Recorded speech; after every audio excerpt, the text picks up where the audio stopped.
Do you want your voice to be heard? Do you know that you matter in the scheme of things? The People's Voice, the show where ordinary citizens take center stage as we discuss the biggest stories that affect you and I. With you in mind, we facilitate lively discussions, debates, and interviews on the topics that matter most to you and I. From social justice to economic empowerment, education to healthcare, governance, and more. Tackling tough topics and amplifying your voice. Join the conversation and make your voice count. The People's Voice. Make your voice count. Are you ready for the extraordinary? Something big is happening on your screen. Introducing VOP TV.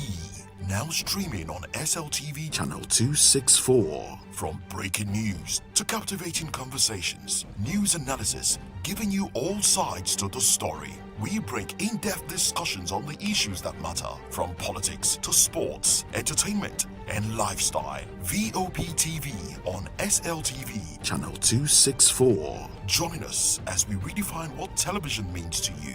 Voice of the People Television, VOP TV. Now you have more than a voice.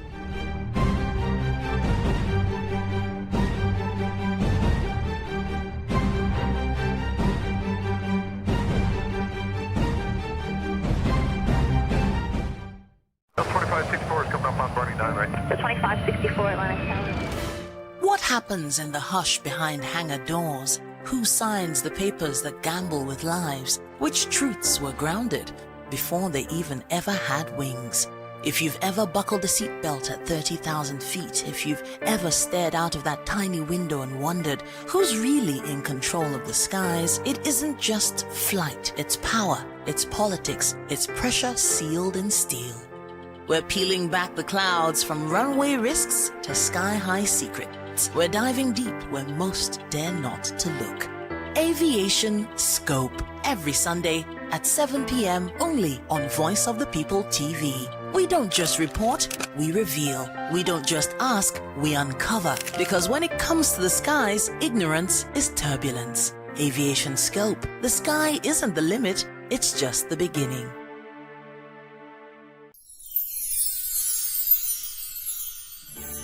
Whether you've been with us through the ups and downs or just joined us for this festive season, take a moment to cherish the moments you've made and look forward to making new ones on the horizon. May this new year bring you everything good, everything prosperous. As we bid farewell to the old year and welcome you to the new year, may your heart be filled with joy and your home with laughter. And of course, may your spirit be filled with hope. We'll be bringing you live updates, exciting performance, and inspiring stories throughout the day. stay tuned for our special New Year's coverage and let's make this year unforgettable. Thank you for making us a part of your celebration. Merry Christmas and a Happy New Year.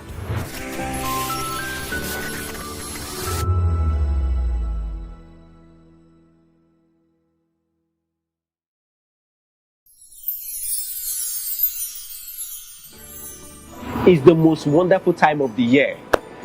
But for us, the technical crew, it's weird for technical people to be in front of camera, but I just want to say, now this is why they make me come outside every day. Anytime when they call me, I will rush come outside. We don't get holiday. Our holiday is part of our daily routine and we've embraced it. I must say the work is challenging, engaging, and interesting.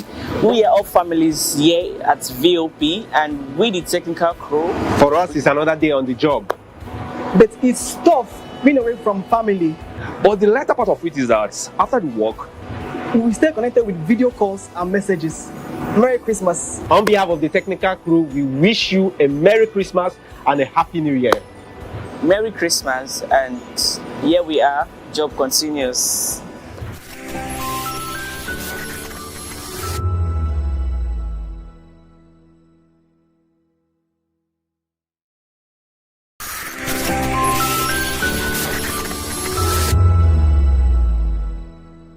To know the happenings in the maritime sector, join us on the program Maritime Frontiers on VOP TV as we discuss key areas in the maritime sector from aquaculture, maritime transportation, maritime labor regulation, oil and gas exploration, ferry and passenger insurance, marine pollution and prevention, port operations, and lots more. Maritime Frontiers, exploring Nigeria's blue economy. In a world where truth is the ultimate power and opinions scream the loudest, it's time to wade through the noise. Hunger no get tribe! Hunger no get religion! And scan the human interest and trending topics that matter. Stay tuned to The Issues, your plug to the stories making the buzz, from politics to science and technology, social justice, and more. Let's tackle the tough questions and expose the truth. The Issues, on Voice of the People Television, Mondays to Fridays, 8 to 9 p.m. The Issues. Don't just react, understand. Behind every broken desk lies a broken promise. Education shapes the nations. But who is asking the right questions? Introducing Edu Dialogue, the show that goes beyond the surface, exposes the cracks, the corruption, and the silence in Nigeria's education system. Edu Dialogue, Saturdays, 3 p.m., only on VOP TV. We break the biggest stories, from missing funds to policy failures. We ask the tough questions and demand real answers. Edu Dialogue, this Saturday, 3 p.m. on Voice of the People Television.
VOP TV. Now you have more than a voice.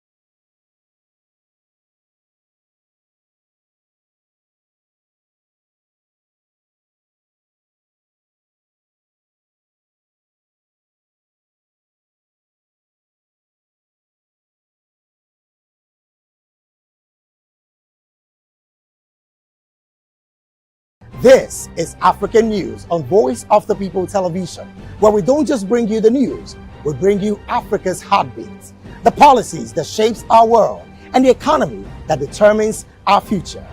African News on Voice of the People Television. Stay with us. VOP TV. Now you have more than a voice.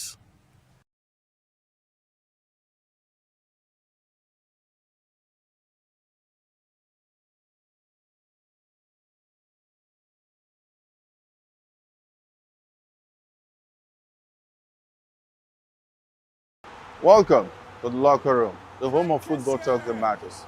I am Jerry Ampelhon. Join us every weekday, Monday to Friday at 5 p.m. Nigerian time, as we share the hot takes and hot debates in the exciting world of football. And joining me are the usual suspects, Ikechukwu and Mayowa, as we break down all the hot takes and everything that's happening in the football. Don't just watch football, live it with us. Catch us on the locker room and Voice of the People Television at 5 p.m. Nigerian time. And like I always say, if not going to talk, please discuss. VOP TV. For 21st century media. And now, a new baby is born. Voice of the People Television. VOP TV. Youthful, full of vigor and penchant for excellence in the continent's media space. Exposing the wrongs, applauding the rights, dissecting the news without fear or favor, through factual and accurate stories and contents. Corruption kills three things that makes a society. Representing the interests of the people and giving them a voice. Voice of the People TV is here to stay towards building a fair society. VOP TV, Voice of the People Television, truly a voice for the people. In a world where power shifts with every headlines, news breaks and events happens, we bring you unbiased and explicit information on politics, economy, and state of the nation. We break down the chaos. Facts, not fluff. Truth, not spin. We discuss not just politics, but a glimpse into the future. Voice of the People Television. Now you have more than a voice.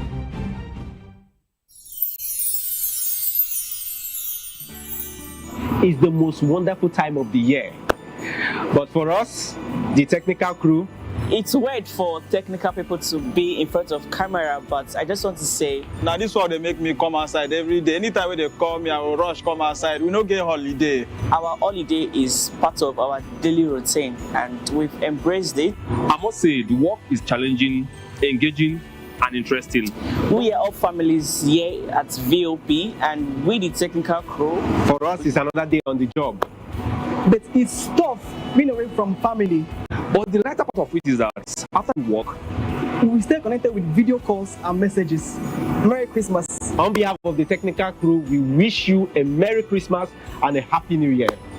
Merry Christmas, and here we are, job continues.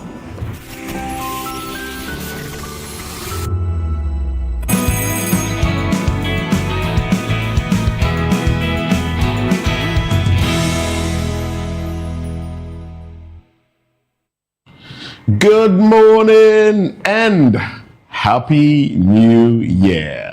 Yes, of course, welcome to a brand new year, 2026. And this is how we start the show. This is the very first edition of VOP This Morning for the year 2026. I am Moses Humphrey. And I am Chukwuma Okoro. Good morning and welcome to 2026. Now, before we welcome you to VOP, we have to welcome you to 2026. 2025 was a very big year, and we are grateful to God for keeping us all alive. We're also grateful to you for sticking with us all through 2025, and we expect you to stay with us as we get into 2026. And of course, when it comes to the political space, a lot more interesting things are expected to unfold in Nigeria and the world in the year 2026. For Nigeria, first off, today we are supposed to have the implementation of the Nigerian Tax Act, going into full implementation. Oh, well, Nigerians are quite apprehensive about how that is going to affect their lives, their bank accounts, the monies in their accounts, the monies that they don't even have. But anyway, government has said it will happen, and we wait to see how this implementation will benefit us in the long run. Oh, well. I'm sorry, Moses. I'm sorry. Otumba, I have to call you Otumba now. I call him Otumba, he calls me Prof.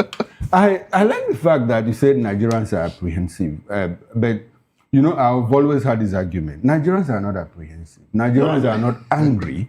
Okay. Nigerians are happy because when Nigerians become angry, when they become apprehensive, they know what to do. It is not Chukwuma Okoro that will tell them. You know Absolutely. Too. And you will not tell them, but they know what to do. Absolutely. Nigerians are still not angry. When we are angry, we know what to do. Well, anger is in phases. But anyway, it's a beautiful year. And I think Canada just entered the new year about a few minutes ago, about 10 minutes ago. They just stepped into the new year. And, just going through countries that got into the new year, already for some, it's full swing. It's the day is almost spent. Yes, almost spent. Yes, almost spent for some countries. Yes. So it's back to work as usual, like you heard in the montage that was played earlier. And driving out this morning, some shops were opened already. They have to serve people. Excuse me. And the person that was with me in the car was like, "Wish there was a break. I wish people could just take a break. Like."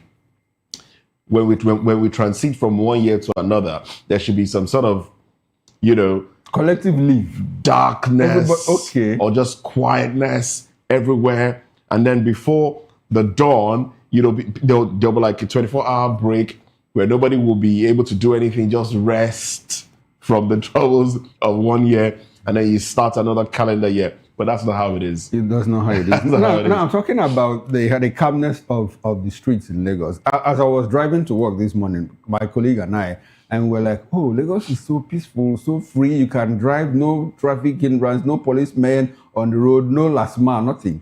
I said, Lagos is sweet. I said, bro, if Lagos is like this, it won't be Lagos again. Because it is the population that drives the business. It is the population that makes Lagos tick. So it will last like this for like 1 month now. A lot of people will simply move out of Lagos and go to where there is action. Yeah. Population is an asset. So people that travel, please, we're expecting you. Go and come back. We're waiting for you. Tomorrow we'll be back to work as usual. Yeah, back to work as usual. For companies and everybody else. So traffic will not resume. In places like Abuja, where the civil servants have all traveled home. Civil service, you know how it is. Yeah, and then they go back. Oh well. Now let's take you into some of the conversations we'll be having. We'll continue look at major events that happened in 2025. We'll just, take you through it. 2025 in retrospect. We'll look at some of those events. And yes, talking about events that happened in 2025, 2025 ended with one political declaration that a lot of Nigerians have been waiting for. Mr. Peter Gregory Obi finally told Nigerians where he will be pitching his tent. And he says he has gone to the ADC. Well, Peter Obi vows lawful resistance against any attempt to rig 2027 election as he officially defects to the ADC, along with Senator Eyinaya Abaribe, and a few others. You know, a lot of them went with him to the ADC. So yes, it's going to get tougher in the political space in Nigeria, as 2026, of course, is, you know, campaign year leading up to elections. So it's just in about a few months, we'll start to see all the banners officially now, you know, and then we'll get into the nitty-gritty of politics in Nigeria, and I hope Nigerians will benefit from it all in the in the end. But anyway, let's look at a few other issues that Nigerians are talking about. Now, the Lagos State Waterways Authority, LASWA, has confirmed that this is not a palatable news. I would not like to start the day with this, but hey, it's before us, so we still have to inform you anyway. So, LASWA, Lagos State Waterways Authority, has confirmed that 6 passengers died when a boat traveling from Ilashe Beach capsized near the Igbologun axis in Lagos on Tuesday. Now, 4 other passengers were rescued and taken to a nearby hospital for medical attention. The disclosure was contained in a statement issued on Wednesday by LASWA's head of public affairs, Wurola Alake. According to the statement, a Savvy marine passenger boat traveling from the Ilashe beach house reportedly collided with a submerged object along the Niger Delta axis of the Igbologun Water Channel on Tuesday, December 30 at around 8:35 p.m. It was dark, obviously. Well, 4 passengers were rescued and taken to a nearby hospital for medical attention, while 6 others were recovered dead. And the statement added that search and rescue operations were ongoing as authorities worked to account for all persons involved in coordination with the Marine Police and other first responders. Well, LASWA emphasized that preliminary investigation suggests a collision with a submerged object, which, of course, we stated earlier. Oh, well, not good news for the families of these individuals, but we pray that we condole with them. Yes, we condole with the families of those that lost loved ones in this incident and other incidents that happened in 2025.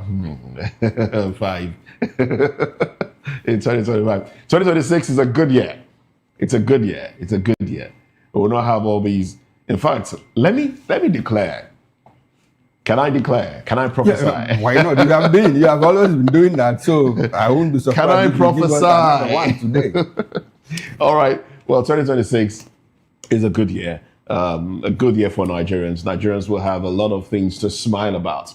That's me prophesying. I'm speaking positivity into 2026. But we must work towards it. Yes, we must work towards it. And in working towards it, we should take our leaders accountable. All right? Anyway, that's away from that particular story. There's another story, I think. I'd like to say something on go ahead. The waterways, this thing. Our hearts went out so many times last year. And so it's not a good way to begin this year, but like, unfortunately, that is what it is. A few people have lost their lives. But while we talk about, the cleaning the waterways, we also like people to take responsibility for their actions. What do I mean? What I mean by that is that how could people board, a boat at 8:30 in the night, traveling to where? Where were they headed to at that time of the night? Of course, the banks will not be open by that time. Offices will not be open wherever they were going to. I think it was. If it was a beach house, that means they probably they were vacationing, probably. So from vacation at beach night, house, you move around at night. You move around at night. Okay, so where are these people now? The explorers that came back. They came for December. It's vacationing. So it's vacationing. I don't have a problem with that. My problem is this is not the first time we see people travel by boat at night. Why? Why would you have to do that? Why do you travel by bus by night? At night? If it happens, there could be rescue. But now there was no rescue. By the time, I understand, but look, because when you talk about 2026 holding promises for us, the future is the only way you can create future, can predict the future is by creating it yourself. And we say that the future is nothing but a series of probabilities based on decisions we make right here and now. And our circumstances in life is just dependent on the decisions and the choices that we make. I wouldn't encourage anybody to board a boat at night wherever the person is headed to.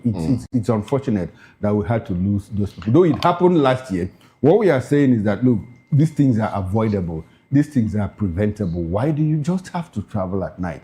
It's unfortunate. All right. I mean, I hate to start the year talking about negative stories. I honestly hate to start the year that way. But anyway, this one had to come out.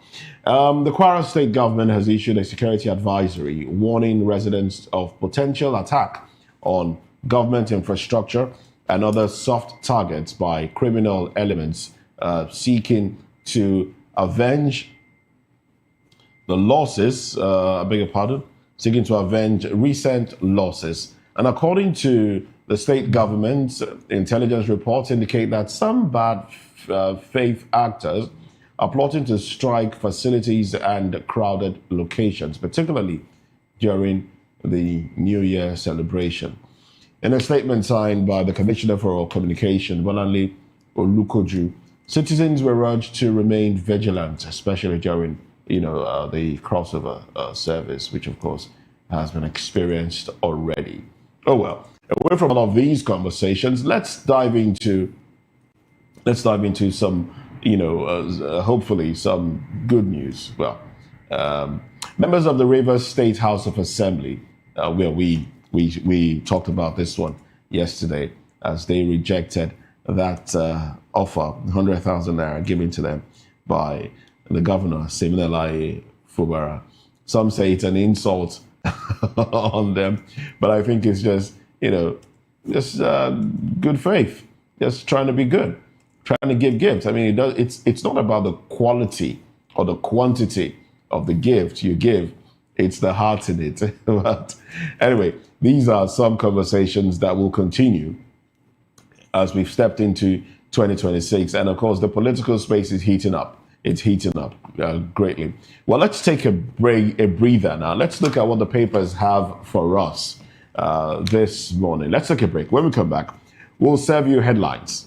And then much later, get into the conversation proper.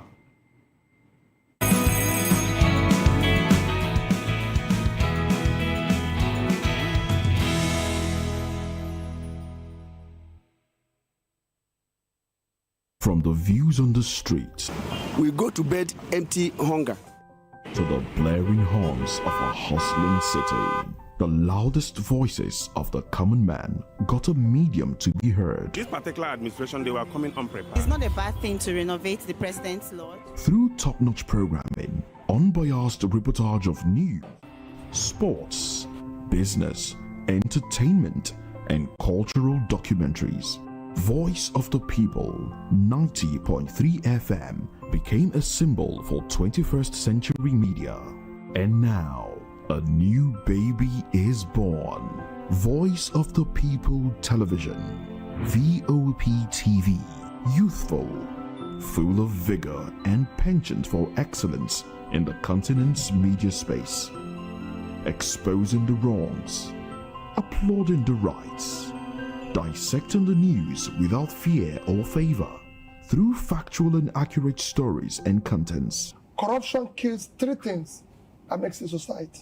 Representing the interests of the people and giving them a voice. Voice of the People TV is here to stay towards building a fair society. VOP TV, Voice of the People Television, truly a voice for the people.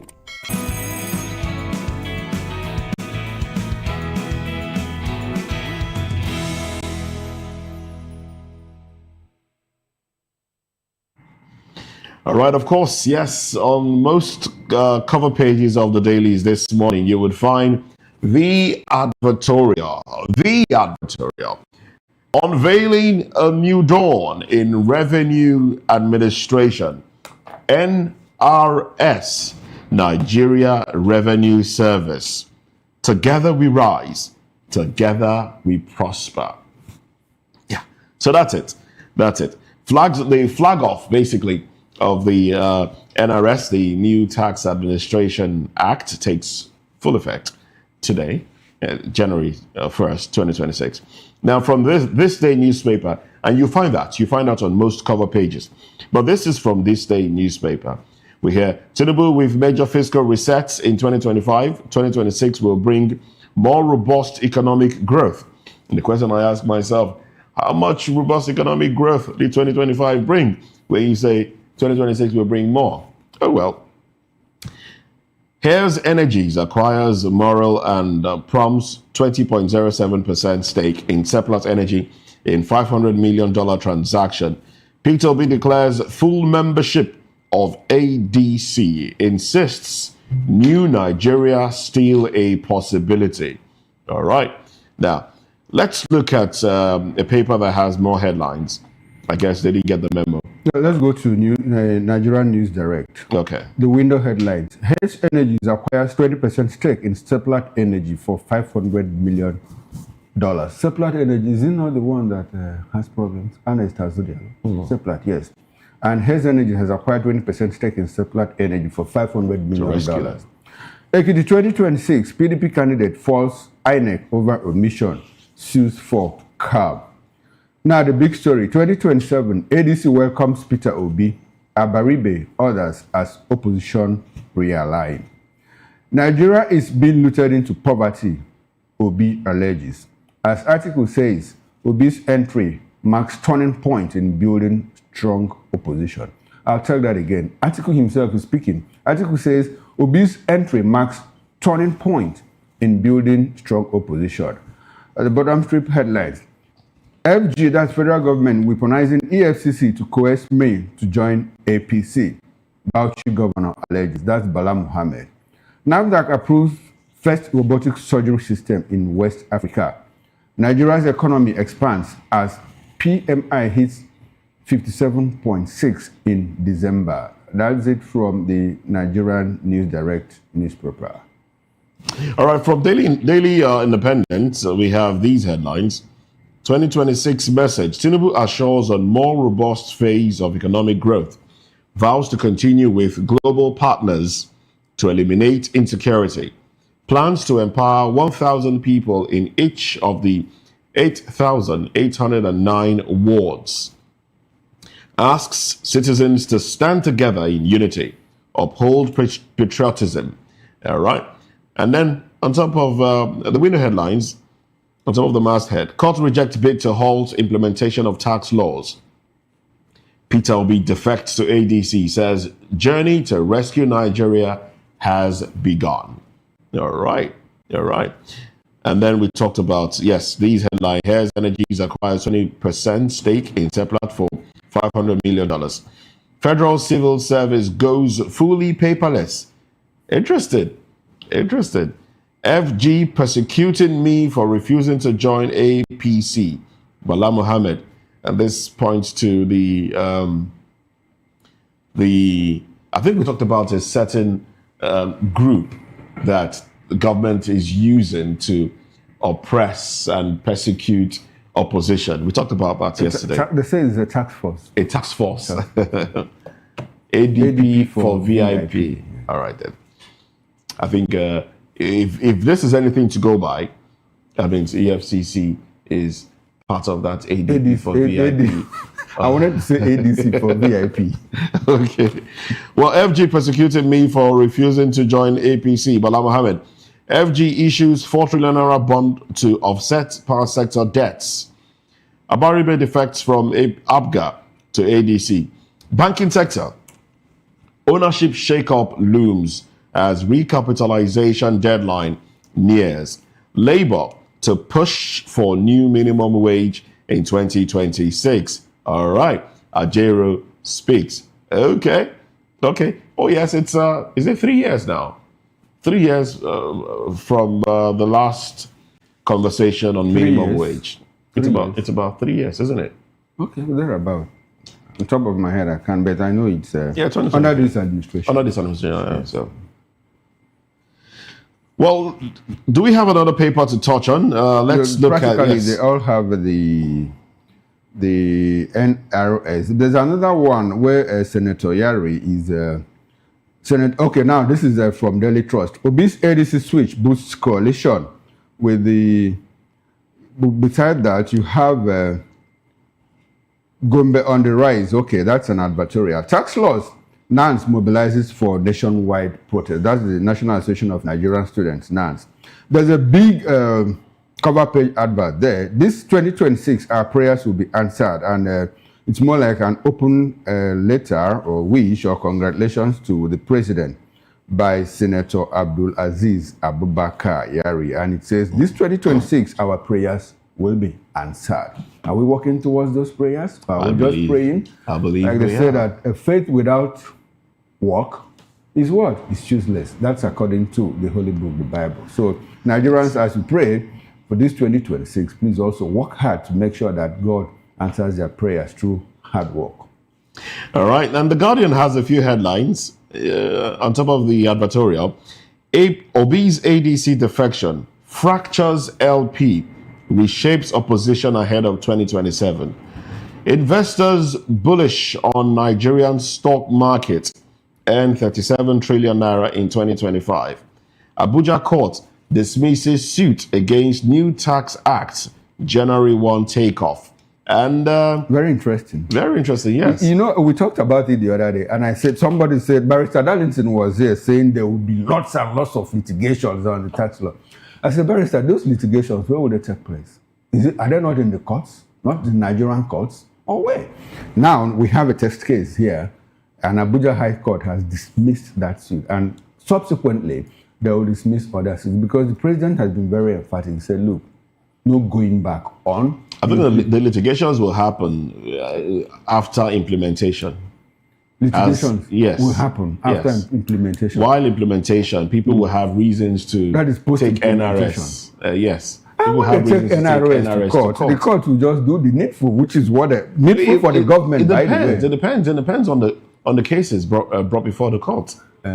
Yes. Okay. I like your optimism, but I think I would like to describe it as blind optimism because the courts, Moses, you know what the courts are. When judges are singing on your mandate, you shall stand. What do you expect?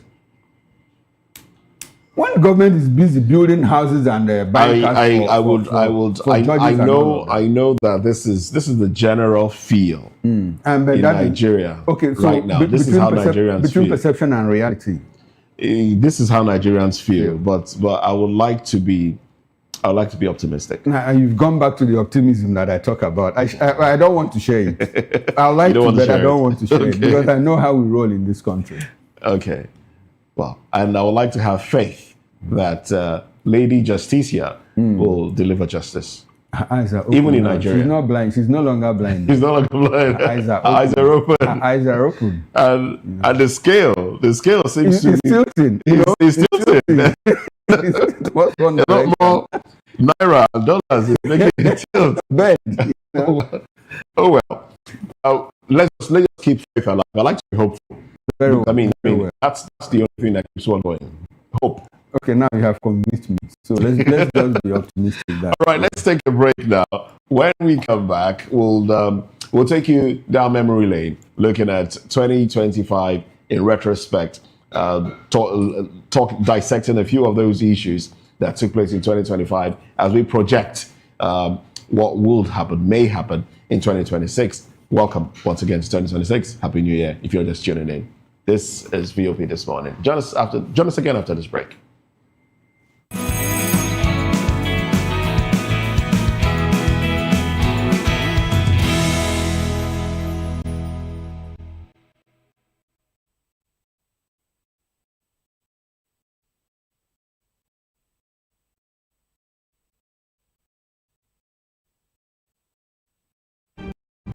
World gives headlines.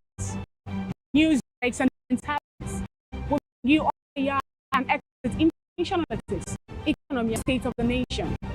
We break down the chaos. Facts, not fluff. Truth, not a spin. We discuss not just politics, but a glimpse into the future. Voice of the People Television. Now you have more than a voice.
It's a season of love, a season of joy, a season to celebrate you because you deserve it. From all of us at Voice of the People TV, we only want to wish you a very merry, happy Christmas and a prosperous new year ahead.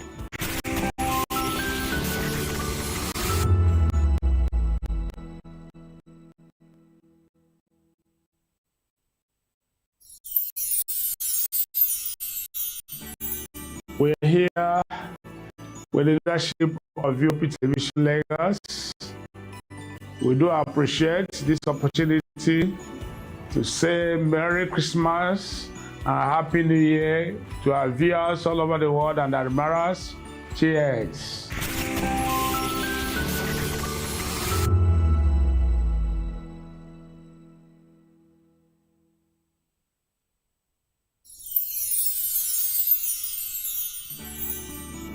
ẹ̀yin tèmi ní nàìjíríà lókè òkun mò ń kí yín fún kérésìmesì ọdún yìí á yabo fún wa o gbogbo àlàrí bá ti ṣe tààrọ̀ náà gbégbá o. I wish my fans all over the world in Europe, America, Australia, everywhere a Merry Christmas and a prosperous New Year. Catch ya next year.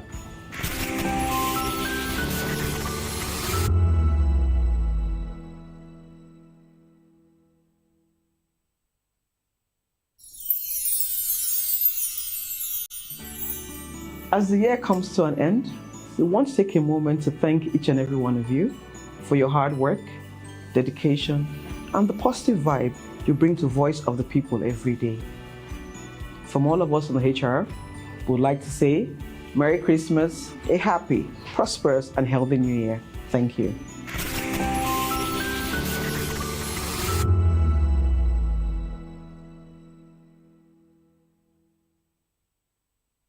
This is to wish you a wonderful, spirit-filled, and Merry Christmas from Matthew Ukunswada.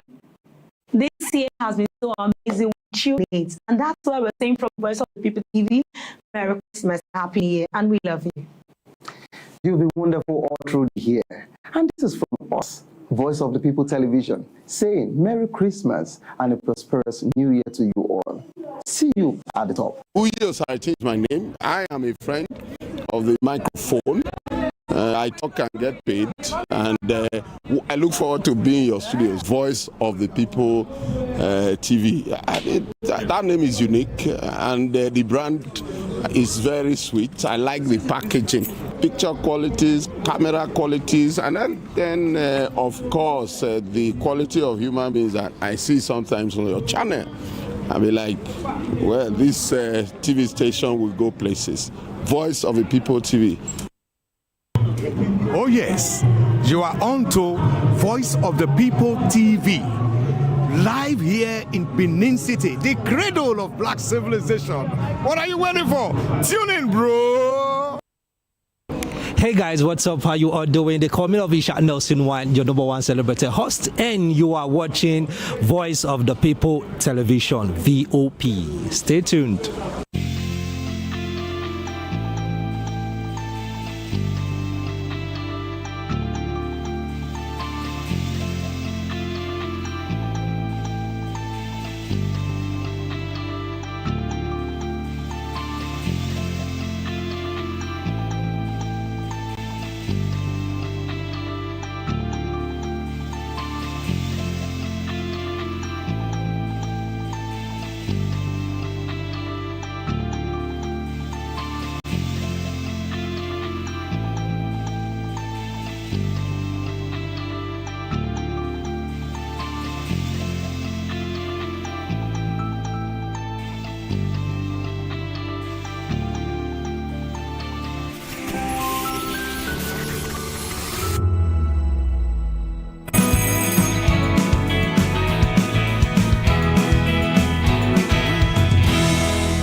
Well, welcome back. Thanks for staying with us. This, of course, is VOP this morning. And we did say we'll be taking a look at 2025 in retrospect.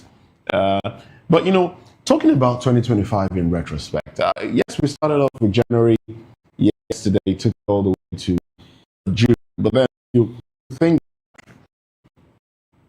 time, 2025, this time last year, we were talking about what happened where people went to collect palliatives and a lot of them lost their lives. I mean, happened in, there was one in Abuja, there was one in Ibadan, there was another one in Anambra. In Okija, yes. And where? Okija, Anambra. Yes. Okay. So, good thing we're not talking about that this year. We're not looking at 2025 saying, oh, but in December 2025, people died. In as much as I know that people died, but it wasn't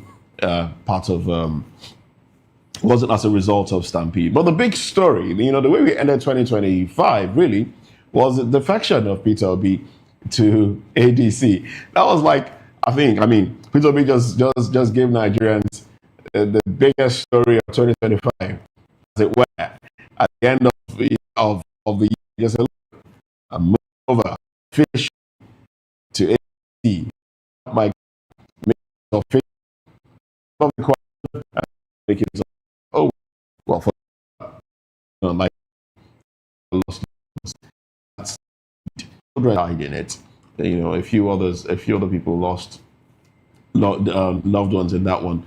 May their souls continue to rest in peace. Yes, may their souls continue to rest in peace. Dele keeps saying something about follow up in journalism and all of that. Nigerians not following up on issues, because as a matter of fact, when something happens, you expect, and if it affects you negatively, you expect a bigger story to, so that you pray for it, so that it will overshadow that one. Yeah. I can't recall what ended, what became of the queen, that the ex-queen, the ex-wife of Ooni of Ife that was involved in that thing. How that case ended. I think the courts, they were discharged. They were discharged and acquitted. Okay. Were there compensations? I'm not aware. No, compensations. There were no compensations and all of that. I think it wasn't as if they were discharged and acquitted. I think the Attorney General of the state withdrew that case. Okay, filed a nolle prosequi. Filed a nolle prosequi. And as a result of interventions from high quarters, so they had to just let them go. Because it's a case of vicarious liability. Okay, third party. It was also accidental. Nobody would have planned to have such. It's interesting to know that last year, I can't recall seeing people sharing palliatives. 2025, yeah. Yes, 2025. I can't recall. It wasn't very prominent. Yeah. And, but even if they did, it's as a result of the management of the experience of 2004. That it's better. Even if you are going to do this, it has to be done discreetly so that it doesn't attract huge crowd that will lead to stampede. And again, well, if it did happen or if it didn't happen, it could be tied to the economic decline, economic downturn. But when we talk about economic decline and economic downturn, we also saw some people pay like 400, 500,000 naira, jump on the plane and go to one part of Nigeria for the festivities. So in the midst of it's out of necessity. It's when you wait, really, you have to be somewhere. Okay. And you know that, look, if you compare the 500,000 that you would pay going and the millions that you probably pay if abducted. Moses, I don't know why Moses is always afraid of kidnapping.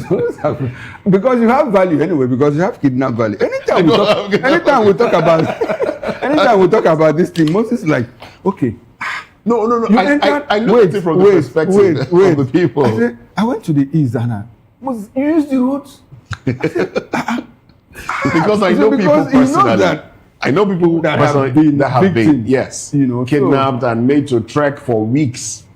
Inside the bushes. From the bushes, from Abuja, found himself in Edo State. He was kidnapped in Abuja. I know an elderly a friend of mine who was kidnapped in Abuja, found himself about a week later when he was rescued in Edo State. He was rescued in Edo State. Wow. Without using the roads. Without using the roads. Through the bushes. Without using the roads. That long stretch? Yes. So, but the point of it for me. So don't blame me for having fear. No, the point of it for me is that Moses says you have to be somewhere, and what is required of you to and fro a return journey is ₦1 million. and you open your bank account, what you have there is probably 65,000 naira. Or will you go and break the bank? That's the difference. You rather stay where you know. So in the midst of all this economic decline, it's interesting to know that some people can still afford these things. So our prayers for 2026 is that economy should be democratized, you know, so that everybody will have a share of it, you know, the fortunes. But unfortunately, it's never democratized. That is what we are working towards. There are still slums in America. There are. But on the average, the average American lives a very good life. Even if you don't take, because their priority sometimes, okay, let me save for a holiday. I want to go to Africa. I want to go to Australia. I want to go to You recall that this morning when we were coming, I asked you, I said, is it like people save from January to travel in December? Yes. People do. Very intentional about it. You know, because I asked myself, I said, in the midst of all this, somebody has 450, 400 to jump into an aircraft and then travel home, come back with maybe spending another 400, and on top of this, you still have to spend when you get home, because for you to be able to afford air travel, then of course you must have sent materials home. You must have sent materials home. Okay, you know, but you use money to buy those materials. That's what I'm saying. I think a lot of people are deliberate about these things. They plan ahead. Last year, I think it's a cultural thing. From January last year, a friend of mine called me from the UK, and he was planning his father's 70th birthday. No, 80th birthday. And they started planning from January. He sent me pictures of the hall in Ikeja here and every other thing. We started planning from January. The birthday was held in December 20-something. So they had planned, they had saved, they had paid for the hall, they had paid the vendors and everything. When there was a change, sometime around October, he made people know that, look, there's been a change of hall, change in location, and all of that. So yes, people plan some of these things. They take their time to plan it. They are very intentional. You walk around the streets of where I stay, and you know you're interacting with people. Like young girl, are you traveling? Say, brother, I must have to travel. And you look at, if you like assess the business, if you evaluate the business, you know, from your estimation, it wouldn't be in excess of 200, 300,000 at the maximum. And now that person has to pay for like this period, like 50,000 to 50,000 for that's 100. You know, buy clothes, do things for family, and by the time the person comes back, you know, you're sound fresh. You know, people like keeping in touch with kid and kid, with family. But at huge expense, that's my worry. You recall last year, one woman. I like the way you say disappeared. last year. Last year. But he's not talking about 2025. He's talking about 2024. He's talking about 2025. No, I'm talking about 25. Okay, so it's clear. You are It's clear. last year. Yeah. You know, yesterday. One woman disappeared towards 2024. And the total goods she's selling, on a rough estimate, can't be more than 50,000. You know, she sells Coke, biscuits, and all of that under the pedestrian bridge. And when she came back the following, January last year, I was just looking at her. I said, in my mind, why would this woman spend so much? Because at that time, the transport fare was hovering between 70 and 80,000. Now, when she's returning, she would also pay, even if it's less, it can't be less than 60,000. So on the average, you are spending 160 or 140. And when you get home, you are not going to just fold your hands and spend almost 2 weeks without spending money. So on the average, she would have probably spent between 250 and 300,000. And everything she says, total. Okay. Now, how does she make up? Now, the downside of it is that if you take stock, you know, a lot of people that travel this Christmas, if we say 100% traveled, be very sure that 70% will come back. Okay, like 60% will come back in January. The other remaining 40%, about 20% will come back sometime in February.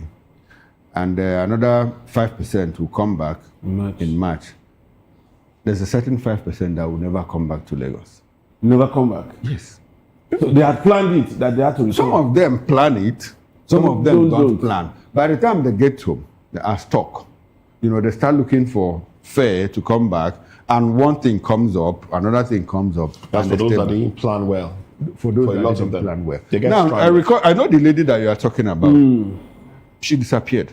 Another And person is just in that rematch. position now. Another person is in that position. Really? Yes. Oh, I didn't know. Another person is in that position, you know. So apparently, whether it was a shift or what, but a lot of people will travel home, spend a lot of money, and they won't come back.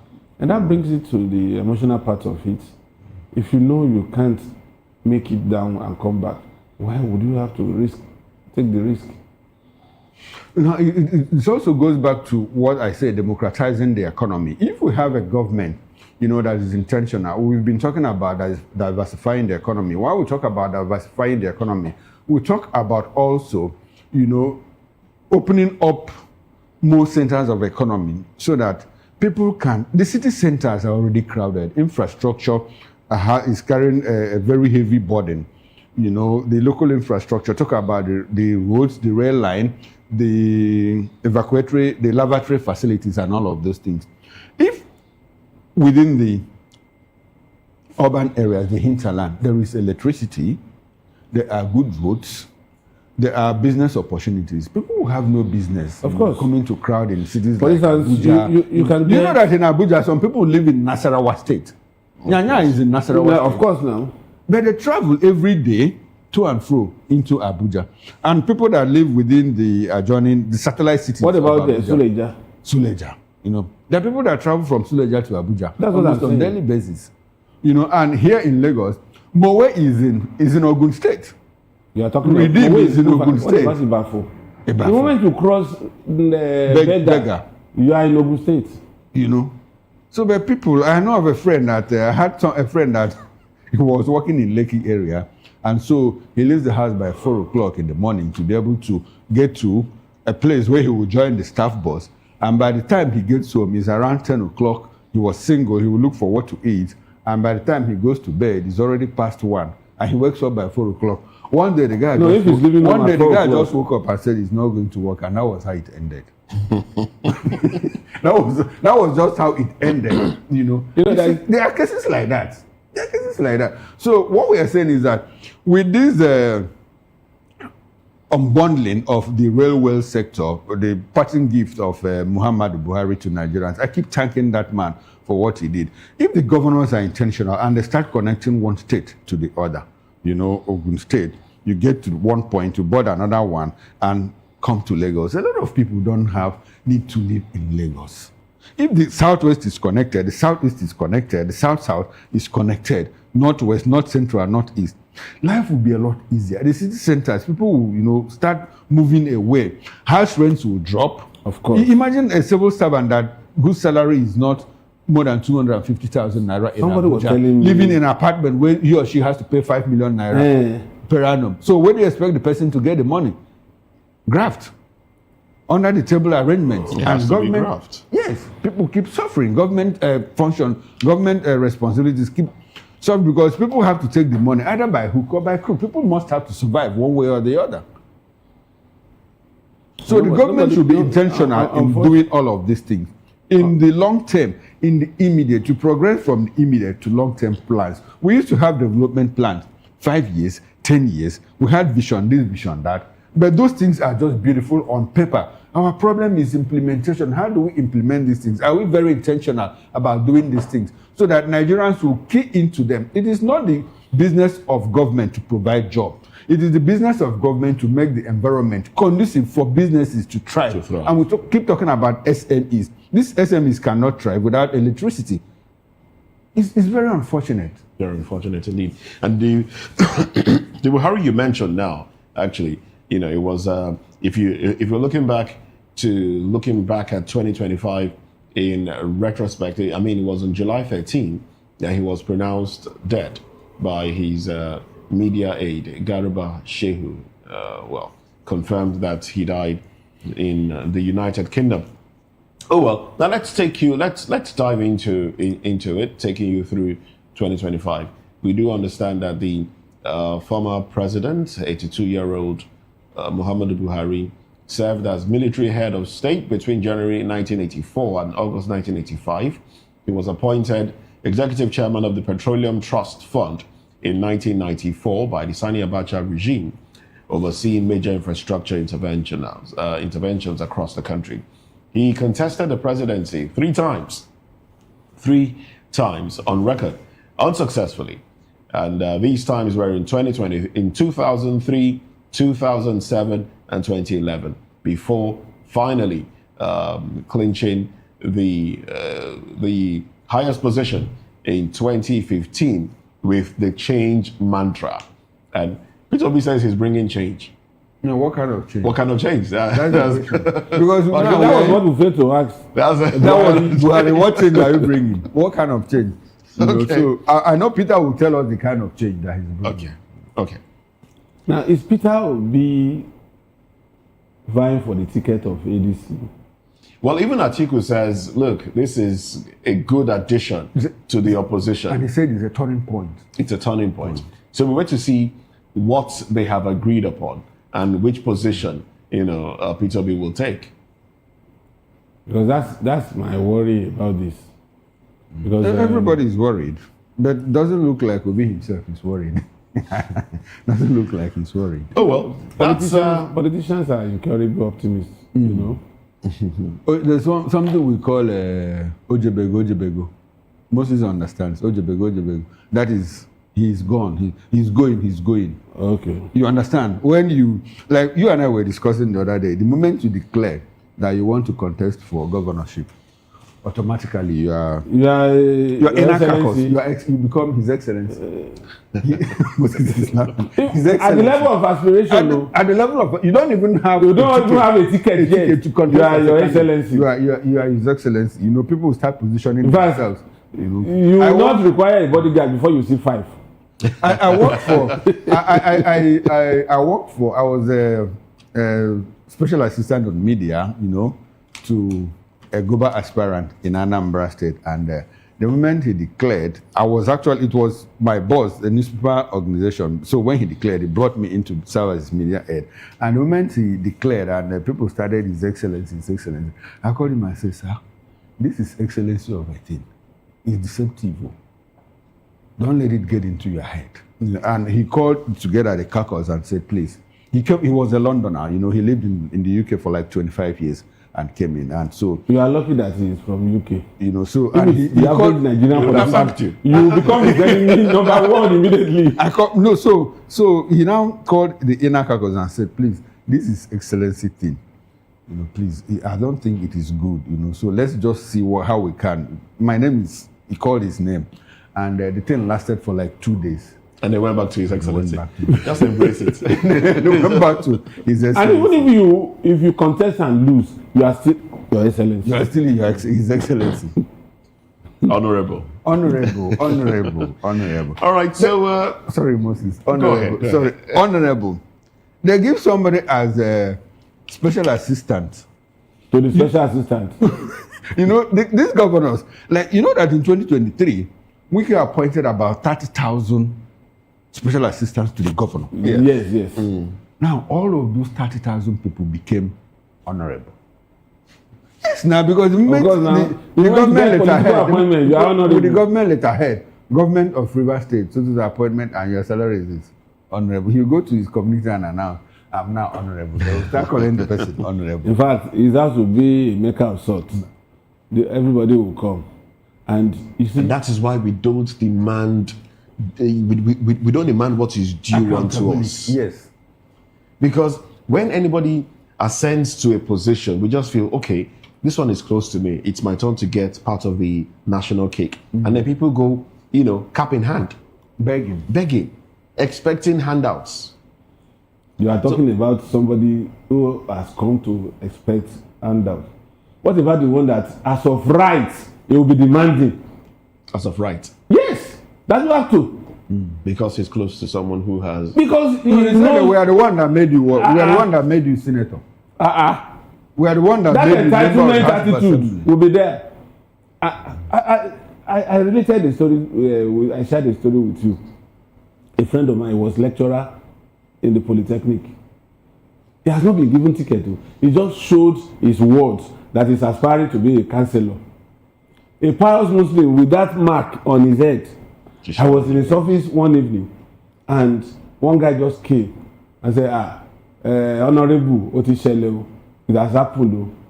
And they started talking. Said he impregnated a woman and she has to do something about it and all that. And I was just watching. As at that time, this particular friend had no money to buy handsets.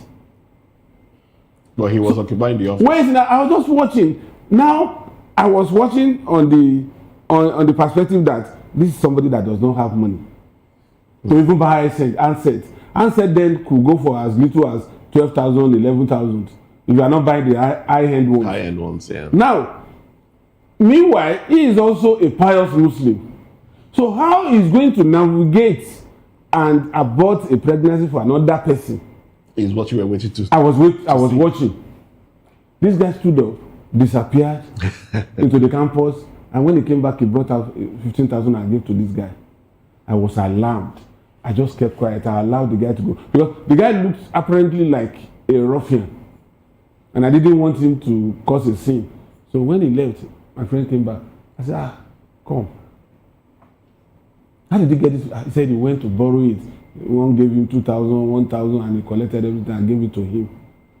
I said, is this politics? That's politics for you. He said that guy is the youth leader of his ward. Oh, okay. That if he fails to give him that money, whatever thing he has sown into that ward will be shattered in minutes. But you see, the twist in things like this is, if that same person, after collecting that money, yes, or any other money, sees another person that gives him higher, exactly, his loyalty will shift. Instantly. So that's why politicians are perpetually looking for how to loot, because those who demand, we should blame ourselves. We should blame ourselves. No, it's shared responsibility. It's shared responsibility. Do you know why I said it's shared responsibility? Why we blame the politicians, while we blame ourselves, we also blame the politicians. We keep talking about how a P2B doesn't give shishi. He knows where to put his money, in education, in schools, in water boreholes, and all of that. But we don't see him doling out money to individuals like that. If he does, I don't know. But his mantra is that I don't give shishi. Maybe not to influence people. How do you think that will impact his chances this time around if he's flying the flag of the ADC? I think he will not give shishi. He will still go with that mantra of not giving shishi. It depends on how he gives. And so that has been the worry so many people have. That has been the worry so many people have, that going into the primaries, and we know what primaries are in Nigeria, is you're not going to spend except money. if there's a consensus. Except there's a consensus. Because if it doesn't, certainly. Honestly, each time I think about this Atiku Obi's ADC ticket, I'm not too sure of the outcome, because Atiku, from all intents, will want to have that ticket. He might disappoint you. Well, I hope he would. He might disappoint you. I hope he would. He might choose to be a kingmaker this time around. He should. But unfortunately, politicians, they have a way of thinking. And if Atiku takes that ticket, ADC is dead on arrival. The thing is that I think they have something up their sleeves, which they're not letting out of the bag. Because these people, especially Atiku, he has a way of maneuvering things. Okay, let's go through some other events that happened in 2025, and then we'll continue the analysis that we already given here. In August 10 precisely, 2025, there was a routine Ibom Air flight from Uyo to Lagos, which turned chaotic after a passenger, now infamous Comfort Emerson, allegedly refused to comply with crew instructions, leading to that confrontation and then her being removed from the airplane. And we all know what transpired during that one. A video circulated online and all of that. And shortly after that, We also had the case of King Wasiu Ayinde Marshal, who also, stood in front of an airplane, and prevented it from taxiing. That, of course, made it to the public domain, and Nigerians talked about it. It made it to the newsstands and all of that. The position of the president. There was a video where Kwamwon was speaking to the president. Basically. As a matter of fact, Kwamwon had a lot of showing last year, from playing the Baku to face off with Aujale, and also his altercation with the president and all that. Honestly, I think he should be about 65 or 66 now. Okay. He should slow down a bit. Okay, that's the optics. That's the plane in front of me. And the pilot was trying to taxi actually. Yes. You know one thing that scared me. One thing that scared me about this incident. The pilot may not see him if care is not taken. Not even that. You see, I was watching a documentary how the fuselage of aircraft sucks in people, and make them miss meat. What if it is that kind of aircraft that wants to take off, and Wasiu was close to the plane? He would have been sucked and made it miss meat.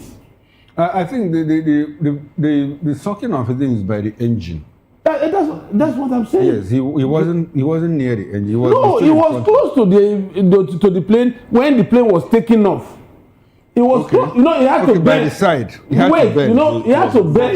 He had to bend so that his head would not hit the wing of the aircraft. And beyond the wing at the back is the place that can suck him. Yes.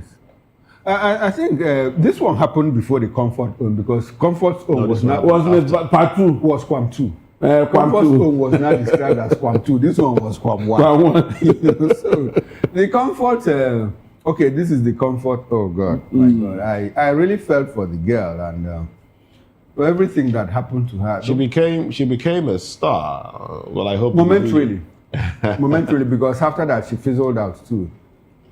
So that we don't show the and I felt for her, and the thing of it is that it's unfortunate that it happened.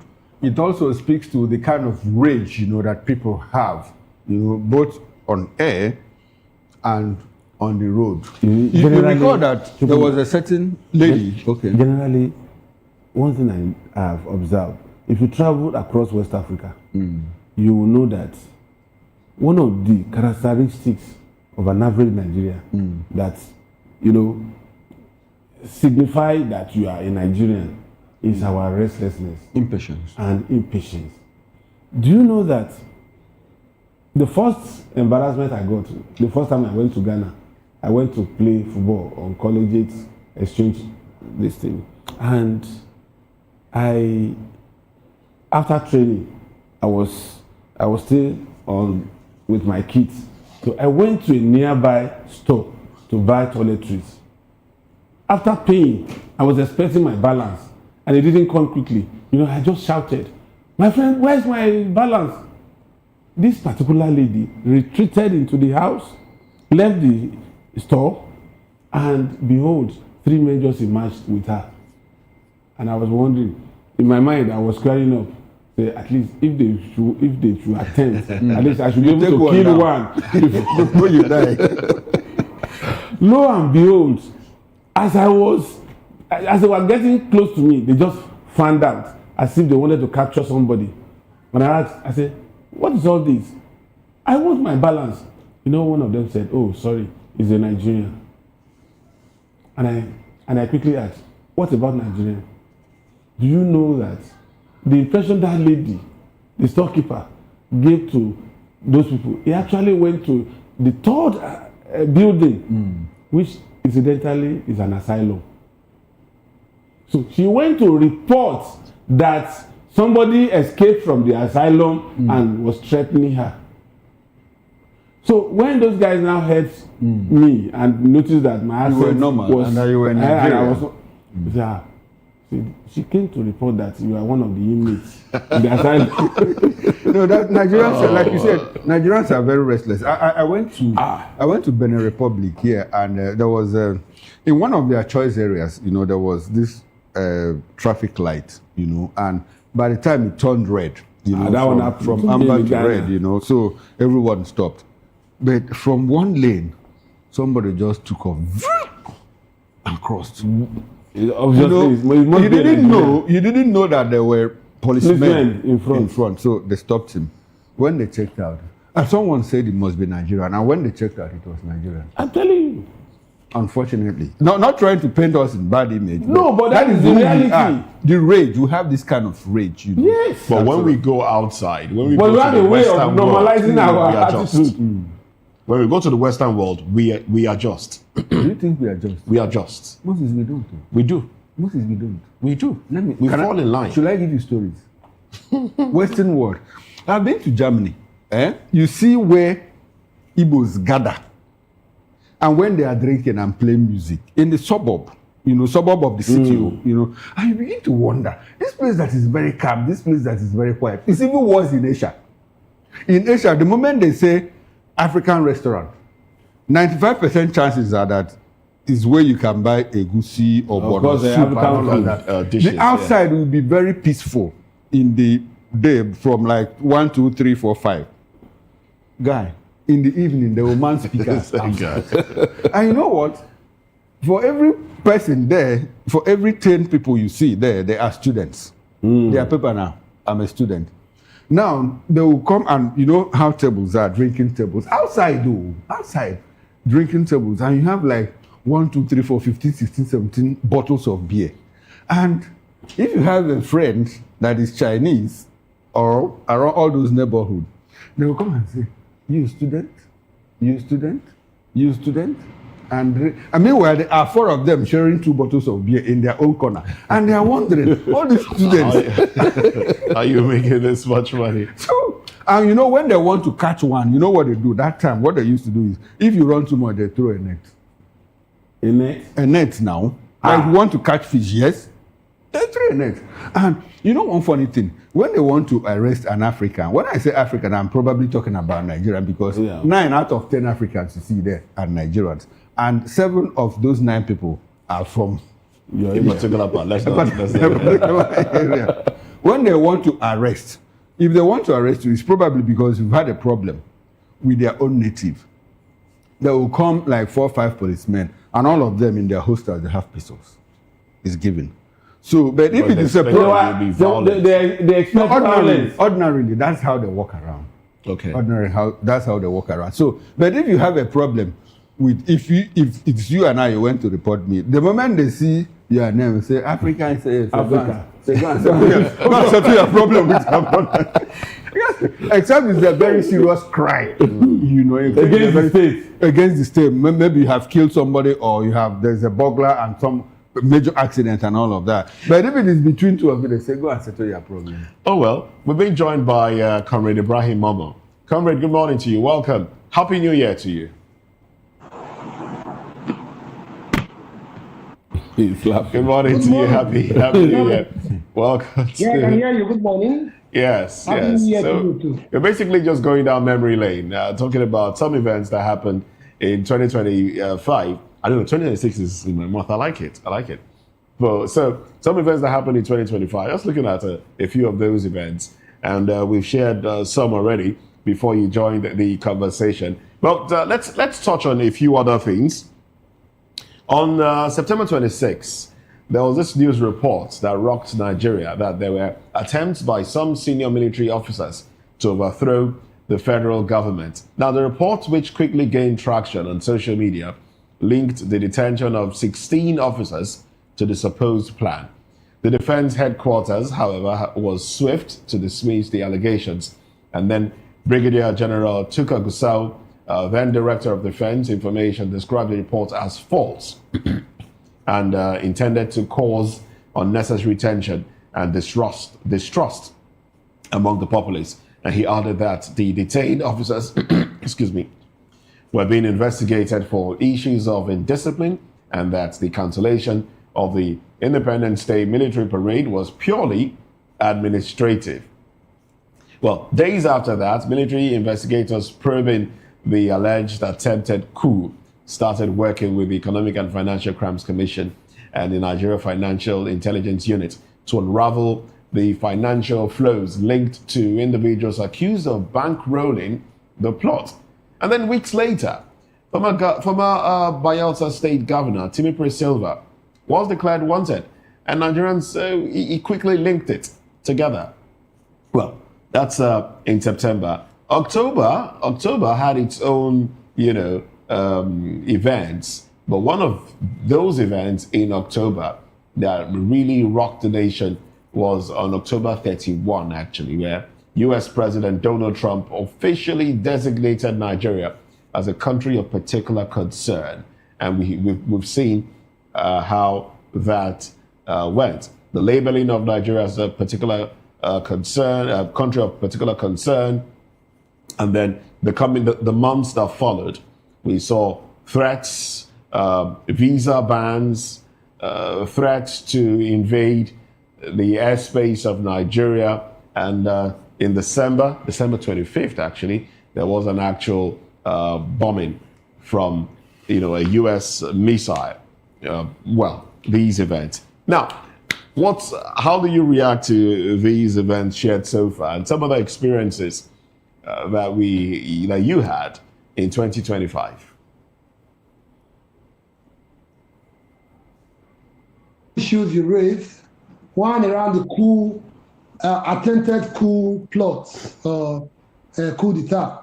Channel 264, VOP TV, Voice of the People Television.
Do you want your voice to be heard?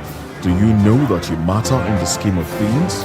The People's Voice, the show where ordinary citizens take center stage as we discuss the biggest stories that affect you and I. With you in mind, we facilitate lively discussions, debates, and interviews on the topics that matter most to you and I, from social justice to economic empowerment, education to healthcare, governance, and more. Tackling tough topics and amplifying your voice.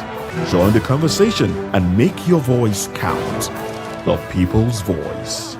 Make your voice count. Are you ready for the extraordinary? Something big is happening on your screen. Introducing VOP TV. Now streaming on SLTV channel 264. From breaking news to captivating conversations, news analysis, giving you all sides to the story. We bring in-depth discussions on the issues that matter, from politics to sports, entertainment, and lifestyle. VOP TV on SLTV channel 264. Join us as we redefine what television means to you. Voice of the People Television, VOP TV. Now you have more than a voice.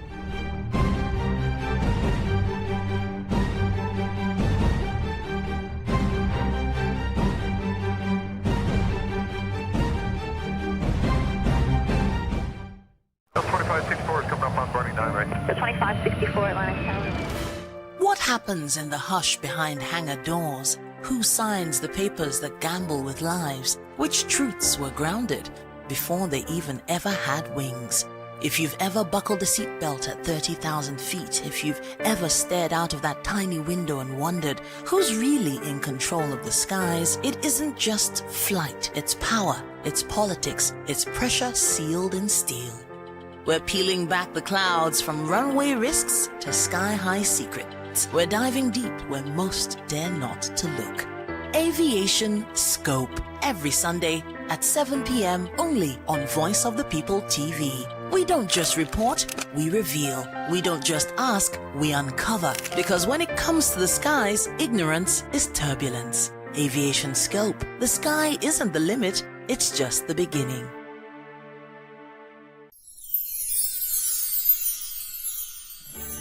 Whether you've been with us through the ups and downs or just joined us for this festive season, take a moment to cherish the moments you've made and look forward to making new ones on the horizon.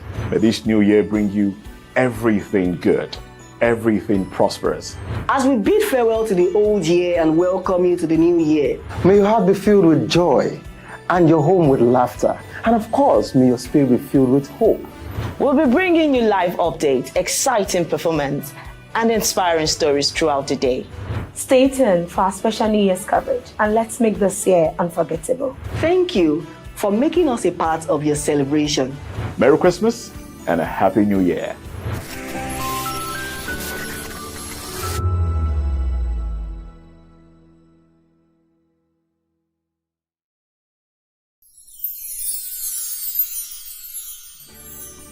It's the most wonderful time of the year. But for us, the technical crew, it's weird for technical people to be in front of camera, but I just want to say, now this one they make me come outside every day. Anytime when they call me, I will rush come outside. We don't get holiday. Our holiday is part of our daily routine and we've embraced it. I must say the work is challenging, engaging and interesting. We are all families here at VOP and we the technical crew. For us, it's another day on the job. But it's tough being away from family. But the lighter part of it is that after the work, we will stay connected with video calls and messages. Merry Christmas. On behalf of the technical crew, we wish you a Merry Christmas and a Happy New Year. Merry Christmas, and here we are, job continues.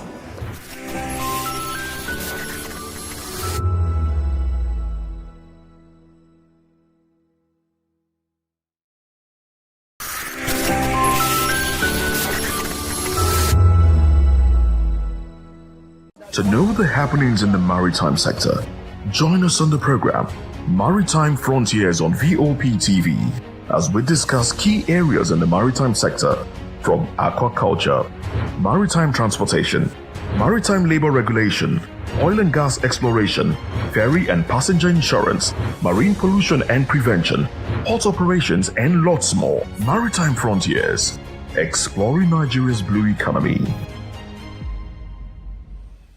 In a world where truth is the ultimate power and opinions scream the loudest, it's time to wade through the noise. Hunger no get tribe!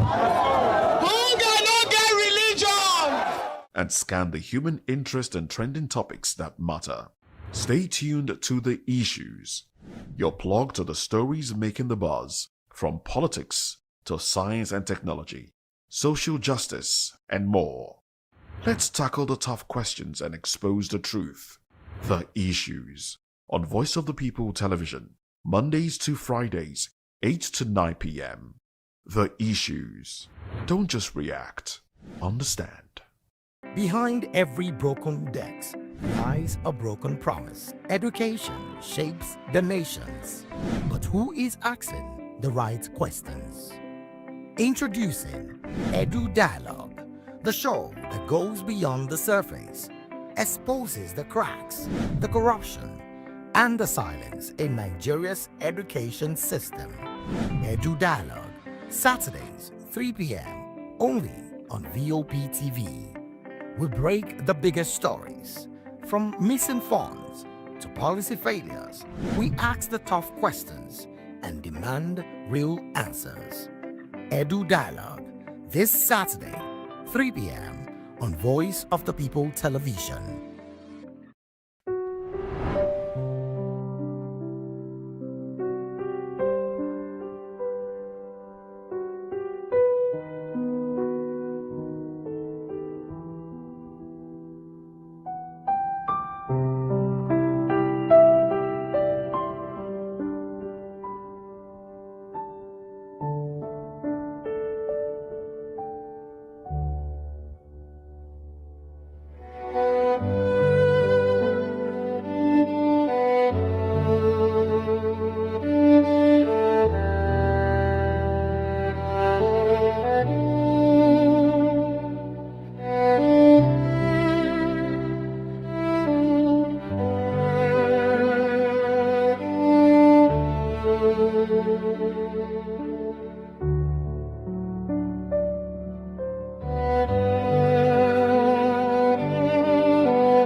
Welcome to the locker room, the home of football talk that matters.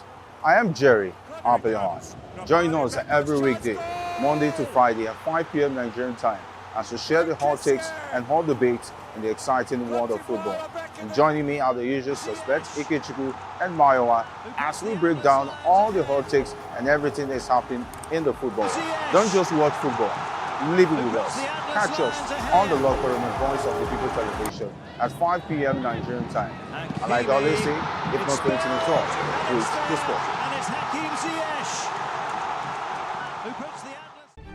sport. In a world where power shifts with every headlines, news breaks and events happens, we bring you unbiased and explicit information on politics, economy and state of the nation.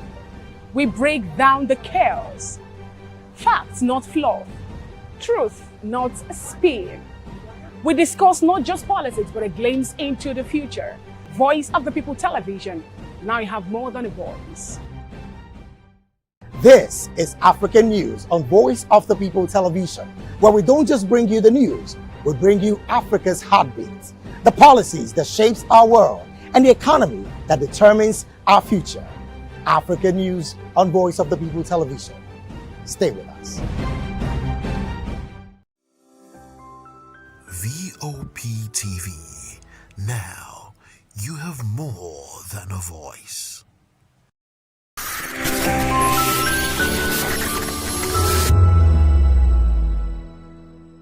We encourage you to click on the like button and subscribe to our YouTube channel. We are Voice of the People TV. Also follow us on all our social media platforms. We are at VOP TV Live. Visit our website www.vop.ng for fresh and trending news. Also watch us live on SLTV channel 264. VOP TV, Voice of the People television.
Do you want your voice to be heard? Do you know that you matter in the scheme of things? The People's Voice, the show where ordinary citizens take center stage as we discuss the biggest stories that affect you and I. With you in mind, we facilitate lively discussions, debates, and interviews on the topics that matter most to you and I, from social justice to economic empowerment, education to healthcare, governance, and more. Tackling tough topics and amplifying your voice. Join the conversation and make your voice count. The People's Voice. Make your voice count. Are you ready for the extraordinary? Something big is happening on your screen. Introducing VOP TV. Now streaming on SLTV channel 264. From breaking news to captivating conversations, news analysis, giving you all sides to the story. We bring in-depth discussions on the issues that matter, from politics to sports, entertainment, and lifestyle. VOP TV on SLTV channel 264. Join us as we redefine what television means to you. Voice of the People television. VOP TV. Now you have more than a voice.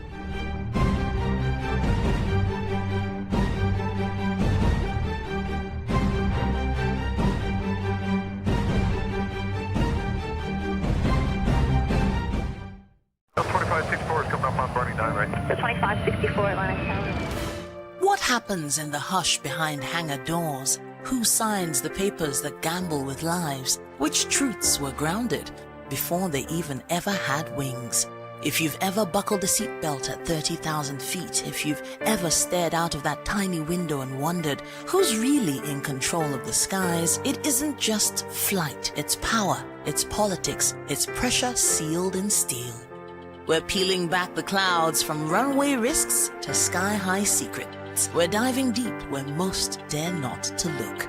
Aviation Scope, every Sunday at 7 p.m. only on Voice of the People TV.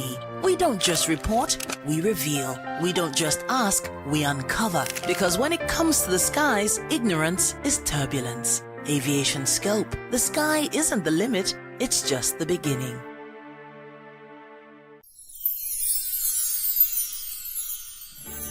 Whether you've been with us through the ups and downs or just joined us for this festive season, take a moment to cherish the moments you've made and look forward to making new ones on the horizon.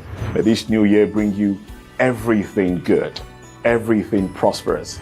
As we bid farewell to the old year and welcome you to the new year, May your heart be filled with joy and your home with laughter. And of course, may your spirit be filled with hope. we'll be bringing you live updates, exciting performance, and inspiring stories throughout the day. stay tuned for our special New Year's coverage and let's make this year unforgettable. Thank you for making us a part of your celebration. Merry Christmas and a Happy New Year.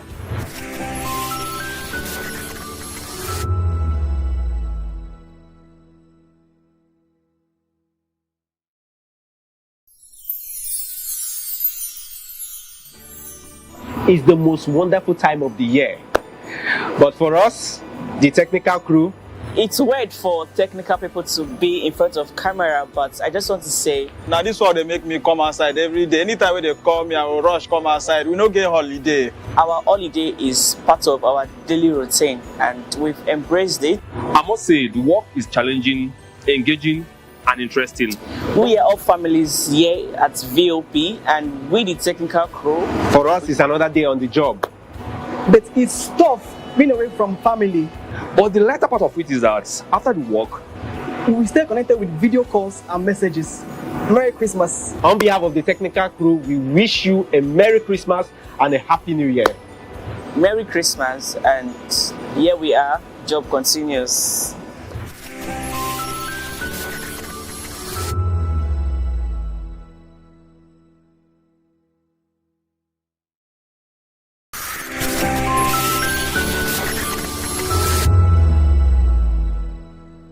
To know the happenings in the maritime sector, join us on the program Maritime Frontiers on VOP TV as we discuss key areas in the maritime sector from aquaculture, maritime transportation, maritime labor regulation, oil and gas exploration, ferry and passenger insurance, marine pollution and prevention, port operations, and lots more. Maritime Frontiers, exploring Nigeria's blue economy. In a world where truth is the ultimate power and opinions scream the loudest, it's time to wade through the noise. Hunger no get tribe. Hunger no get religion. And scan the human interest and trending topics that matter. Stay tuned to The Issues, your plug to the stories making the buzz, from politics to science and technology, social justice, and more. Let's tackle the tough questions and expose the truth. The Issues on Voice of the People Television, Mondays to Fridays, 8 to 9 p.m. The Issues. Don't just react, understand. Behind every broken desk lies a broken promise. Education shapes the nations. But who is asking the right questions? Introducing Edu Dialogue, the show that goes beyond the surface, exposes the cracks, the corruption, and the silence in Nigeria's education system. Edu Dialogue, Saturdays, 3 p.m., only on VOP TV. We break the biggest stories, from missing funds to policy failures. We ask the tough questions and demand real answers. Edu Dialogue, this Saturday, 3 p.m. on Voice of the People Television.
Welcome to the locker room, the home of football talk that matters. I am Jerry Arpayon. Join us every weekday, Monday to Friday at 5 p.m. Nigerian time, as we share the hot takes and hot debates in the exciting world of football. And joining me are the usual suspects, Ikechukwu and Mayowa, as we break down all the hot takes and everything that's happening in the football. Don't just watch football, live it with us. Catch us on the locker room and Voice of the People Television at 5 p.m. Nigerian time. And like I always say, if not 20 minutes off, please discuss.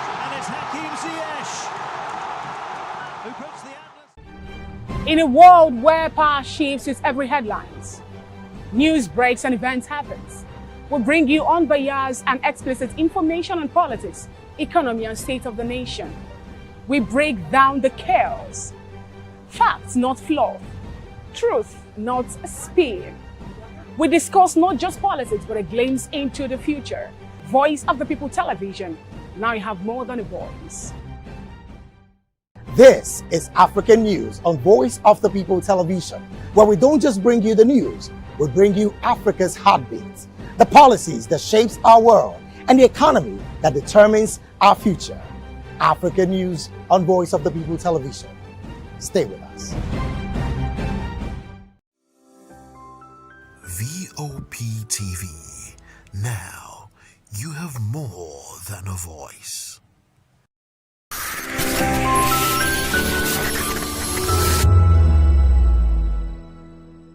We encourage you to click on the like button and subscribe to our YouTube channel. We are Voice of the People TV. Also follow us on all our social media platforms. We are at VOP TV Live. Visit our website www.vop.ng for fresh and trending news. Also watch us live on SLTV channel 264.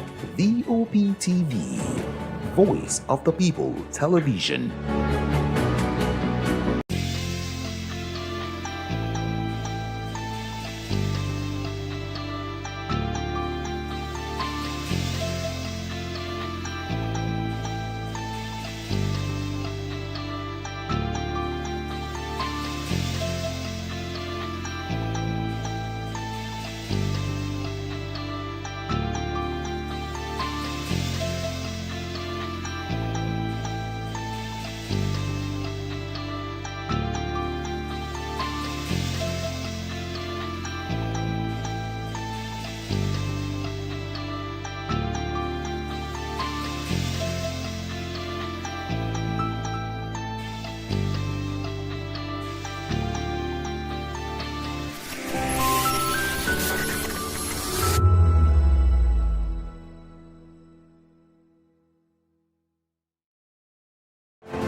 Do you want your voice to be heard? Do you know that you matter in the scheme of things? The People's Voice, the show where ordinary citizens take center stage as we discuss the biggest stories that affect you and I. With you in mind, we facilitate lively discussions, debates, and interviews on the topics that matter most to you and I. From social justice to economic empowerment, education to healthcare, governance, and more. Tackling tough topics and amplifying your voice. Join the conversation and make your voice count. The People's Voice. Make your voice count. Are you ready for the extraordinary? Something big is happening on your screen. Introducing VOP TV. Now streaming on SLTV channel 264. From breaking news to captivating conversations, news analysis, giving you all sides to the story. We bring in-depth discussions on the issues that matter, from politics to sports, entertainment, and lifestyle. VOP TV on SLTV channel 264. Join us as we redefine what television means to you. Voice of the People Television. VOP TV. Now you have more than a voice.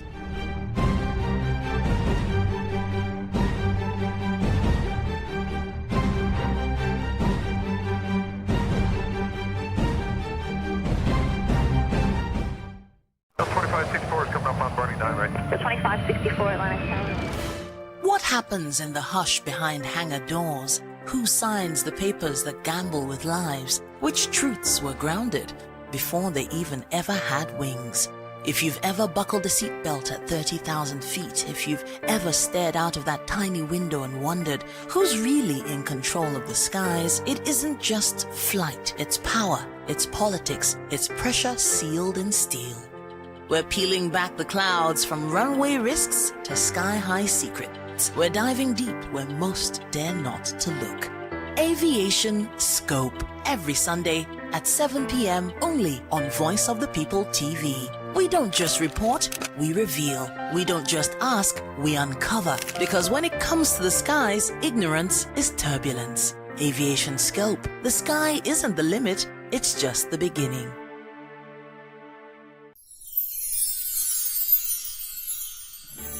Whether you've been with us through the ups and downs or just joined us for this festive season, take a moment to cherish the moments you've made and look forward to making new ones on the horizon. May this new year bring you everything good, everything prosperous. As we bid farewell to the old year and welcome you to the new year, May your heart be filled with joy and your home with laughter. And of course, may your spirit be filled with hope. We'll be bringing you live updates, exciting performance, and inspiring stories throughout the day. Stay tuned for our special New Year's coverage and let's make this year unforgettable. thank you for making us a part of your celebration. Merry Christmas and a Happy New Year.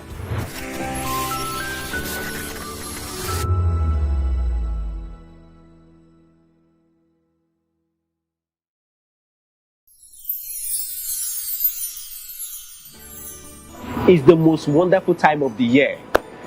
But for us, the technical crew, It's weird for technical people to be in front of camera, but I just want to say, Now this one they make me come outside every day. Anytime when they call me, I will rush come outside. We no get holiday. our holiday is part of our daily routine and we've embraced it. I must say, the work is challenging, engaging, and interesting. We are all families here at VOP and we the technical crew. for us, it's another day on the job. But it's tough being away from family. But the lighter part of it is that after the work, We will stay connected with video calls and messages. Merry Christmas. On behalf of the technical crew, we wish you a Merry Christmas and a Happy New Year. Merry Christmas, and here we are, job continues.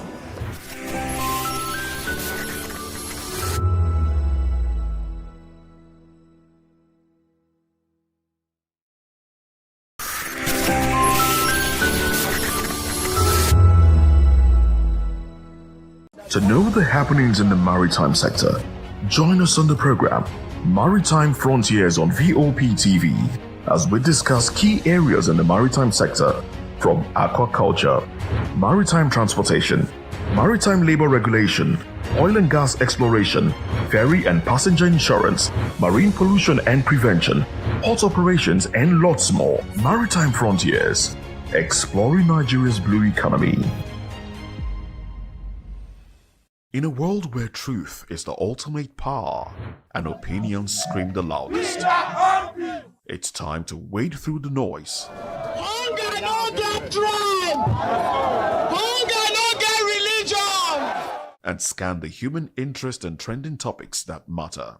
Stay tuned to The Issues, your plug to the stories making the buzz, from politics to science and technology, social justice, and more. Let's tackle the tough questions and expose the truth.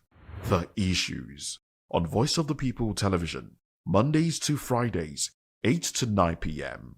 The Issues. Don't just react, understand. Behind every broken desk lies a broken promise. Education shapes the nations. But who is asking the right questions? Introducing Edu Dialogue, the show that goes beyond the surface, exposes the cracks, the corruption, and the silence in Nigeria's education system. Edu Dialogue, Saturdays, 3 p.m., only on VOP TV. We break the biggest stories, from missing funds to policy failures. We ask the tough questions and demand real answers. Edu Dialogue, this Saturday, 3 p.m. on Voice of the People Television.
Welcome to the locker room, the home of football talk that matters. I am Jerry Arpillon. Join us every weekday, Monday to Friday at 5 p.m. Nigerian time, as we share the hot takes and hot debates in the exciting world of football. And joining me are the usual suspects, Ikechukwu and Mayowa, as we break down all the hot takes and everything that's happening in the football.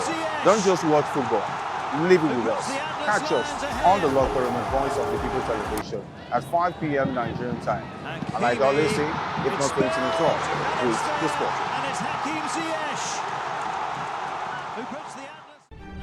In a world where power shifts its every headlines, news breaks and events happens, we bring you unbiased and explicit information on politics, economy and state of the nation.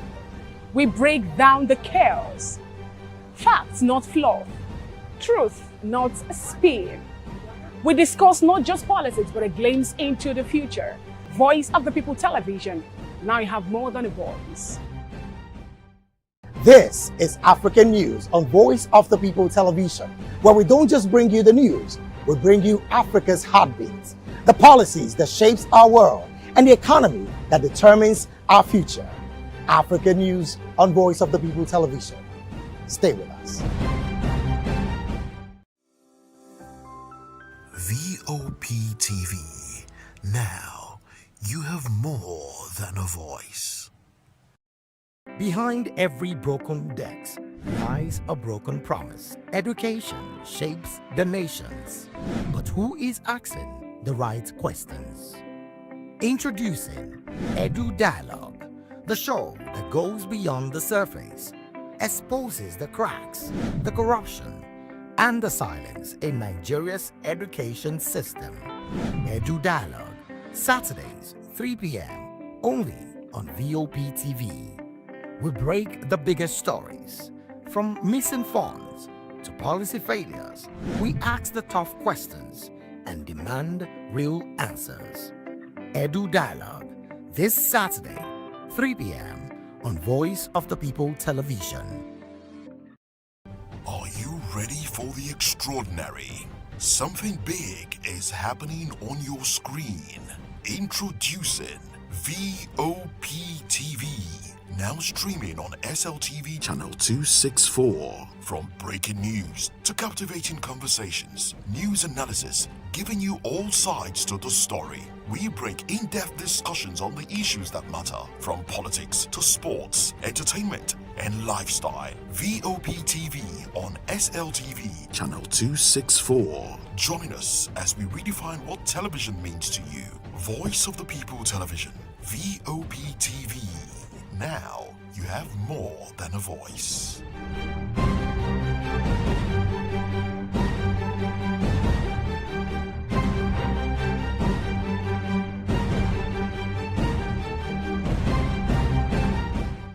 Hello there, my name is Damilola Ogunsi, also known as the Goldfish. Hi, my name is Chiki Bright Emmanuel. I'm an actor and a filmmaker. Hello peeps, my name is Yomi E. Adejimo. Hi everyone, I'm Paul Utomi. Hi everyone, my name is Stacey Benjamin and this is Voice of the People TV. I need you to keep it locked to VOP TV. See, are you looking for good entertainment? You want to get good movies, good music, politics, talk shows, sports and entertainment. You really want a channel that gives you everything you need without you having to run around. VOP is where you are. That's Voice of the People. If you're not listening to this, you're not one of us. And you deserve to be killed. Scrap chat. Don't be killed, but watch it. Or I'll find you. And I want you. And you are locked on VOP TV. Don't go nowhere. This is where the juice is. This is where all you need for entertainment, politics, movies, and whatnot. And keep watching VOP TV. So keep it locked because I'm locked already, man, and it's money back guarantee. So you're gonna have a good time because I do. And please keep watching VOP TV. I won't want to actually. I beg you, subscribe, watch it. If not, whatever you see, you better not touch that dial because VOP is the plot.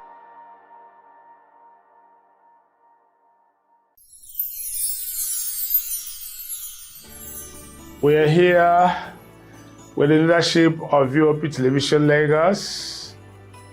We do appreciate this opportunity to say Merry Christmas and Happy New Year to our viewers all over the world and admirers. Cheers. VOP TV. Now, you have more than a voice. 7. Well, when you now have 27 against 4. But they're actually, is it 31? In total. 31 in total. 31 house. Anything they hear resign. Okay. The 4 now, the 4 is with Fubara. But it's still, if not for this crisis, they would have had election to bring in the 31st member. But the point is, there's no way Fubara can survive this. The only way is to become Mr. Gentle and earn his pay. As a matter of fact, if he wants to eat, he has to take order from the state assembly. And they'll tell him what to eat. And they will determine what to eat. Otherwise, because no matter if the whole of River State gather in Port Harcourt and say no, the moment those 27 members are in that chamber with the maze, whatever anybody does outside that chamber is null and void. With security backup. With security backup. So it's a helpless situation for Fubara. I'm telling you. And so the best bet is for him to just koto and allow for so he's a conquered man. I mean, not just conquered. He dug his own grave from beginning. Is it compulsory that we must be governor at all costs? Okay, now for me, the situation is this. Mostly started with an opening line. You know, he said that when the state of emergency was called off, for 24 hours we didn't see Fubara, but we got information that he was in Abuja. He went back to Port Harcourt, resumed office, and now went back to Abuja. So you can see, of course. And Barrister also said, I want to put the bits and pieces together. Barrister said something that there is no democracy in River State. Yes, I agree with you, but I would like to expand it. What is going on in River State, believe me, happens in more than 2/3 of the states in Nigeria. Why would you say, or what would you say led to Peter Obi holding back his aces, as it were, decision to whether be officially part of the ADC or not up until this time? And if he joins the ADC now, does that mean that he will be contesting? Have they agreed that he will be the flag bearer, the presidential candidate of the ADC? Or are you still going with, I think you made your point clear some time back, that whether or not he's the flag bearer, it doesn't matter. He might as well run as vice under Atiku, and that would just be fine. Are you still taking that stance? Moses, without dwelling so much on this issue, I have made myself clear on other platforms and other shows that I will not talk about Obi until after 2027. No, seriously, I've said it. And so, until after 2027? Yes. Okay. By that time, the course will be clear. I will not know what I'm talking about. So what will you be talking about after 2027? Hold on, I'm coming. Like this thing that happened now. It's just speculation. Obi have told us several times that he's going to declare. Yet he did not. So on what ground will I be talking now? No, what you are talking about has not happened, and there's no guarantee that it will happen. So what am I talking about it for? Barrister, I'm sure this has gone beyond speculation. Are you serious? Yes. No, please don't say that, because we were told that immediately after Anambra election he's going to declare. Is that not true? Since that time till now, what has happened? Remember, even after that, there was another speculation somewhere.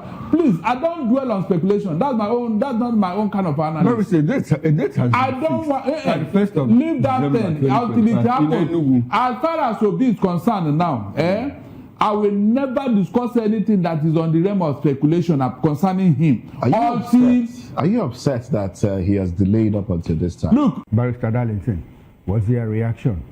My reaction is that it showed that Tinubu is a visiting president to Nigeria, because most time when we are in crisis, this man just out of the country. I'm telling you, he is a visiting president. In fact, Tinubu have outsourced his responsibility to Donald Trump. That is the implication of what we are seeing now. How do you rationalize this type of behavior? A foreign power is sending bomb into your country, are you not supposed to be on ground to monitor situation? As the commander-in-chief, it is that period that you remember to go on holidays. Can you just imagine? How can you explain this, for God's sake? How? And you know Donald Trump said that he's coming back. That means the bombing have not stopped. So what if there is another bomb now from Donald Trump in the absence of Tinubu? Please, how do you explain this, for God's sake? A president is out of the country while a foreign power is bombing his country. Is there any explanation to this? Anybody who thinks that he has extra wisdom, come and tell me the meaning of this. If not that Tinubu, it is either an act of cowardice or the man is tired of ruling this country. There is no other explanation. Tinubu is tired of ruling this country. Because for something like this to happen and this man is absent from the country, it's a very big shame, an embarrassment of, in fact, to say the least, it is disappointing. There is no other explanation. Remember when Osama bin Laden was taken down somewhere in Pakistan? Barack Obama was in the situation room watching the whole scenario. He was in the situation room throughout to see to the end of that matter. Now, somebody you claim to be collaborating with, is coming to your country with a bomb, and you now decided to leave the country completely. But Barrister, we were told that this is end of year vacation, which is not entirely. There is no explanation, please. There is no, what are you? If it didn't happen immediately, what will happen? No, hold on. End of year what? End of year vacation, yes. There is no. This is just an excuse. An excuse. Tinubu cleverly avoided being mentioned in this matter. I have told you that the federal government of Nigeria is complicit in this terrorism. He doesn't want the terrorists to accuse him of attacking them. That's why he cleverly avoided. But the Nigerian government has put up a statement saying that, look, they acted in collaboration with the United States. Leave Nigerian government. So who represents the Nigerian government? Listen, is it not the president himself? Is it not Donald Trump that is sending the bomb? Donald Trump is the commander-in-chief in his own country. He was one that ordered it. He was president. He ordered it. The precise time he ordered it, he was there. That's why he told those rascals that he wished them happy. Barrister, Donald Trump is acting at the personal level as Donald Trump or as the president of the United States of America? Yes, he's the commander-in-chief of his country. Exactly my point. Exactly my point. Now, the federal government has issued a release, a statement saying, look, we even provided intelligence for all of this. It's a lie. How will the president try to shield himself or absolve himself from responsibility? Listen very well. I cannot be deceived again. Have been issue. The federal government of Nigeria have been shading and pampering the terrorists, true or false. If they had acted, will Donald Trump come in? Answer me. If this federal government have done what they needed to do, what they swore to do to protect life and property, please, will Donald Trump come in into the matter? That is not in dispute. What is in dispute is the fact, the statement that you made that, look, the president could simply be avoiding, running away, and so that the terrorists will not blame him. Exactly. And I'm telling you that the federal government has issued a statement saying, look, we are collaborating with the United States. We even provided intelligence before the strike. Now, I should ask you, who is the federal government? Is it not Tinubu that represents Nigeria? Listen very well. Anybody can issue a statement on behalf of anybody. No, Barrister, no, don't tell me that. Anybody cannot issue. I said, now, the person issues, buy your issues for who? Who does buy your work for? Hold on. Let me tell you, Mr. Ogoro. Okay. In a matter like this, you don't understand what is going on. Is it true or false that this federal government have been pampering terrorists? No, Barrister, that's your opinion. I don't know. I don't have an opinion. Oh, you don't know, Abi? No, I don't have an opinion. What is on ground? Well, what is on ground? What is your own take on it? No, Barrister, my take on it is that, look, if I should have a take, which I shouldn't, my take is that based on what you said, now the federal government has issued a statement, from one of the president's handlers that, look, we collaborated. Foreign Affairs Minister Yusuf Tuga, even said it like, look, we are aware, that the United States was coming. We even provided intelligence and all of that. The Foreign Affairs Minister have no role to play here. And this cool thing is getting traction by the day. At a point, we heard information that, look, there was nothing like that. But a few days later, we see arrests being made, you know, including a former governor who was also former minister of State Petroleum Resources, Dimitri Silva. They searched his home in Abuja, his home in Bayelsa, like his younger brother or brother Paga has been arrested. And we also have rumors that he might be on the run. You know, what do you make of this development, given the, you know, within the context of there was no coup by the Staff Chief of Defense Staff, and the fact that we are hearing that some military officers have been arrested and investigations are ongoing? Can you help us untie, you know, some of those discrepancies within? Let me start by saying that even before the news broke out, it was rumored that there was a coup, but the report laid credence to that fact. And as at that time, arrests had been made before that report came. So it was difficult for the Directorate of Information in the military to outrightly deny. What they were saying was that they made arrests routinely for certain investigation that is not related to coup.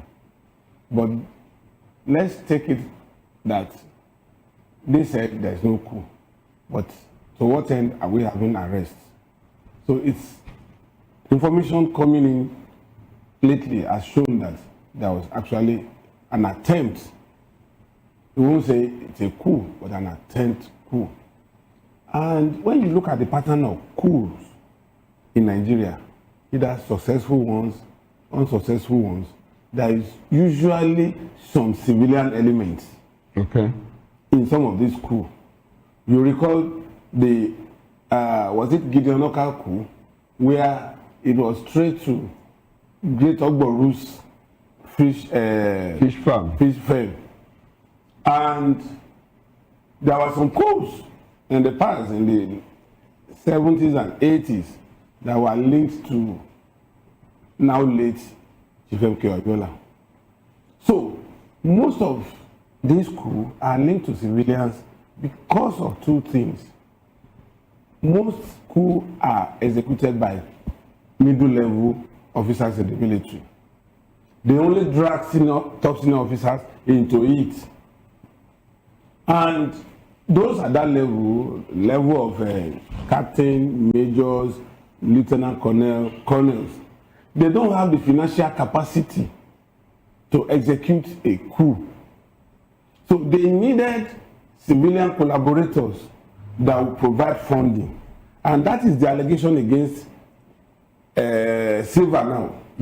That he might have bankrolled. That he might have bankrolled this unsuccessful attempt at toppling the government. Now, as it is today, there are many colorations to this attempted coup.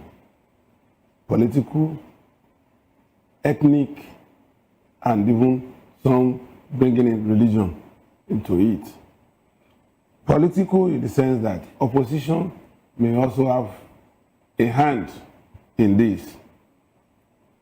Religious, said the preponderance of the 13 arrested are Muslims. Then ethnic, except for one from Imo State that was mentioned, and another one, the rest are northerners. Now talking about the preponderance of officers from the north, you know, and also the religious coloration to it all. 13 of them, you said, are Muslims, but we also have a Muslim president and vice president. That's on one side of it. Majority of them are from the north. Does it look like a continuation of some kind of discontent, you know, coming from the north against the current administration? You know, the north has been kicking, you know, for the past year, in fact 2 years, since the life of this administration. Since this administration made 6 months, the north has been kicking. You know, you have pushed us out. We have been shortchanged, you know, we are not getting our due. Does it have anything to do with the political angle to it, like the north trying to? There is this one aside to what you are raising, the North are still aggrieved. About what? An average Northerner is not counting the number of years the Northerners has ruled since independence. When they want to talk, they will start from 1999. As if you are erasing history altogether. And they will say, out of 26 years of the Fourth Republic, they said they have only experienced 10. All right, thanks for joining us again. Now, this is Newspaper Review. I am Chukwuma Okoro. And Mr. Lawale Kundayo, who was part of the morning show, stays back with us to review some of the newspaper headlines. We've been joined by Mr. Dele Fanimo. Dele is a seasoned reporter and VOP in-house analyst. Gentlemen, thanks for staying with us. Dele, thanks for joining us. Mr. Thank you so much for having me.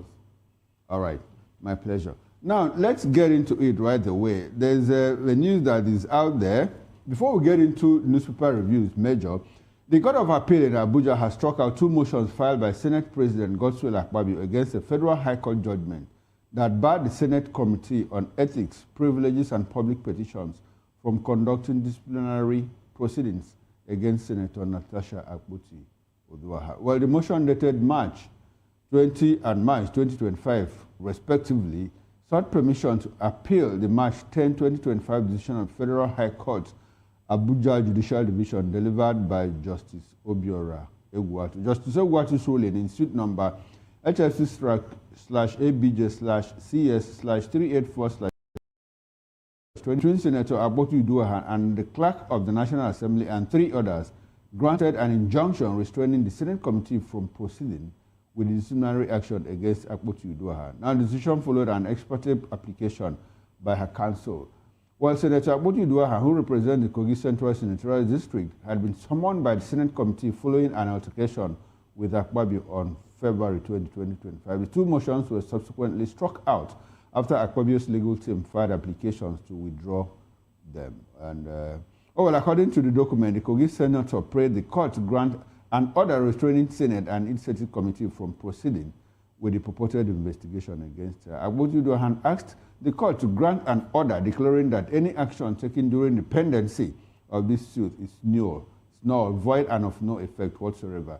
The presiding judge ruled that the defendant should come and show cause within 72 hours upon the service of the order, while an interlocutory injunction should not be issued against them. Not satisfied with the decision of the court, Senator Akpoti-Uduaghan appealed against the order through his counsel, Deborah D. Anyanwu. Well, the appellant sought, among others, an order of this honorable court enlarging the time within which the applicant may seek leave to appeal against the decision of the Federal High Court, Abuja Judicial Division, in suit number blah blah blah, Senator Akpoti-Uduaghan versus Clerk of the National Assembly of the Federal Republic of Nigeria and 3 others. Well, gentlemen, Mr. Fanimo, sir, you heard it. Court has struck out Akpabio's motion.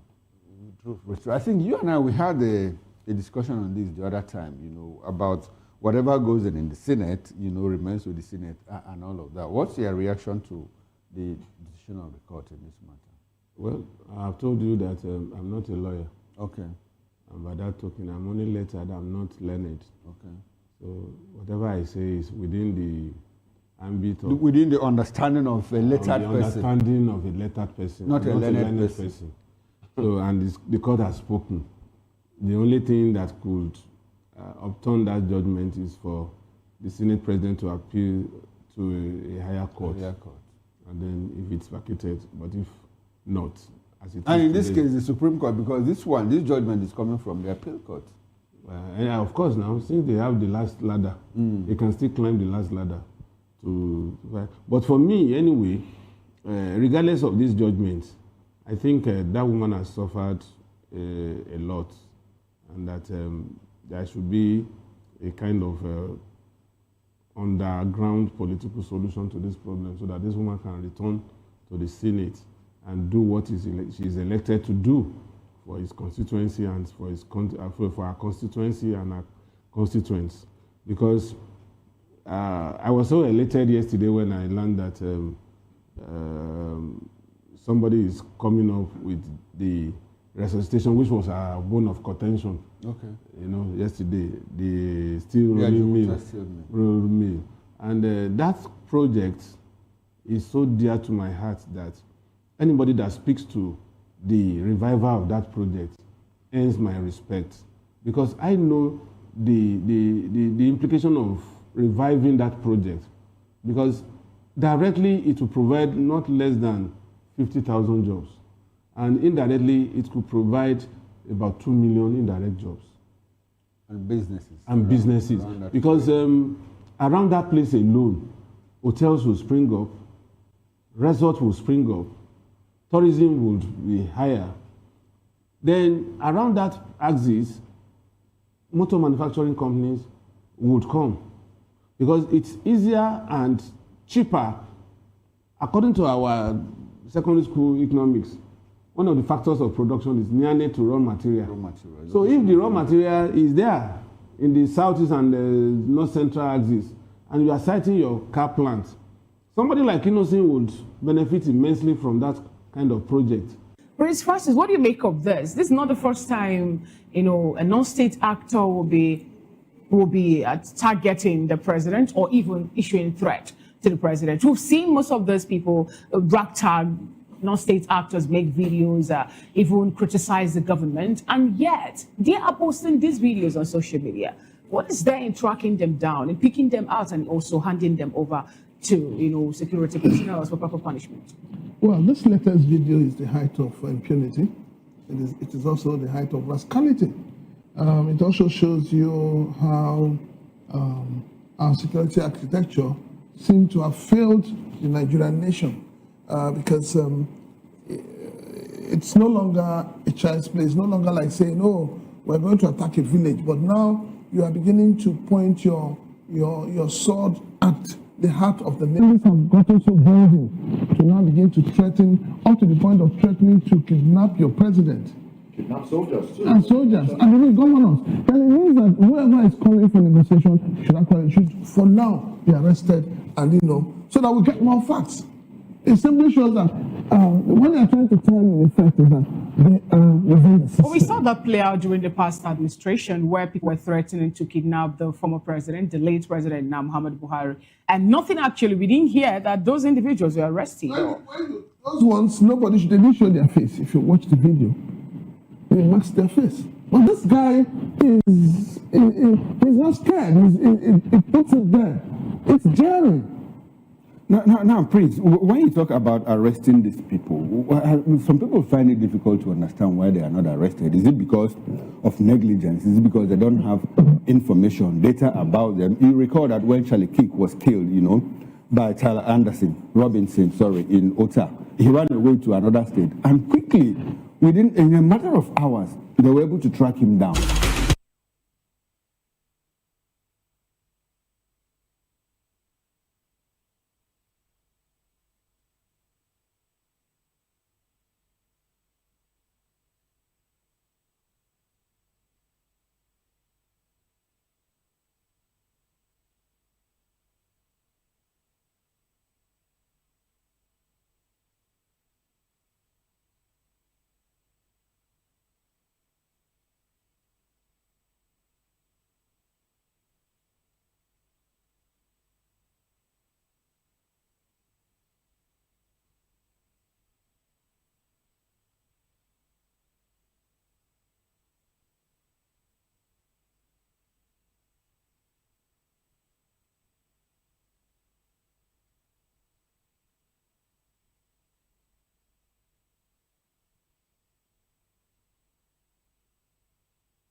VOP TV. Now, you have more than a voice. We encourage you to click on the like button and subscribe to our YouTube channel. We are Voice of the People TV. Also follow us on all our social media platforms. We are at VOP TV Live. Visit our website www.vop.ng for fresh and trending news. Also watch us live on SLTV channel 264. VOP TV, Voice of the People Television. This is African News on Voice of the People Television, where we don't just bring you the news, we bring you Africa's heartbeats, the policies that shapes our world, and the economy that determines our future. African News on Voice of the People Television. Stay with us. VOP TV. Now, you have more than a voice.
We encourage you to click on the like button and subscribe to our YouTube channel. We are Voice of the People TV. Also follow us on all our social media platforms. We are at VOP TV Live. Visit our website www.vop.ng for fresh and trending news. Also watch us live on SLTV channel 264. VOP TV, Voice of the People Television. This is African News on Voice of the People Television, where we don't just bring you the news, we bring you Africa's heartbeats, the policies that shapes our world, and the economy that determines our future. African News on Voice of the People Television. Stay with us. 2564 is coming up on Burning 9, right? The 2564 Atlantic Tower. What happens in the hush behind hangar doors? Who signs the papers that gamble with lives? Which truths were grounded before they even ever had wings? If you've ever buckled a seatbelt at 30,000 feet, VOP TV. Now. All right, good morning and welcome to Sports Republic right here, the first for this new year 2026. And yes, on behalf of the sports team on Voice of the People TV, I am saying a happy new year. Yes, it's going to be a prosperous new year. Yes, sir, for you all our viewers and of course all of us right here on Voice of the People television. And of course, yes, like I said, you're welcome. Yeah, first of the year. Well, 2025 was a fantastic sporting year, and yes, 2026 also promises to be another exciting one. AFCON is still going on, and of course, it is officially the FIFA World Cup year. 48 teams will be slugging it out in USA, Canada, and Mexico, and unfortunately, the Super Eagles of Nigeria would not be involved in that one. But well, we move on. They are doing well already in AFCON. Yes, I said earlier, so towards the end of last year, I said that if they want to be on the good books of Nigerians, they just have to win the AFCON. And they've started pretty well. 9 points out of a possible 9. They top the group and they will be facing, don't worry, I will say that as the show progresses, because the round of 16 also, is already is out. The draw is out and the Super Eagles already know their opponents. And AFCON, trust me, has served up a whole lot. I am Afiz Ogubanjo, and yes, I will be going with you for the next 15 minutes or so on this incredible journey. Yes, I'll bring you the very best of sports. And just before we go on, please do well and join us. Join us. Follow us on all our social media handles. Yes, the social media platforms of course, on YouTube, Voice of the People Television, VOP TV Live. Of course, like, comment, subscribe to the channel, and also turn on the notification bell so you won't miss any of the exciting updates from this show, Sports Republic, and also other shows right there on the platform. And of course, I spoke about AFCON, and trust me, this one it has a right to say it is up there. It is up there as one of the best ever, to be honest. And it's just the group stage that has ended. The round of 16 is 7 up to be fantastic. The fixtures are out, and already AFCON is already blowing your mind. These are the results of the last round. Of course, this is a Group D fixtures. Benin Republic, they lost 3-0 to Senegal. The big boys. This is one thing I like about the AFCON. This year, the big boys set the tone. There was no time for upsets. Senegal did the business against Botswana, concluded that group against Benin. Sadio Mane has been fantastic, was man of the match. Botswana, with focused performance, including that first one against Senegal in the first game, they lost 3-0 to DR Congo. Senegal and DR Congo went head-to-head in that group. Senegal just topping that group with a goal difference of +6, just one higher than DR Congo's +5. And Algeria as well, the only team aside from the Super Eagles of Nigeria to finish 100%. Yes, they won all their games, and Riyad Mahrez was fantastic. He is still one of the top scorers of the tournament so far with 3 goals. He didn't get any goal, unfortunately, in the last game, but Ibrahim Maza of Leverkusen, that is the player I want a lot of people to look out for. Emilio Nsue, yes, our top scorer from the last AFCON, yes, also got his first goal in this game for Equatorial Guinea. A good one so far. As I was speaking about Ibrahim Maza, AFCON this year has also given us that stage to look at good players that you'll be seeing lighting up the European stage really soon. And I like that about the AFCON. And yes, Group A, Morocco, we saw what they also did. They also got 9 points. I'm sorry about... No, Morocco didn't get 9 points. Morocco got 7. Yes, because they won their first game, drew the second one, and won the last one. Ayoub El Kabi, of course, the man with the bicycle kicks, always scoring the bicycle kicks. And he has 2 already. Imagine a single player having 2 goals to be contenders of the goal of the tournament. That's a good one. And in Group A, yes, of the last round, the results, Comoros, yes, you have it on your screen. Drawing against the Draw Kings, Mali finished with 3 points. They drew 0-0 against Comoros. Zambia up against Morocco, yes, ended 3-0 with Ayoub El Kabi getting 2 for himself. And Brahim Diaz, yes, the other man with 3 goals, yes, in the tournament. The second Moroccan, to get all 3 goals in all 3 games, yes, of the first the group stage of the AFCON. Yes, Ahmed Farah doing that last in 1976. Angola up against Egypt, finished 0-0. Zimbabwe losing to South Africa. South Africa also fantastic. I know they lost to Egypt, but they got their winning boots back on. And Lyle Foster also scoring the second goal, as well as Oswin Apolis, who for me is going to be one of the best players at this AFCON. And Tanzania, yes, up against Tunisia. Tunisia were supposed to light up Group C with the Super Eagles of Nigeria. But Super Eagles of Nigeria, yes, we saw what they did to the Carthage Eagles of Tunisia. 3-2, they won that game. It was a comfortable 3-0 lead, but Tunisia clawed back, but unfortunately could not get that precious point or even all 3 points. And Super Eagles defeating Uganda. Even with the fringe players, they still went on to defeat the Cranes of Uganda. But one question still lingers: why do the Super Eagles concede? With the defense is solid, to be honest. Igor Ogu stepped in for Semi Ajayi and gave him a fantastic performance alongside Kavi Bassi, who also went on later. People are saying Chidozie Awaziem should not get anywhere near this team, because as soon as he stepped foot into that pitch, it was shaky all through, and the goal unfortunately came in while it was on the pitch. But Kevin Bassi and Semi Ajayi going forward for Nigeria's games, they should be, yes, the defensive pairing. And yes, this is Group C. Of course, yes, I'm talking about the standings now, the final standings. This is Group C, concerns us, the Super Eagles of Nigeria. 3 games played, 3 games won, no draw, no loss, but a goal difference of +4. Because they scored 8 goals and conceded 4. Yes, so it goes difference of +4, but finishing with 9 points. And Tunisia, yes, with 3 games played, a draw, a win, and a loss, and they finished second with 4 points. Tanzania, yes, Tanzania surprised me. 2 points, and they are in the knockout stages of the AFCON. They finished with 2 points, but they are one of the best third place sides, yes, we are finishing with a goals difference of -1, while Uganda unfortunately have to go home. And let's look at the other groups as well, because in Group A, Morocco finished top of that group. Mali, yes, also qualified, and in Group B as well, we also saw results from the group right there. The round of 16 is set. Yes, Morocco, of course, you have on your screen right there. Morocco, yes, topping the group with 7 points. They drew with Mali. Actually, that's where the one draw that you're seeing on your screen, that's where it came from. They drew Mali. Mali, they are the draw kings. They didn't win any game. They didn't lose at all, but they drew all 3 games. And the Lassine Sinayoko getting 2 of their goals. In fact, their 2 goals scored so far has been scored by Lassine Sinayoko, the Auxerre man, and they have 3 points right there. And Comoros finishing with 2 points, unfortunately, with a lower goals difference than Tanzania of the that belong to the group of the Super Eagles of Nigeria, and Zambia, yes, also with -3 goals difference.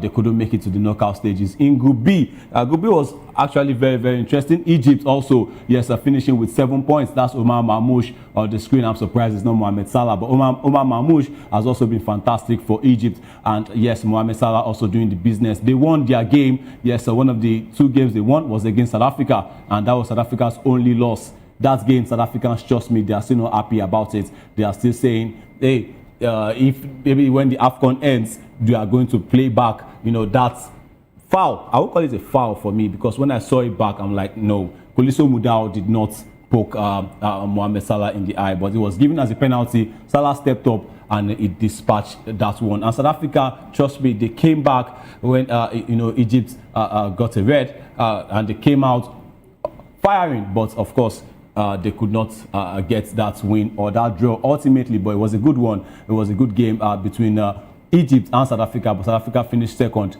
in that group. And in third place was Angola, yes, who also finished second. We finished third with 2 points, -1, yes, with Tanzania, but Angola could not make it. It was supposed to even be a Nigeria-Angola game, because it was projected to be Nigeria up against Angola, but now it didn't finish that way. Angola are now out of the tournament, while Zimbabwe also are also out of the tournament. And yes, we saw Group C. Yes, that was the first group we said yes, for the Super Eagles of Nigeria. And in Group E, this is Algeria.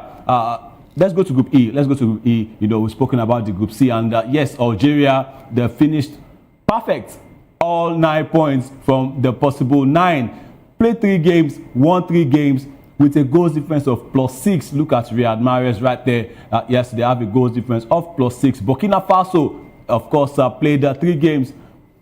Yeah, Burkina Faso with 3 games played, 2 games won. Yes, but no draw, but a loss, of course, and that was to the perfect men, Algeria, and of course a goals difference of +2, while they finished with 6 points. And Sudan, yes, 3 games played, 1 game won, and 2 games lost. They finished with 3 points, and trust me, Sudan are in the round of 16. Equatorial Guinea, unfortunately, they are going home. Yes, 3 games played, no win, no draw, but they lost all 3 games with a -4 goals difference. And yes, let's go back to Group D, which was very interesting. Senegal, of course, yes, this was a very, very tight group. Trust me, and we are still going to the tighter group, but yes, this was a tight group. Senegal and DR Congo. Yes, Senegal, 3 games played, 2 games won, a draw and a loss, but a goal difference of +6. A goal difference of +6, yes, ensured the Teranga Lions finished top of that group. While Democratic Republic of Congo, yes, this team, Nigerians are looking at this team squarely.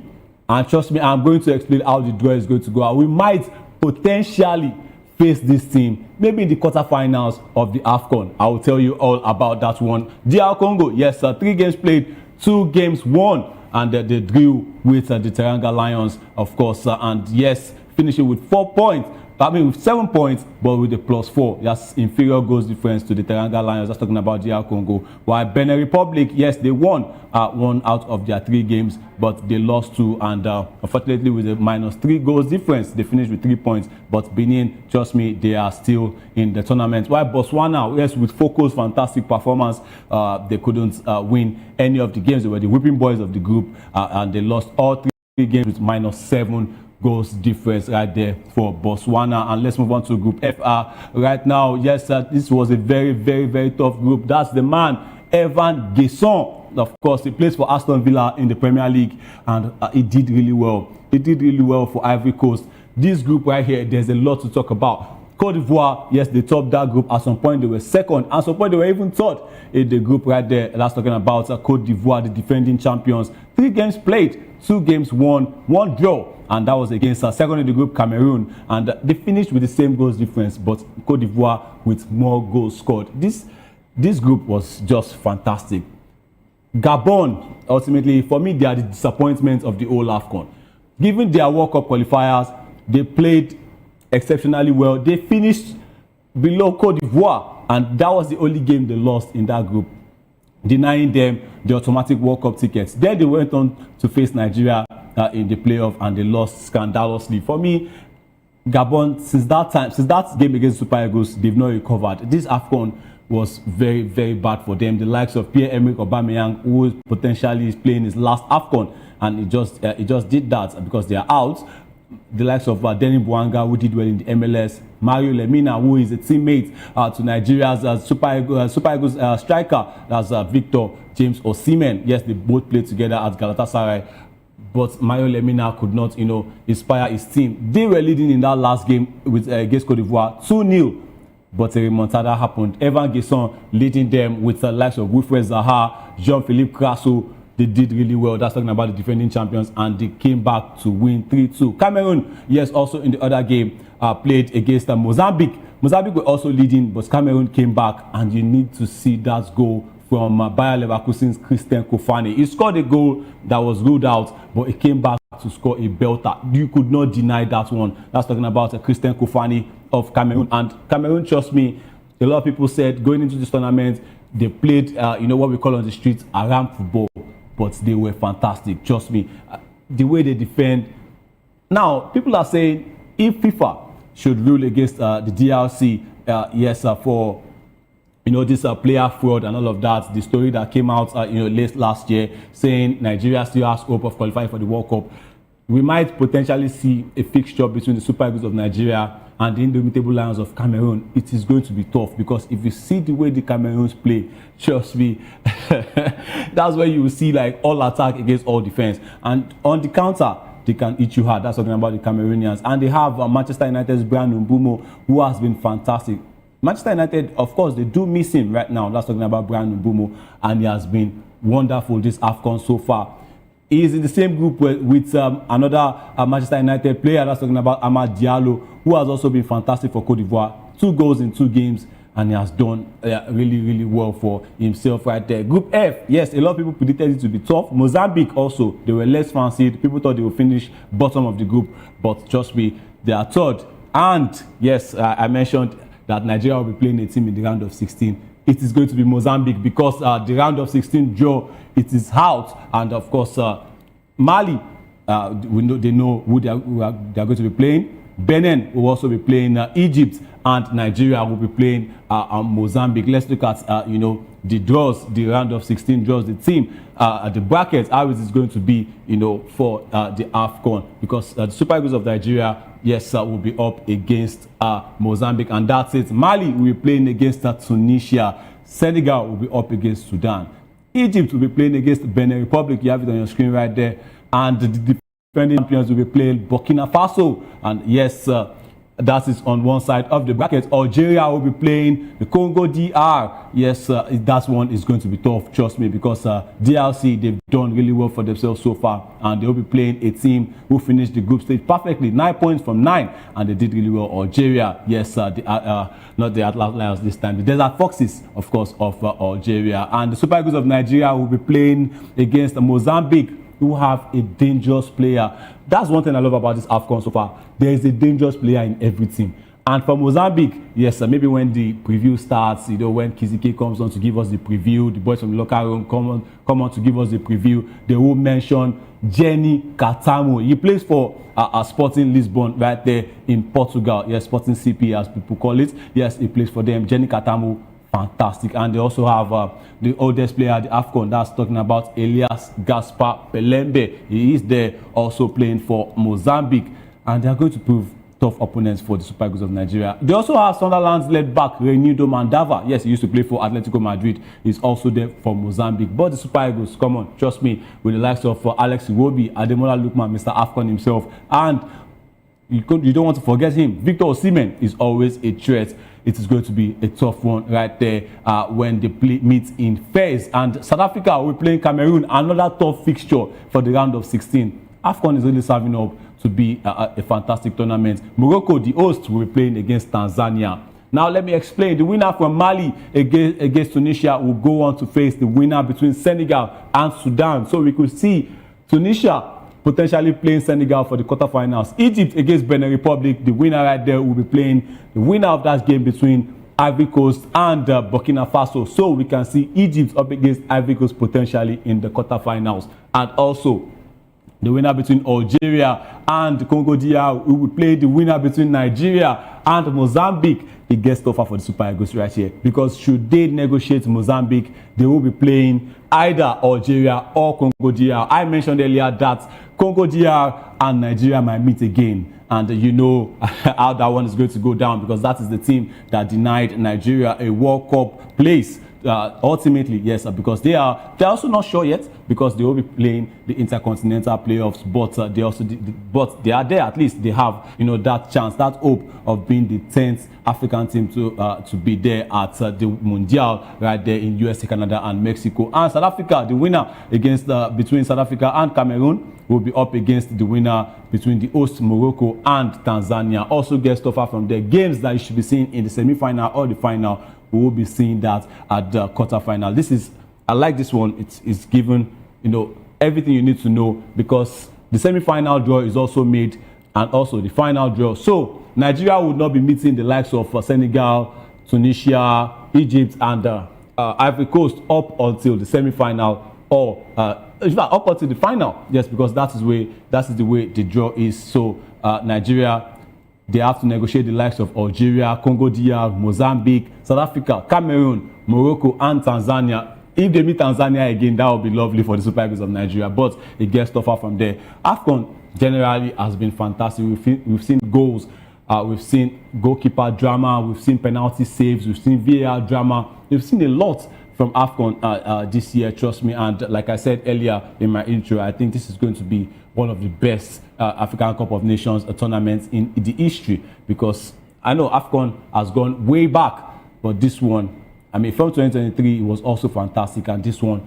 trust me, it is going to be a very, very good one. The top scorers, yes, we have the likes of Riyad Mahrez with 3 goals, Ayoub El Kabi of Morocco with 3 goals, and also Brahim Diaz, and a lot of players are on 2 goals. Lassine Sinayoko of Mali with 2 goals, Amad Diallo with 2 goals, Nicholas Jackson with 2 goals, Ademola Lookman of Super Eagles of Nigeria with 2 goals, Rafael Onyedika, yes, also with 2 goals. Victor Osimhen has a goal, but he's definitely going to score more, and there are also other players as well with 2 goals, the likes of Ibrahim Maza of Algeria as well with 2 goals, and good one AFCON so far. Away from that, let's move on to the Premier League. Yes, because we saw fixtures on Tuesday, yes, where the table toppers Arsenal, they dispatched one of their title rivals, yes, Aston Villa, yes, with Unai Emery as their coach. 4-1 at the Emirates, it ended. Yes, Kizike told us all about that one yesterday. Arsenal have just been fantastic, and yes, fixtures continue today. Yes, New Year fixtures. Of course, we have the likes of Manchester City. Yes, they will be looking to close the gap back, yes, to 2 points on the table toppers Arsenal. But first, Crystal Palace will be playing Fulham right there at Selhurst Park. Yes, Liverpool up against Leeds. Liverpool also will be looking to bounce back, and Brentford, yes, will be up against Spurs. This one, we will be seeing Spurs manager, that's talking about Thomas Frank, returning to his old stomping ground. Brentford, yes, his former Brentford manager, and he will be going back, yes, to the G-Tech tonight as they face Brentford. It's Brentford up against Tottenham, while Sunderland up against Manchester City, a team that hasn't lost at home. Sunderland, they've been fantastic. Newly promoted side, but they've done really well for themselves. The likes of Granit Xhaka, the likes of Brian Brobby, Wilson Isidore, and you know, they've lost players to the AFCON. You know, the likes of Reinildo Mandava is playing for Mozambique. The likes of Noah Sadiki playing for the DRC. Atom Asuaku also for DRC. But they've got good players, trust me. The likes of Mukie Their goalkeeper, Robin Roofs, has also been fantastic so far in the Premier League this season. Yes, this was just before Arsenal's game. The table as it stands, Arsenal right now will be having 45 points because they defeated Aston Villa, and they will be leading Manchester City with 5 points. City are on 40, pending their game tonight up against Sunderland. Aston Villa, yes, still on 39, yes, but their goals difference will be minus 13 because they conceded 4 goals, but they scored 1, so you will add 3 to that one. Oh, it will be 7.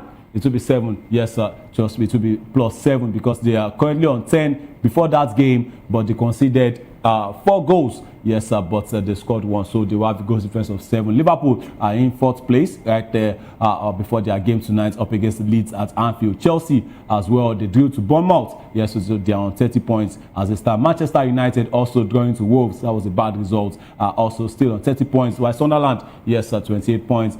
Brentford, Crystal Palace, Fulham, the teams that will be playing tonight, Spurs as well, Everton, of course, they are on 28 points. Everton should have moved up by now, yes, just before the Brentford game because they defeated Nottingham Forest. Brighton as well, they couldn't get a win, they drew up against West Ham. Newcastle got a win, so they will be away from that 14th position, while Bournemouth also they got that important point for them up against Chelsea at Stamford Bridge. Leeds will be playing Liverpool. Nottingham Forest still stuck with 18 points because they lost to Everton at home. West Ham, yes, should be on 14 points right now because they drew that game up against Brighton, while Burnley lost to Newcastle at home, and they are still in 19th place, while Wolves, they've gotten their 3rd point of the season, and trust me, one of those points is at Old Trafford against Manchester United.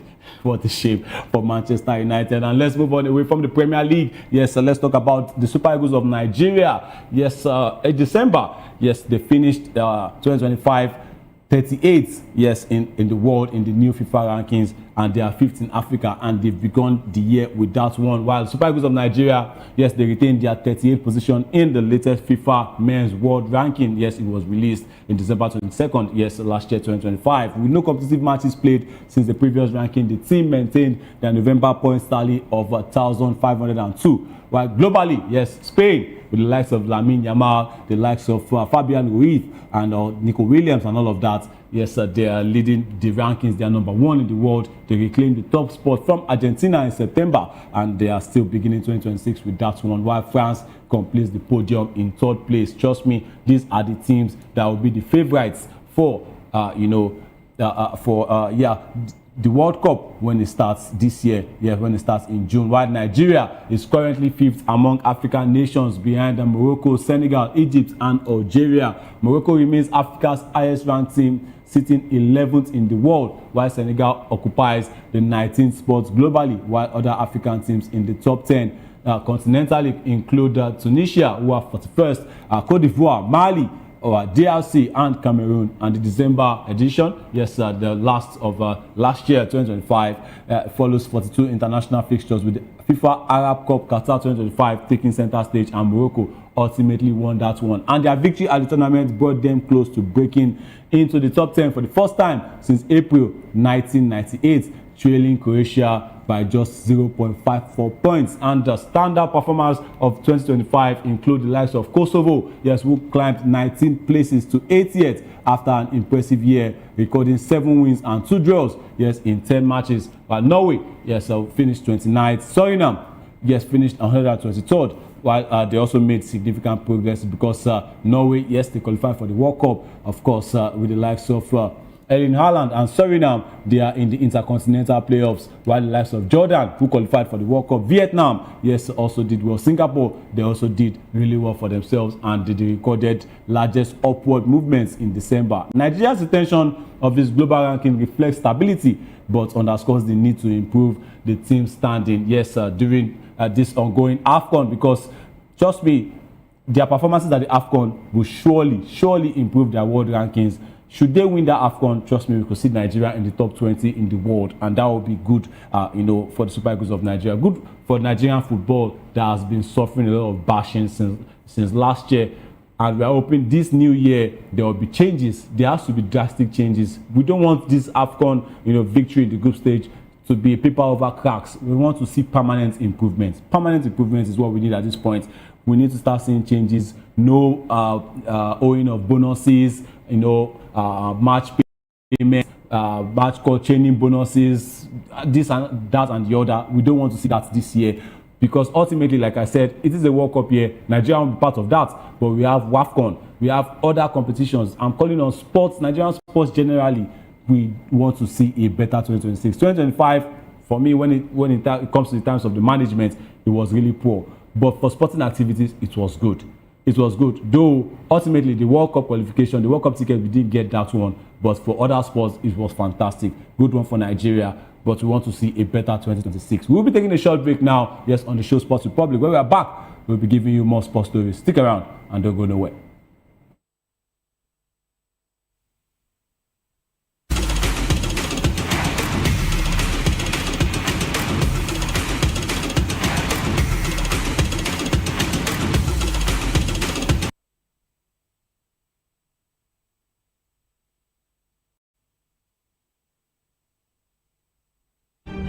In a world where power shifts with every headlines, news breaks and events happens, we'll bring you unbiased and explicit information on politics, economy, and state of the nation.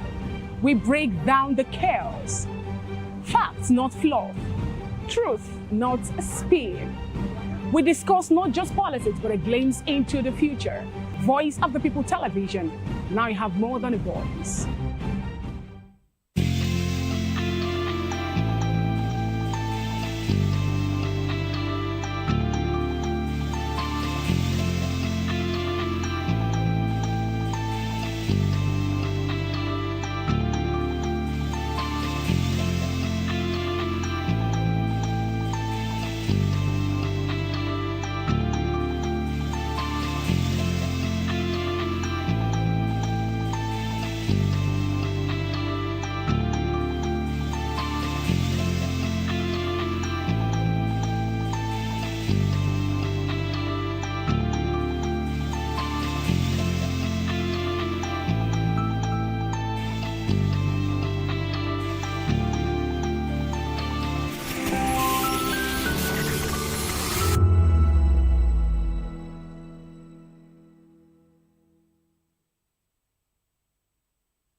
Right, you're welcome back, and it's still the show Sports Republic, of course, on Voice of People TV. And yes, we've spoken about the AFCON. We've given you a lot of stories, and let's move on, because this year, 2026, is going to be exciting for the sporting world, and also right here at home in Nigeria, because Nigeria is gearing up for a very historic 2026, hopefully, with a packed sporting calendar that is sure to thrill fans. The year kicks off with the ongoing Africa Cup of Nations in Morocco, where the Super Eagles aim to reclaim the continental crown that they last won in 2013. Yes, they will be hoping to reclaim that one under Eric Sekuchel's guidance. Well, they've gotten up to a good start. 9 points from a possible 9 in the group stages. They will be going on to face Mozambique. That one is going to be tough. And speaking of Mozambique, there's this woman. Yes, I remember her just now, Maria Mutola. Yes, an athlete. She was fantastic on the track, and yes, she led the way for a lot of the likes of the Ethiopians, the Kenyans we are enjoying now. Even though the likes of Eli Gebrselassie, they set the way also for the men, but for women, Maria Mutola, yes, fantastic, and she is an icon, of course, and she's doing well. She did well for herself, and of course, the Mozambique players will also want to keep her by the side when they face the Super Eagles of Nigeria at AFCON. And I mentioned the likes of Jenny Katamo, the likes of Renido Mandava. They will pose a threat for the Super Eagles. But yes, just as we say in this part of the world, no shaking. The Super Eagles will be ready for that test. Of course, yes, this will be followed by the Winter Olympics in Italy, marking Nigeria's continued push into winter sports. I'll be here. I will be looking to see what the Super Eagles, not the Super Eagles, sorry, this time around, the Nigerian sports, Team Nigeria, I'll be looking to see what they do when it comes to the Winter Olympics. And February also sees Nigeria in action at the Africa Badminton Championship in Botswana, where Okpeyori Anuluapo, yes, she will be eyeing a 5th consecutive title. And the Women's African Cup of Nations, the WAFCON, yes, is also going to be happening in Morocco. It is on the horizon, with Nigeria defending their championship title. who will be hoping to make this 11, the 11th WAFCON title, because we won the La Decima up against Morocco, last time out. Coming back from a 2-0 deficit to win that game 3-2. Esther Okoronko, fantastic performance. Rashida Ajibade, also fantastic performance. And other key events include the World Athletics Indoor Championships in Poland and the World Table Tennis Championships in England. And of course, speaking of the World Table Tennis Championship, we did well at the Africa Table Tennis Championships, and I'll be looking to see the likes of Aruna Kodri, back in action for tennis, Nigerian tennis, and of course, Omar Assar of Egypt as well. Yes, that rivalry always going on in Africa. And Nigeria's athletic prowess will be on full display at the World Athletic Relay in Botswana and the African Athletics Championship in Ghana. And the Commonwealth Games, in Scotland, offer another opportunity for Nigerian athletes to shine, particularly in athletics, boxing, and weightlifting. And speaking about the Commonwealth Games, Nigeria placed a bid, to host the Commonwealth Games in 2030. Yes, we are still seeing how that will look like, because the initial bid was knocked off because India are, they are beating Nigeria to that one. But let's see how it pans out. And I also spoke earlier about the World Athletics Relay in Botswana. Botswana right now, this is the second, what I've been reading out so far, this is the second tournament they will be hosting this year. What is going on with Nigeria? Why can't we have a big sporting event to be hosted in Nigeria? I mean, I'm still always relating to the Under-17 World Cup in 2009, where we produced a lot of players right here in Nigeria. I mean, a lot of players showcase their talents, from other countries, but they did that here in Nigeria. Why can't we see others? Why can't we see big, sporting tournaments being held here in Nigeria? World, not even Africa alone, world. Because this is the World Athletics Relay in Botswana. Much respect to Botswana, but we know what the Nigerians can do. And yes, I'm using this medium again to call on the NSC, National Sports Commission. Let us do something. Even if it's not in 2026, let us just show that we can do something. And yes, we also have the World Athletics Under-20 Championships in the USA, and it will be looking to showcase the country's rising young stars. And the National Sports Festival, in Enugu, promises to be a highlight, of course, for Nigerian sports, serving as a platform for talent identification and development. And Nigeria's basketball team, the D Tigers, will be in action at the FIBA Women's Basketball World Cup, of course, in Germany, hoping to cement their status as Africa's top team. Yes, African basketball, trust me, just give it to the Tigers. They are the best in Africa. Unfortunately, you can't say the same for the Tigers, but yes, the Tigers, they will be looking to go on at the FIBA Women's Basketball World Cup, in Germany, and the World Athletics Ultimate Championship in Hungary. Of course, with various FIFA Youth tournaments also. They round out the calendar. All right, let's move on to tennis. Yes, this one is a big question, because who is going to challenge the likes of Yannick Sinner and Alcaraz, of course, Carlos Alcaraz in 2026, because the dominance of Yannick Sinner and Carlos Alcaraz in men's tennis is showing no signs of slowing down, with the pairs sweeping the past 8 Grand Slams and dominating the ATP Tour. So who is next to challenge their reign? Yes, Carlos Alcaraz and Yannick Sinner, they are just bringing back this old Roger Federer and Rafael Nadal feeling. I mean, of course, Carlos Alcaraz is Spanish and he plays like the clay king himself, Rafael Nadal, while Yannick Sinner, he has this finesse to it, and it reminds you of FedExpress himself, Roger Federer. Yes, like I said, who is next to challenge their reign right here in 2026? And according to coach Patrick Mouratoglou, that's coach of 23-time major singles champion Serena Williams, it is tough to predict given the margin between Sinner and Alcaraz and the rest of the field. And yes, VOP TV Sports identified 5 players who could potentially disrupt the Sin Caras duopoly. Yes, Sin Caras, that's talking about Sinner and Alcaraz, the Sin Caras duopoly in 2026. One of the players should be Ben Shelton, who has done really well for himself, and with his powerful serve and confident attitude, he is one to watch. And the 23-year-old American has already reached 2 Grand Slam semi-finals and has the best firepower. Yes, he has fantastic. He's a good server of the ball. That's talking about Ben Shelton, and he has the firepower to take on the best. Taylor Fritz is also another name with his aggressive playing style and improving game. He's also another contender. He won 2 titles in 2025. Jack Draper, who is British #1, yes, alongside Emma Raducanu on the female side. He has also shown flashes of brilliance, beating the likes of Sinner and Alcaraz over 3 sets. Of course, he has defeated them this year, and his left-handed serve and forehand make him a formidable opponent, and is capable of pulling off an upset. Another name is Felix Auger-Aliassime, with his maturing game and powerful strokes. He's also a threat, having surged into the top 5 after reaching the US Open semi-finals. And of course, one man who is still playing. He's a legend already. This man is a legend. Look at him on your screen. He is a legend already. He has nothing more to prove. 38-year-old Novak Djokovic, he remains a force to be reckoned with.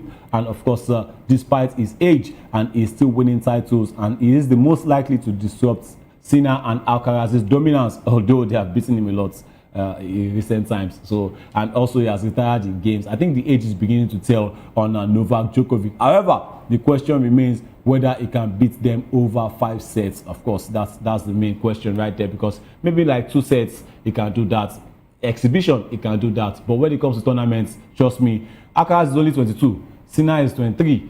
These guys are coming. They don't have that joy. They are not. They are young, they are vibrant. It's like young Roger Federer right there in Wimbledon in 2003.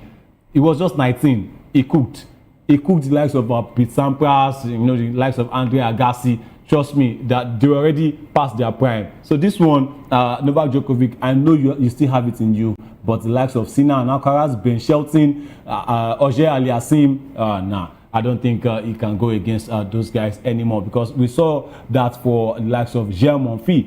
Monfils is a fantastic player. He gives the vibes. He is strong. He's a good server, but he's old. The age told on him at the last tournament he played.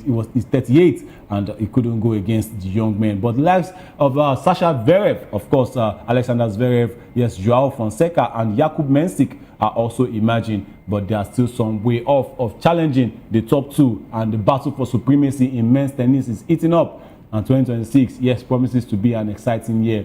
Will Sinner and Alcaraz continue to dominate, or will a new challenger emerge? Out of those names, for me, I think maybe Ben Shelton, because Ben Shelton, trust me, he is very, very good on the court. Auger-Aliassime is another one, but Dominic Thiem is also there. He's looking to make a comeback. Grigor Dimitrov also looking to make a comeback. These are guys I feel that could challenge.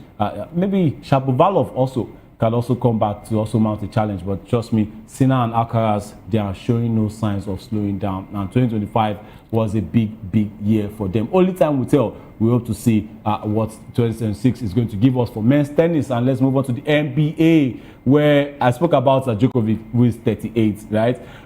LeBron James celebrated his 41st birthday, but it was spoiled. It was ruined by the Detroit Pistons, who defeated the LA Lakers, the Los Angeles Lakers. And Cade Cunningham led the Pistons with 27 points, while Luka Doncic scored 30 points and 11 assists for the Lakers. And the NBA's all-time leading scorer, yes, that's talking about LeBron James. He added 17 points to his tally, but they could not take down the Detroit Pistons. And the Lakers, who have won 20 out of their 31 games this season, they sit 5th in the Western Conference after losing 4 of their past 5 games. And James has now played 8,577 career games, second only to Robert Parrish, 1,611, and is contesting his record 23rd NBA season. Well, in other action, we saw the likes of the Philadelphia 76ers. They came from behind to defeat the Memphis Grizzlies 139-136, thanks to VJ Edgecombe's clutch 3-pointer with 1.7 seconds left in overtime. And Tyrese Maxey and Joel Embiid led the 76ers with 34 points apiece, while Ja Morant scored 40 points for the Grizzlies. And there's the LA Clippers, the Los Angeles Clippers, and Boston Celtics also secured wins, with the Clippers dominating the Sacramento Kings 131-90, and the Celtics defeating the Utah Jazz 129-119. Good one right there for NBA and also for LeBron James. And the OKC, the Oklahoma City Thunder, they are still leading the way. It's been a fantastic time on the show, and let's wrap up with this one. 2026 is going to be an exciting year, but 2025 gave us a lot of sporting moments. I mean, happy times, not so happy times, and yeah, we are going to, just give a round up of everything that happened in 2025. Yeah, I just spoke about the NBA. We saw the likes of the Oklahoma City Thunder. They did really, really well. They are the champions. They are the defending champions. They won the NBA Finals. And, of course, they have the MVP, Shea Gilgeous-Alexander. But there are other moments in 2025, yes, and we'll be looking to review them all together, yes, as they appear on our screen right there. We saw the likes of Otani in baseball. We saw the likes, look at Lando Norris, of course. Let's start with Lando Norris. Of course, he won, the Formula One. He is the champion. He's the first-time champion. 2 points. He defeated Max Verstappen. But trust me, for me, the best driver of the year is not even Lando Norris. It is Max Verstappen. He took it all, but it was just so late. He couldn't defeat, the man himself. That's talking about Lando Norris. Good one for Lando Norris as well. It was tight right there, but ultimately, he's going into 2026 as the man to beat. And yes, I spoke about the OKC, the champions of the NBA Finals. They are the defending champions right there of the NBA, and that's the man in the middle himself, Shea Gilgeous-Alexander, the likes of Jalen Green as well, and Chet Holmgren also doing well for themselves right there for the NBA champions. Yeah, there are other moments. Yeah, let's keep going. That's the OKC. They did really, really well last year, and they've also started well this year. They started well this year, and they are looking to beat the record of the Golden State Warriors with the likes of Steph Curry. And yes, that's Chet Holmgren also with the likes of Shea Gilgeous-Alexander and Jalen Williams. Yes, also there. And yes, like I said, the man himself, Verstappen, the Mad Max, of course, also did well for himself. Ultimately, he couldn't win, but he gave us a fantastic finale to the Formula One season, and also is looking to also reclaim his crown back. And yes, speaking of Achraf Hakimi, yes, Morocco's captain, he is there. He's the current African Footballer of the Year, the Paris Saint-Germain right back. Of course, after a fantastic season with PSG, he did really well, and yes, he's been rewarded as the Men's Player of the Year. A lot of people say Mohamed Salah. A lot of people say it should have been Victor Osimhen, but trust me, you can't take anything away from Achraf Hakimi. And on the world stage, this is the Ballon d'Or winner. 2025 was a year for Moussa Dembele. Yes, it was just perfect. It was perfect. PSG, for me, best player of 2025. Trust me. I know the likes of Lamine Yamal, Rafinha, you have your arguments, but Moussa Dembele, Ousmane Dembele. Yeah, yes, I'm already having this. I don't want to make a mistake. And yes, on a rather sad note, Diogo Jota, yes, tragically lost his life, last year, 2025. Yes, 29-year-old. Of course, he died in a car crash with his brother right there, Andre Silva, and that's a man you don't want to take it away from him. Liverpool's clutch player. Whenever he's on the pitch, trust me, there will be goals. And yes, Diogo Jota, I'm taking this time out, to say rest in peace, yes, to him and his brother Andre Silva. Also, football also lost a young man who was stabbed in England. That's talking about Ethan McLeod of Macclesfield. Of course, rest in peace to him. But Diogo Jota, he will be sorely missed. Of course, Ruben Neves, who plays for Al Hilal, always giving him his respect. That was his best friend. But of course, how life can be. It gives and it takes. And yes, Diogo Jota, we want to say rest in peace. Of course, we have to leave on the show. There are other sporting moments, a lot of sporting moments. Let's see if my producer will permit me to give us more, that will give us on the screen so we can talk about them. It was just a wonderful year, 2025. And of course, we hope to see 2026 also deliver more and more sporting moments. It is the World Cup year. And in June, trust me, players will gather together. 48 teams, of course, in USA, Canada, and Mexico. Unfortunately, we won't be seeing the Super Eagles, but we will be seeing this was that's talking about the Falcons. They will be looking to make it 11 titles when the WAFCON starts. Yes, this year. You see the likes of Rasheedat Ajibade, see the likes of Michelle Alozie, Ashley Plumcher, Asisat Oshoala, Esther Okoronkwo. It's going to be a good year for the Falcons, and of course we have the Bayana, yes, also qualifying for the WAFCON. Yes, we'll be wrapping up, yes, on the show today. This is what we call it a day on the show this morning. Of course, it's been a fantastic 2025, and of course we hope to see a wonderful, more exciting 2026. It has been Sports Republic. I'm Afudu Gubanjo, and I'm saying Happy New Year once again, and let's have a wonderful day today. Bye for now.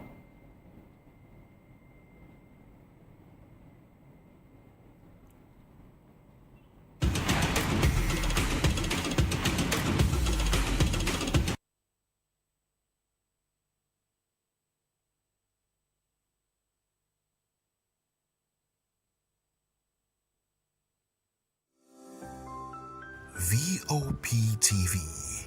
Now, you have more than a voice. Are you ready for the extraordinary? Something big is happening on your screen.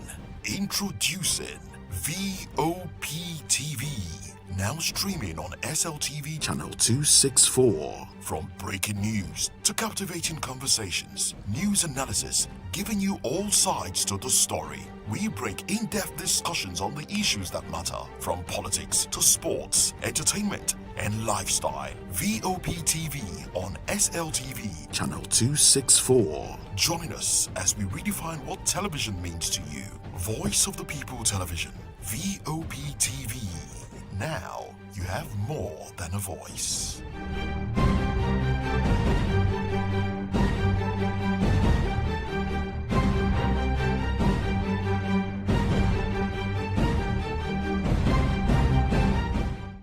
Behind every broken desk lies a broken promise. Education shapes the nations. But who is asking the right questions? Introducing Edu Dialogue, the show that goes beyond the surface, exposes the cracks, the corruption, and the silence in Nigeria's education system. Edu Dialogue, Saturdays, 3 p.m., only on VOP TV. We break the biggest stories, from missing funds to policy failures. We ask the tough questions and demand real answers. Edu Dialogue, this Saturday, 3 p.m. on Voice of the People Television. Hello there, my name is Damilola Ogunsi, also known as the Goldfish. Hi, my name is Chiki Bright Emmanuel. I'm an actor and a filmmaker. Hello, peeps. My name is Yomi E. Adejumo. Hi, everyone. I'm Paul Utomi. Hi, everyone. My name is Stacey Benjamin, and this is Voice of the People TV. I need you to keep it locked to VOP TV. See, are you looking for good entertainment? You want to get good movies, good music, politics, talk shows, sports and entertainment. You really want a channel that gives you everything you need without you having to run around. VOP is where you are. That's Voice of the People. If you're not listening to this, you're not one of us, and you deserve to be killed. Scrapchat. Don't be killed, but watch it, or I'll find you, and I want you. And you are locked on VOP TV. Don't go nowhere. This is where the juice is. This is where all you need for entertainment, politics, movies, and whatnot. And keep watching VOP TV. So keep it locked, because I'm locked already, man, and it's money back guarantee. So you're gonna have a good time, because I do. And please keep watching VOP TV. I won't want you actually. I beg you, subscribe, watch it. If not, whatever you see. You better not touch that dial, because VOP is the plot.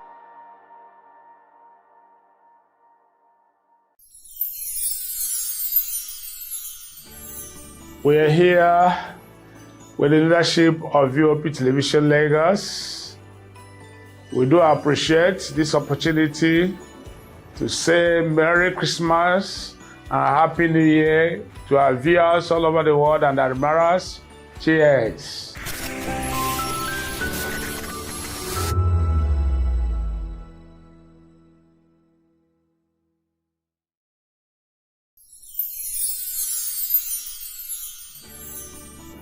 ẹ̀yin tèmi ní nàìjíríà lókè òkun mò ń kí yín fún kérésìmesì ọdún yìí á yabo fún wa o gbogbo àlàrí bá ti ṣe tààrọ náà gbégbá o. I wish my fans all over the world, in Europe, America, Australia, everywhere, a Merry Christmas and a prosperous New Year. Catch ya next year.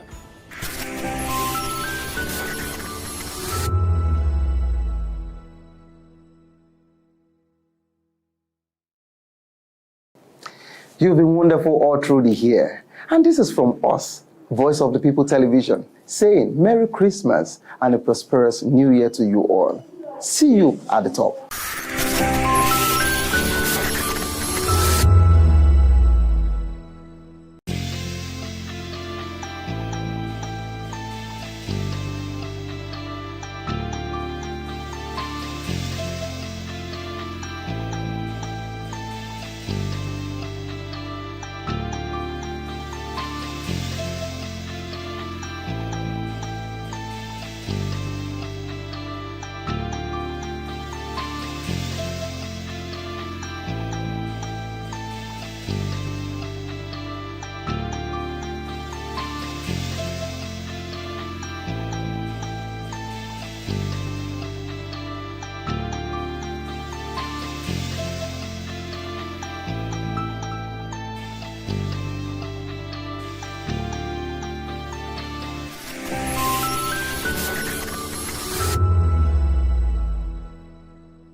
Hey guys, what's up? How you all doing? They call me Ovisha Nelson One, your number one celebrity host, and you are watching Voice of the People Television, VOP. Stay tuned. Uyi Osarate is my name. I am a friend of the microphone, Voice of the People TV.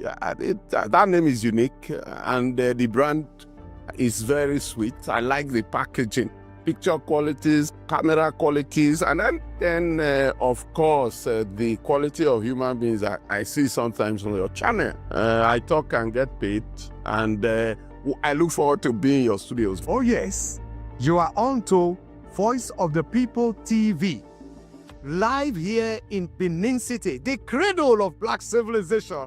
What are you waiting for? Tune in, bro. VOP TV. Now, you have more than a voice. 2564 is coming up on Barney 9 right. The 2564 Atlantic Tower. What happens in the hush behind hangar doors? Who signs the papers that gamble with lives? Which truths were grounded before they even ever had wings? If you've ever buckled a seatbelt at 30,000 feet, if you've ever stared out of that tiny window and wondered who's really in control of the skies, it isn't just flight, it's power, it's politics, it's pressure sealed in steel. We're peeling back the clouds from runway risks to sky-high secrets. We're diving deep where most dare not to look. Aviation Scope, every Sunday at 7 p.m. only on Voice of the People TV. We don't just report, we reveal. We don't just ask, we uncover. Because when it comes to the skies, ignorance is turbulence. Aviation Scope, the sky isn't the limit, it's just the beginning. Good evening, Africa. My name is Bama Kore, actor, model, producer, and I'm giving a big shout out to VOP TV, man. Keep watching. Don't change the dial. Thank you and God bless you. My name is AY, and of course, I represent the voice of the people, and that's why I'm on VOP. AY say so. Hi everyone, it's your girl Miriam Tima from the Real Housewives of Lagos and the Real Housewives Ultimate Girl Trip Africa. Shout out to VOP, the voice of the people. You already know. Stay tuned, keep watching. And don't forget, VOP is the best. All right, hello, everybody. It's a brother shaking the man fine back with Melanie Poppy Black Skin Boy. This is VOP TV. If you're not watching VOP, I don't know what you're watching. Maybe you're watching your weight. Bye. Hello, beautiful people. This is Wale Ojo, and you're watching VOP, Voice of the People. Hi, guys. You already know who it is. This is New Energy. Flyers, whatever, live it. Keep watching VOP TV. Thank you. Hi, people. Ginny Albano here. Guys, please keep watching Voice of the People. In a world where truth is the ultimate power and opinions scream the loudest, it's time to wade through the noise. Hunger no get tribe! Hunger no get religion! And scan the human interest and trending topics that matter. Stay tuned to The Issues, your plug to the stories making the buzz, from politics to science and technology, social justice, and more. Let's tackle the tough questions and expose the truth. The Issues on Voice of the People Television, Mondays to Fridays, 8 to 9 p.m. The Issues. Don't just react. Understand. In a world where power shifts its every headlines, news breaks and events happens, we bring you unbiased and explicit information on politics, economy, and state of the nation. We break down the chaos. Facts, not fluff. Truth, not spin. We discuss not just politics, but a glimpse into the future. Voice of the People Television. Now you have more than a voice. VOP TV. Now you have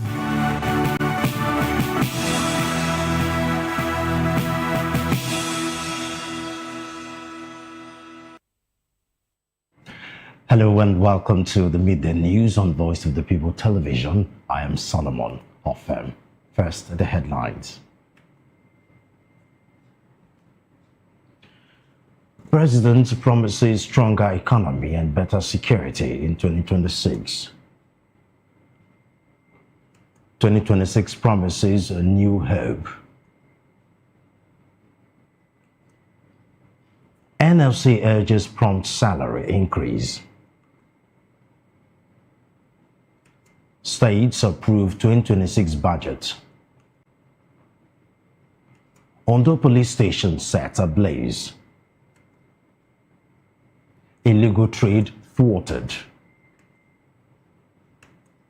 Boxing champion leaves hospital. 502 billion naira earned in November. That's on the business news. And in sport, Super Eagles face Mozambique. Details coming up in just a moment.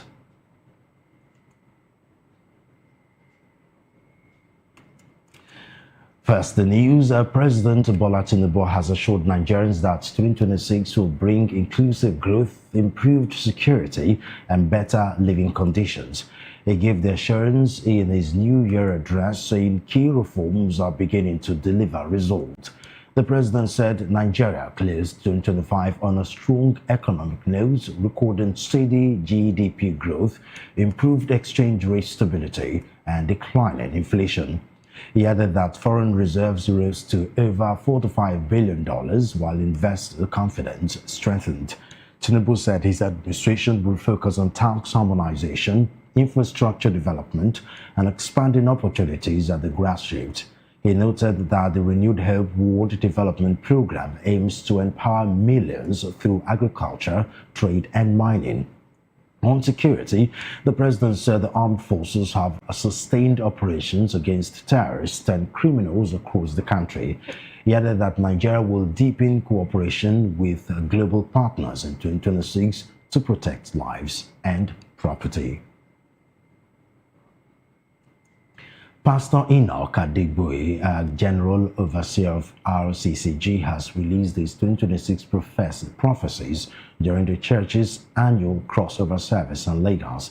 He declared that the new year will be more remarkable than 2025, with improvements in welfare, opportunities, and divine interventions.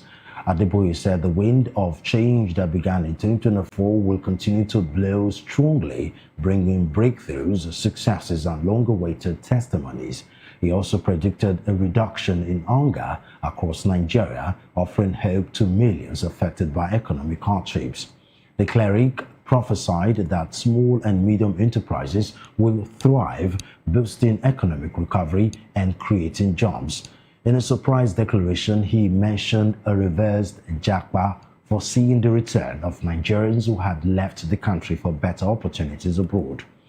On the global scene, Pastor Adegboye said the risk of major wars would reduce in 2026, though weather patterns will remain similar to last year. He urged Nigerians to embrace faith, hope, and patience while preparing to receive blessings and new opportunities in the coming year. Nigeria Labour Congress NLC has called on the federal government to urgently review workers' wages and improve national security in 2026. The union warned that it will resist policies that worsen hardship for ordinary Nigerians. In a New Year message, NLC President Joe Ajero praised workers for their resilience in 2025 and urged vigilance, stressing that only governments committed to uplifting citizens will receive labor support. The union also condemned politicians whose policies benefit a privileged few at the expense of the masses. Also, the Trade Union Congress TUC, Lagos State Council, echoed similar concerns, urging workers to remain united and engaged. Chairman Abiodun Aladeton called for respect for workers' voices and lawful principled advocacy through the year. Both unions highlighted the importance of security, social justice, and solidarity, emphasizing that collective action is essential for national transformation. He encouraged Nigerians to work together to strengthen the labor movement and support policies that ensure dignity, equity, and economic stability. Moving on, 5 state governors yesterday signed their 2026 budget into law with amounts ranging from 583 billion naira in Adamawa to 1.47 trillion naira in Kano. In Benue, the House of Assembly also passed the 695 billion naira budget, awaiting the governor's assent. Bauchi State Governor Bala Mohammed signed the 899 billion naira budget, praising lawmakers for a transparent and non-partisan review process. He said the budget of consolidation and sustainability will continue investment in infrastructure, education, healthcare, and social services. In Imo, Governor Hope Uzodinma approved the 1.4 trillion naira budget of economic breakthrough aimed at boosting economic growth and improving citizens' quality of life. He highlighted ongoing infrastructure projects and the importance of revenue generation for effective implementation. Adamawa, Kano, and Kogi governors Ahmadu Fintiri, Abba Kabir Yusuf, and Ahmed Usman Ododo also signed their budgets emphasizing security, inclusive growth, and public welfare.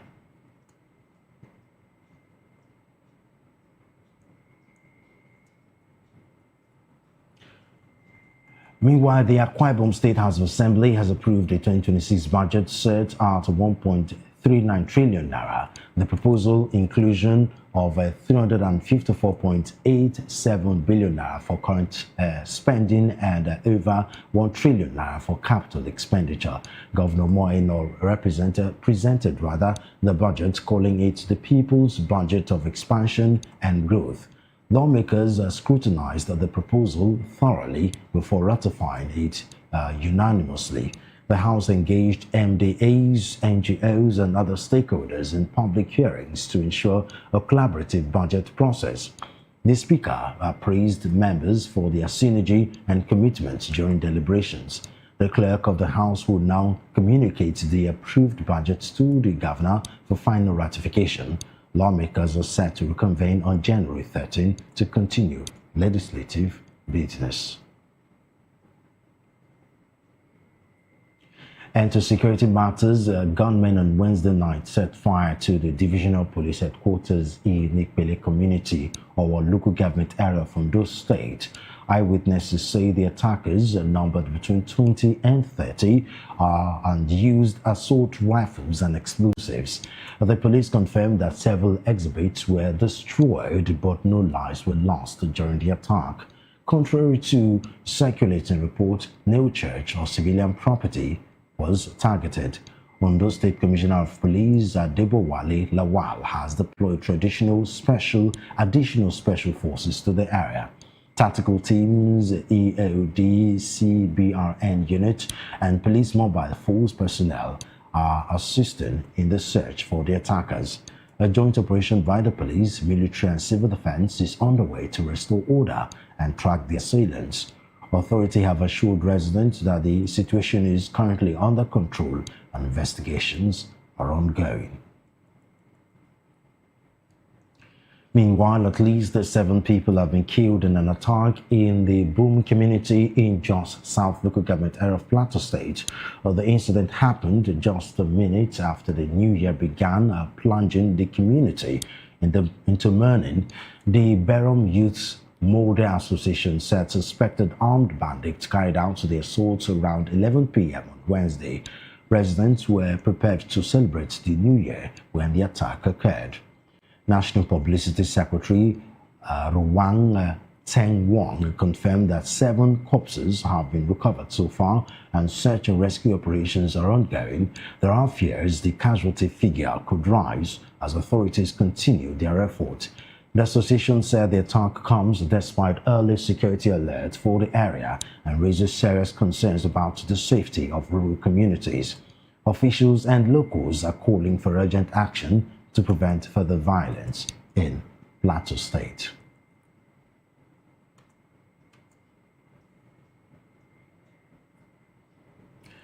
And on crime, the Nigeria Customs Service says its operatives have intercepted 718 donkey skins worth over 24 million naira in Mobi, Adamawa State. The seizure was made on Boxing Day during a coordinated operation based on credible intelligence. Comptroller Abdullahi Kahila said the prohibited items were hidden in the vehicle and both the driver and owner have been arrested. He added that the case is under investigation with prosecution set to follow under Nigerian law. The customs official explained that the trade in donkey skins is banned to protect biodiversity and uphold national and international conservation laws. The move also aligns with Nigeria's commitments under SITS, which aims to prevent exploitation of endangered species. Controller Kayla stressed that the Federal Operations Unit ZMD is determined to enforce trade and wildlife conservation laws. They said Nigeria will not be used as a corridor for illegal wildlife trade, warning that such acts threaten both the economy and rural livelihoods.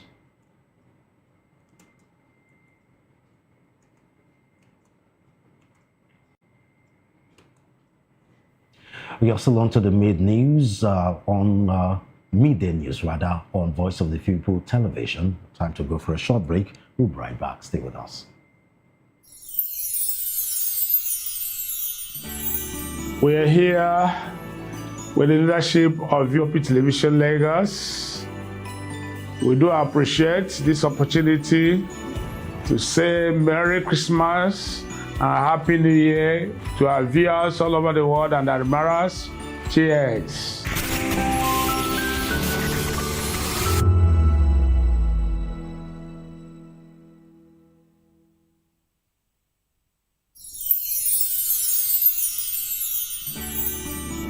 Ẹ̀yin tèmi ní Nàìjíríà lókè òkun, mò ń kí yín fún Kérésìmesì ọdún yìí á yabo fún wa o.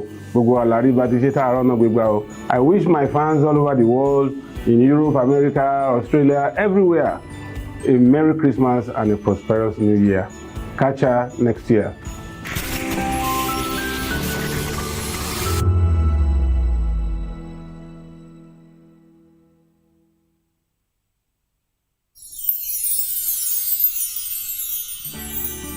As the year comes to an end, we want to take a moment to thank each and every one of you for your hard work, dedication, and the positive vibe you bring to Voice of the People every day. From all of us on the HR, we would like to say Merry Christmas, a happy, prosperous, and healthy New Year. Thank you.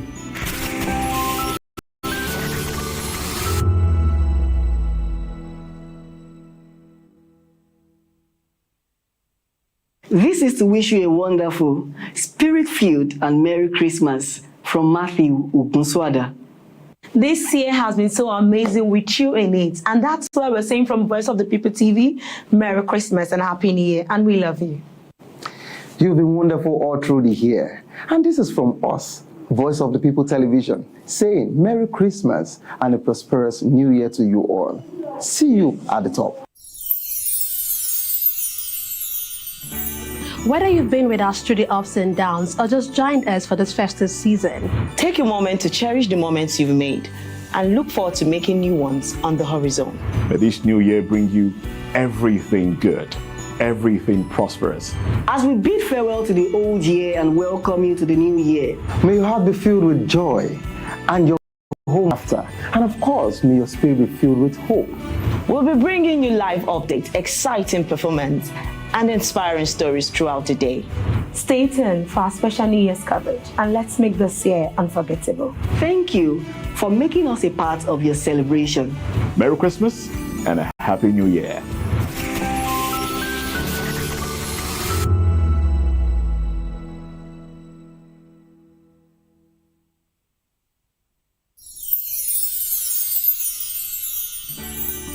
It's the most wonderful time of the year. But for us, the technical crew, it's weird for technical people to be in front of camera, but I just want to say, now this is why they make me come outside every day. Anytime when they call me, I will rush come outside. We don't get holiday. Our holiday is part of our daily routine and we've embraced it. I must say the work is challenging, engaging, and interesting.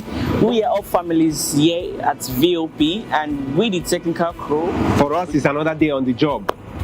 But it's tough being away from family. But the lighter part of it is that after the work, we stay connected with video calls and messages. Merry Christmas. On behalf of the technical crew, we wish you a Merry Christmas and a Happy New Year. Merry Christmas, and here we are, job continues.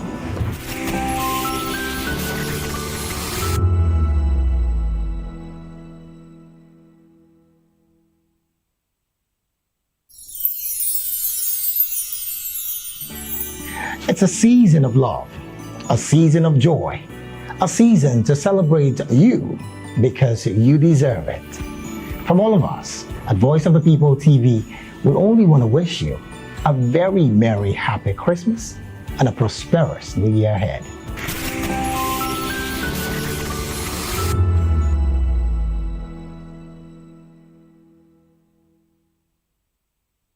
You blessed the boy, the girl is fine, of rice and beauty.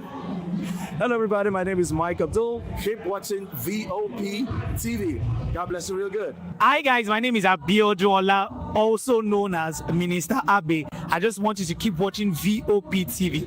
God bless you. Oretolu Amishe is a banger. My name is Yomi Olabisi Yomi Apala. Keep watching VOP TV. Babati Soro Medayo. Ewa Bamiyo. Momore. Thank you, Daddy Mio. Hello, guys. My name is Tosibi. Keep watching for TV, VOP TV. God bless you. Mogbe Ogao, Mogbe Ogao, Olododo Lona Gbogbo, Mogbe Ogao. Hello, people of God. This is your favorite girl, Mosu Exalta. Keep watching VOP TV, and you will be blessed. Love you. Etobi God, Etobi Olua. Hello everyone, my name is T Praise, and I'm here telling you, keep watching VOP TV. Don't change that dial. We are here. Jesus is here. Glory. How glory. You see ways. Sure, don't mind my voice. I've gone so many places today. Okay, okay, wait. Hello, Lagos, Nigerians. My name is Minister K Wonder. Please keep watching VOP TV. Don't touch that out.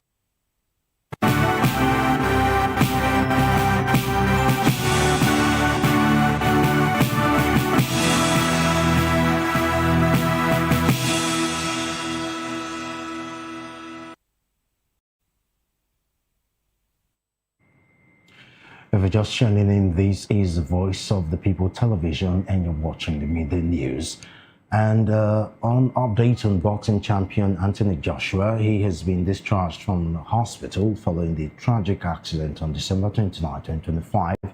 The Lagos and Ogun State government confirmed that he is now recuperating at home. The accident claimed the lives of two young men, Lateef Ayodele and Sina Gami, who were close friends of Joshua. Authorities and the public have expressed deep condolences to the families affected by the crash. Joshua, accompanied by his mother, visited the funeral home in Lagos to pay final respects to his departed friends. The repatriation of their bodies was scheduled for Wednesday evening. Both state governors appreciated the support and concern showed by the public, as well as the medical team at Lagoon Hospital, Ikoyi. They commended the doctors and staff for their professionalism and quality care during Joshua's treatment. An Abuja High Court has dismissed a suit challenging Nigeria's new tax regime, allowing the laws to take effect on January 1, 2026. The ruling provides full legal backing for the federal government and the National Assembly to implement the new tax provisions. The suit was filed by a civil society group citing alleged discrepancies between the versions of the tax laws passed by the National Assembly and those eventually gazetted. Justice Kawu struck out the application, saying it lacked merit and failed to establish sufficient legal grounds. However, the coalition of northern groups and human rights lawyer Femi Falana have raised concerns about the legitimacy of the new tax laws. Former presidential candidate Dumembi Kachiko also urged the government to suspend implementation, warning that additional taxes could worsen hardship for Nigerians.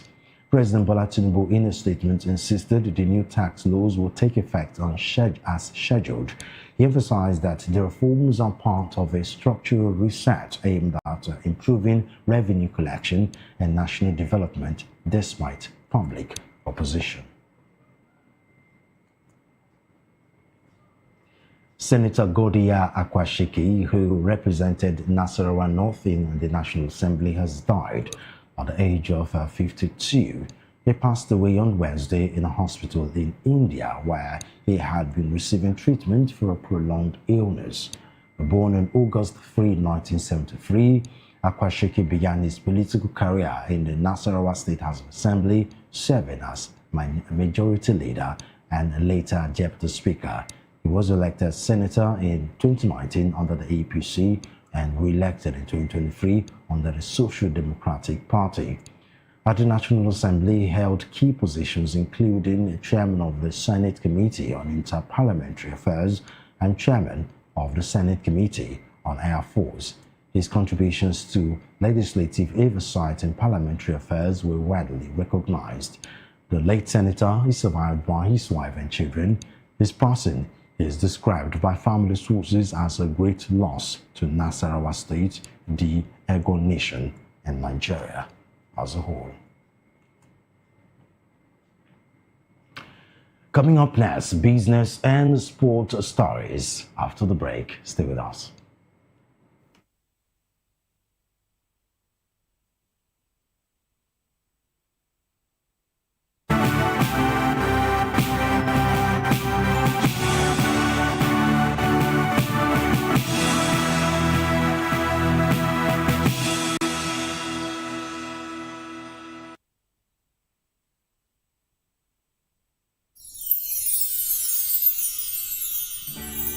We are here with the leadership of VOP Television Lagos.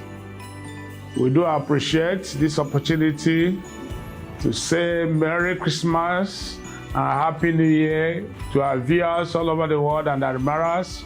Cheers.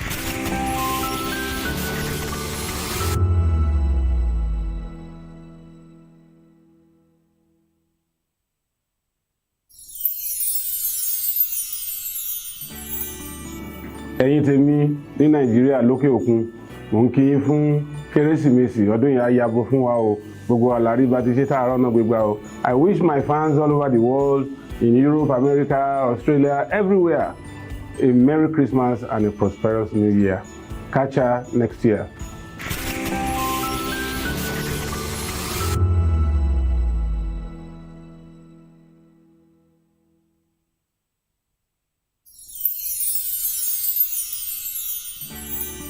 As the year comes to an end, we want to take a moment to thank each and every one of you for your hard work, dedication, and the positive vibe you bring to Voice of the People every day. From all of us on the HR, we would like to say Merry Christmas, a happy, prosperous, and healthy New Year. Thank you.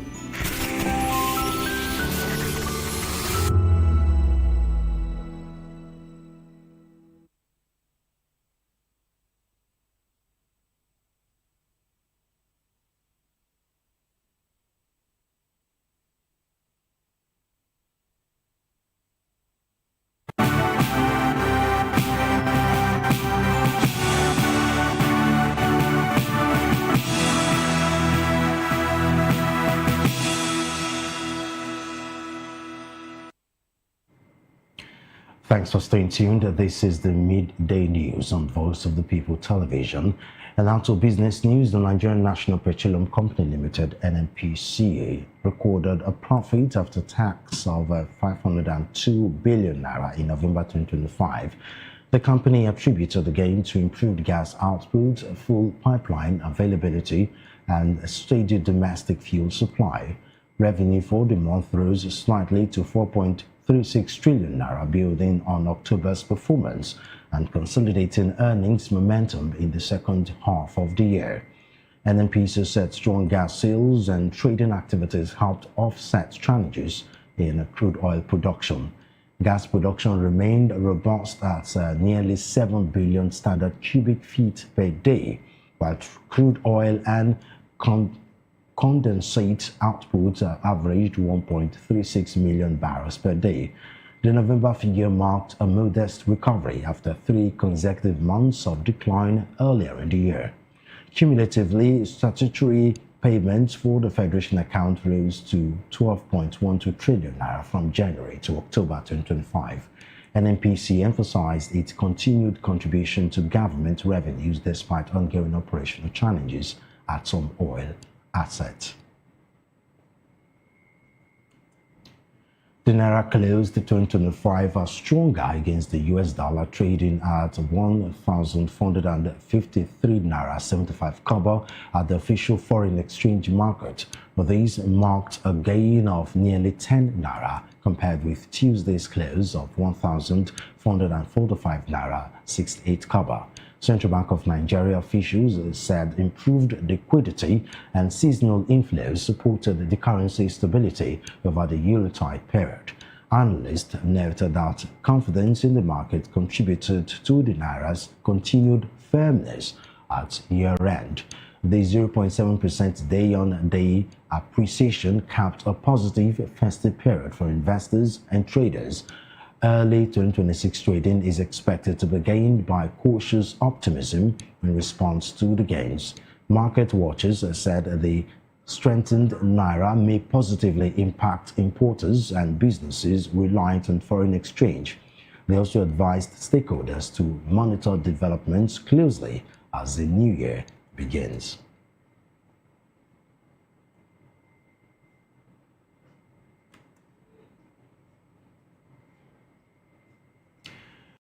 Sports news: the Super Eagles have returned to training despite the New Year holiday as they prepare for the knockout stages of the Africa Cup of Nations AFCONs in Morocco.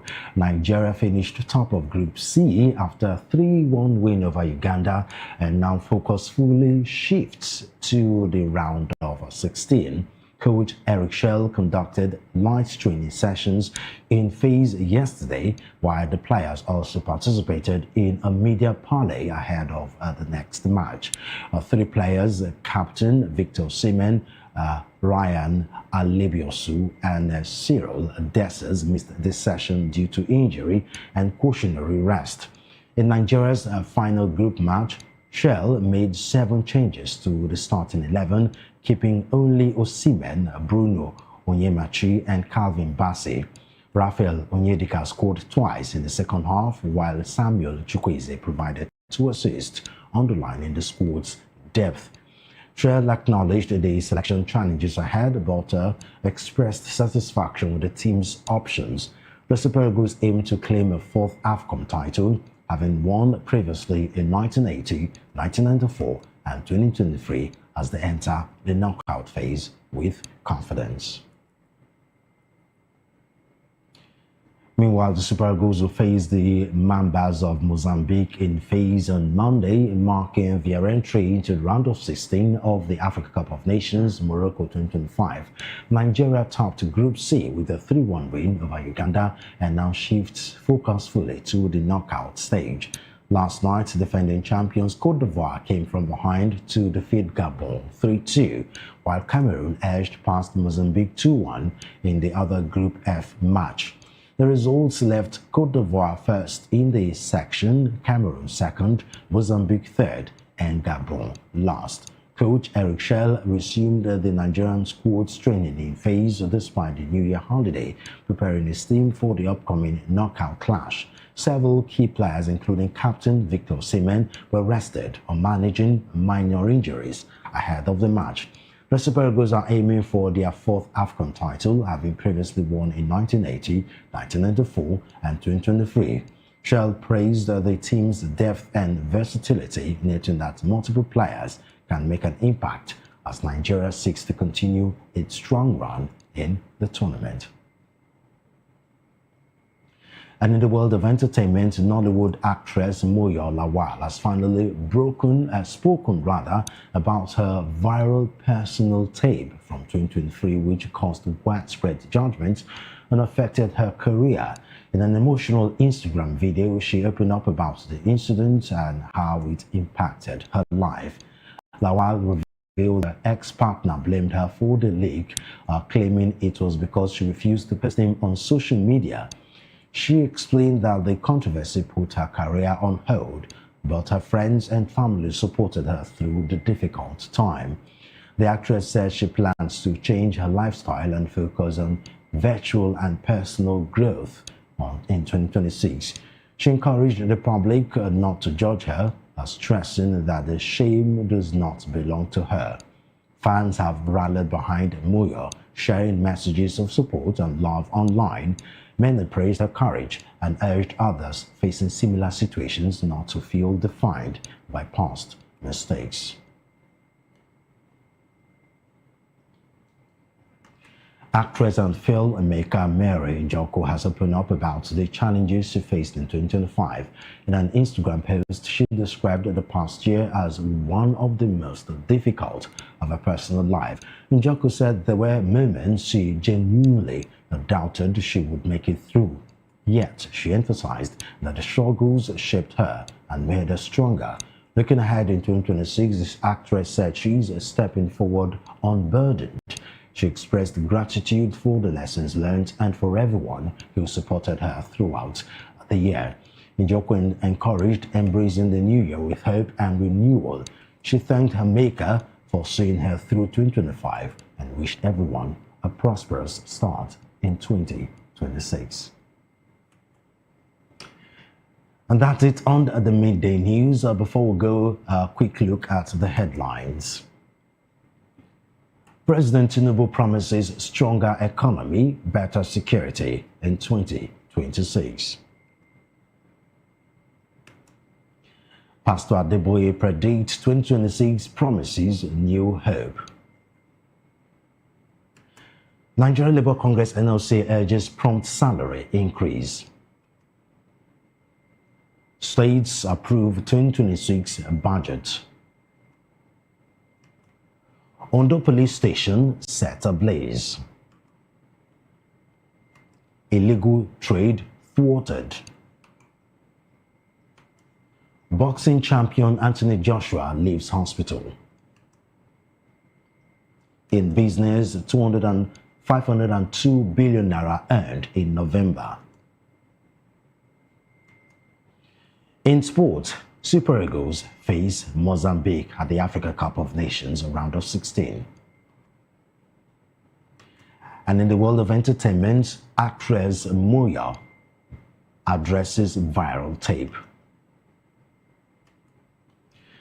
Do well to subscribe to our YouTube channel. On YouTube, we are Voice of the People TV, and on other social media platforms, we are at VOP TV Live. If you witness news happenings near you, we want to hear from you. Send your eyewitness reports, event coverage requests, photos or videos directly via WhatsApp to 0814-606-4057. You can also reach our newsroom via email at news@vop.ng. I am Solomon Ofem. Good afternoon. Thank you for watching and Happy New Year.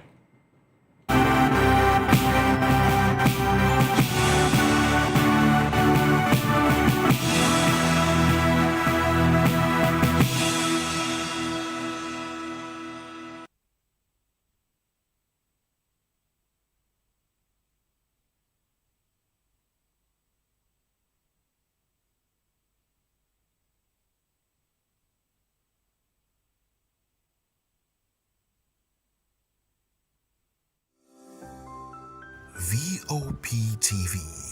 Now, you have more than a voice.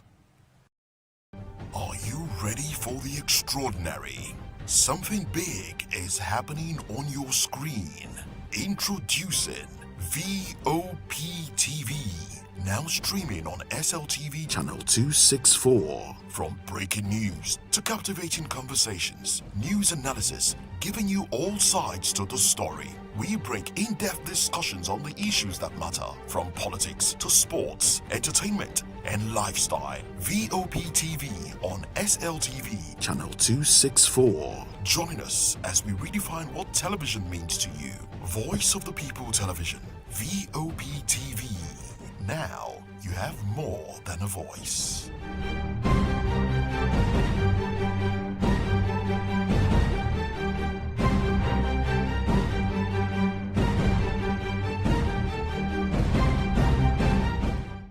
Behind every broken desk lies a broken promise. Education shapes the nations, but who is asking the right questions? Introducing Edu Dialogue, the show that goes beyond the surface, exposes the cracks, the corruption, and the silence in Nigeria's education system. Edu Dialogue, Saturdays, 3 p.m., only on VOP TV. We break the biggest stories, from missing funds to policy failures. We ask the tough questions and demand real answers. Edu Dialogue, this Saturday, 3 p.m. on Voice of the People Television. Hello there, my name is Damilola Ogunsi, also known as the Goldfish. Hi, my name is Chiki Bright Emmanuel. I'm an actor and a filmmaker. Hello peeps, my name is Yomi E. Adejumo. Hi everyone, I'm Paul Utomi. Hi everyone, my name is Stacey Benjamin and this is Voice of the People TV. I need you to keep it locked to VOP TV. See, I'm looking for good entertainment. You want to get good movies, good music, politics, talk shows, sports and entertainment. You really want a channel that gives you everything you need without you having to run around. VOP is where you are. That's Voice of the People. If you're not listening to this, you're not one of us. And you deserve to be killed. Scrap chat. Don't be killed, but watch it. Or I'll find you. And I want you. And you are locked on VOP TV. Don't go nowhere. This is where the juice is. This is where all you need for entertainment, politics, movies, and whatnot. And keep watching VOP TV. So keep it locked because I'm locked already, man. And it's money back guarantee. So you're going to have a good time because I do. And please keep watching VOP TV. I won't want to actually, I beg you, subscribe, watch it. If not, whatever you see. You better not touch that dial because VOP is the plot.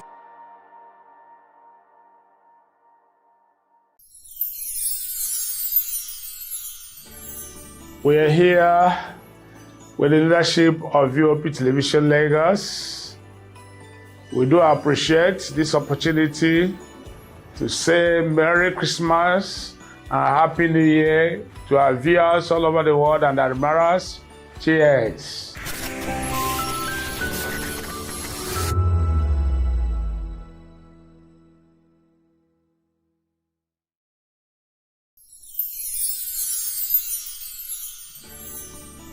Ẹ̀yin tèmi ní Nàìjíríà lókè òkun, mo ń kí yín fún Kérésìmesì ọdún yìí á yabo fún wa o. Gbogbo àlàrí bá ti ṣe tààrọ̀ náà gbégbá o. I wish my fans all over the world, in Europe, America, Australia, everywhere, a Merry Christmas and a prosperous New Year. Catch ya next year.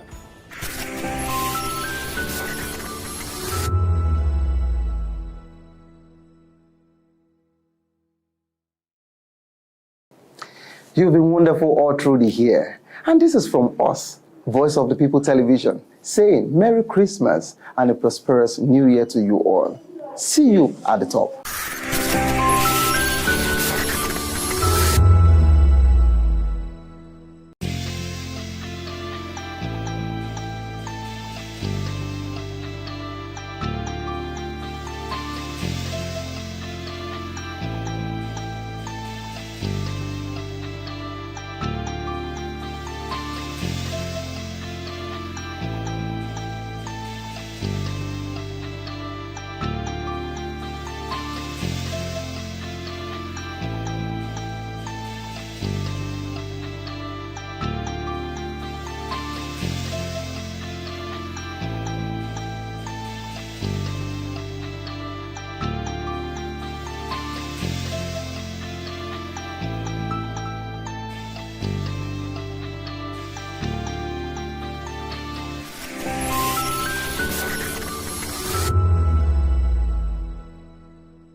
Hey guys, what's up? How you all doing? They call me Lovisha Nelson One, your number one celebrity host, and you are watching Voice of the People Television, VOP. Stay tuned. Uyo Sarate is my name. I am a friend of the microphone, Voice of the People TV.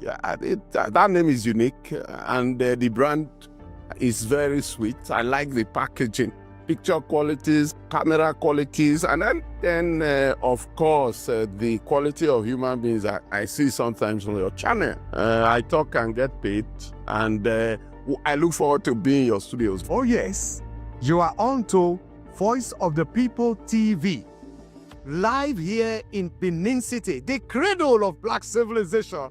What are you waiting for? Tune in, bro. VOP TV. Now, you have more than a voice. 2564 is coming up on Burning 9, right? The 2564 Atlantic Tower. What happens in the hush behind hangar doors? Who signs the papers that gamble with lives? Which truths were grounded before they even ever had wings? If you've ever buckled a seatbelt at 30,000 feet, if you've ever stared out of that tiny window and wondered who's really in control of the skies, it isn't just flight, it's power, it's politics, it's pressure sealed in steel. We're peeling back the clouds from runway risks to sky-high secrets. We're diving deep where most dare not to look. Aviation Scope, every Sunday at 7 p.m. only on Voice of the People TV. We don't just report, we reveal. We don't just ask, we uncover. Because when it comes to the skies, ignorance is turbulence. Aviation Scope, the sky isn't the limit, it's just the beginning. Good evening, Africa. My name is Mama Kore, actor, model, producer, and I'm giving a big shout out to VOP TV, man. Keep watching. Don't change the dial. Thank you and God bless you. My name is AY, and of course, I represent the voice of the people, and that's why I'm on VOP. AY say so. Hi everyone, it's your girl Miriam Tima from the Real Housewives of Lagos and the Real Housewives Ultimate Girls Trip Africa. Shout out to VOP, the voice of the people. You already know. Stay tuned, keep watching. And don't forget, VOP is the best. All right, hello, everyone. It's a brother Shaggy, the man, back with Melanie Poppy Blast Skin Boy. This is VOP TV. If you're not watching VOP, I don't know what you're watching. Maybe you're watching your weight. Hello, beautiful people. This is Wale Ojo, and you're watching VOP, Voice of the People. Hi, guys. You already know who it is. This is New Energy. Flyers boy ever live. Keep watching VOP TV. Thank you. Hi, people. Jenny Albano here. Guys, please keep watching Voice of the People.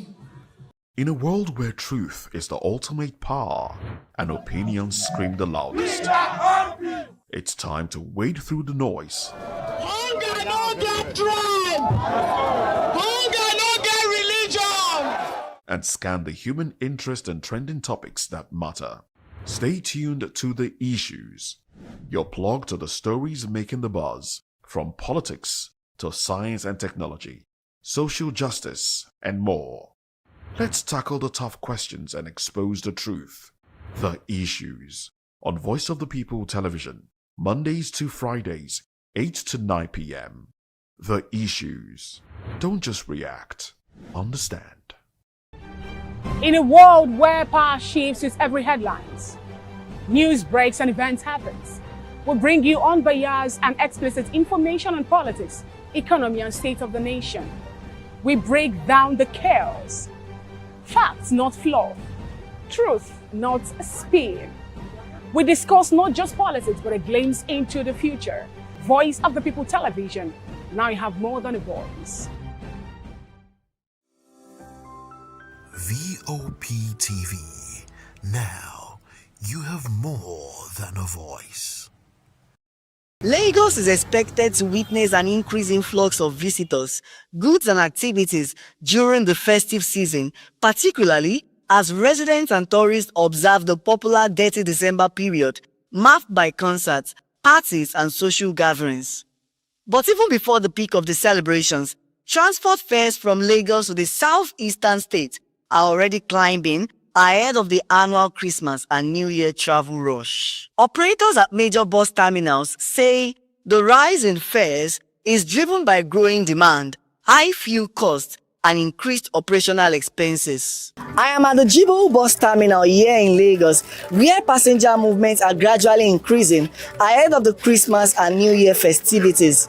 While many commuters are ready to reunite with their loved ones, the price and the hike of transportation is forcing many to reconsider their travel plans. Some passengers I spoke with say they have no choice but to travel despite the costs, while also urging the government to address fuel price hike and insecurity in travel highway. Normally, it's getting high. It's even better now because by this weekend for God's sake, it will still increase because it's the season now. Normally, that is how it used to be.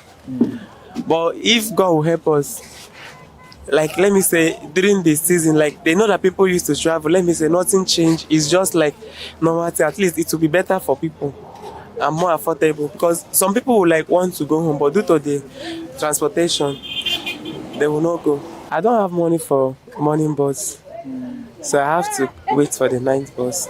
It depends, yeah.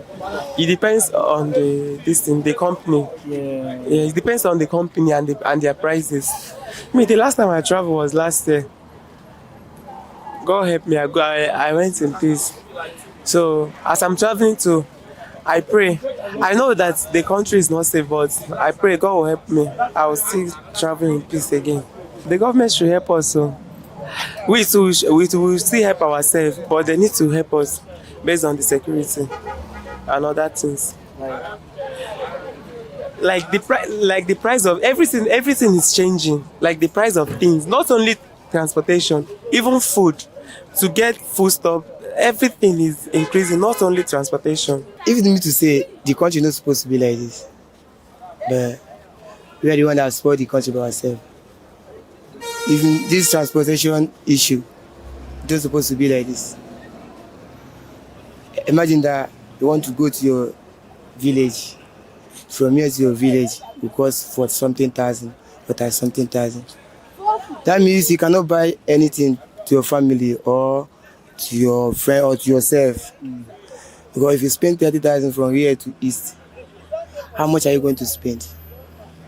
My own decision is everything I make a human to live. Then she will lose everything. It's been long that I saw my mom and my dad face to face. So that's why over 4 years now, I've not seen my mom face to face and my dad face to face. That's the reason why I'm traveling. So concerning the transport fare, I cannot blame the transporters. The government should, if government reduce their fuel money, them also will reduce their price. And another thing I want to say about the security on the road for people that is traveling. Government should provide security, at least soldier on the road and police for the security of the people that is traveling. On the norms, when there is no festive time, like today, Bonny Way, we paid 30,500.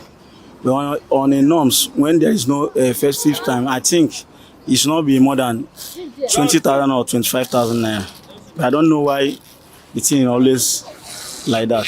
I'm going from Lagos to Umaya. The government should reduce the price of fuel and provide security for people. Like now, I know that most of people wants to go home, but because of insecurity, most of them is afraid. And another thing, money. There is no money, and transport fare is high. That's why. So I want government to work on that area. Transport operators are calling on the government to address fuel prices, improve road infrastructure, and create policies that will ease transportation costs during peak travel periods. I want the government just help us to reduce fuel, because without no fuel we can't work. But everything now we don't suffer. Month tonight now we are buying full of 12,000 sometimes. inside machine. Sometimes 30, sometimes 15. I want me the government just help us to reduce the fare. And people are traveling because if you want to travel now, we are afraid that bandits are around on the road. And we are afraid to travel anywhere now because everything now that has been hard now. Government just help us with the bandits and the fuel. If that one have come down, some people will be happy now. But without no fare, we can't be happy on the road. But you see, if you want to go some small place now, you say 500. It's not our fault. Fuel is here and Agbo is here. Everything. That's it. I've tired everybody.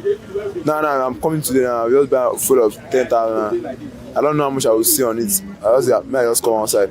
As Nigerians embark on journeys this festive season, safety remains a top priority for passengers and commuters already burdened by increasing transport costs. Passengers and drivers are calling on the government to address the insecurity along major pathways in order to make holiday travels not only affordable but safe for all. Reporting from the Jibowu bus terminal here in Lagos, Matthew Ogunswada for Voice of the People Television. VOP TV.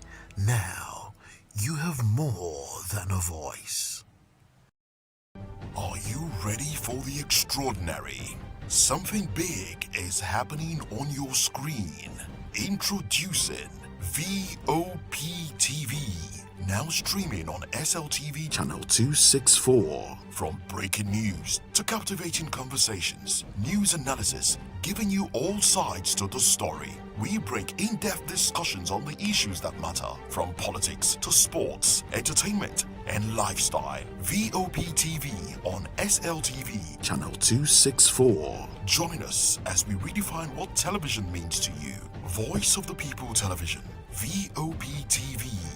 Now you have more than a voice.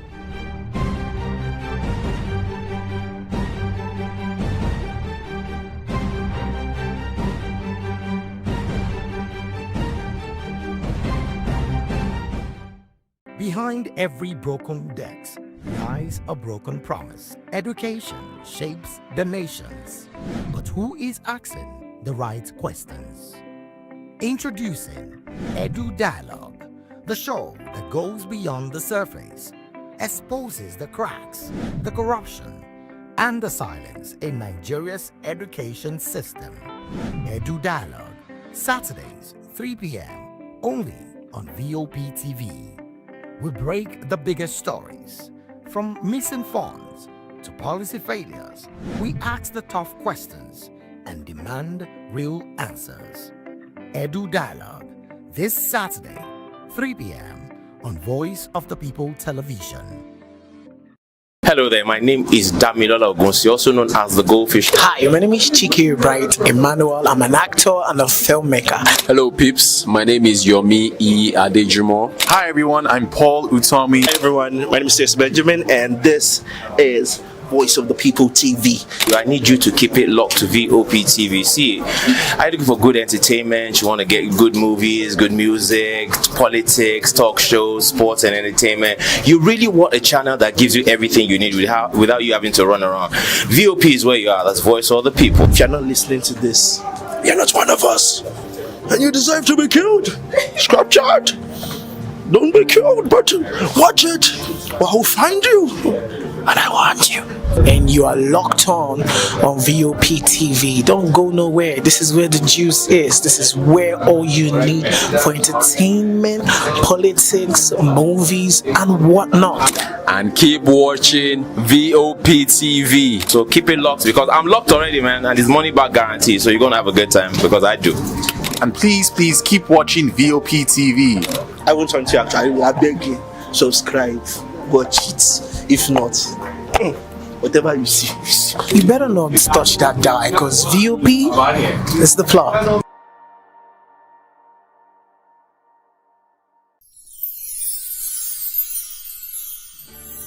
We are here with the leadership of VOP Television Lagos. We do appreciate this opportunity to say Merry Christmas and Happy New Year to our viewers all over the world and admirers. Cheers.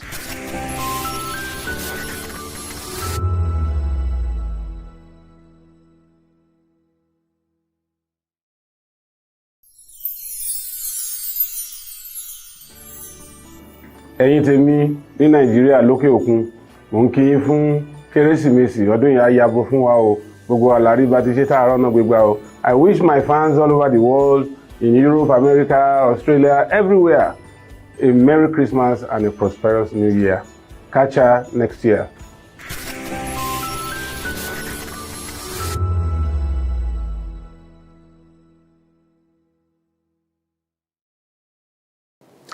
You've been wonderful all through the year. And this is from us, Voice of the People Television, saying Merry Christmas and a prosperous New Year to you all. See you at the top.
Hey guys, what's up? How you all doing? They call me Lovisha Nelson One, your number one celebrity host, and you are watching Voice of the People Television, VOP. Stay tuned. Uyi Osarate is my name. I am a friend of the microphone, Voice of the People TV. That name is unique, and the brand is very sweet. I like the packaging.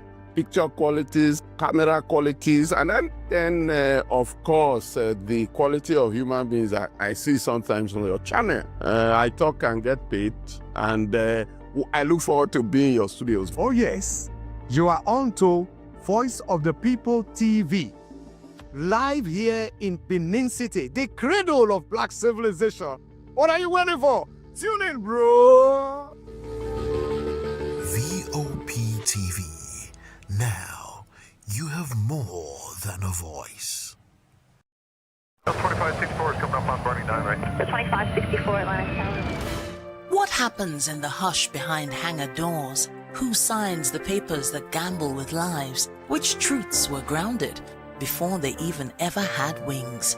If you've ever buckled a seatbelt at 30,000 feet, if you've ever stared out of that tiny window and wondered who's really in control of the skies, it isn't just flight, it's power, it's politics, it's pressure sealed in steel.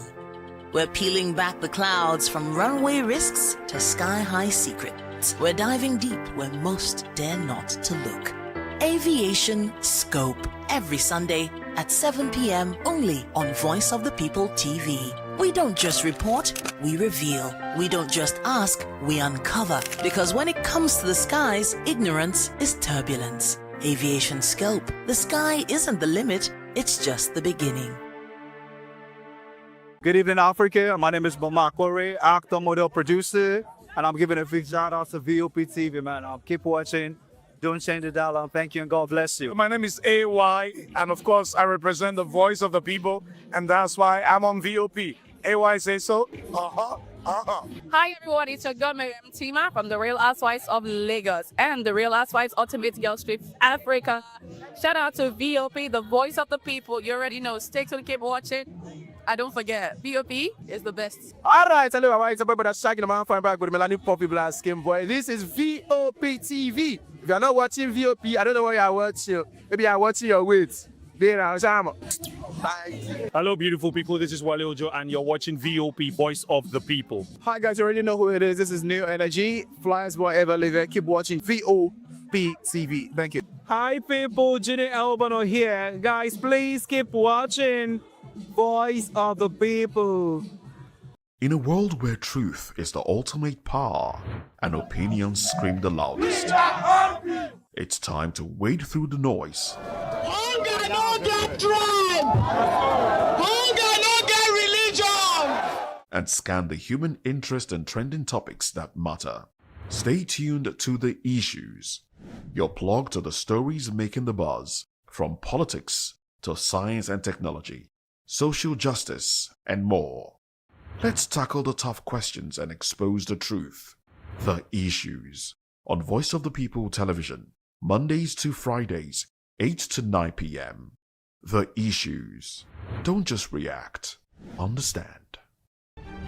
In a world where power shifts with every headlines, news breaks and events happens, we bring you unbiased and explicit information on politics, economy, and state of the nation. We break down the chaos. Facts, not fluff. Truth, not spin. We discuss not just politics, but a glimpse into the future. Voice of the People Television. Now you have more than a voice. Please come alive and voices matter. This is the show where we shine the light on creativity, style, culture, music, and purpose-driven people. And tell me, the people we are actually showing are people who are shaping the world around us. And don't forget that I'm your special baby girl, and always your baby girl, Precious Agmanu, aka Call Me Prezi. And today, I am not alone. Oh, I'm with my special darling. I'm so happy to see her. Like, you know, this new year is already buzzing and with her beauty and the glowing skin. Oh, God, they don't know that one are selling. They just want to sell me, and now I refuse to be sold. Why would I sell you? I can't sell you now. I don't understand why they have to be special behind your baby girl. Let me gist you. Please, you get it. Oh, sorry, you guys didn't get to meet me. I'm Aidamala Olukuta, and I'm here today to bring you all the best gossip that I think 2026 deserves to have. So let's go there. I like that. How do you feel about, this new, feeling 2026? Well, no lie. 2026 is just another day. Calendar. It's just a Thursday, regular Thursday. Me, it's not just a Thursday for me. That's the honest truth. The only difference is that. Please don't start changing. Don't start changing this. No, leave this vibe for us. This vibe, see, 2026 vibe is. But on a more sincere note, to me, it's just another day. It's a Thursday. It's not like it's any special day. Nothing special is happening in Lagos. But it's a day that is making me feel like, oh, I'll see me having another birthday. That's the only difference for me. Because tell me where I'm at work today. If it's New Year, no, I'm not supposed to be in one guy's house on a yacht, lying my head on his chest and allowing the vibe. But you don't already talk with you. I single for 2025. I can enter New Year, but I'm very definitely sure that God is serving this time next year. So wait, calm down. He pay me. Wait. He pay me. Man, not like. Where will you touch me now? He say, with my man. No worry. With my head. See, imaginations are coming through this year. He has to come through my love. They are coming through this year. Trust me. But I feel your pain right now because she says she feel my pain. We're not in the pain shoots together. What do you mean? Maybe me and you. This vibe now, like people, and they get my own vibe for this. You see, as I did excited like this, leave me like that. And I'm sure people are also, excited with me. I be like, you don't even understand when I know say you don't act well like this for morning. I say, hey, Lord Jesus, I thank you. It's 12 o'clock. It's just. Don't be saying that, You see, one thing about now they put date and time. Calendar continues. It's a lie. It's a lie. See, let me tell you something. In some countries that 7 years back, while we are doing 27, they day where. So it's just another day, my love. It's not another day. See, from 2025 January to 2025 December, 2025 December. God just, when God just creates me, He don't keep me.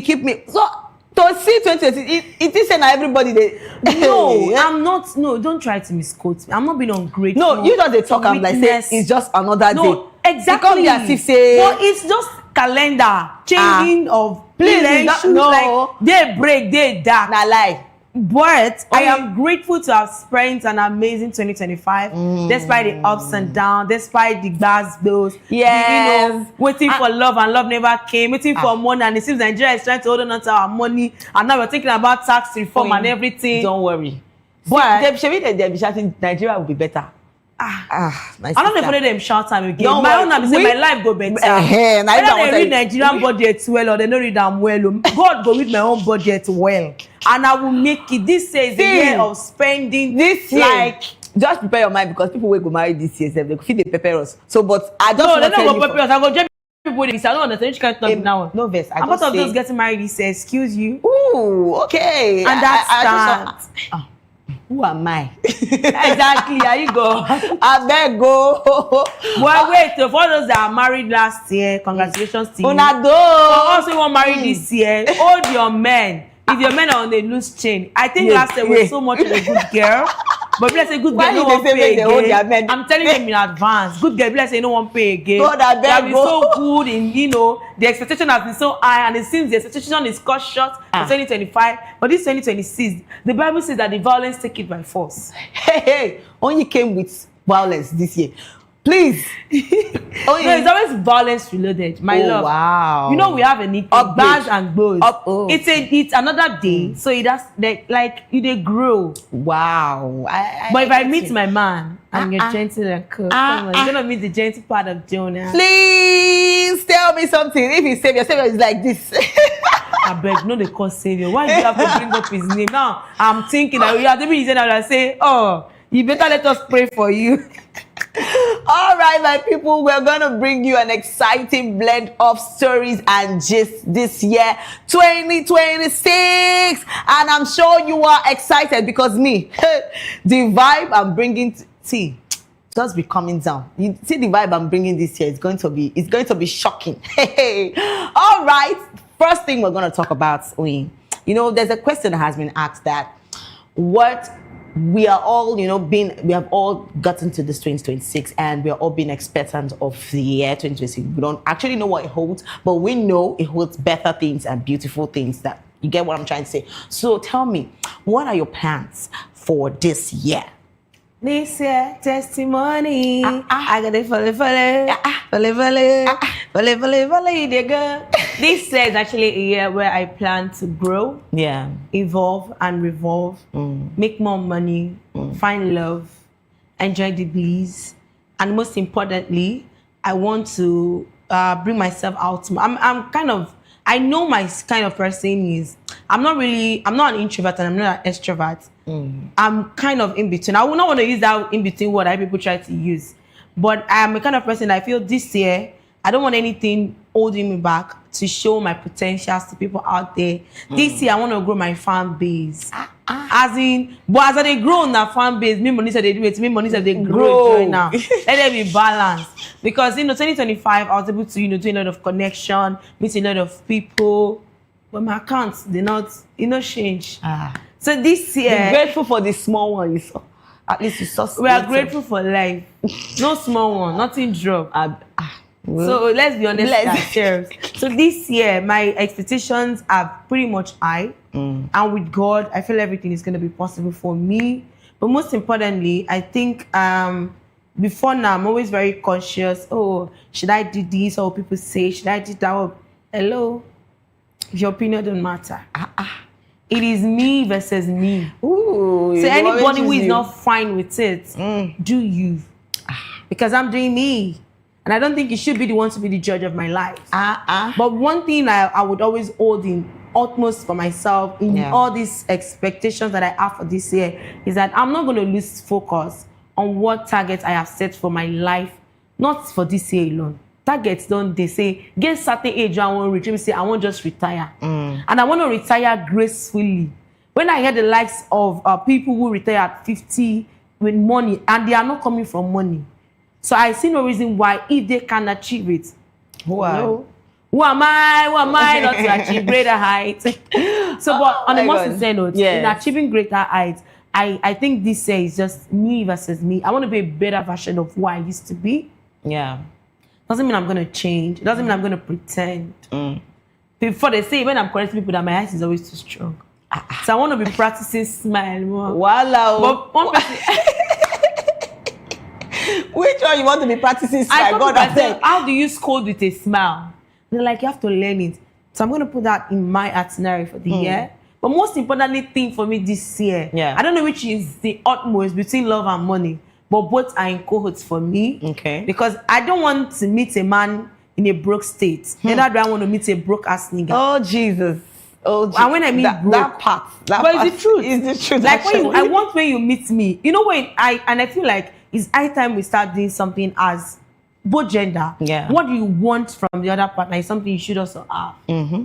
You cannot be carrying poly bag and be asking for Louis Vuitton. Yeah, that's how? True. That's true. So I'm craving.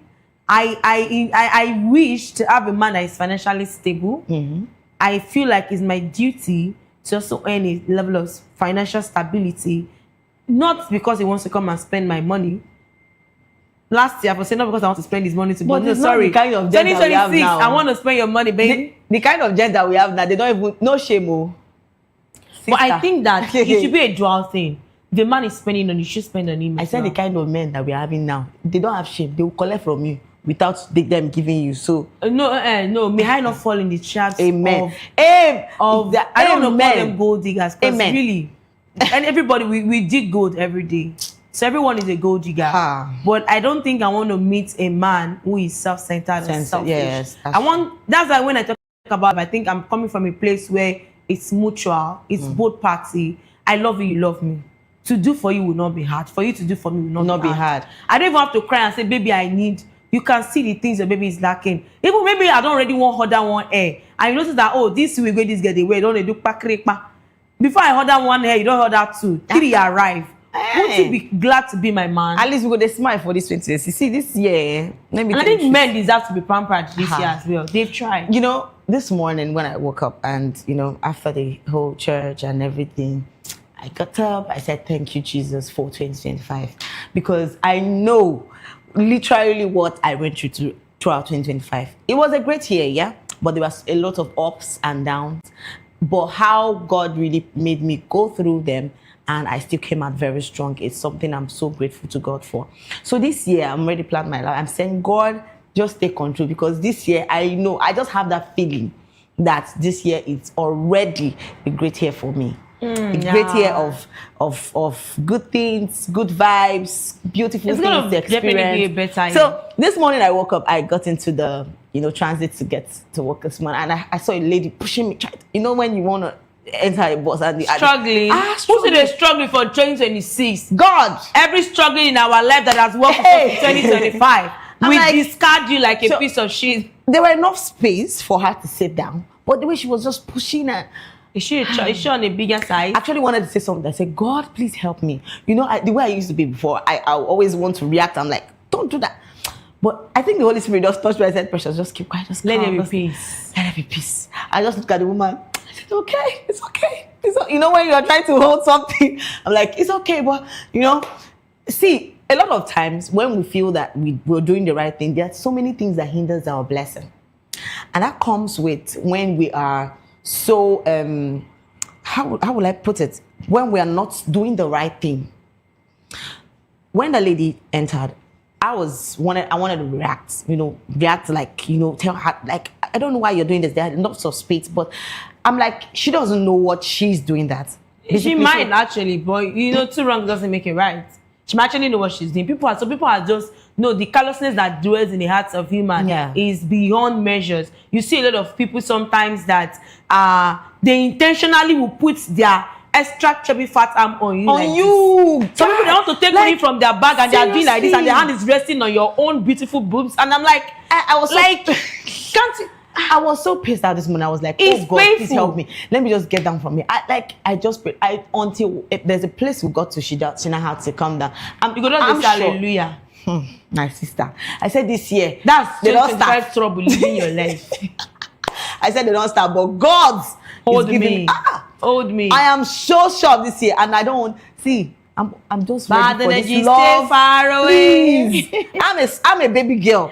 No, soft life. Like on a steady. On a more sincere note, I had a conversation with my girls, and I'm like, we all know we are so close bond that we know everyone knows what each other party goes through. So I'm like, I know 2025 has been so tough on us.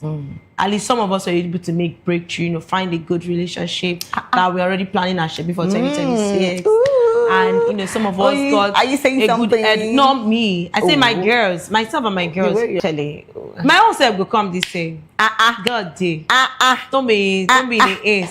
You might be watching me right now and say, hi, pretty. Hi, pretty. All right, that's beautiful. Actually, I can't wait because my shoes are ready. Moving on. Yes, on the agenda. But I must say, I was not like, we've gone through a lot. But 2026, our aim is God.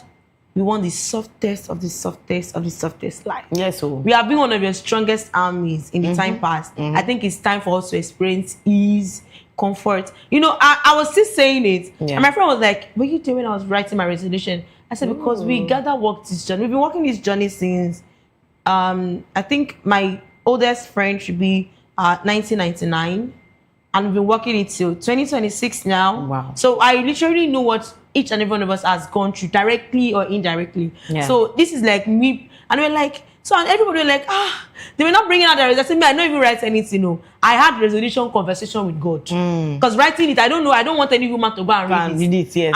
God, this is what I want for me and my cliques. Yeah. This is the life we deserve.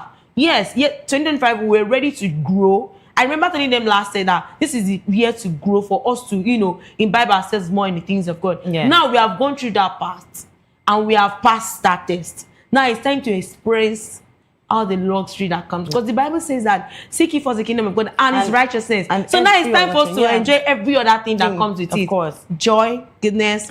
Like as she was talking about that struggling with our car. It's high time we stop Somebody struggling, shout boss. hallelujah. No, 2026. I ain't do that anymore. Because Seriously. the sweat, their smell. Lagos now not Father, try. Jesus Christ. Early Like, morning like some this, people know they when you bath. want to put that smile on your face, you will be blown away. No, some people smell strong past 7 up. Hey, Lord of Jesus. Listen, at 7 up smell pass for Lagos. Some people smell when they enter the bus, the atmosphere change for him. Because tell me why you think so much. This reminds me, please. So those that don't use roll-on, this is 2026. I beg you. Now you are putting roll-on. No, bath. wait. Shave all those hair. Wait first now. Bath. They go Use bath, better soap. Please Scrub your body. This is 2026. I bet Mona no carry body odor from 2025 enter 2026. No, you must say no. This is for those that have not been taking good proper hygiene of themselves in 2025. I'm sure you're not on the list of those that government wants to tax it's too much. This year. Because if you're in that category, you suppose on the barrel or take. But for you to aspire to be in a better position, my dear, take care. You please, when you're coming out, smell yourself. It be like say this year they suppose don't they do if you don't smell well, no enter inside any transit. You go use lecture. No, all those yellow balls, they go carry you. Even people no discrimination. My advice actually to people out there, what you actually didn't achieve in the year 2025. Trust me, this year God is opening new measures, new heights for you. So don't give up. Now who give up? Now I fail. And definitely. It's already a blessed year for us. So I'm sure that you're already ready for this year. So please, with all hopes and the feeling you're already having, don't lose it. Keep pushing. And I trust you. I trust you that this year you will do excellently well. Yeah, that's true. And I think people need to, have a target and, work around it. Yeah. You cannot say I want to become a medical doctor and go secondary school. So whatever you're aspiring for yourself to say, you're aspiring to have a greater height, probably in your business. Think your strategies, read. I realize that a lot of time people don't even invest in themselves. That's true. And for you to become anything in this life, it starts with the token you invest in yourself, the time you invest in yourself, the knowledge you acquire for yourself, because it is you that is going to bring out things that is going to make you greater.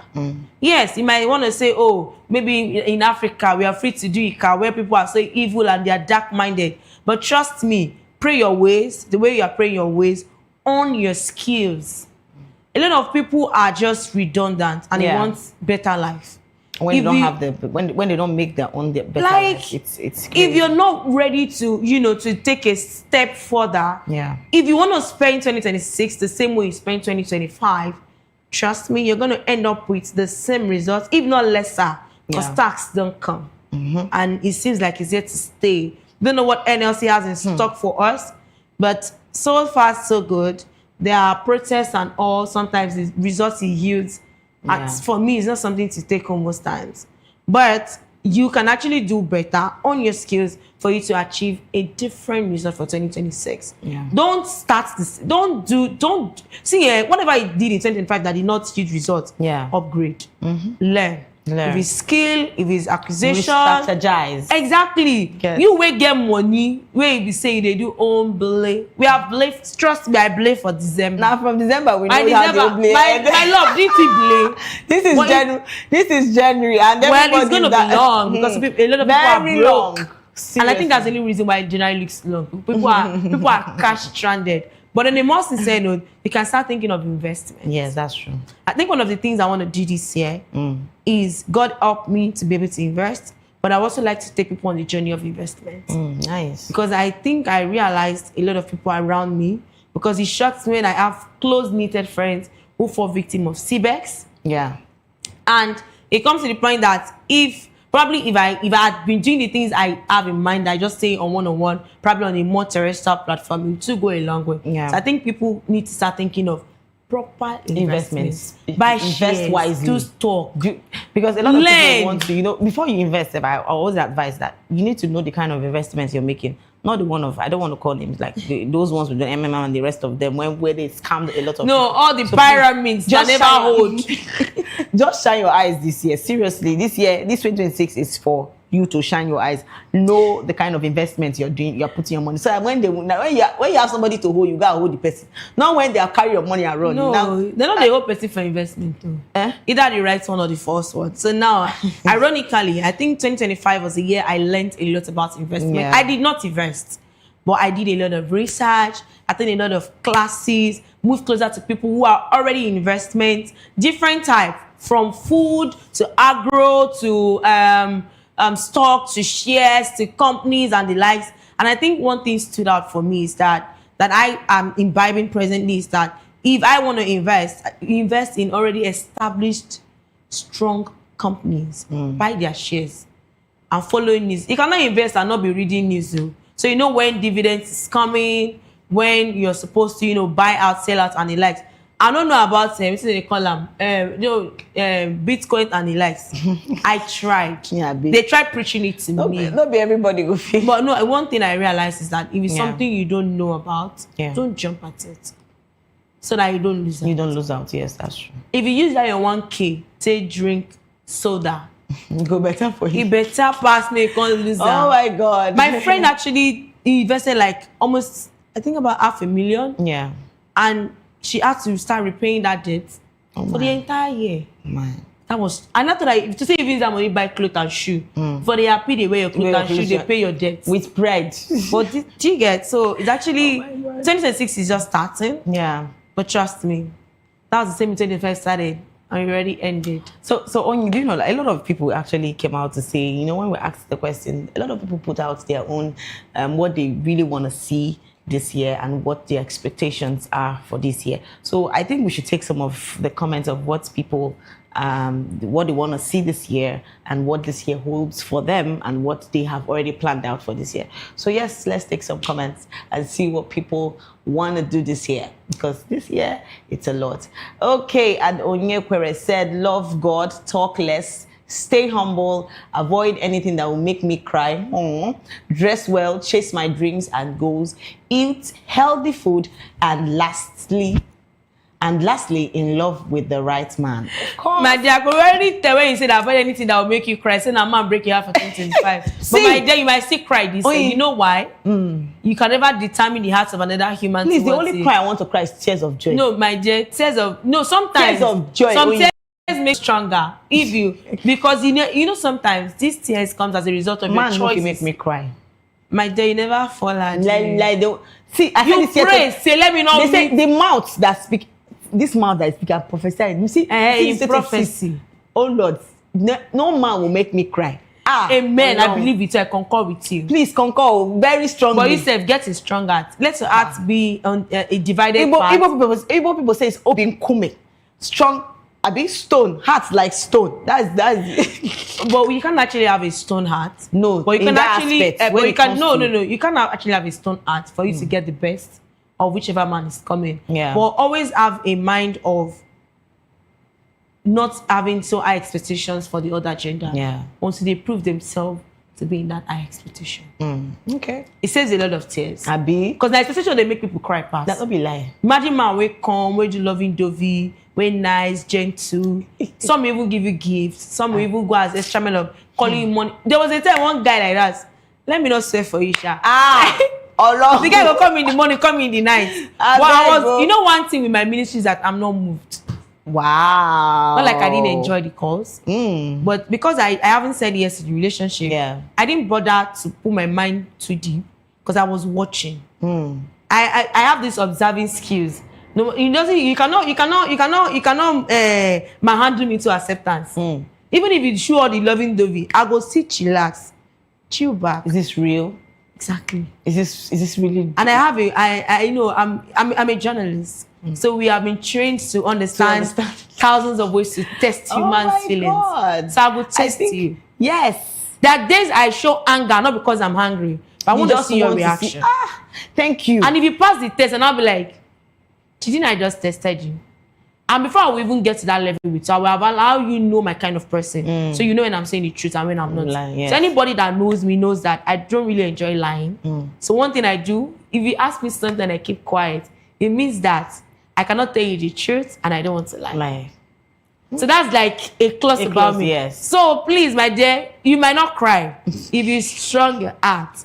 And don't let the situation be too high. But if you allow the situation to be higher than your height, I bet you. What a good day be that. You know when they say cry me river, you're gonna cry so much. All right, let's take more comments of what people are expecting to see this 2026 and what their goals are to be. Let's take more comments. And yes, somebody said, we try again 2026. Now God gets power. God, I beg you. God, is at your hand right there. Not true. We try. Somebody said, staying fit. Okay, at High Chief O Diego. All right. I would like to see 6 packs. You know, if fit. But come to think of it, these people are really doing this and get fit thing. It's something else because a lot of people, you know, when they got added weight and because of the enjoyment during the course of the season or festive season when everybody wants to eat the chicken, eat a lot of things, and you don't know that you are eating and you're getting fat. So people that do that, a lot of time wants to really bounce back to their get better, like slim, maybe get the shape and stuff like that. And they hit the gym and start going to the gym. I admire those kind of persons actually. Nah, determination, because it's easy to do exercise. Oh my God. All right. And Kiki Tani said 2026 building a circle of friendship with business-minded women. Nice. I'm moving more closer to God. I think that is the first thing, actually. And taking my business from 100 to 1,000. I think that 1,000 is God really help small. you. 1 million. If you even go 100 to 1,000. That's even be 100 and 150 go day by the end of this year. She gets. So it's about aspiration and working towards it. So it's a good one for her. Okay. And we pray that God helps you if you move closer truly. Amen. And not with a word of mouth.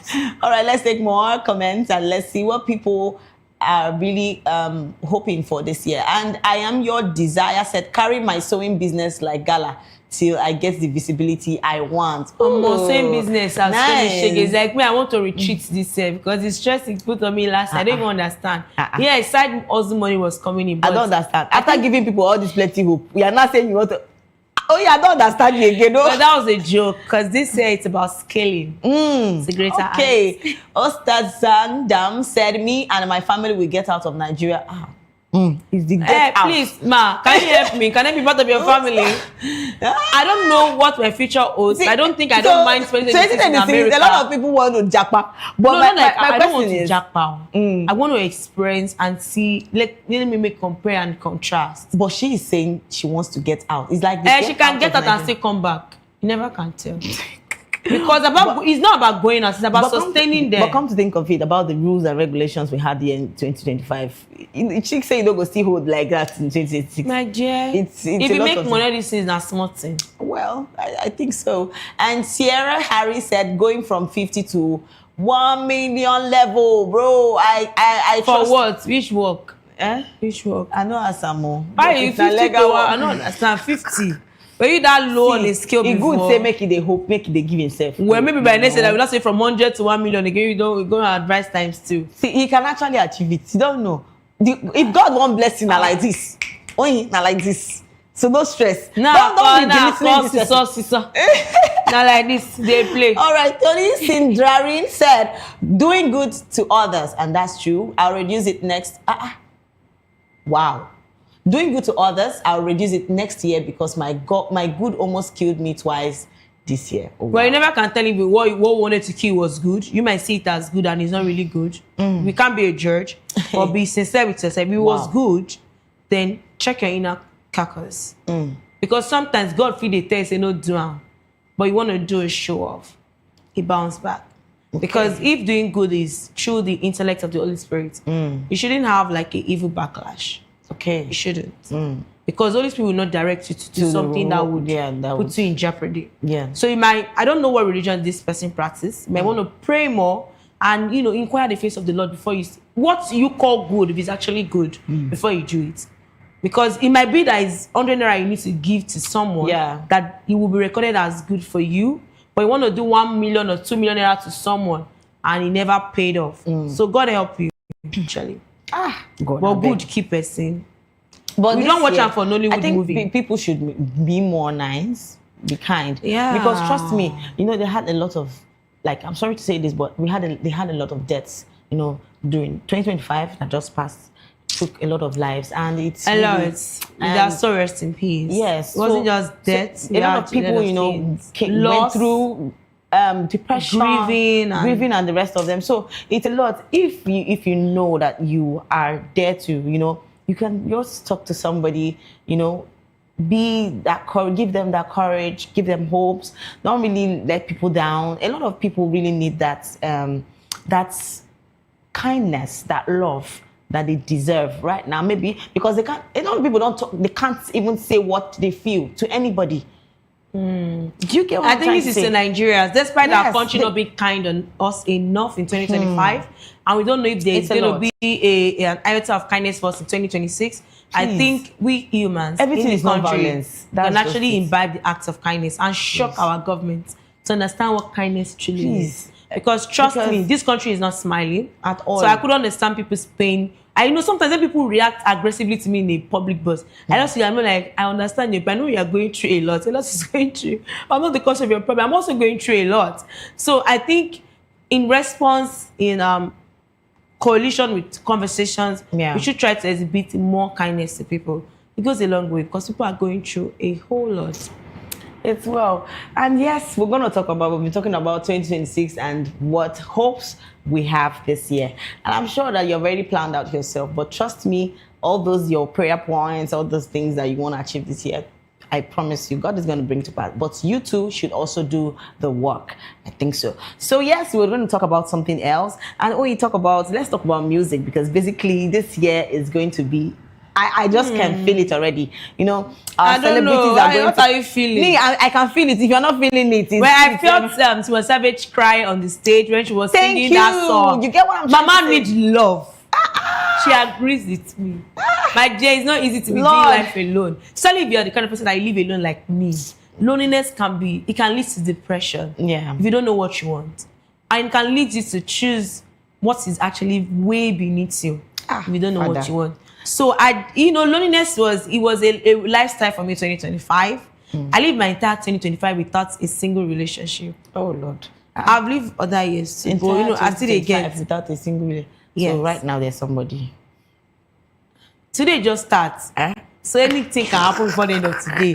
But I intend to be more intentional. I was trying to say something because I caught you there, because when you were saying you're talking about a lot of things about relationship. Yes, nah. Why you calling I'm not cutting through corners. Okay. Mama, Tiwa Savage was crying when she was singing that song of love, licking, and the tears were real. It could not be faked. Okay. Trust me, that tears came from a place of a pang of pain. of remembrance of something. I guess so. That's because she was actually a very distant woman starting in the industry who found love and found career at the same time, and she tried to grow both together. The life happened to our relationship and went south. You know, as much as she's using her child as a way of comfort. You know, last year I almost thought of, I mean, make her go born, make her just get picking. I thought of it. So now you understood when I'm coming from. You know, see, you can't tell until you leave it. So when the likes of, what's this woman's name again? Took that bold decision. A lot of people want to throw shades. I tell you, you don't know what it means. Please, let's stop that this year. This year is not. Anybody will bring any bass. Don't try it. We throw your girls. This year, please. Because people are going through a lot. Toke started as a very decent man, found love and her career was growing. And Vim, somebody took a man. Someone who was very close, someone who she was literally like a helper to. Come on. And she's finally decided to find happiness. I don't think anyone deserves to judge her. So this year, for the music industry, I wish to see more good music. Good music. We want to thank those who gave us the banger last year. And I think on my top of the list is Adekunle Gold. God bless you. Not because I love singing and I transfer the love to you, but because your banger that December period was like the top of the highlight. The minute you just enter any part and they say, many, many, many. I hear you. Like, it was really a good banger. I wanted to talk about, Wizkid's concert recently. Which was amazing. Tell me, but a lot of people lost their phones in that process. That was like carelessness. And that was Did they beat them to collect the phone? They beat them. I was in a concert and I could tell you that concert could be very rowdy. Yes. And I think I want no adverts now. There was a particular company who had the concert back-to-back this December in Nigeria. And they did a very good work in their security and all. Doesn't mean you should not still watch out. People, they lose guard for concerts. If I was a thief, I would have come back home with phones. People go forget because they won't use power bank, they go don't drop phone, they gist again. Or they are eating. And I'm like, are you in your house? No, on the most sincere note, this is something I witnessed. I went to a lot of concerts and I saw a lot of things, and I realized that why people so forgetful that they're in a public place. And some people I be like, say, they call me a con hijack. You know, when the Bible said the devil came to steal, to kill, and some people look like the devil themselves. And you were dropping your phone. Why I'm so concerned about Jada is because she, being the manager of Nigerian music star, that's Wizkid, she has actually sparked controversy online after publicly expressing sadness over the loss of her phone following Wizkid's recent show in Lagos. So the incident reportedly occurred after the highly attended concert where Jada's iPhone went missing amid the crowd. So she later took to social media to share her frustration and emotional reaction, describing the experience as surprisingly devastating and likening it to mourning a personal loss. So her post quickly gained attention with fans and social media users, reacting with sympathy, humor, and mixed opinions. Some offered advice and support, while others downplayed the situation, noting the chaos that often follows large concerts. So videos were also shared online showing moments of confusion as efforts were made to locate the missing phone. You know, that kind of situation can really pull you out. Why you go to Waka? They will not. This is Nigeria. They can track it. Are you sure the phone is on a track? No, you know one thing. This is from personal experience. My very close friend lost her iPhone for 3 months. Trust me, we got the phone back. Yes. Wow. This is a living testimony. She's still using that phone. Wow. It was an 11 Pro Max. She got it and they stole it the 3rd day. She got it on the 20th and on the 22nd. This one was stolen at gunpoint. Ooh. So it was that hectic. And, you know, it took a while. So, and I think since then, I give it to the police. Like, they really tried. Because even me, I lost hope. All these people was telling me we'll find that phone. We didn't even find it anywhere in Lagos or in the borders of Ogun State. But I think this year, it was far away. You know when they say, but then they stay far away, the phone stay far away. And they finally, so if it's an iPhone, trust me, you'll definitely find your phone. So you might want to involve the security personnel. Might cost you a little bit. And them knowing that you're a celebrity, they might want to, over cost you. But you know, go reach the cost of the phone and you retrieving what your potentials are. But, but I want to talk my about friend put a flash out. I knew we find them. Why is it that I think they always know Nigerians with this kind of thing? No, it's all over the world. Won't go out to go. No, it's all over the world. It's all over the world. Don't go there. There were some tweets about stolen phones. Is it all over the world? Yes, in mega concerts. shared by the likes of Beyonce's and the likes. So it's all over the world. So please don't stigmatize my country. We know. But not everywhere. But you agree. Oh my God. You agree. TV everywhere. Now who they catch me around? I want to say, maybe this year, may they change because I don't know. They cannot change. You know why? Some people are born lazy. Some people grew up lazier. Some people are not willing to amount anything with their life. So they will always be around. So it's now left for God and you to safeguard your properties. You know why I use God? Because, sometimes, even despite your smartness, people who even have security in their compound are being robbed. People who will carry crossbar, go forget, say, when they finally receive one urgent call, they put the phone for their back pocket. Yes. And we were born and raised in Lagos, so we know how the thing they be. So it's a normal thing. Sometimes we tend to forget ourselves. But regardless, I think stealing people's property is not nice because you don't know how those people got those things. You don't know what those things means to them. Some people can be so devastated to the point that they will never recover. So please, for the pickpockets, be cool. 2026, that skills you have, use it in the right way. Like, find a better work. Please do well for yourself. Stop doing bad things that you can leave for your children. So where they say that they leave rubbish for their children. Leave all those bad things. All things are passed away. No, to them now, people who won't know as old things. Some people clothes where they wear since 2014. Oh yeah, beg. In our wardrobe. So old things are passing as well. I may it pass. This one that 2025 you follow me enter this year. So now old things. I trust I'm not planning to throw this dress away. It cannot pass away so soon. It's going to finish this year with me. Wow. That reminds me, I saw another one that looks as an identical look. I think I'll get it and add it to my wardrobe. Okay, it's style that fits. No, voila. The people that are using old if the old things fit you, I won't try me way. I beg, keep on one side. New things now we want this year. No start now. I think I'll beg. Yes, new man. And not talk. You see, they see only. Oh yeah, man. Oh God. Father, I want this year to be a year of this. In my house, they don't do bish. Bish, guinea.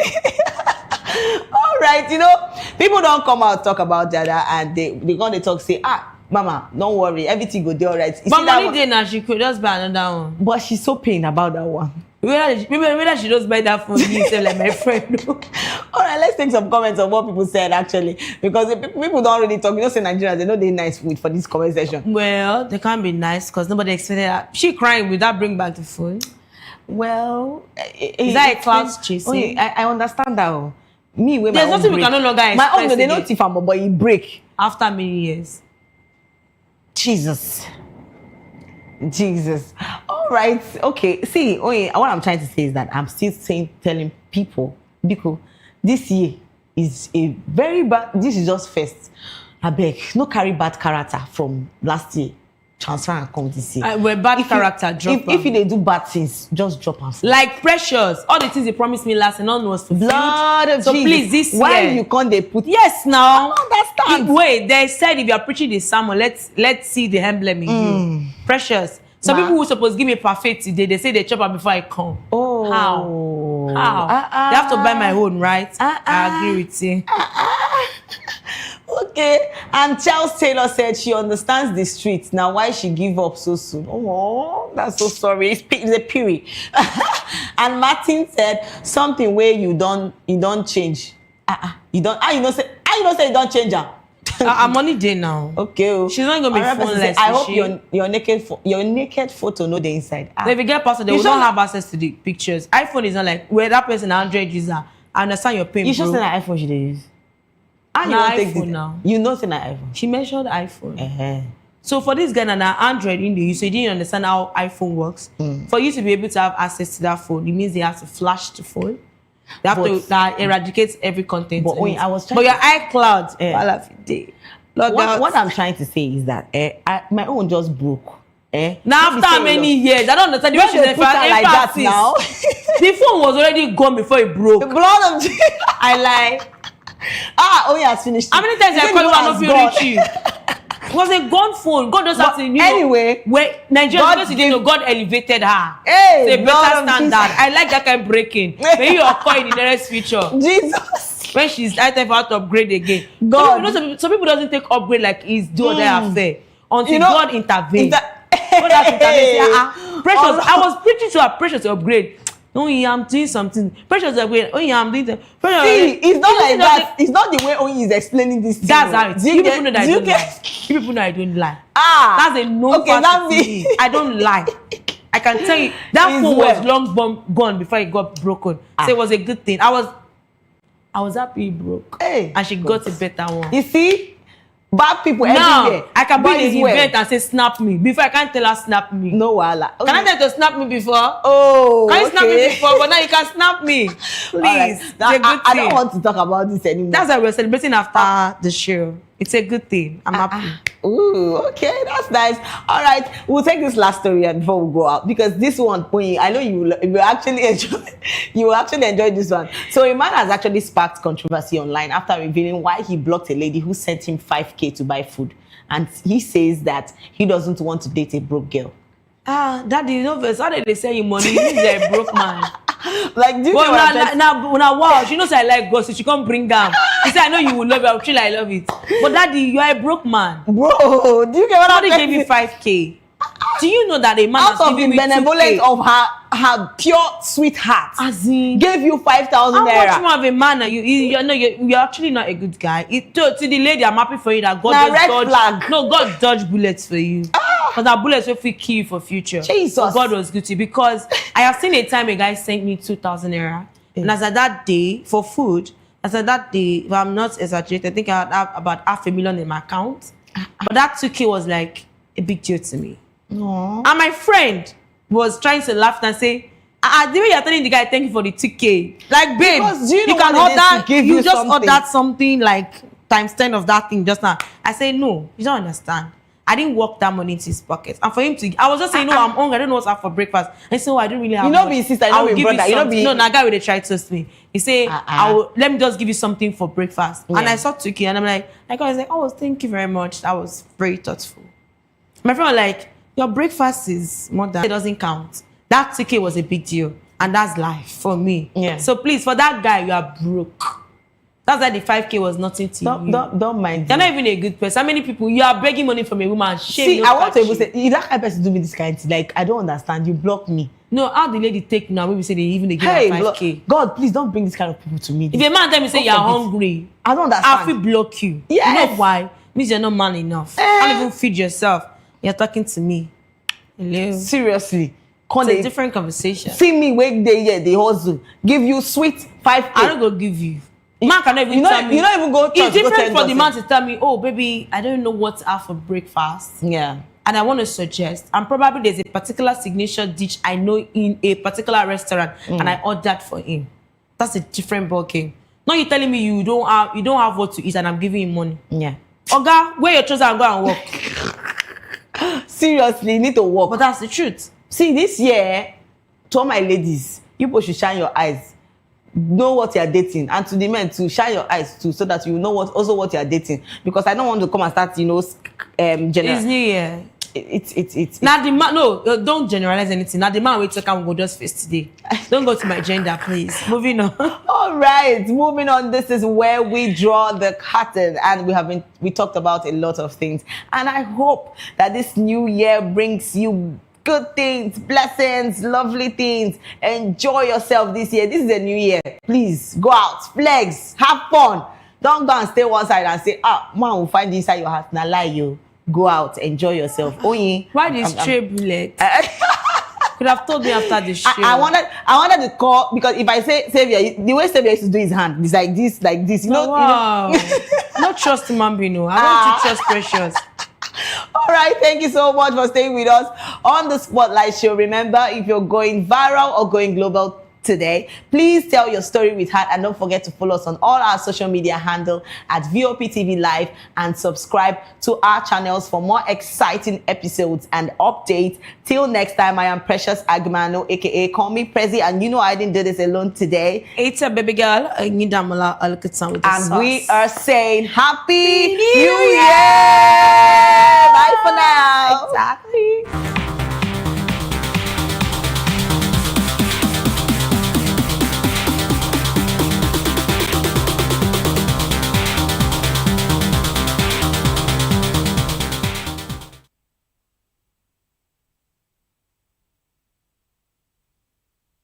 TV. Now, you have more than a voice. Lagos is expected to witness an increase influx of visitors, goods and activities during the festive season, particularly as residents and tourists observe the popular Dirty December period, marked by concerts, parties and social gatherings.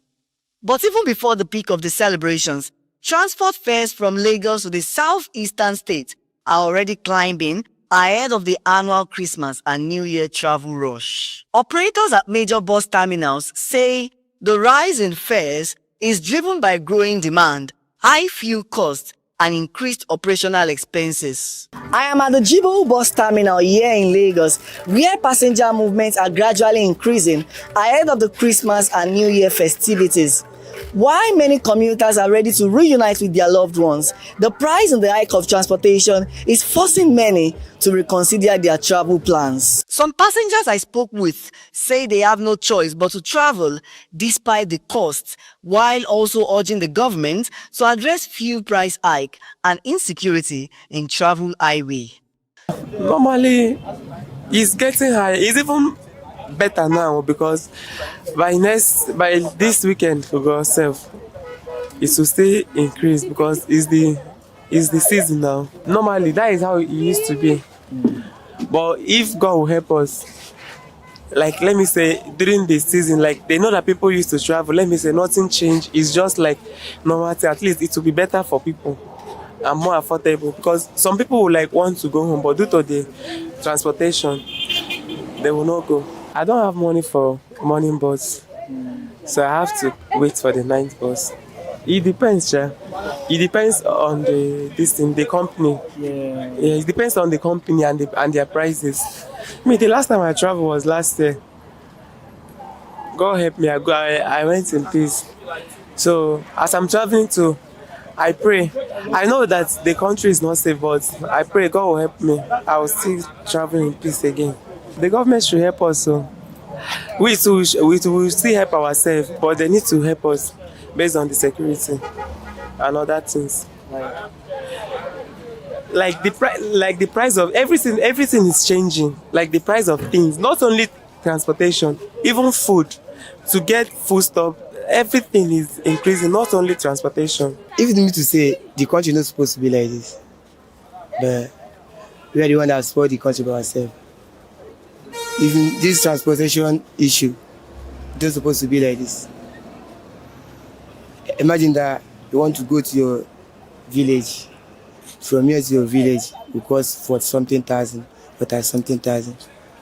That means you cannot buy anything to your family or to your friend or to yourself. Because if you spend 30,000 from here to east, how much are you going to spend?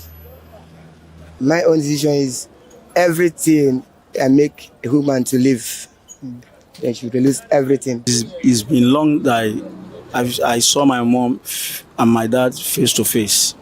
So that's why over 4 years now, I've not seen my mom face to face and my dad face to face. That's the reason why I'm traveling. So concerning the transport fare, I cannot blame the transporters. The government should, if government reduce their fuel money, them also will reduce their price. And another thing I want to say about the security on the road for people that is traveling. Government should provide security, at least soldier on the road and police for the security of the people that is traveling. On the norms, when there is no festive time, like today, Bonny Way, we paid 30,500. But on the norms, when there is no festive time, I think it should not be more than 20,000 or 25,000 naira. I don't know why the thing is always like that. I'm going from Lagos to Umaya. The government should reduce the price of fuel and provide security for people. Like now, I know that most of people wants to go home, but because of insecurity, most of them is afraid. And another thing, money. There is no money, and transport fare is high. That's why. So I want government to work on that area. Transport operators are calling on the government to address fuel prices, improve road infrastructure, and create policies that will ease transportation costs during peak travel periods. I want the government just help us to reduce fuel, because without no fuel we can't work. But everything now we don't suffer. Month now we are buying full of 12,000 sometimes inside machine, sometimes 30, sometimes 15. I want the government just help us to reduce the fuel. And people are traveling because if you want to travel now, we are afraid that bandits are around on the road. We are afraid to travel anywhere now because everything now that has been hard now. The government just help us with the bandits and the fuel. If that one have come down, some people will be happy now. But without no fuel, we can't be happy on the road. But you see, if you want to go some small place now, you say 500. It's not our fault. Fuel is there and agbo is there. Everything. That's thing I've tired everybody. Now I'm coming today now. We just buy full of 10,000. I don't know how much I will see on it. I just come outside. As Nigerians embark on journeys this festive season, safety remains a top priority for passengers and commuters already burdened by increasing transport costs. Passengers and drivers are calling on the government to address the insecurity along major pathways in order to make holiday travels not only affordable but safe for all. Reporting from the Jibowu bus terminal here in Lagos, Matthew Ogunswada for Voice of the People Television. VOP TV. Now you have more than a voice. Are you ready for the extraordinary? Something big is happening on your screen. Introducing VOP TV. Now streaming on SLTV channel 264. From breaking news to captivating conversations, news analysis, giving you all sides to the story. We break in-depth discussions on the issues that matter, from politics to sports, entertainment, and lifestyle. VOP TV on SLTV channel 264. Join us as we redefine what television means to you. Voice of the People Television, VOP TV. Now you have more than a voice.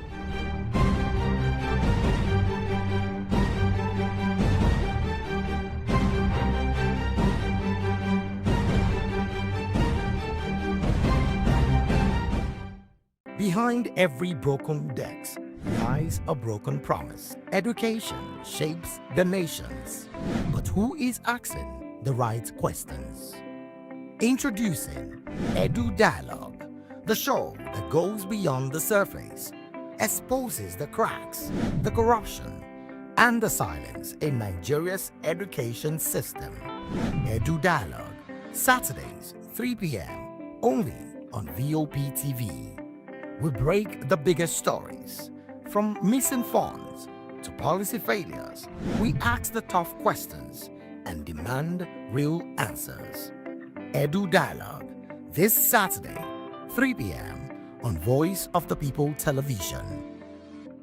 Hello there, my name is Damilola Ogunsi, also known as the Goldfish. Hi, my name is Chike Bright Emmanuel. I'm an actor and a filmmaker. Hello peeps, my name is Yomi E. Adejimo. Hi everyone, I'm Paul Utomi. Hi everyone, my name is Stacey Benjamin and this is Voice of the People TV. I need you to keep it locked to VOP TV. See, are you looking for good entertainment? You want to get good movies, good music, politics, talk shows, sports and entertainment. You really want a channel that gives you everything you need without you having to run around. VOP is where you are. That's Voice of the People. If you're not listening to this, you're not one of us. And you deserve to be killed. Scrap chat. Don't be killed, but watch it. Or I'll find you. And I want you.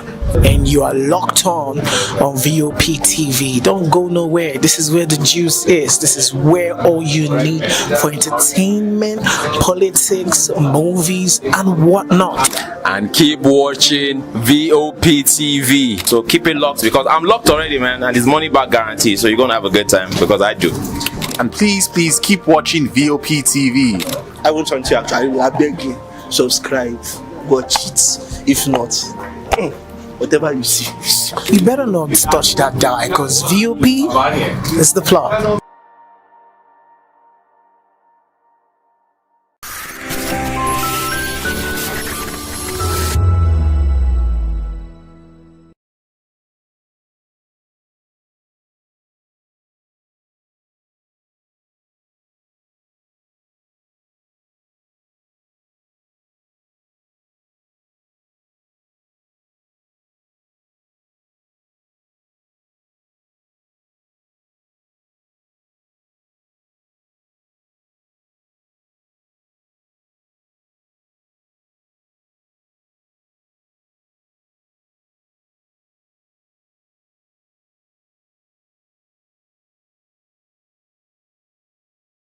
Are you ready for the extraordinary? Something big is happening on your screen. Introducing VOP TV. Now streaming on SLTV channel 264. From breaking news to captivating conversations, news analysis, giving you all sides to the story. We break in-depth discussions on the issues that matter, from politics to sports, entertainment, and lifestyle. VOP TV on SLTV channel 264. Join us as we redefine what television means to you. Voice of the People Television, VOP TV. Now you have more than a voice.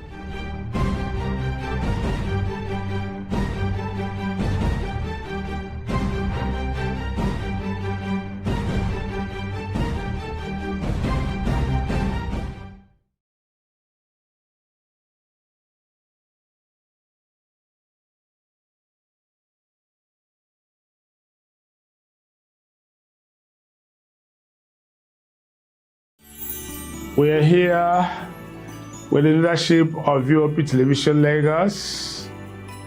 We do appreciate this opportunity to say Merry Christmas and Happy New Year to our viewers all over the world and admirers.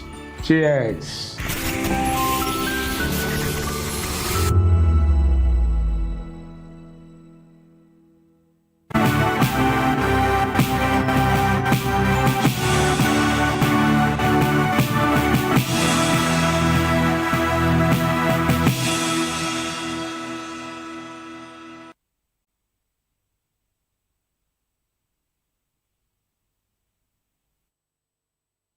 Happy New Year and welcome to the African News and Voice of the People Television. I am Chioma Innocent.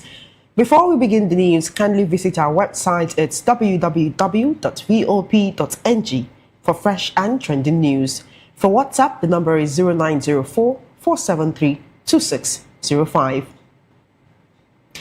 The Free Liberia Movement, FLM, has announced what it calls the formal escalation of the fourth and final remonstrance, a sweeping declaration demanding truth, accountability, and reparative justice over America's historic relationship with Liberia and people of African descent.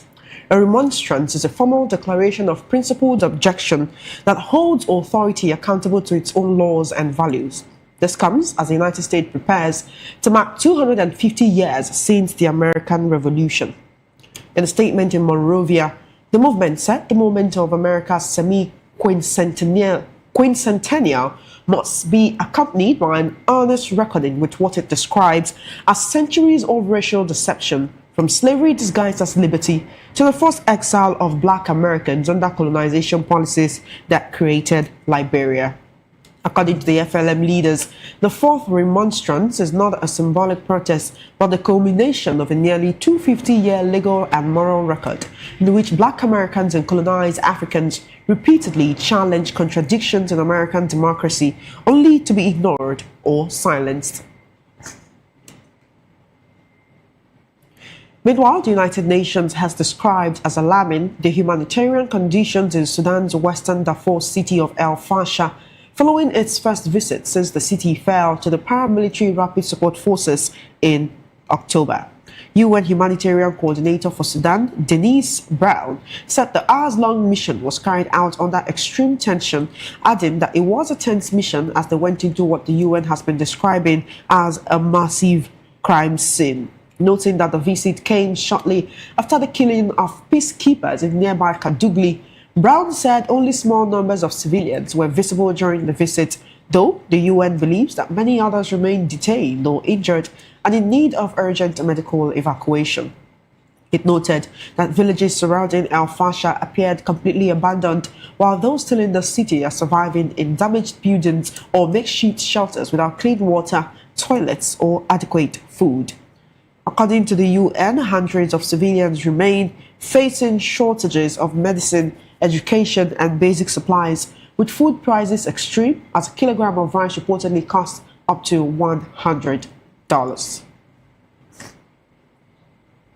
Away from that report, Somalia's President Hassan Mohamud, citing intelligence report, has said the breakaway region of Somaliland has agreed to resettle Palestinians and host an Israeli military base in return for recognition by Israel.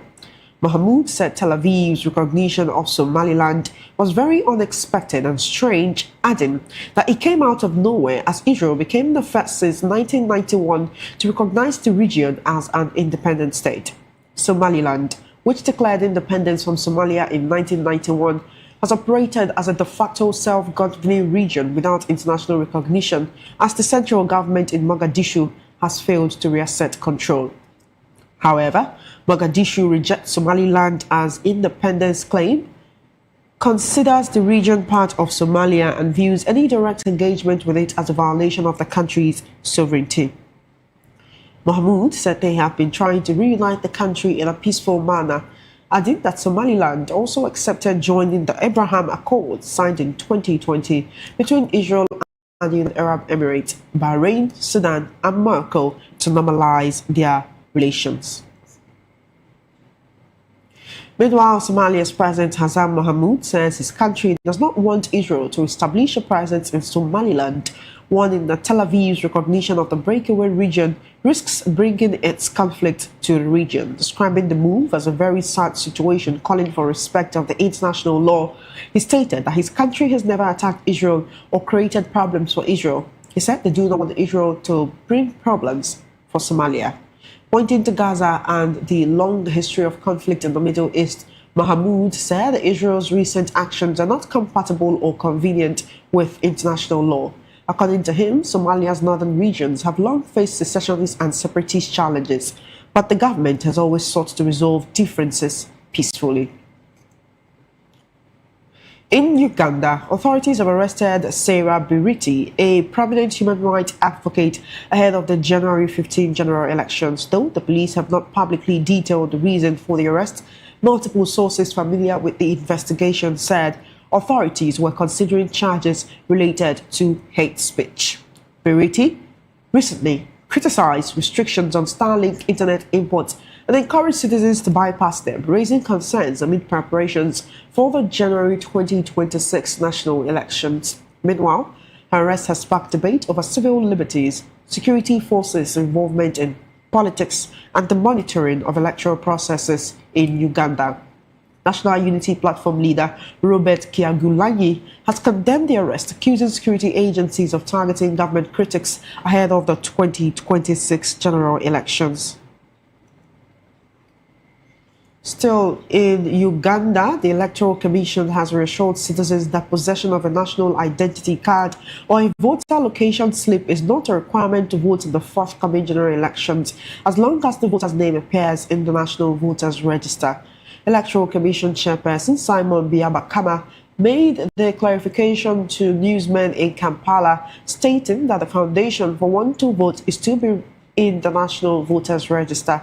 Biabakama added that anyone not having the voter location slip or national ID should show up and mention his or her name, and the person would be cross-checked in the register and allowed to vote. He explained that the biometric voter verification kit and voter location slips were introduced mainly to speed up the voting process, not to deny eligible voters their constitutional rights.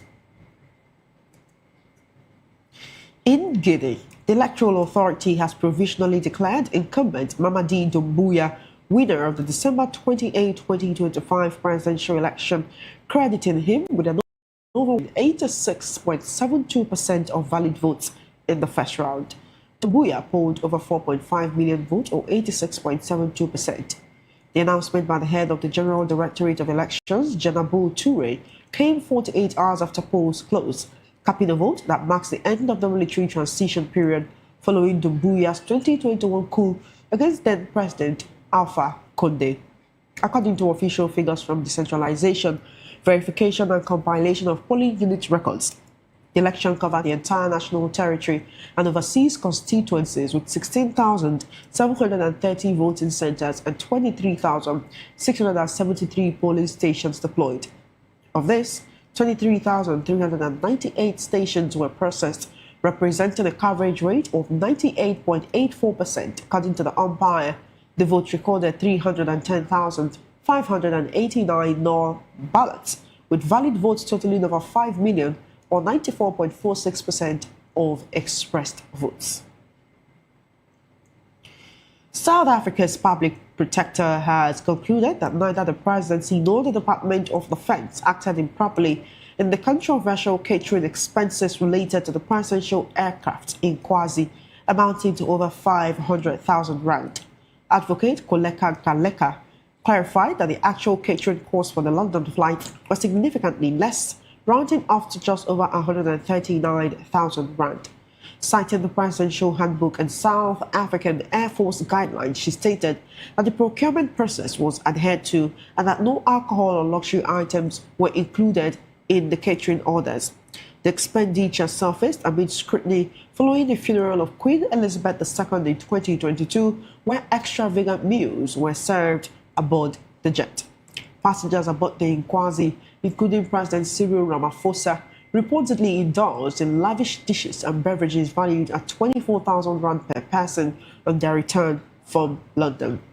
The outcry stemmed from allegations by the Democratic Alliance leader John Steenhuisen that the catering cost for the flight amounted to 600,000 rand for fewer than 18 guests.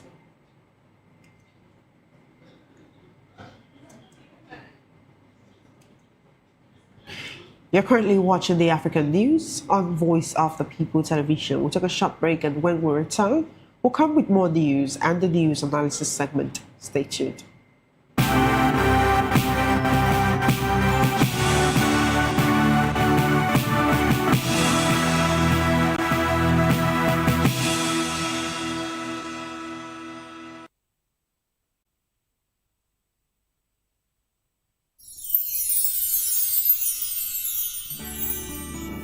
ẹ̀yin tèmi ní nàìjíríà lókè òkun mò ń kí yín fún kérésìmesì ọdún yìí á yabo fún wa o gbogbo àlàrí bá ti ṣe tààrọ̀ náà gbégbá o. I wish my fans all over the world in Europe, America, Australia, everywhere a Merry Christmas and a prosperous New Year.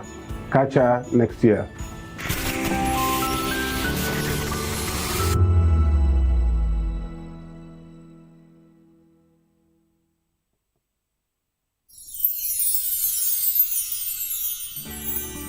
As the year comes to an end, we want to take a moment to thank each and every one of you for your hard work, dedication, and the positive vibe you bring to Voice of the People every day.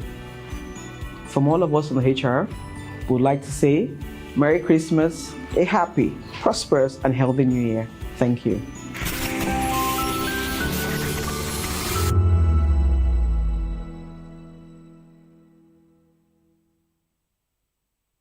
This is to wish you a wonderful, spirit-filled and Merry Christmas from Matthew Ogunswada. This year has been so amazing with you in it. And that's why we're saying from Voice of the People TV, Merry Christmas and Happy New Year. And we love you. You've been wonderful all through the year. And this is from us, Voice of the People Television, saying Merry Christmas and a prosperous New Year to you all. See you at the top. Whether you've been with us through the ups and downs or just joined us for this festive season, take a moment to cherish the moments you've made and look forward to making new ones on the horizon. May this new year bring you everything good, everything prosperous. As we bid farewell to the old year and welcome you to the new year, may your heart be filled with joy and your home with laughter. And of course, may your spirit be filled with hope. We'll be bringing you live updates, exciting performance, and inspiring stories throughout the day. Stay tuned for our special New Year's coverage, and let's make this year unforgettable. Thank you for making us a part of your celebration. Merry Christmas and a Happy New Year.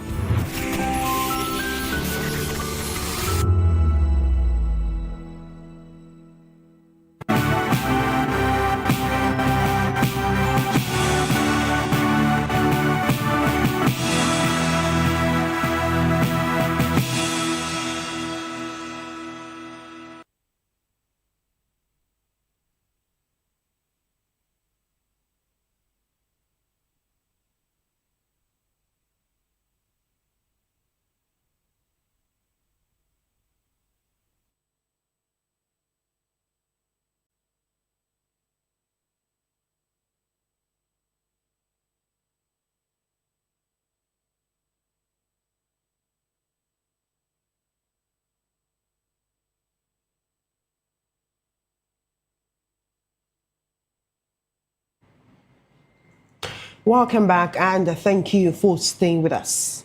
Ghana's police have released a citizen known as Saki Cyborg after he pleaded guilty to unlawfully discharging a firearm and was fined 24,000 cedi or 2 years in jail. Cyborg was arrested for firing a gunshot salute to Nigerian Afrobeat star Ashake at the Afrofuture Festival in Accra. Cyborg admitted his actions were illegal but said he was seeking consideration from authorities to fire the gun. He then fired 10 shots into the air, prompting Ashake and his friends to jump and shout praises on him. However, he apologized publicly in a video after the court hearing, saying the incident would not happen again.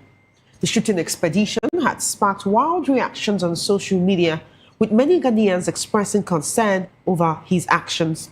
Consequently, many of the netizens who came across the video tagged the social media pages of the Ghana Police Service, demanding his immediate arrest.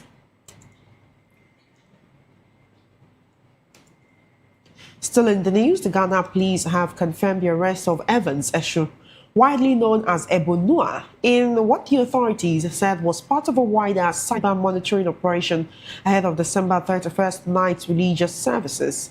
The development followed months of public attention on his apocalyptic flood prophecy and his construction of a massive wooden ark. The police said the arrest was carried out by the Inspector General of Police's Special Cyber Vetting Team as part of ongoing efforts to monitor and address cyber-related activities. The confirmation followed widespread online reports linking the arrest to recent warnings issued by security agencies against individuals making public prophecies or declarations capable of causing fear, panic, or public disorder. However, the police did not disclose the specific allegations against him or the exact nature of the conduct under investigation. The statement noted that at this stage, the police have not publicly detailed the specific allegations against the suspect or the nature of the conduct under investigation.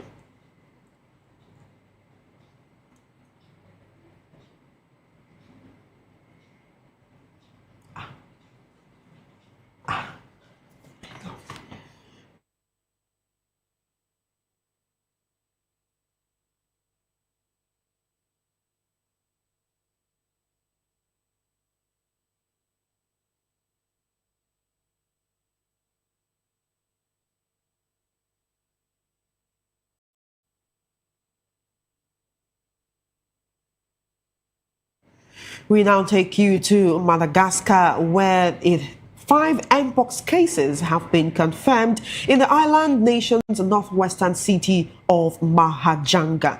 In a statement, the Minister of Public Health, Monira Managna, said the confirmation came after laboratory tests and the public had been urged to remain vigilant and strictly adhere to preventive measures. According to a government spokesperson, Gaska Fenosua, a response plan had been activated, including the provision of regular updates on national contingency plans and the mobilization of a coordination and surveillance team.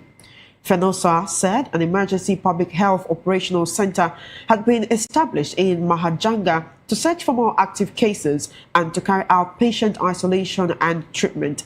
The center will also strengthen health checks at entry points, ports and airports. Now, still on the African news, we bring you some more stories on the business sector. And the International Monetary Fund, IMF, forecast has revealed that Africa will be home to more high-growth economies, expanding by at least 6% than any other in 2026. It spotlighted South Sudan and Guinea as leaders, with each projected for double-digit growth powered by oil and mining booms.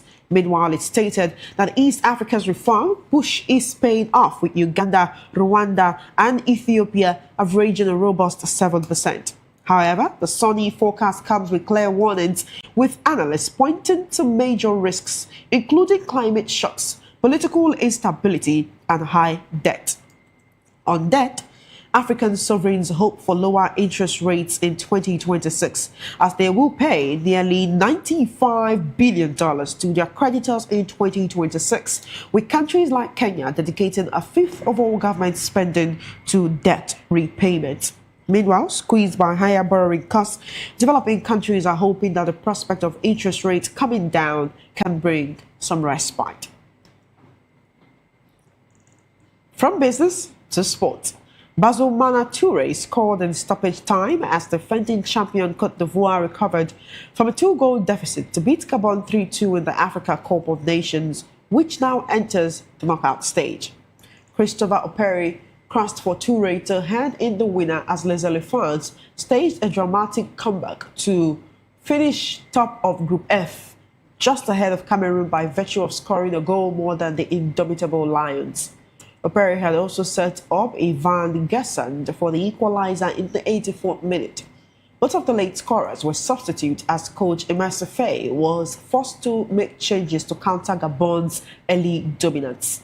The Panthers had raced ahead with goals from Guelo Kanga and Denis Bouwanga before Jean-Philippe Crasso pulled one back at the end of the first half. In another fixture, Burkina Faso booked second place in Group E at the Africa Cup of Nations with a 2-0 win over Sudan in Casablanca, with goals from Lassina Traore and Arsene Kouassi as their opponents squandered the penalty. The Burkinabe finished on 6 points from 3 matches, 3 behind group winners Algeria, who advanced with a perfect record. Meanwhile, Sudan progressed as one of the 4 best third-place teams.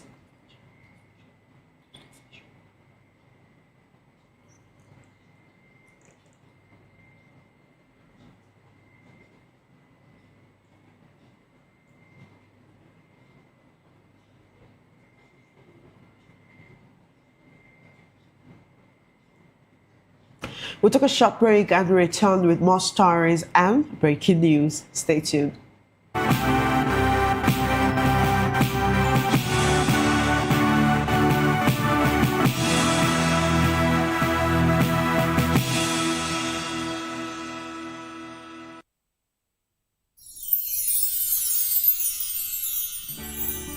It's the most wonderful time of the year. But for us, the technical crew, it's weird for technical people to be in front of camera, but I just want to say, now this one they make me come outside every day. Anytime when they call me, I will rush come outside. We don't get holiday. Our holiday is part of our daily routine, and we've embraced it. I must say, the work is challenging, engaging, and interesting. We are all families here at VOP, and we the technical crew. For us, it's another day on the job. But it's tough being away from family. But the lighter part of it is that after the work, we stay connected with video calls and messages. Merry Christmas. On behalf of the technical crew, we wish you a Merry Christmas and a Happy New Year. Merry Christmas, and here we are, job continues.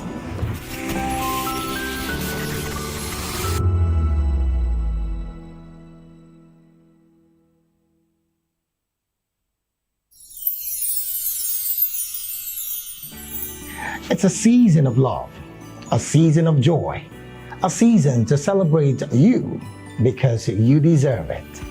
From all of us at Voice of the People TV, we only want to wish you a very merry, happy Christmas and a prosperous new year ahead.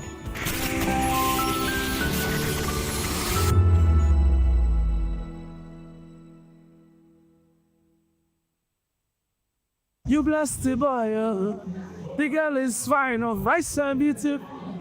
Hello everybody, my name is Mike Abdul. Keep watching VOP TV. God bless you real good. Hi guys, my name is Abiodun, also known as Minister Abe. I just want you to keep watching VOP TV. God bless you. Oretolu Amishe is a banger. My name is Yomi Olabisi Yomi Akpala. Keep watching VOP TV. Bàbá ti sọ̀rọ̀ mi dayọ̀, ẹ wá bá mi yọ̀, mo more.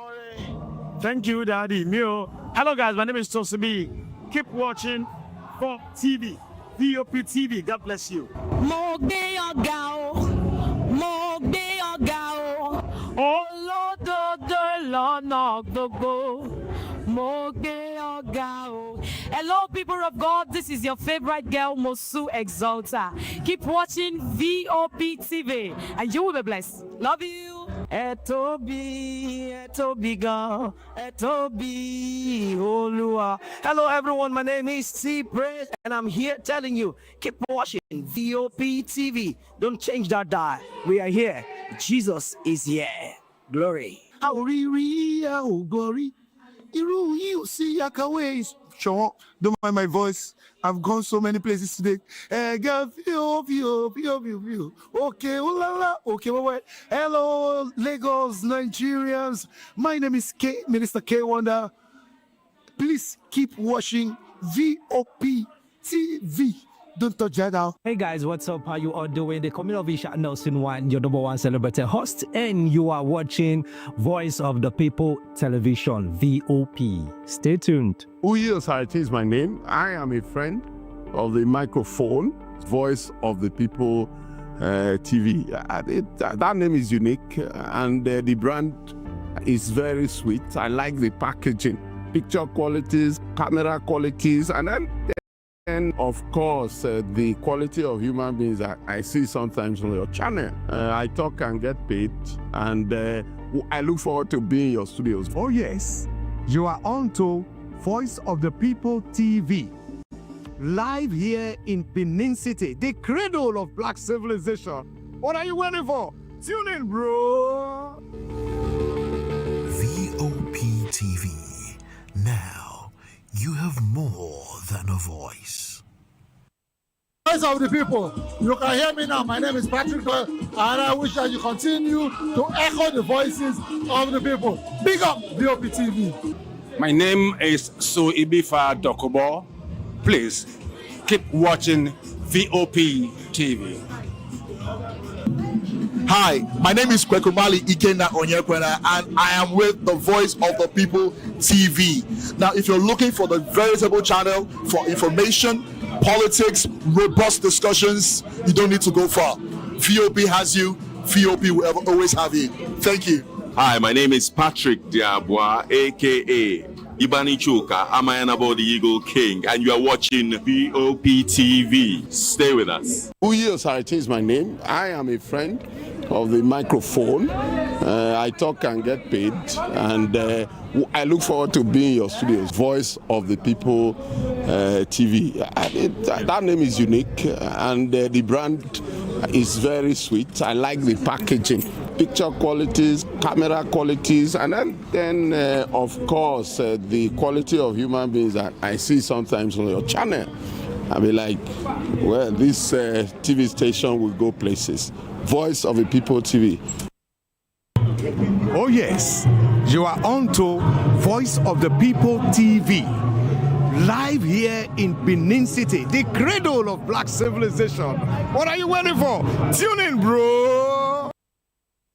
Hey guys, what's up? How you all doing? The community of Nelson One, your #1 celebrity host, and you are watching Voice of the People Television, VOP. Stay tuned. Hi, my name is Tosin Mohammed. I'm a gospel artist. Keep watching VOP TV. Almighty Father, you are the mighty Redeemer. We've come to worship at your feet, oh Lord. This is Ayotunde Adejimo, chilling with you on the Voice of the People TV. Don't touch that remote. You are where God wants you to be. Listening to the Voice of the People TV. The Bible says we should give thanks in all circumstances. And all circumstances include the good times and the bad, the high times and the low, the times when everything look as if they are going well, and those times when Enugbe, the ground dry like the sand in the desert. Those times when you feel like giving up, you should give thanks still. My name is Jeff Melu, and I'm a gospel poet. And you should keep watching VOP TV. Don't touch that dial.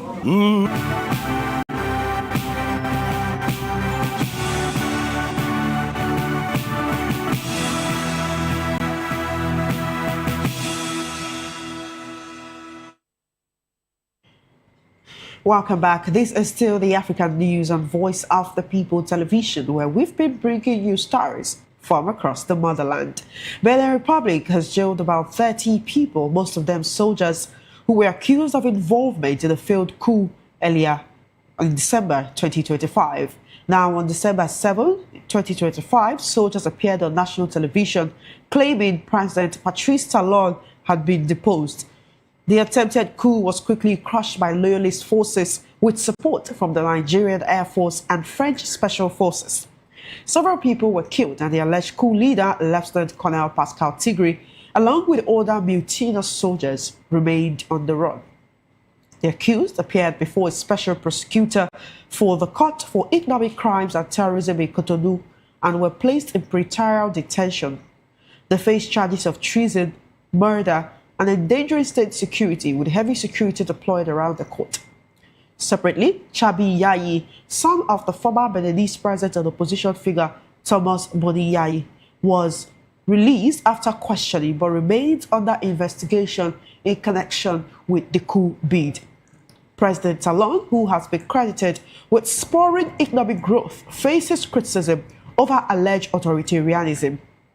He is scheduled to leave office in April 2026 after completing the constitutionally allowed 2 terms in office. Now we take you back to Somalia, where Somaliland has rejected accusations that it agreed to host Israeli military facilities and resettle displaced Palestinians from Gaza in exchange for recognition by Israel. The Ministry of Foreign Affairs has dismissed the claims as baseless, saying its engagement with Israel was purely diplomatic and conducted in full respect of international law.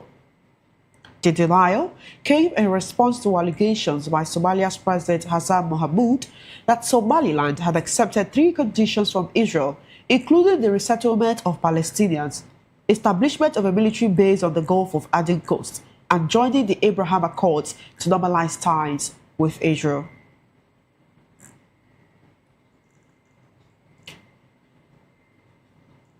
And that's all on the African news at this hour. Thank you for watching. My name is Chioma Innocent. Happy New Year to you and compliments again of the season.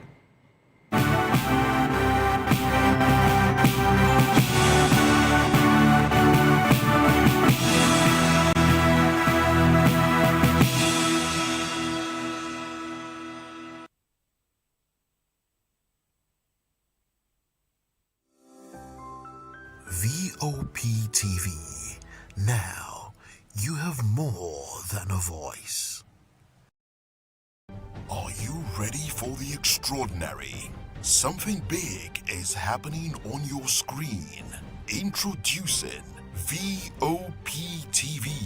Now streaming on SLTV channel 264. From breaking news to captivating conversations, news analysis, giving you all sides to the story. We break in-depth discussions on the issues that matter, from politics to sports, entertainment, and lifestyle. VOP TV on SLTV channel 264. Join us as we redefine what television means to you. Voice of the People Television, VOP TV. Now you have more than a voice.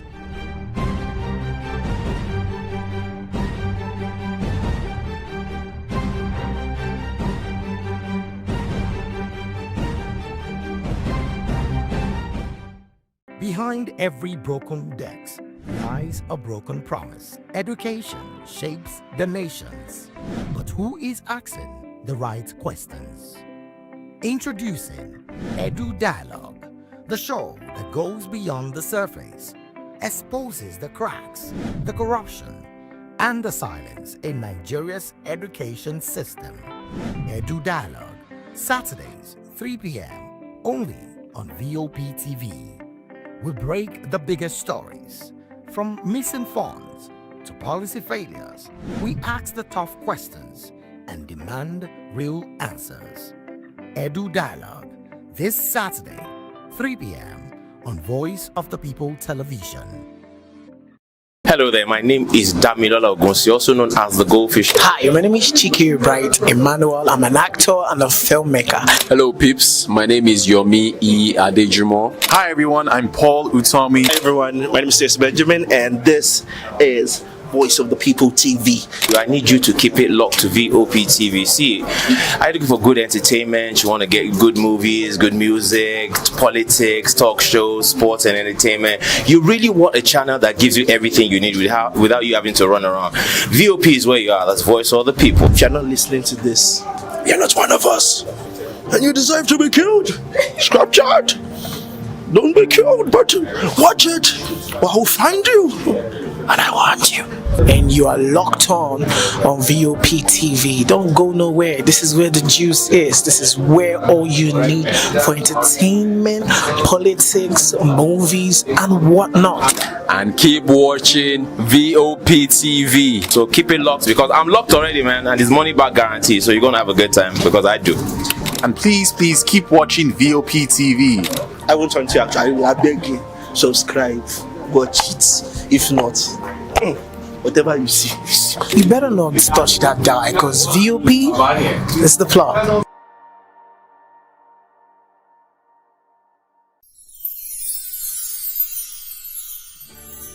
We are here with the leadership of VOP Television Lagos.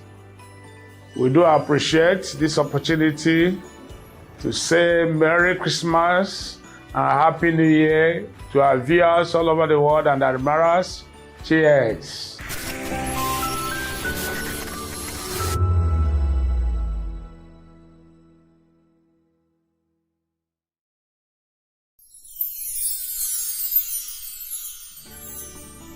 Ẹ̀yin tèmi ní Nàìjíríà lókè òkun, mò ń kí yín fún Kérésìmesì ọdún yìí á yabo fún wa o. Gbogbo àlàrí bá ti ṣe tààrọ̀ náà gbégbá o. I wish my fans all over the world, in Europe, America, Australia, everywhere, a Merry Christmas and a prosperous New Year.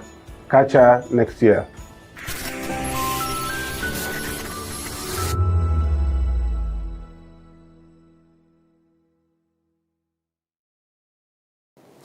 You've been wonderful all through the year. And this is from us, Voice of the People Television, saying Merry Christmas and a prosperous New Year to you all. See you at the top.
Hey guys, what's up? How you all doing? They call me Ovisha Nelson One, your number one celebrity host, and you are watching Voice of the People Television, VOP. Stay tuned. Uyi Osarate is my name. I am a friend of the microphone, Voice of the People TV.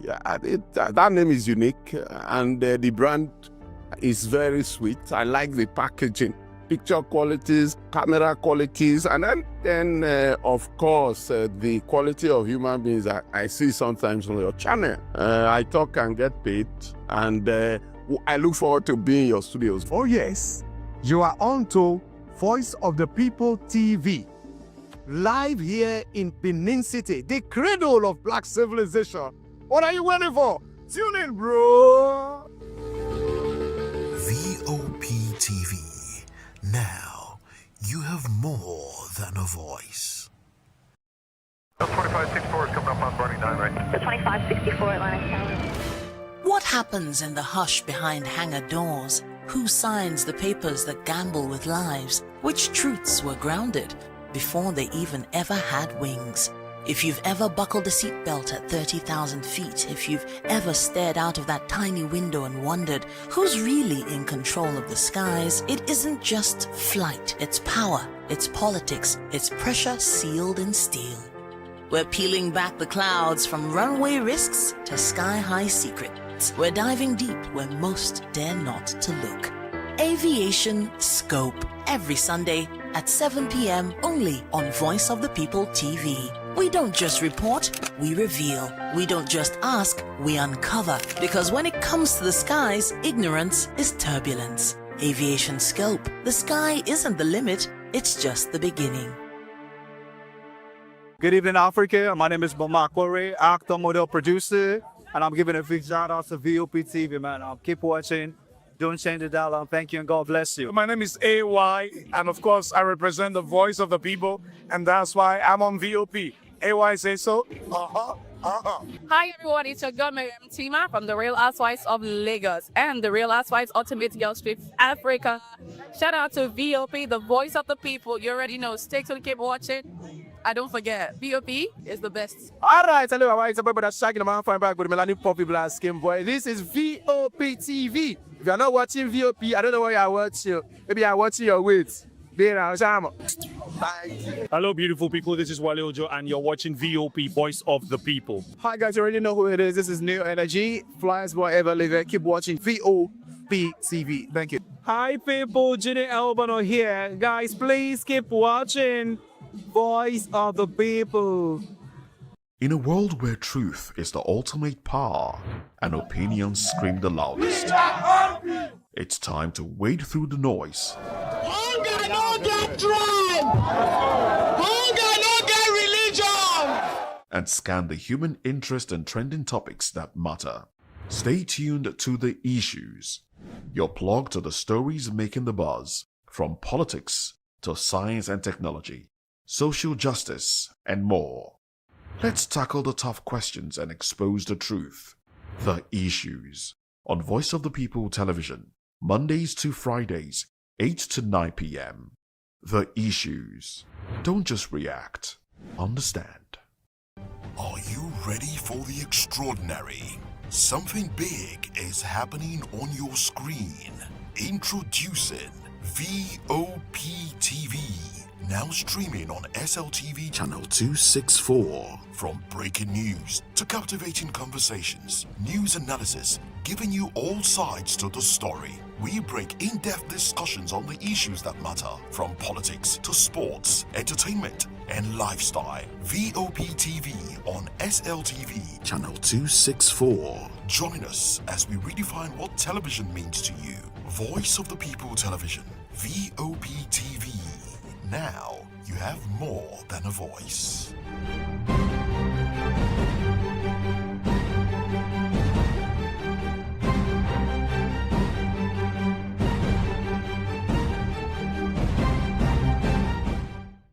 Shaka, who was born in 1787, died September 22nd, 1828. Zulu chief, founder of Southern Africa's Zulu Empire. He is credited with creating a fighting force that devastated the entire region. His life is the subject of numerous colorful and exaggerated stories, many of which are debated by historians. Shaka was the son of Senzangakona, chieftain of the Zulu, and Nandi, an orphaned princess of the neighboring Langeni clan. Because of his parents belonged to the same clan, their marriage violated Zulu custom, and the stigma of this extended to the child. The couple separated when Shaka was 6, and Nandi took her son back to the Lengani, where he passed a fatherless boyhood among a people who despised his mother. In 1802, Langeni drove Nandi out, and she finally found shelter with the Desheni, a subclan of the powerful Mtetwa. When Shaka was 23, Dingiswayo, the Mtetwa paramount chieftain, called up Shaka's Letsani age group for military service. For the next 6 years, he served with brilliance as a warrior of the Mtetwa Empire.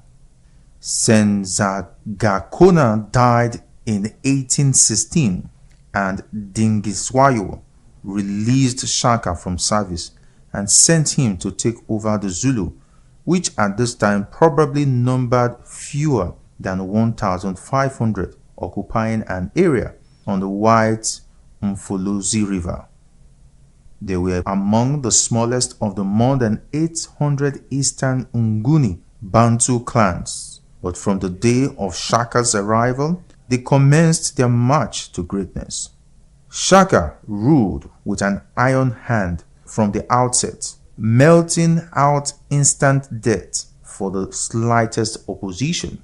His first act was to reorganize the army. Like all the clans, the Zulu were armed with oxide shields and spindly throwing spears. Battles were little more than brief and relatively bloodless clashes in which the outnumbered side prudently gave way before extensive casualties occurred. Shaka first armed his men with long-bladed, short-hafted stabbing assegais, which forced them to fight at close quarters. He then instituted the regimental system based on age groups quartered at separate kraals and distinguished by uniform markings on shields and by various combinations of headdress and ornaments. He developed standard tactics which the Zulu used in every battle. The available regiments, known collectively as the Impi, were divided into 4 groups. The strongest, termed the chest, closed with the enemy to pin him down, while 2 horns raced out to encircle and attack the foe from behind. A reserve, known as the loins, were seated nearby with its back to the battle, so as not to become unduly excited, and could be sent to reinforce any part of the ring if the enemy threatened to break out. The battle was supervised by indunas, or officers, who used hand signals to direct the regiment. An MP consistently covered 50 miles a day, living off grain and cattle requisitioned from the kraals it passed, and accompanied by boys who carried the warriors' sleeping mats and cooking pots. In 1827, Nandi died, and with his mother's death, Shaka became openly psychotic. About 7,000 Zulus were killed in the initial paroxysm of his grief, and for a year no crops were planted, nor could milk, the basis of the Zulu diet staple, be used. All women found pregnant were slain with their husbands, as were thousands of milch cows, so that even the calves might know what it was to lose a mother. Early in 1828, Shaka sent the Impi south in a raid that carried the warriors clear to the borders of the Cape Colony.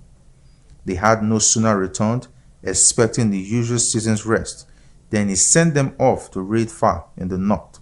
It was too much for his associates, and 2 of his half-brothers, Dingane and Mlangana, together with an Induna named Mbopa, murdered him in September of that year.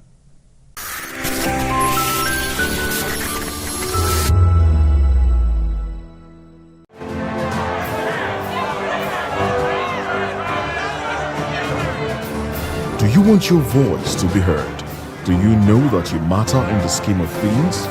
The People's Voice, the show where ordinary citizens take center stage as we discuss the biggest stories that affect you and I. With you in mind, we facilitate lively discussions, debates, and interviews on the topics that matter most to you and I, from social justice to economic empowerment, education to healthcare. governance, and more.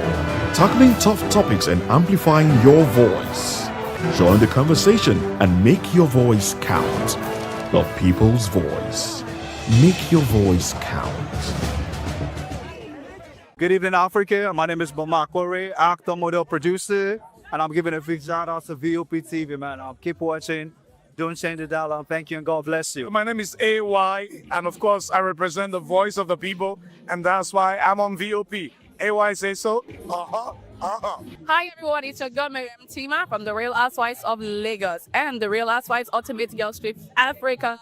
Shout out to VOP, the voice of the people. You already know. Stay tuned, keep watching. And don't forget, VOP is the best. Alright, hello, it's a brother shagging the man fine back with Melanie Poppy Black Skin Boy. This is VOP TV. If you're not watching VOP, I don't know where you're watching. Maybe you're watching your weight. Hello, beautiful people. This is Wale Ojo, and you're watching VOP, Voice of the People. Hi, guys. You already know who it is. This is New Energy. Flyers whatever live. Keep watching VOP TV. Thank you. Hi, people. Jenny Albano here. Guys, please keep watching Voice of the People. Hello there, my name is Damilola Ogunsi, also known as the Goldfish. Hi, my name is Chiki Bright Emmanuel. I'm an actor and a filmmaker. Hello, peeps. My name is Yomi E. Adejimo. Hi, everyone. I'm Paul Utomi. Hi, everyone. My name is Stacey Benjamin, and this is Voice of the People TV. I need you to keep it locked to VOP TV. See, are you looking for good entertainment? You want to get good movies, good music, politics, talk shows, sports and entertainment. You really want a channel that gives you everything you need without you having to run around. VOP is where you are. That's Voice of the People. If you're not listening to this, you're not one of us, and you deserve to be killed. Scrap chat. Don't be killed, but watch it. Well, I'll find you, and I want you. And you are locked on VOP TV. Don't go nowhere. This is where the juice is. This is where all you need for entertainment, politics, movies, and whatnot. And keep watching VOP TV. So keep it locked, because I'm locked already, man, and it's money back guarantee. So you're gonna have a good time, because I do. And please keep watching VOP TV. I want you to actually, I beg you, subscribe, watch it. If not, whatever you see. You better not touch that dial, because VOP is the plot.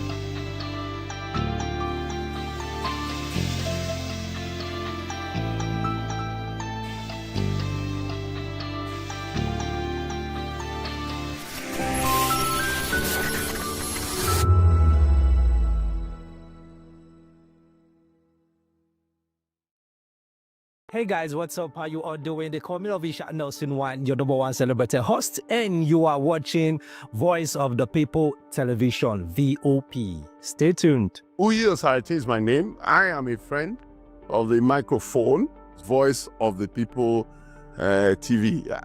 That name is unique, and the brand is very sweet. I like the packaging, picture qualities, camera qualities, and then of course, the quality of human beings that I see sometimes on your channel. I talk and get paid, and I look forward to being in your studios. Oh yes, you are on to Voice of the People TV. Live here in Benin City, the cradle of black civilization. What are you waiting for? Tune in, bro. VOP TV.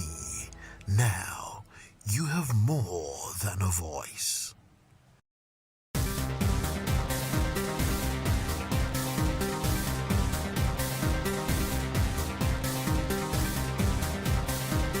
Nigerian time, as we share the hot takes and hot debates in the exciting world of football.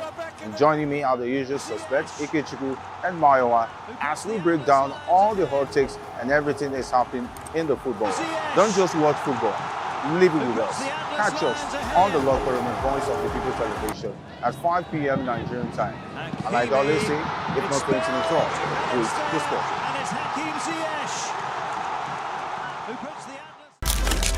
In a world where power shapes with every headline. In a nation full of questions.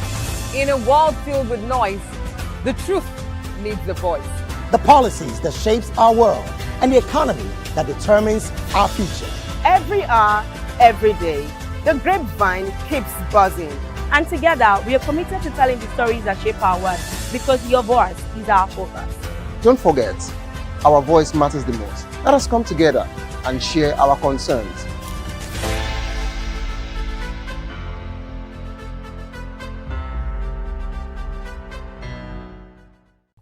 The Ikogosi Warm Springs is a tourist attraction located at Ikogosi, a town in Ekiti State, southwest Nigeria.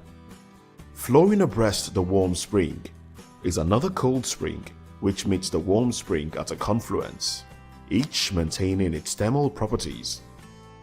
These attributes make the spring a tourist attraction in Nigeria. Research suggested that the warm spring has a temperature of about 70 degrees Celsius at the source and 37 degrees Celsius at the confluence.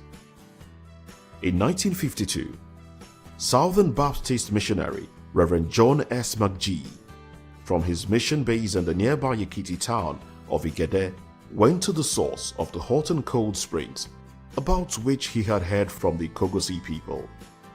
Initially, he was discouraged from doing this, and the reasons given were based on the tradition of the local residents, which was that nobody should ever visit the source of these two streams because of the idea that to do so would be to invite death from the supernatural forces that were responsible for this strange and most unusual feature of nature. In spite of the warnings, Reverend McGee made his way through the forest, up the hill to the source of the two side-by-side springs. According to Reverend McGee's brief written account, he's quoted as saying, "After seeing it, I felt that it could be used for a good purpose. I discussed and Nigerian Baptist Convention friends with the growing interest of Royal Ambassador work and youth work, we felt that it could best be used by building a youth camp. I took it up with the Ekiti Association and we decided to build a camp for our residential areas and government areas. The land was secured through the convention." End quote. Having had the water from both springs tested to ensure its purity, Reverend McGee, with support from the Ekiti Baptist Association of Churches and the Nigerian Baptist Convention, who secured 28 acres of land, which was the original camp, began planning for the building of the camp. By the early to middle 1970s, the Nigerian government took control of the swimming pool and built some guest chalet adjacent to it, with a separate entrance road from that which the McGees had built to the camp entrance. From that time forward, there was also the hope and intention of developing that area for tourist purposes.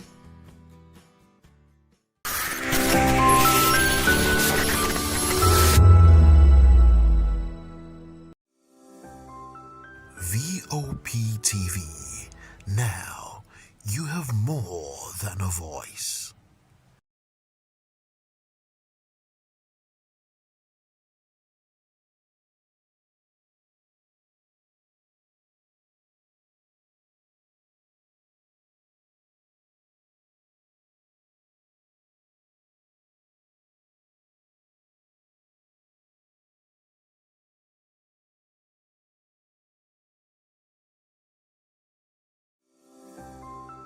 VOP TV.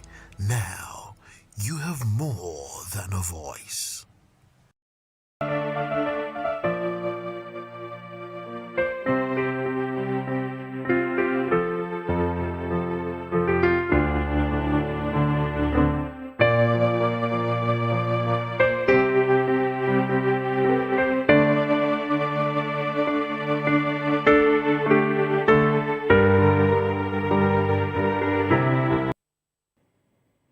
Good day and welcome to Aviation School.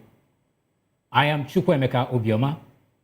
This edition seeks to examine how airports can boost the tourism sector as well as lead to socio-economic growth, particularly as the festive season approaches. Joining us for this conversation on the program is Michael Balogun, an expert in tourism. Michael Balogun is General Secretary, Nigeria Association of Tour Operators. Mr. Balogun, you're welcome. Thank you for having me, and compliments of the season. The same to you. So we are examining how airports can add value to tourism and lead to socio-economic growth.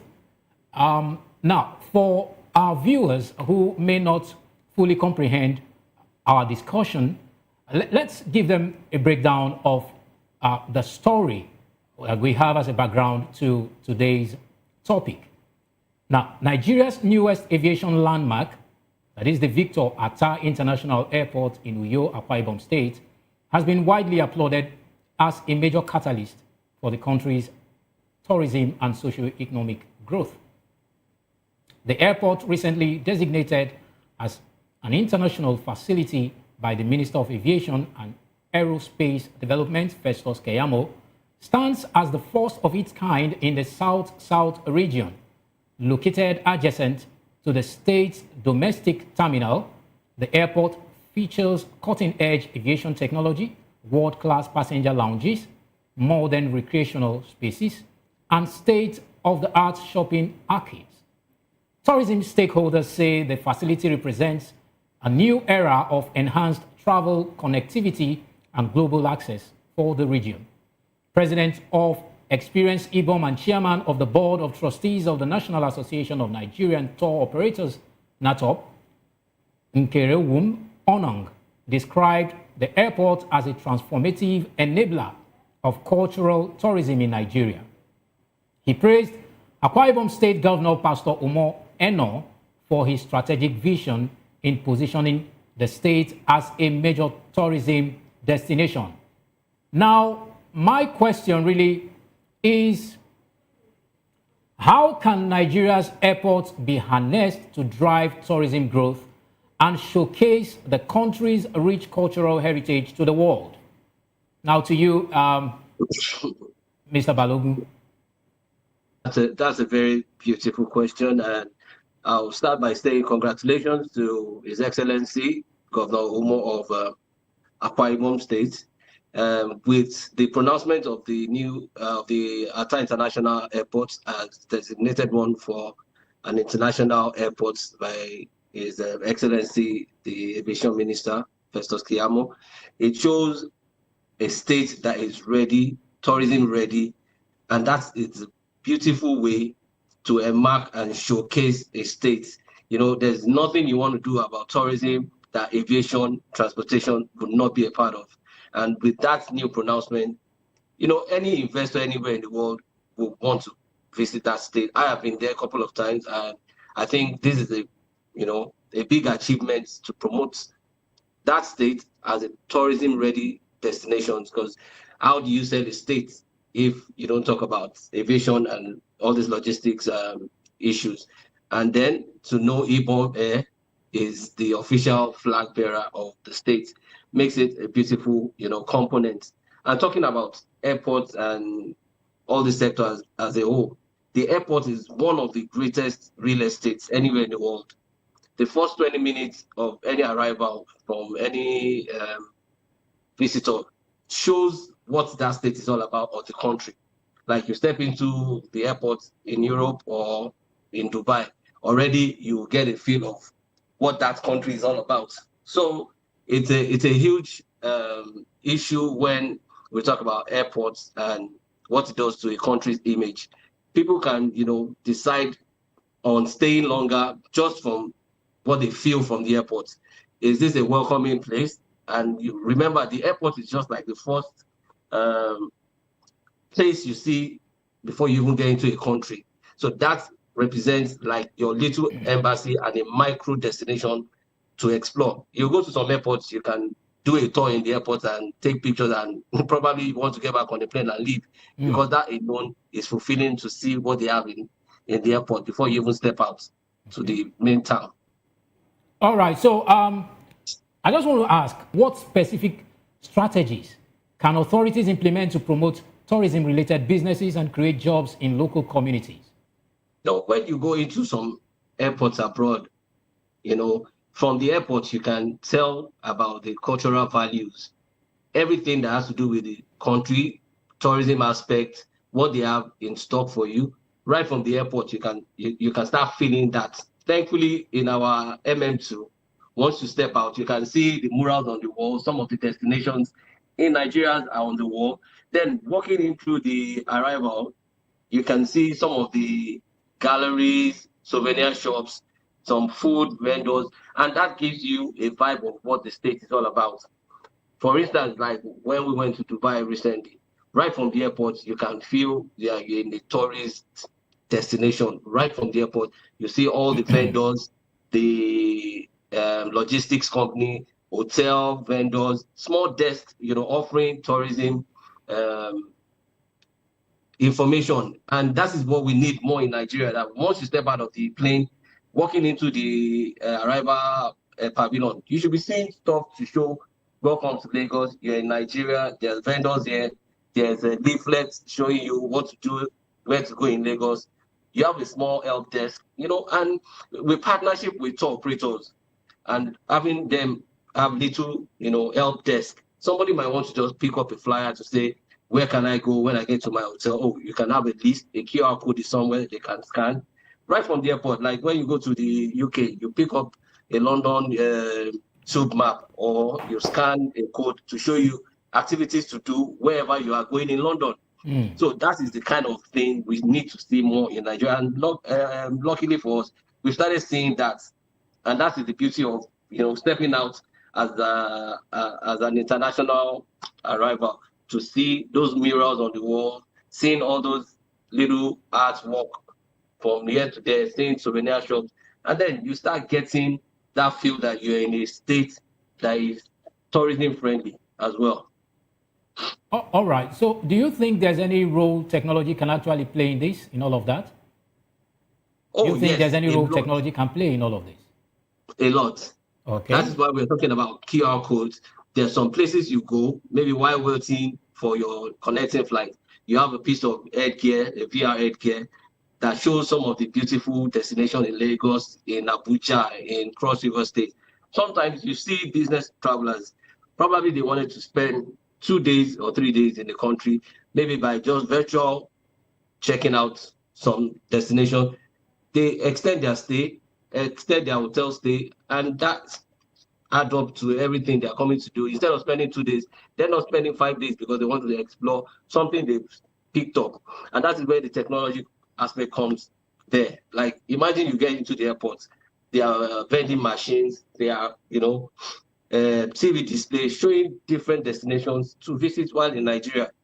And that is, the difference between back in the days that you have magazines scattered all over the place, they have to pick a huge volume of a catalog to go through. But now with the kind of technology we have now, you can scan a QR code and then you get a whole lot of literature, videos, and everything right on your phone. Okay. In what ways can Nigeria's airports, I know you have actually enumerated a lot, but in what specific ways can Nigeria airports serve as gateways to the country's diverse tourism attractions? And how can they be marketed as such? I think if I look at it from a personal experience, I think more has to do with investment, partnership with real stakeholders, like our association, the Nigerian Association of Tour Operators, partnering with the airport authorities and, helping to bring out some of these digital marketing tools. You have all these vending machines that stands LED display, and then you have different images of different destinations popping up. And then there are days you have these cultural activities, maybe 3 times a month. You have different cultural group, maybe from the east, from the south, from the southwest. Imagine coming out of the airport and then you are welcome with a cultural dance troupe. Maybe they're your group dancing, or it's a Atilogu dancer. So all these things add attraction. And then that sounds interesting, really. With the level of people picking up their phone every day, doing selfie, imagine somebody coming out of the airport to meet a cultural troupe dancing, taking the videos, doing a live feed of that. It brings that warmth of embracing the culture right from the airport. And then when you talk of the other aspect of the airport, we need to retrain our immigration service, our first responders. You don't want to come into a place, people are looking hostile, are angry looking. You need to train them. It doesn't cost anything to say, welcome to Nigeria, with a smile. And these are the things a lot of tourists take into consideration, like, if you go to that country, from the airport, you can feel the agitation, you can feel the hostility. So there's so many things we can put into play. Real training, retraining, cultural aspects, being attached. Imagine going to the Atta International Airport and being welcomed by a traditional group from Akwa Ibom. Maybe some dancers here, some souvenir market store just close by for you to pick while you're waiting for your car. So all these things, they're like a moving parts that you need to incorporate into the success of an airport. An airport shouldn't just be seen as a pathway to get out of the airport. The airport should be seen as the first point of contact of the country or a state. So I will be expecting more from that state once I land.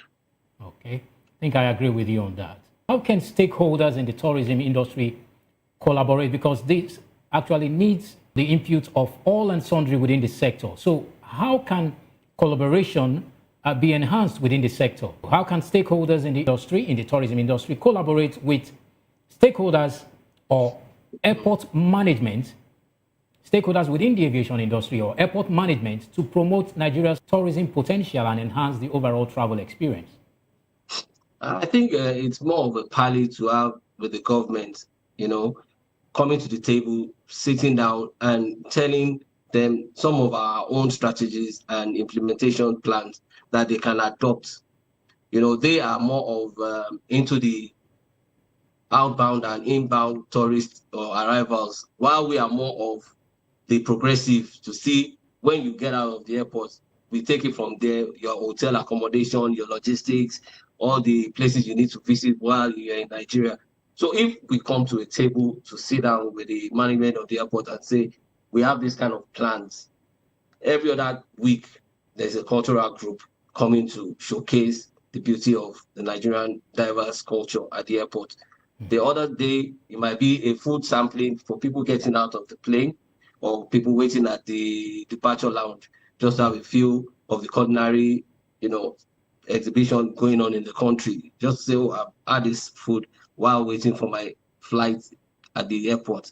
So there's so many things we need to do together. And it's a partnership. It's a win-win because we are all selling the glory of the country. So I believe if we sit down with the government, there's more for us to do. We are the real operators while they are the ones receiving people coming in, from all over the world. So it's a win-win situation if we can have that kind of, collaboration and take it from there.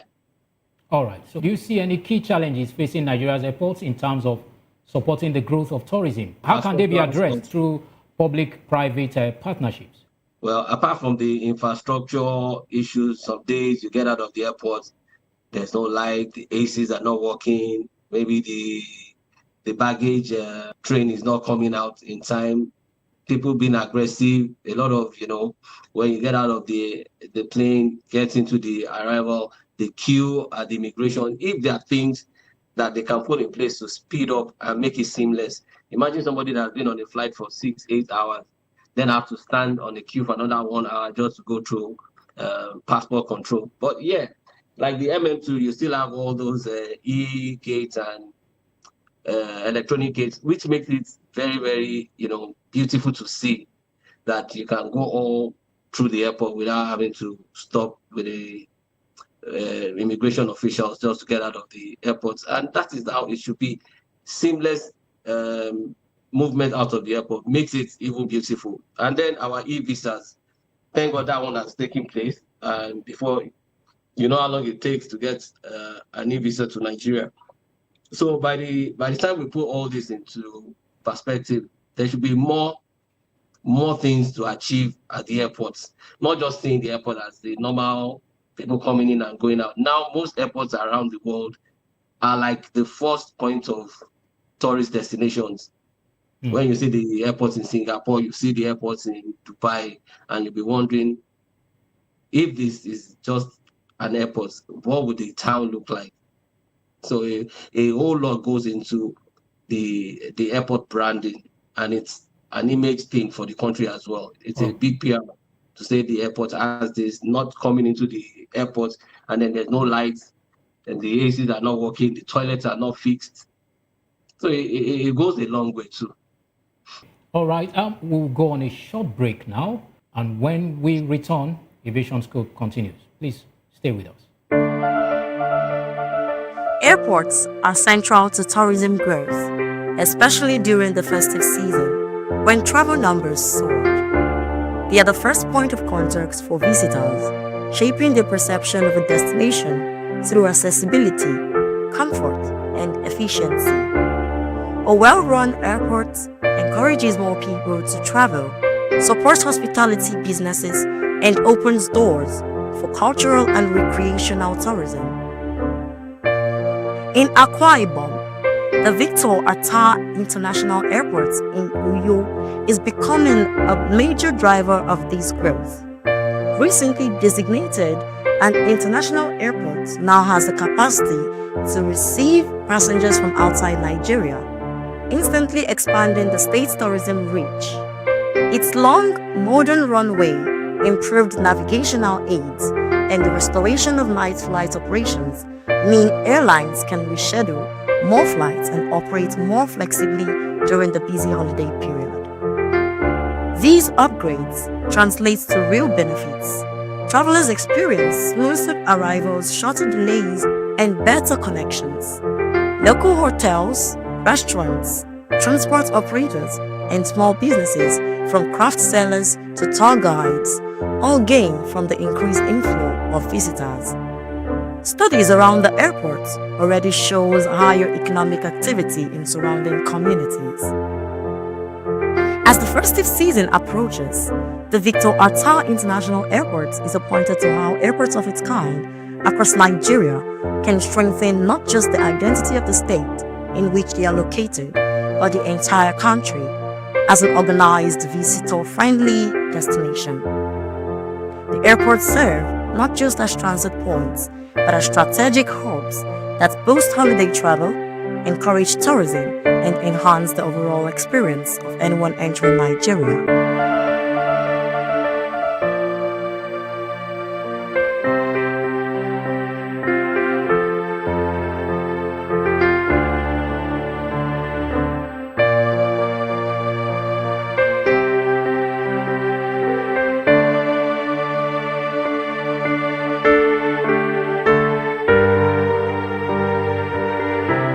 Welcome back. You are still watching Aviation Scope on your darling station, Voice of the People TV.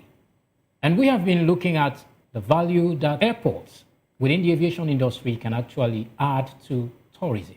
And with me on the program is Mr. Michael Balogun, an aviation expert. So, Mr. Balogun, I'm going to give you a background information regarding the next set of questions I'm going to pose to you. Now, this is particularly because of the season that is approaching, the Yuletide season. So we know that airlines are facing capacity challenges, especially during peak seasons like the Yuletide period. Many carriers are intensifying acquisitions to optimize traffic, with some adding new aircraft to their fleets. Now, for instance, Air Peace is expanding its fleet with 4 additional Boeing 737-800 aircraft, while Ibom Air is awaiting the delivery of 9 Airbus A220-300s. Now, other airlines like United Nigeria Airlines are wet leasing aircraft to boost capacity. Now, despite these efforts, experts warn that capacity will remain a challenge with growth projected to be around 3 to 4% in 2025. Factors like aircraft delivery delays, supply chain bottlenecks, and maintenance issues are contributing to the strain. To manage capacity, airlines are employing strategies like wet leasing, fleet shuffles, and schedule calls. However, these measures may not be enough to meet the demand, potentially leading to higher fares and reduced flight options. Now, my question to you, sir, is with all this, with the scenario painted, do you think the government should provide more support to airlines to help them increase capacity? Oh, definitely. Most definitely. I think the greatest challenge we have now in Nigeria is in the aviation sector. How many families can really afford to fly?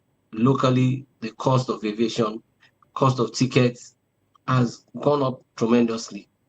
And when you think about the local flights, going to Abuja and coming back now could set you up almost 300,000 or more.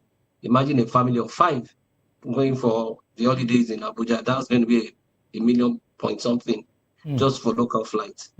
So if the government invests more in these air carriers, it's going to ease up the tension. And then, when you talk about the issue of security, how many people can really afford to fly now? So a lot of people are still going to be looking at the road, networks to connect to wherever they're going. And the challenge is this: if more state governments, like what Akwa Ibom has done, acquiring their own flag carrier, imagine if another airline comes up, maybe in Lagos, another one in Abuja, the ease will be there. And that is why sometimes we tell people it's not just about complaining about what the government can do. This is when the private stakeholders need to come into place. How many things can the government do sometimes? Even we as a country don't even have a national carrier yet. And the likes of Air Peace that, breaking the barriers now, doing international flights from Nigeria to the UK, to America and all that. So a lot of these government officials, they need to step up their game. They need to start looking at bringing investors into the aviation sector. We can't keep relying on 2 or 3, airlines in a whole country of over 250 million people. So for me, like this year season, there are going to be a lot of flights locally, and now are people going to manage the high costs? So if there are more, airlines coming into this space, more aircraft being either wet leased or acquired, it will make a difference in the aviation sector in Nigeria for a while. Okay. Do you think that the capacity challenges are going to lead, I should say, to a significant increase in airfares this season? Oh, definitely. Why so? It's not going to reduce because the operational cost for people, the aviation industry players, they are going to start charging extra because of the cost of jet fuel, their overheads, the operations.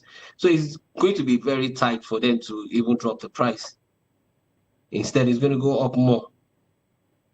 But if they had the capacity to expand their fleet, probably yes, we might look at the reduced rates, but I don't see it happening anytime soon. You don't see unless that? the government is going to subsidize on their operations as well. Okay. All right. Mr. Balogun, you've been wonderful. You've been brilliant on the subject of discussion on this edition of Aviation School. Thank you very much for your time. Thank you for having me. You're welcome. Ladies and gentlemen, I have been talking with Mr. Michael Balogun, an expert in tourism. He is General Secretary, Nigeria Association of Tour Operators. Once again, thank you, Balogun, for your insightful contribution. Now, this is where we draw the curtain on today's edition of Aviation School. Keep a date with us again, same time next week. I am Chukwemeka Obioma. Thank you for watching.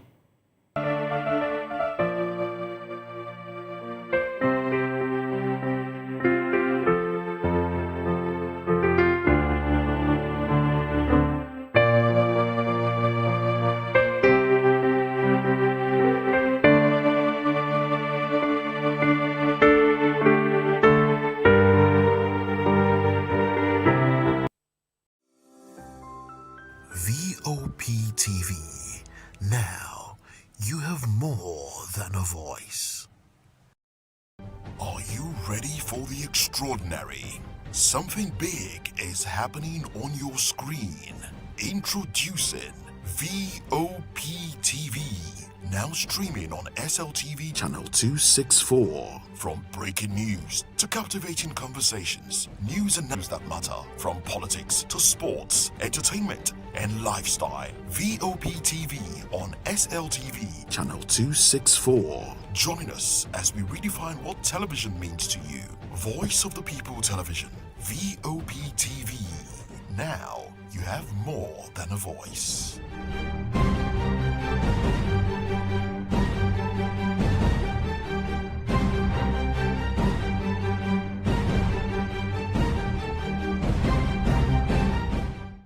Behind every broken desk lies a broken promise. Education shapes the nations.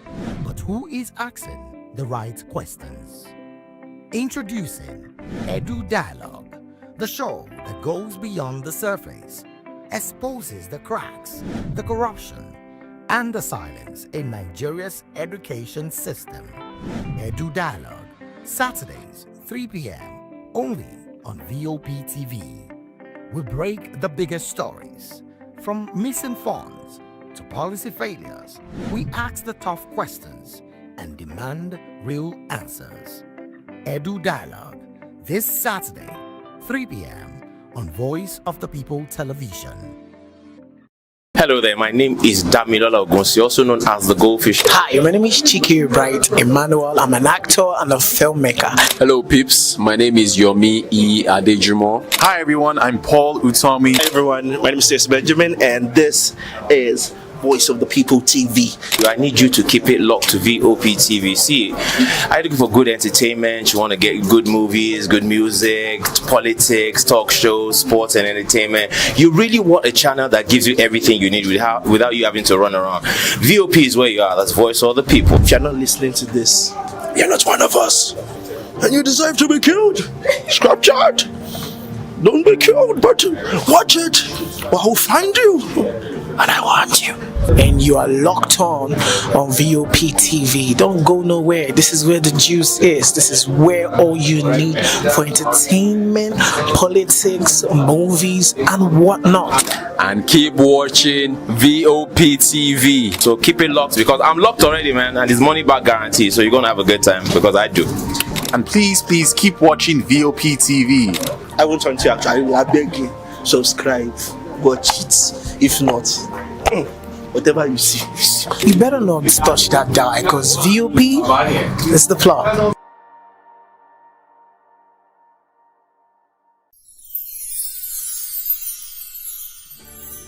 We are here with the leadership of VOP Television Lagos.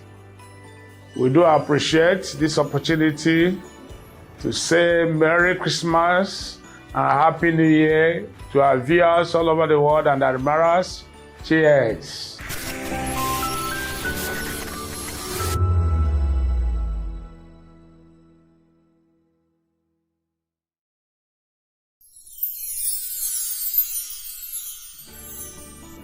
Ẹ̀yin tèmi ní Nàìjíríà lókè òkun, mò ń kí yín fún Kérésìmesì ọdún yìí á yabo fún wa o. Gbogbo àlàrí bá ti ṣe tààrọ̀ náà gbégbá o. I wish my fans all over the world, in Europe, America, Australia, everywhere, a Merry Christmas and a prosperous New Year. Catch ya next year.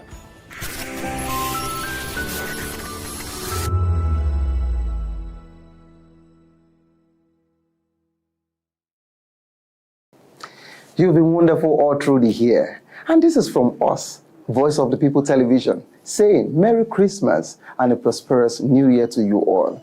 See you at the top.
and you are watching Voice of the People Television, VOP. Stay tuned. Uyi Osarate is my name. I am a friend of the microphone, Voice of the People TV.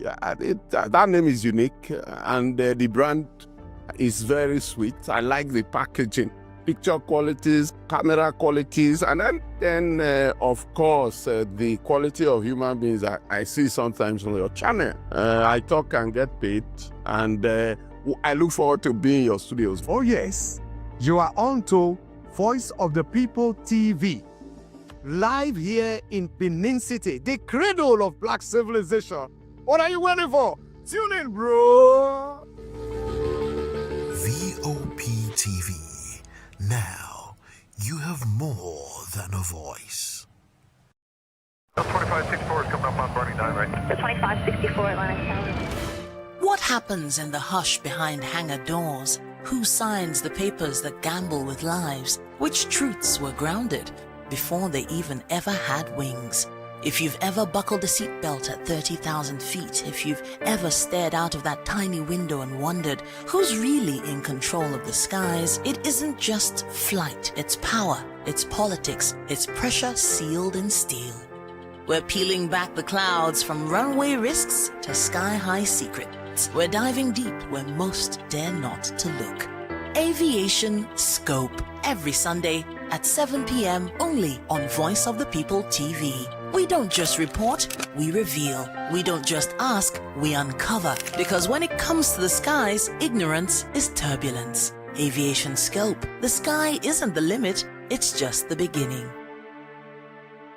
Good evening, Africa. My name is Bamakore, actor, model, producer, and I'm giving a big shout out to VOP TV, man. Keep watching.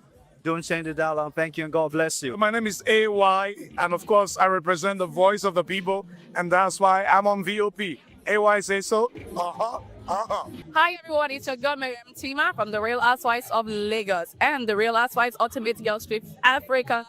Shout out to VOP, the voice of the people. You already know. Stay tuned, keep watching. And don't forget, VOP is the best. All right, hello, it's about that shaking the man fine back with Melanie Poppy Black Skin Boy. This is VOP TV. If you're not watching VOP, I don't know why you're watching. Maybe you're watching your weight. Hello, beautiful people. This is Wale Ojo, and you're watching VOP, Voice of the People. Hi, guys. You already know who it is. This is New Energy. Flyers, whatever, live it. Keep watching VOP TV. Thank you. Hi, people. Jenny Albano. People Television, Mondays to Fridays, 8 to 9 p.m. The issues. Don't just react. Understand. Are you ready for the extraordinary? Something big is happening on your screen.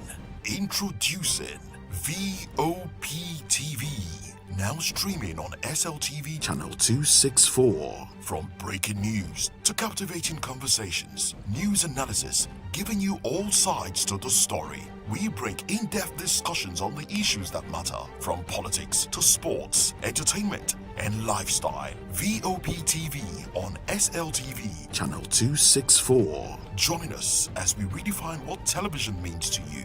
Voice of the People Television, VOP TV. Now you have more than a voice.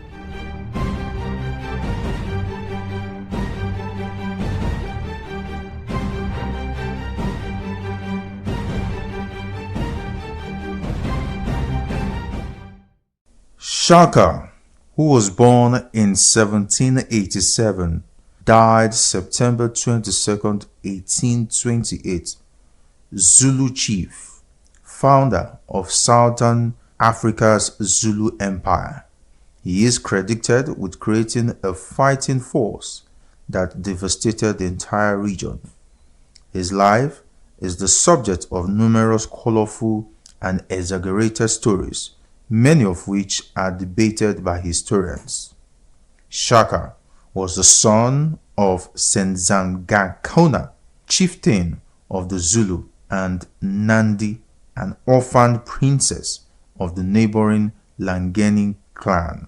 Because of his parents belonged to the same clan, their marriage violated Zulu custom, and the stigma of this extended to the child. The couple separated when Shaka was 6, and Nandi took her son back to the Lengani. where he passed a fatherless boyhood among a people who despised his mother. In 1802, Langeni drove Nandi out, and she finally found shelter with the Desheni, a subclan of the powerful Mtetwa.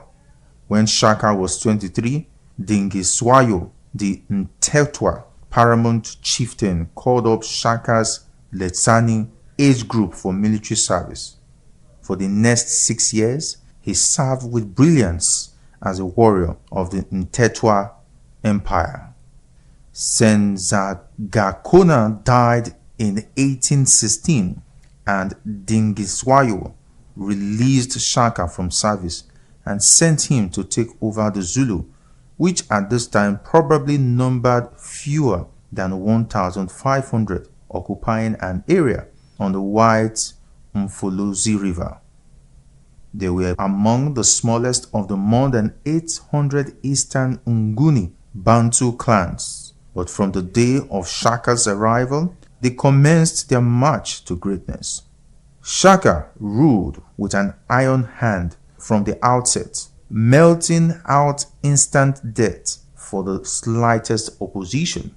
His first act was to reorganize the army. Like all the clans, the Zulu were armed with oxide shields and spindly throwing spears. Battles were little more than brief and relatively bloodless clashes in which the outnumbered side prudently gave way before extensive casualties occurred. Shaka first armed his men with long-bladed, short-hafted stabbing assegais, which forced them to fight at close quarters. He then instituted the regimental system based on age groups quartered at separate kraals and distinguished by uniform markings on shields and by various combinations of headdress and ornaments. He developed standard tactics which the Zulu used in every battle. The available regiments, known collectively as the Impi, were divided into 4 groups. The strongest, termed the chest, closed with the enemy to pin him down, while 2 horns raced out to encircle and attack the foe from behind. A reserve, known as the loins, were seated nearby with its back to the battle, so as not to become unduly excited, and could be sent to reinforce any part of the ring if the enemy threatened to break out. The battle was supervised by indunas, or officers, who used hand signals to direct the regiment. An MP consistently covered 50 miles a day, living off grain and cattle requisitioned from the kraals it passed, and accompanied by boys who carried the warriors' sleeping mats and cooking pots. In 1827, Nandi died, and with his mother's death, Shaka became openly psychotic. About 7,000 Zulus were killed in the initial paroxysm of his grief, and for a year no crops were planted, nor could milk, the basis of the Zulu diet staple, be used. All women found pregnant were slain with their husbands, as were thousands of milch cows, so that even the calves might know what it was to lose a mother. Early in 1828, Shaka sent the Impi south in a raid that carried the warriors clear to the borders of the Cape Colony. They had no sooner returned, expecting the usual season's rest, than he sent them off to raid far in the north. It was too much for his associates, and 2 of his half-brothers, Dingane and Mlangana, together with an Induna named Mbopa, murdered him in September of that year.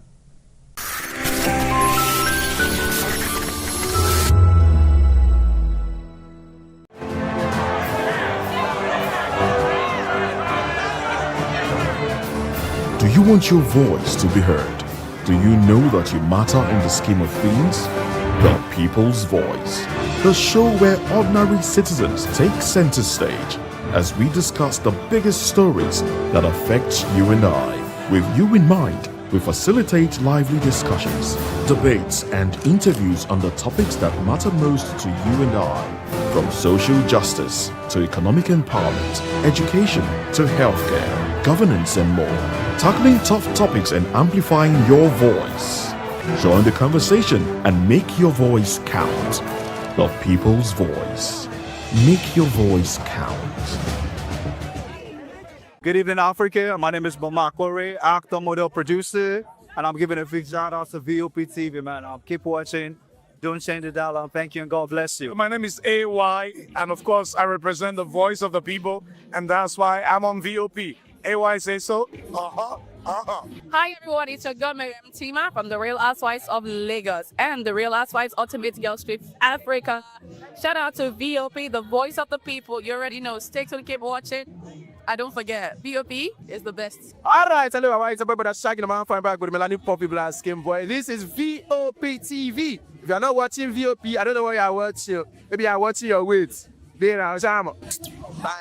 Hello, beautiful people. This is Wale Ojo, and you're watching VOP, Voice of the People. Hi, guys. You already know who it is. This is New Energy. Flyers, whatever, live it. Keep watching VOP TV. Thank you. Hi, people. Jenny Albano here. Guys, please keep watching Voice of the People.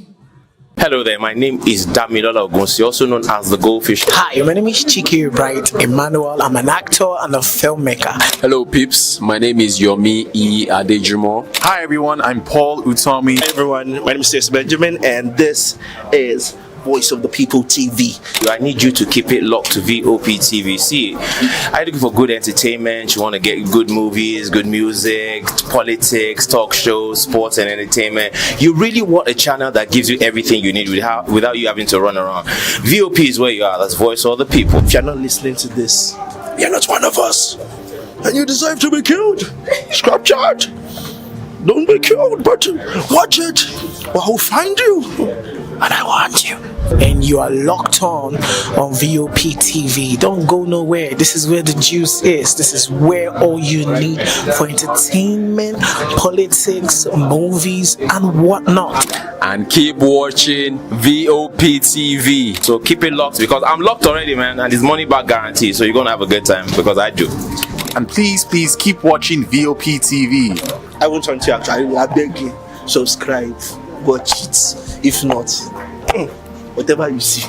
You better not touch that die because VOP is the plot.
Hey guys, what's up? How you all doing? They call me Ovisha Nelson One, your #1 celebrity. Very sweet. I like the packaging, picture qualities, camera qualities, and then of course, the quality of human beings that I see sometimes on your channel. I talk and get paid, and I look forward to being in your studios. Oh yes, you are on to Voice of the People TV.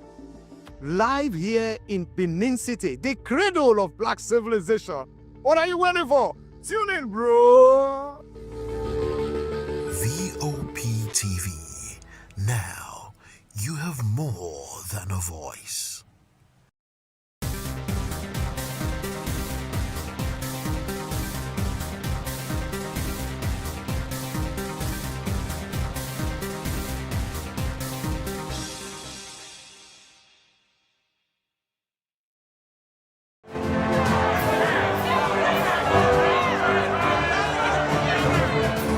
Do you want your voice to be heard?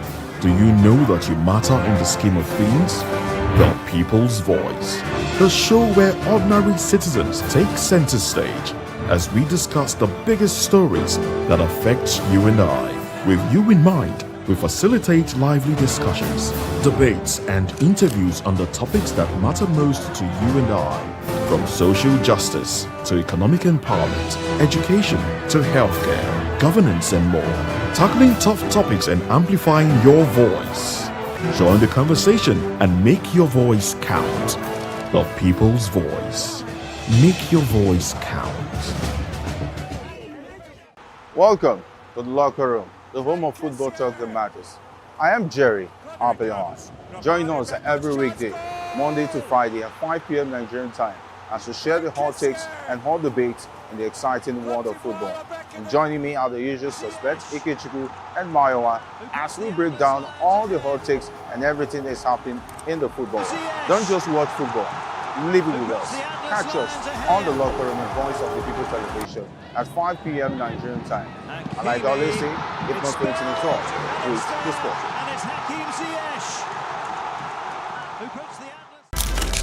In a world where power shapes with every headline. In a nation full of questions. In a world filled with noise, the truth needs a voice. The policies that shapes our world and the economy that determines our future. Every hour, every day, the grapevine keeps buzzing. And together, we are committed to telling the stories that shape our world, because your voice is our focus. Don't forget, our voice matters the most. Let us come together and share our concerns.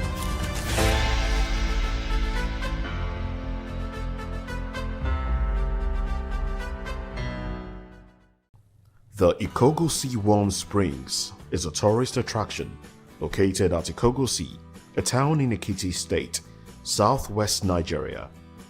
Flowing abreast the warm spring is another cold spring which meets the warm spring at a confluence, each maintaining its thermal properties. These attributes make the spring a tourist attraction in Nigeria. Research suggested that the warm spring has a temperature of about 70 degrees Celsius at the source and 37 degrees Celsius at the confluence.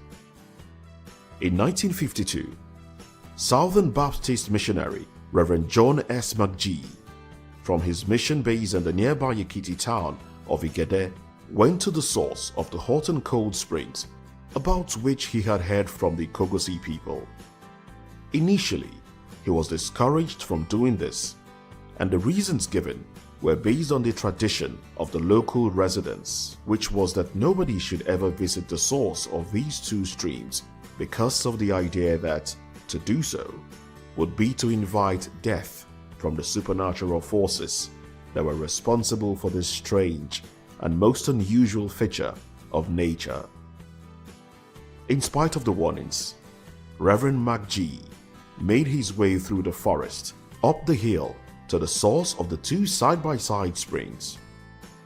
According to Reverend McGee's brief written account, he is quoted as saying, "After seeing it, I felt that it could be used for a good purpose. I discussed with the people.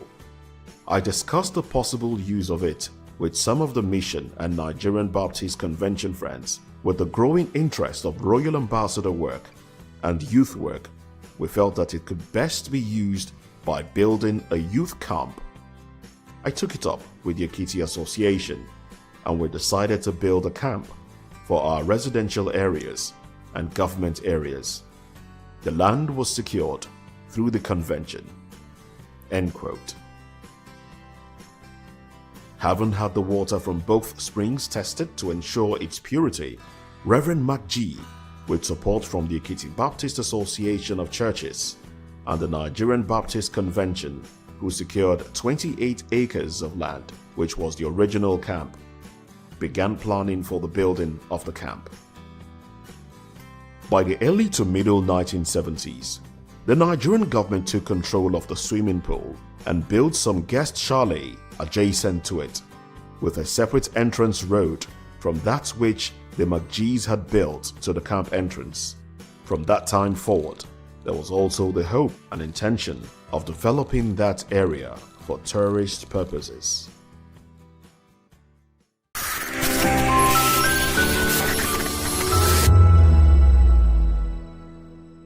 we encourage you to click on the like button and subscribe to our YouTube channel. We are Voice of the People TV. Also follow us on all our social media platforms. We are at VOP TV Live. Visit our website www.vop.ng for fresh and trending news. Also watch us live on SLTV channel 264. VOP TV, Voice of the People Television. In a world where power shakes with every headline, In a nation full of questions, in a world filled with noise, the truth needs a voice. The policies that shapes our world and the economy that determines our future. Every hour, every day, the grapevine keeps buzzing. And together, we are committed to telling the stories that shape our world because your voice is our focus. Don't forget, our voice matters the most. Let us come together and share our concerns.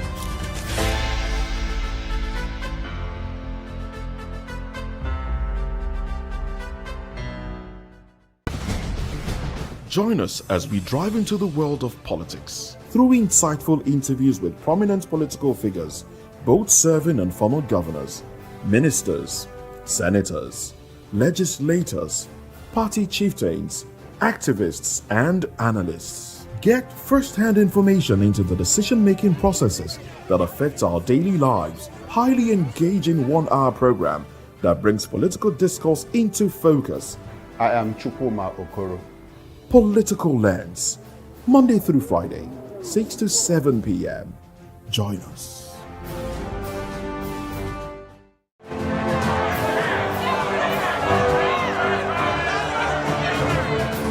Do you want your voice to be heard? Do you know that you matter in the scheme of things? The People's Voice, the show where ordinary citizens take center stage as we discuss the biggest stories that affect you and I. With you in mind, we facilitate lively discussions, debates, and interviews on the topics that matter most to you and I. From social justice to economic empowerment, education to healthcare, governance, and more. Tackling tough topics and amplifying your voice. Join the conversation and make your voice count. The People's Voice. Make your voice count.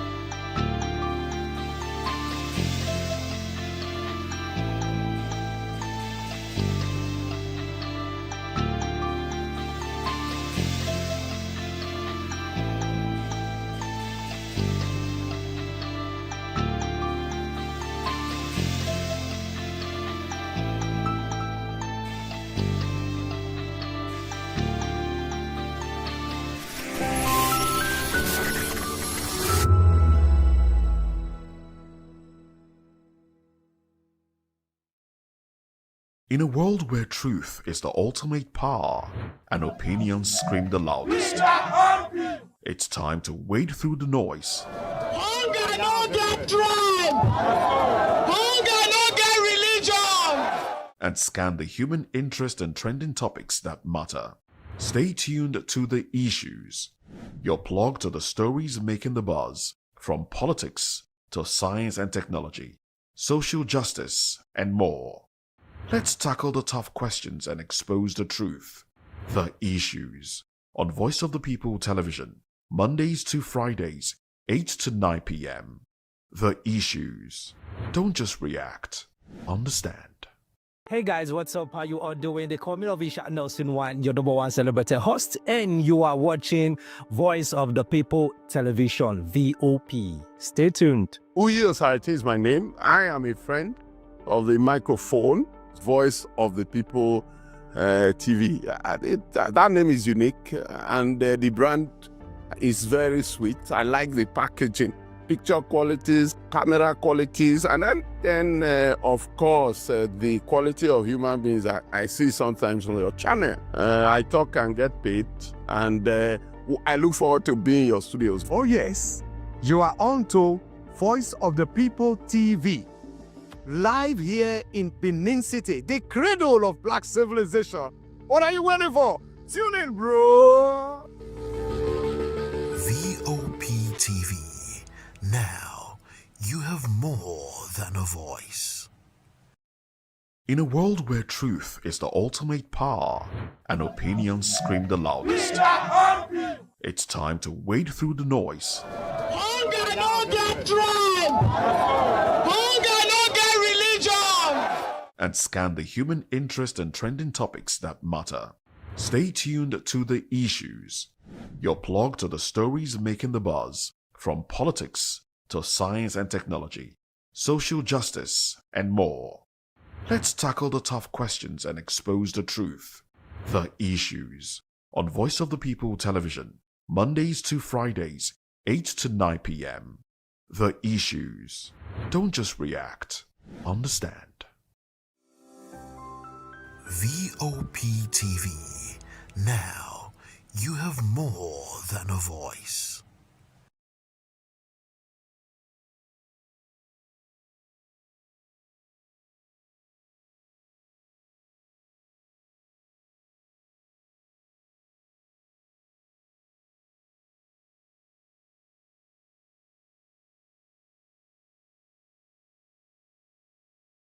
We encourage you to click on the like button and subscribe to our YouTube channel. We are Voice of the People TV. Also follow us on all our social media platforms. We are at VOP TV Live. Visit our website www.vop.ng for fresh and trending news. Also watch us live on SLTV channel 264.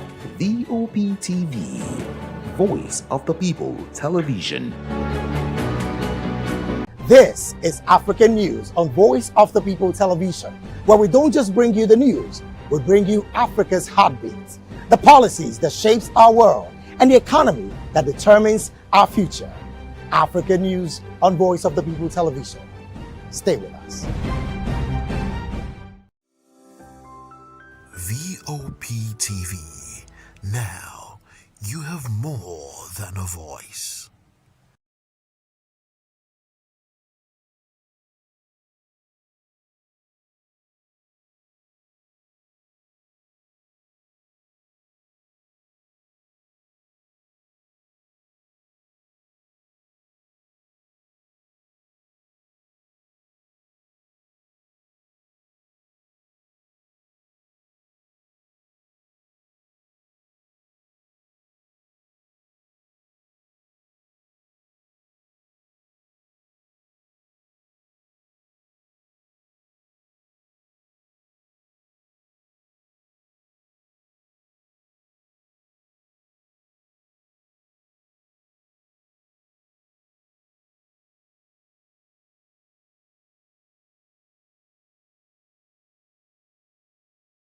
To know the happenings in the maritime sector, join us on the program Maritime Frontiers on VOP TV as we discuss key areas in the maritime sector, from aquaculture, maritime transportation, maritime labor regulation, oil and gas exploration, ferry and passenger insurance, marine pollution and prevention, port operations, and lots more. Maritime Frontiers, exploring Nigeria's blue economy.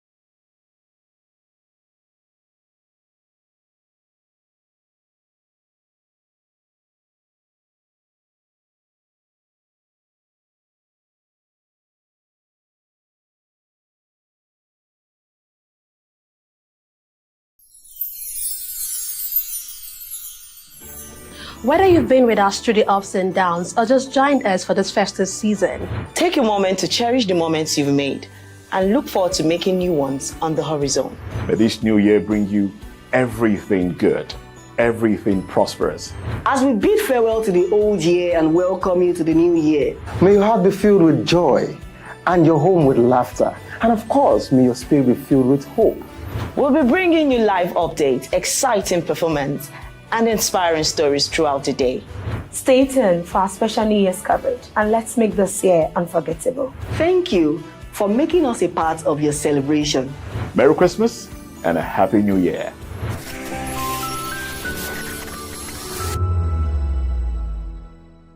Opportunity to say Merry Christmas and Happy New Year to our viewers all over the world and admirers.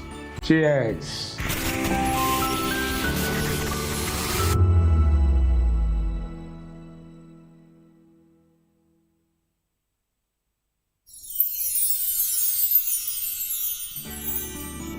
ẹ̀yin tèmi ní nàìjíríà lókè òkun mò ń kí yín fún kérésìmesì ọdún yìí á yabo fún wa o gbogbo àlàrí bá ti ṣe tààrọ̀ náà gbégbá o. I wish my fans all over the world in Europe, America, Australia, everywhere a Merry Christmas and a prosperous New Year. Catch ya next year.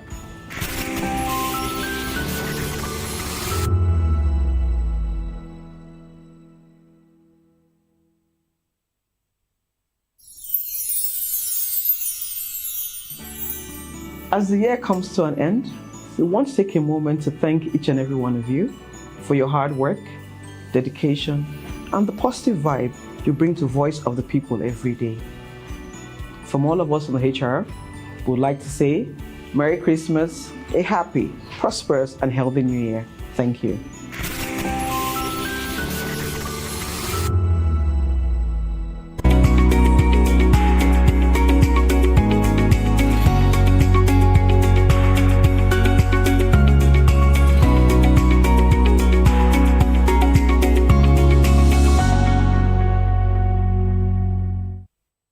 Happy New Year! I think that's fine, right?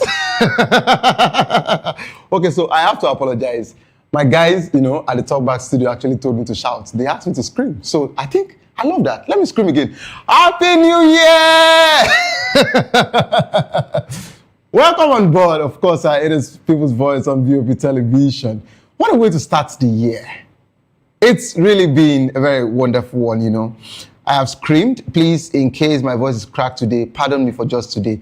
I have shouted Happy New Year since 12, till this morning. I only took 1 hour nap, and because I really, I really anticipated, so much, as regards to the crossover night, and, the enthusiasm of me just, waiting for that particular time, to get to 12 and for us to cross over. Because I just felt everything that came with 2025 was really, really, enough. It drained us. It took so much from us. And I just wanted to see a new year where we can hope again, where hopes can actually come alive and believe again. And that's why I'm really excited to see a new year. And for the fact that you didn't actually, tune into our station and someone else is seated on the seat to say, oh, welcome to People's Voice, and they gave me 1 minute silence, meaning that I'm still alive, and you are also alive watching me. So is it not a thing, is it not enough for us to celebrate this wonderful year together? And of course, to give God thanks for giving us the grace and deeming it fit for us to witness yet another wonderful year. So one more time, permit me to shout, Happy New Year! So welcome on board. It is People's Voice, and all I just have to tell you is that this is your year of speed, this is your year of flight, this is your year of exceeding grace, this is your year of completion, your year of open doors, and your year of peace. I do not know what you're going through, but I pray God gives you peace. And for everything that we all went through last year, we just pray that the Lord Almighty would not make it cross over into this new year with us. So welcome on board. And of course, today we'll be continuing the edition we did yesterday. Of course, we've been doing our 2025 review, and we'll be doing the review until tomorrow, which is a Friday, the 2nd of January 2026. So I love the fact that yesterday was really wonderful. We had a roundtable conversation. We did so many reviews as regards to every of the incident that happened in the nation. Of course, I will be doing that as well today. This is people's voice. This is your voice. This is where we get to amplify your voice. And of course, we'll talk about certain stories that shape the narrative. And today, we'll be going back to the same conversation, resilience and reform, Nigerians 2025 in review. Join the conversation with experts inside a certain perspective. Share your thoughts with us. I am Savior Udo. Are you not even excited to hear that name again in this 2026? The town was painted red. And I must say this before I continue the show. Nigerians, let me come down to use that particular layman term. Nigerians, we don't hear word. They said no fireworks in some areas. They even mentioned fireworks to stop. Guess what? People got fireworks as if it was a present, like an hamper. I couldn't even step out of the church after we shouted Happy New Year. Like the fireworks took all through till 7 a.m. I think we also have to ask people that are selling it, but of course, if I'm opportune to say this, I also love the fireworks because I saw different, But of course, they were coordinated and it was not like, being loosed freely, carelessly. No, they were all coordinated. And I love the fact that, we are being ushered into a new year. All right. 2025 was actually a pivotal year for Nigerians. It marked a very intense political maneuvering, persistent economy challenges, escalating insecurity, and of course, incremental reforms under President Bola Ahmed Tinubu's administration. The nations actually, went into a very serious corruption scandals, widespread social unrest driven by hardship, and governance failure across sectors. While economic indicators shows that the government were doing fine, but the people were not doing fine, and the people were actually suffering, going through so much as regards to inflation and even to making, a little income for themselves. And what it means when you're trying to, make two ends meet, but the two ends refuse to meet because of the situation of the nation. And we also went through a very serious, insecurity challenges that became one of the most lucrative business in Nigeria as regards to banditry. And of course, I'm bringing you up to speed as regards to some of the things we discussed yesterday.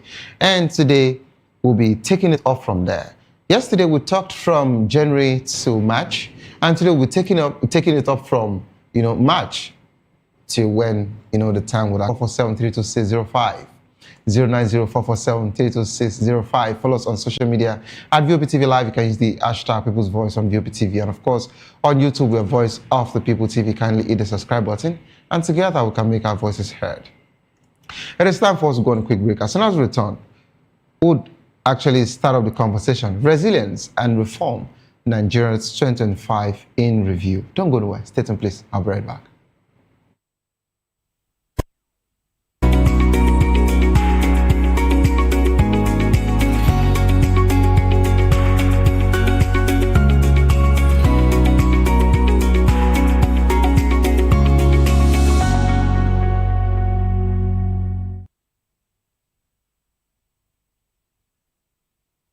This is to wish you a wonderful, spirit-filled and Merry Christmas from Matthew Ugunswada. This year has been so amazing with you in it. And that's why we're saying from Voice of the People TV, Merry Christmas and Happy New Year. And we love you. You've been wonderful all through the year. And this is from us, Voice of the People Television, saying Merry Christmas and a prosperous New Year to you all. See you at the top. Whether you've been with us through the ups and downs or just joined us for this festive season, take a moment to cherish the moments you've made and look forward to making new ones on the horizon. May this new year bring you everything good, everything prosperous. As we bid farewell to the old year and welcome you to the new year, may your heart be filled with joy and your home with laughter. And of course, may your spirit be filled with hope. We'll be bringing you live updates, exciting performance, and inspiring stories throughout the day. Stay tuned for our special New Year's coverage, and let's make this year unforgettable. Thank you for making us a part of your celebration. Merry Christmas and a Happy New Year.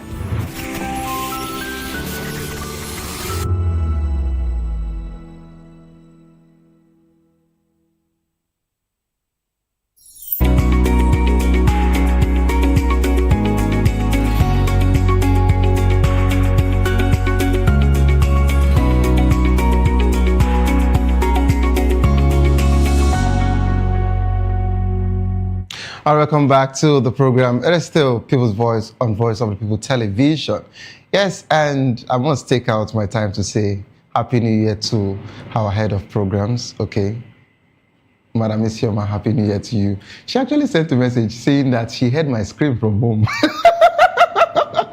I'm always, like this when it comes to New Year's and Christmas. Of course, you all can actually talk about the Christmas. So this is New Year, so it shouldn't be different. So I'm always very, excited to witness yet a new year like this, where we just get to believe that everything will actually work out, as God will have it. We're believing, and we just pray that for everything that we plan to have in this year, the Lord will give it to us cheaply, and effortlessly. That's it. All right, so we're not being joined by Mr. Lawa Ganiu.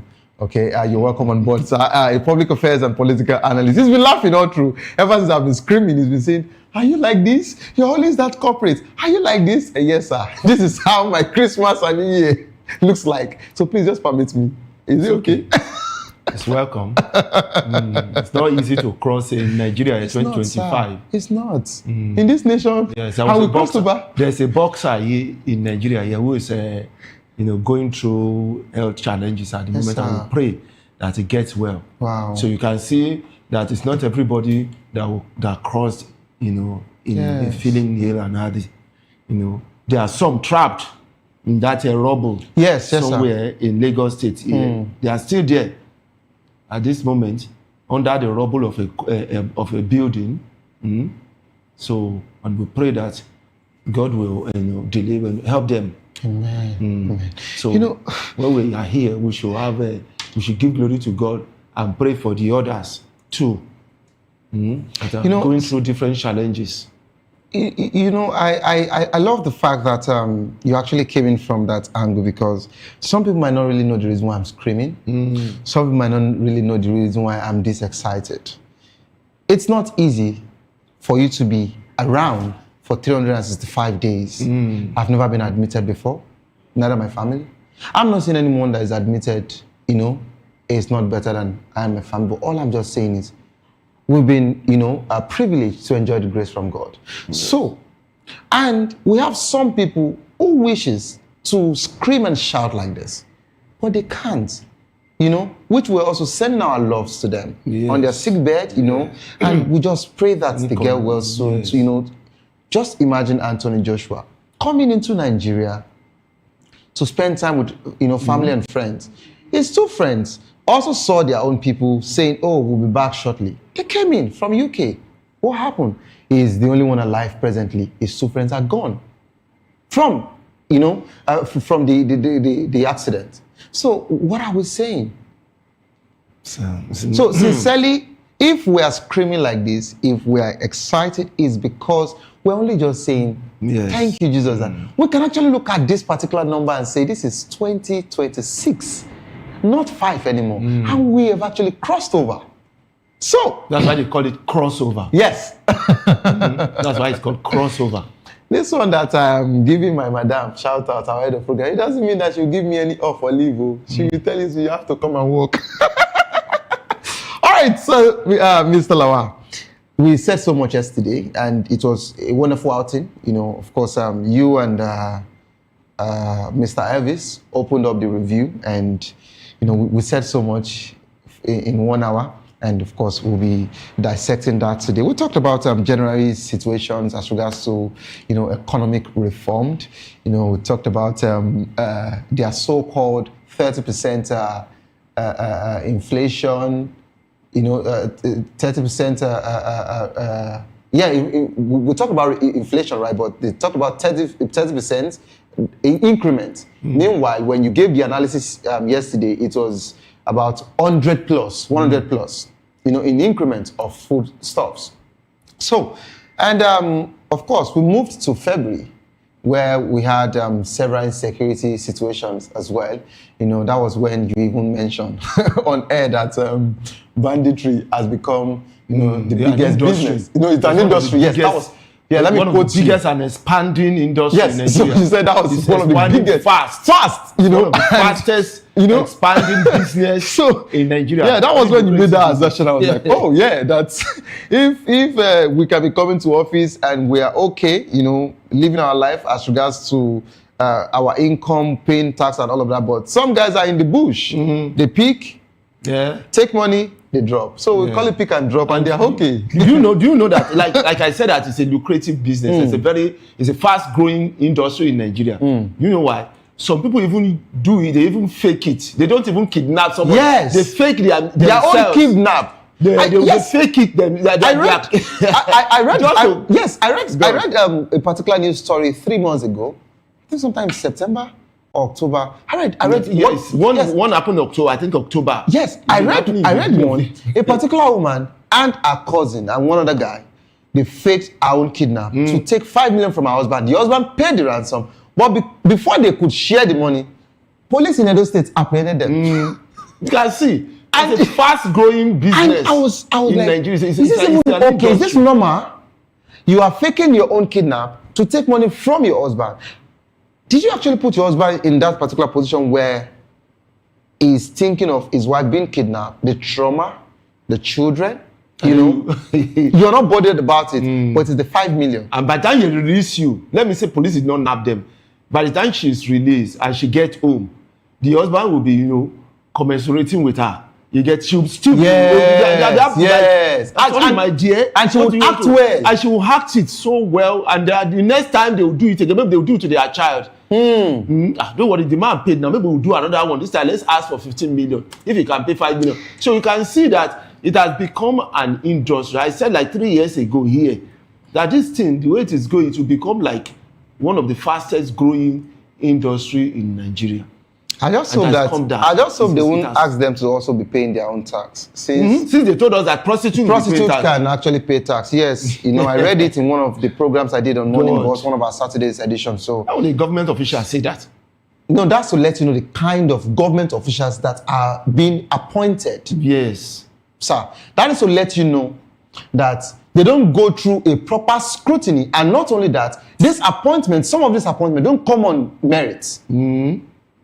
Because I see no reason why your certificate is complete and yet you can't get appointments. Yeah, so many. Maybe they will collect. I don't want to call names. No, maybe they were collecting tax from beggars too now. Those beggars that beg on the street. They will recognize them as well. You start collecting tax. But the biggest of them was the bandits, the bandits. Those ones and those ones will even give them money back.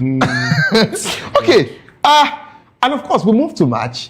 And March was one of the most dramatic, months last year where the emergency, decree came from the president as regards to River State. Yes. The state of emergency. And they're still going through it. The logger is still there. And we're waiting for Wike to say something from Monday because he said it is in January next year that politics will start. So we're waiting. Yeah, and we know Wike does not just talk without not doing something. So we'll see what he will do with his own successor, being a predecessor. But of course, it's high time for us to move to my birth month, which I love, April. But of course, I don't even know what's going on in April. But let's actually look at it. Let's look at April. So we would actually be taking it from the health sector. The health sector's strike and economic projections. Okay, doctors and health workers initiated strikes over delayed payment and poor conditions, deepening the workforce crisis. And of course, economy situation again. Inflation eased to 24.23%, but food prices surged due to insecurity in farming regions like Benue, if you remember. And talking about oil, NNPC reported increased production targets aiming at 1.8 million barrels per day by 2026. They only gave a projection.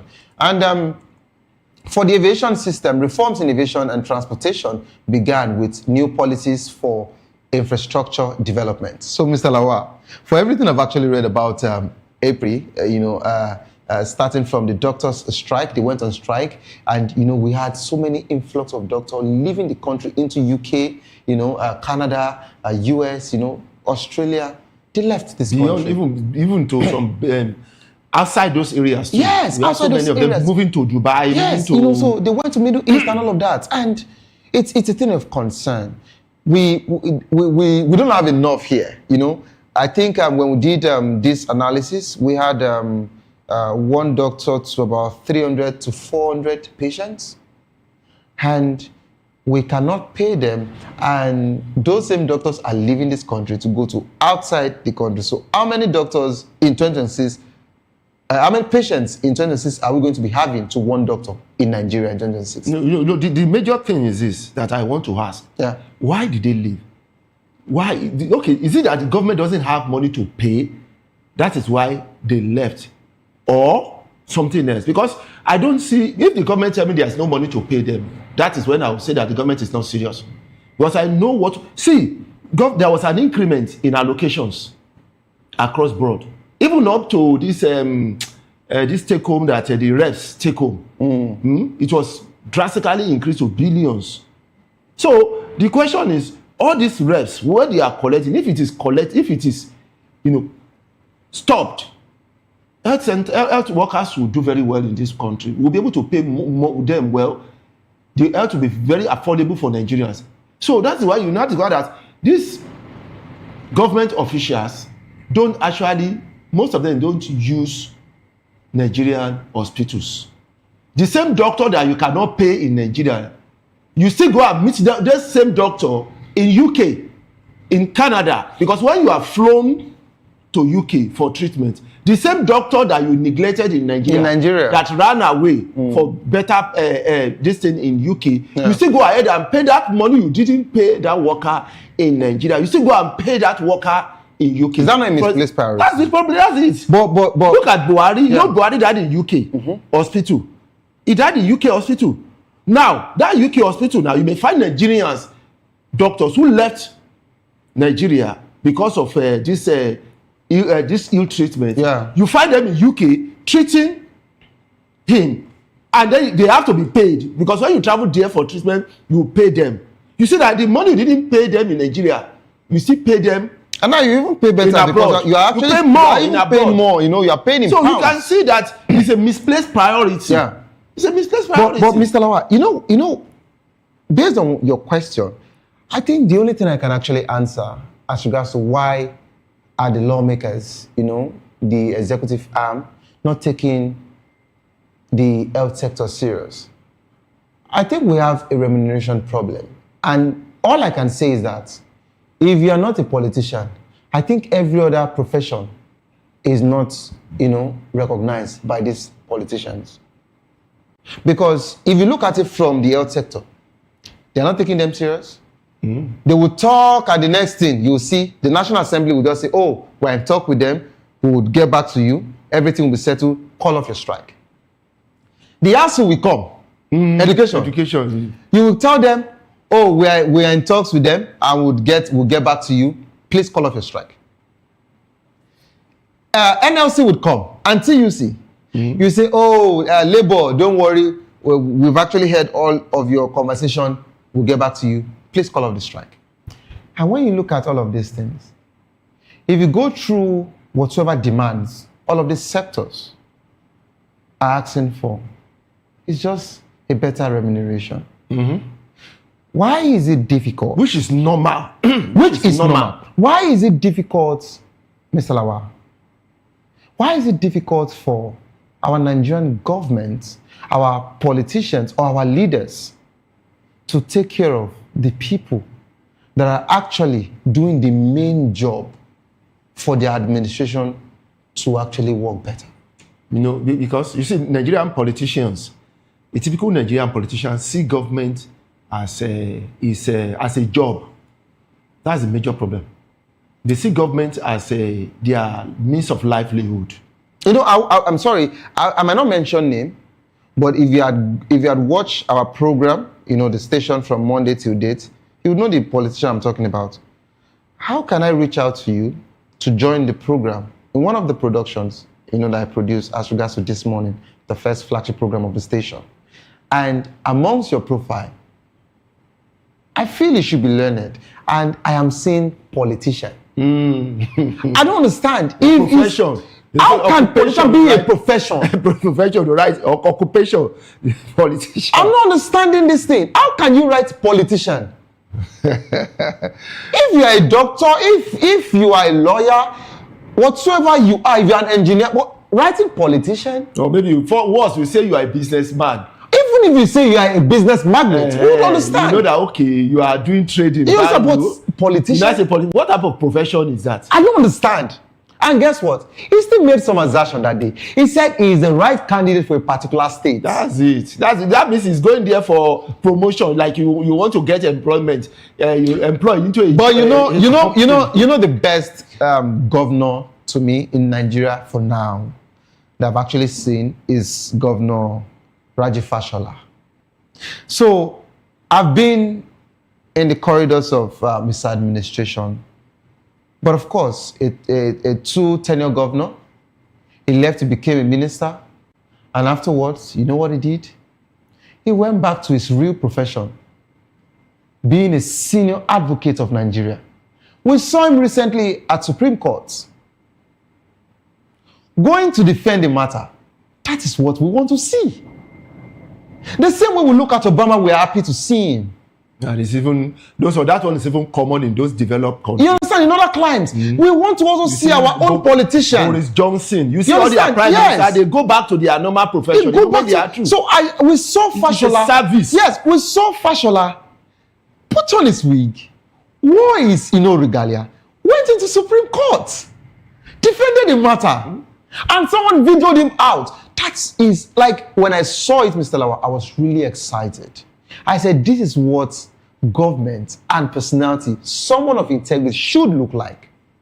Not somebody that will finish as a two-term governor. Wants to become a senator. No, if you notice, any governor don't go to House of Rep. They want to become either a minister or a senator. A senator. Yes. So they move like that, ministerial, senator, minister, and next thing they now come back and say, I'm qualified to become a vice president. I have experience. I have experience. What did you do when you were there? What did I pass a bill?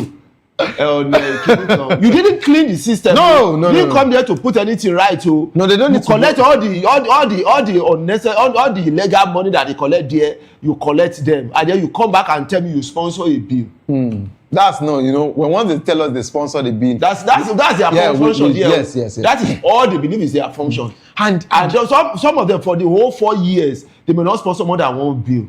And that bill that they sponsored, they will actually put it in the archive. Yeah, as if I've done the best. Done the best for their constituents. Yes. But doctor, in that same April, yes, we had our economic issue, inflation. They even projected that we shouldn't worry, in as much as food prices actually surged, that in 2026, everything will be very cheap.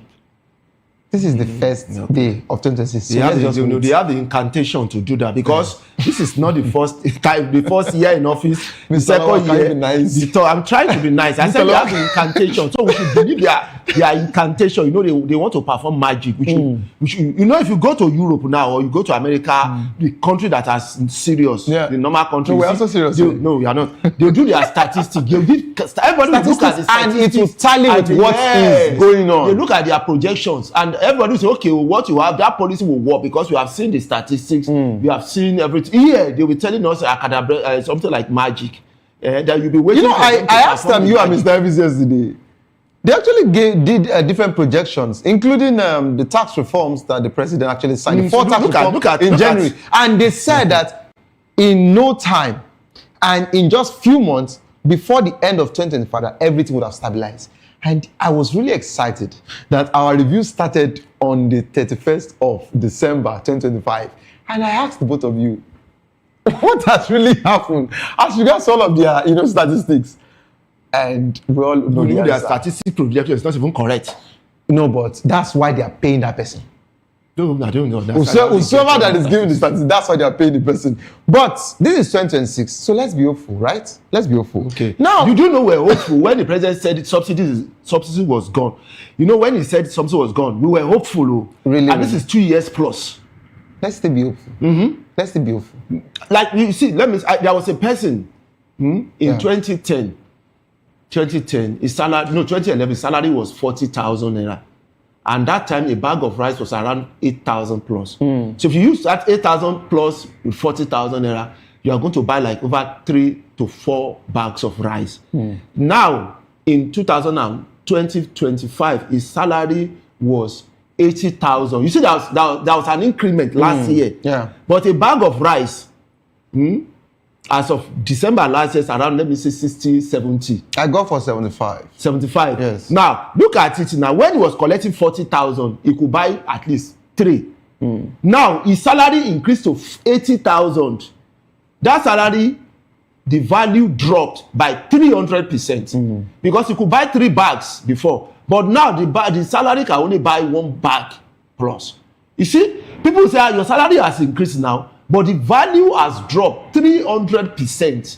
That's a drop in value. That's why he said that this increment, that, okay, your salary, as you are increasing your this and that and that, will the new tax not take back that money? So it's equivalent to us just saying that you gave us, increment, and you are using tax to take it back from us. So you can see that eventually that money, will it increase the value of that person? Or will it reduce its value? These are the questions. In those, I remember when I bought my laptop, I bought it at 80-something thousand. Now, some years after that laptop, when I went to Ikeja to buy laptop, 350. They were telling me 350. We were telling 1 million plus.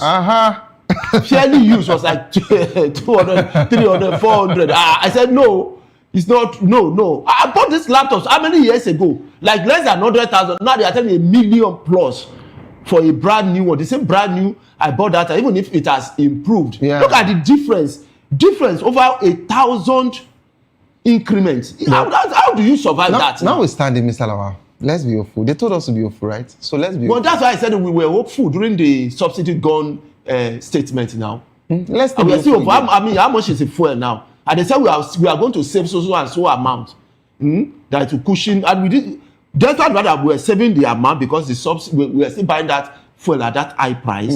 We couldn't see the savings. We couldn't see the impact. Have they ever except that the governors, the reps, collected more allocation. The local government chairman collected more. We know more allocation went to the government, of course, but not the people. So you can see the difference. That yes, the government felt the positive impact, but the people felt, we'll say, the negative impact. Okay, let's move from this particular eye to the final conversation in April. Before we, take a stroll to May.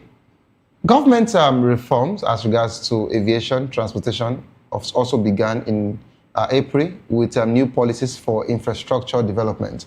Until now, just like the question you asked me, that what infrastructure are they talking about? That's what I say. In the aviation system and transportation system. But of course, I mentioned to you, I said Calabar Coastal. That's in fact, okay, there's something I will not say it on here. No, I want to do the research. There's something I had. Otherwise, whatever you say will be used. All can be used against you. Don't let me say anything. But one thing is this: when you say infrastructure, to me, it has no meaning. It has no meaning. If you want to do infrastructure, there must be, it must be itemized. You must itemize what you mean by infrastructure. What are those things that are included under that word infrastructure? No, you're not telling me we are getting money for infrastructure. What do you mean by infrastructure? It has no meaning. It's just a concept. Infrastructure has no value, no physical value. It is what is under that infrastructure that give you the physical value. Then you now begin to list them. What do you want to build more hospitals? Do you want to expand the hospital? Do you want to put more equipment in the hospital? Do you want to build a certain road? Do you want to expand the old one? Do you want to repair the old one? Do you want to build new airports? Do you want to build new ports, seaports? Do you want to build land ports? Do you want to? That is what we refer to as infrastructure. Not for you to just say we want to do key infrastructure. The moment you use the word key infrastructure, I see it as a deceit. Yeah, that was what you said yesterday. So if you don't have a listing for us, then you are deceived. So that we can actually follow a precept. Then you now tell us how much you want to spend. Yes. We are repairing this one. It will take us like 3 months. It will take us 6 months. Everybody will be monitoring. We'll be monitoring it. That's okay. But I think one of the biggest problems we have in every of Nigerian government, it doesn't have to do with just this administration.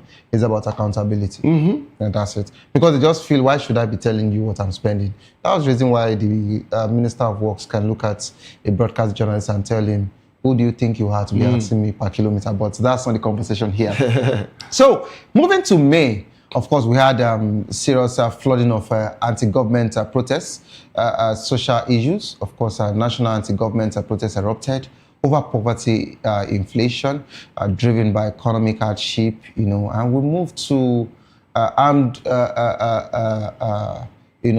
groups killed, thousands with Amnesty International criticizing government's failure to protect citizens. We had all of that insecurity come up again. And of course, ASU also surfaced in May, giving a warning strike and demanding better funding and implementation as regards to the agreement. And we also had again another, food inflation, that is still remaining high, and basically that was what May had, we've actually touched some of these things in other months, but that was basically, we're still dragging. And when we moved to June, we thought everything would be nice. Tax reform came again with a cultural shift in government policy. And that was where I started asking myself, this is, the first quarter. What is really going on? This is 2025. I'm always very, very cautious as regards to whatsoever implementation the government rolls out. And the president, Tinubu signed the Tax Reform Act on June 26, if you remember, overhauling Nigerians' fiscal framework, the most comprehensive in decades. And we were asking, is that the thing we really need now? But just like you have said, some of our government officials or our leaders don't really care about whatsoever that is going on with, a random man or, and they just feel that what they are doing is the best they should do. And we went there to the Democracy Day protests in Lagos, which highlighted frustration with inflation and insecurity. And where I want you to pick it up from, of course, we're going to talk about all of that. And, the high-profile trials continued, including those of former governors like Godwin Emefiele, Yahaya Bello, and reforms aimed at improving safety and infrastructure were launched, which we didn't see from the aviation system. So, can you talk about every of the abracadabra, just like you said? It happened in June. Let me take that tax reform. Okay. And every time the people who raise an eyebrow about the tax, they will tell you what is going to improve the economy. How does tax improve the livelihood of a citizen? The common you man. Only tax somebody who's making more. You tax somebody who is doing very, very well. You don't tax somebody who is struggling. Because tax comes from what you made. So if you make more, and you are doing very well, and somebody come and say, give me, just like somebody coming to beg for your money, and then you're able to give that person. You can't give that person what you have. You only give person part of what you have that will not hurt you, and then you look away.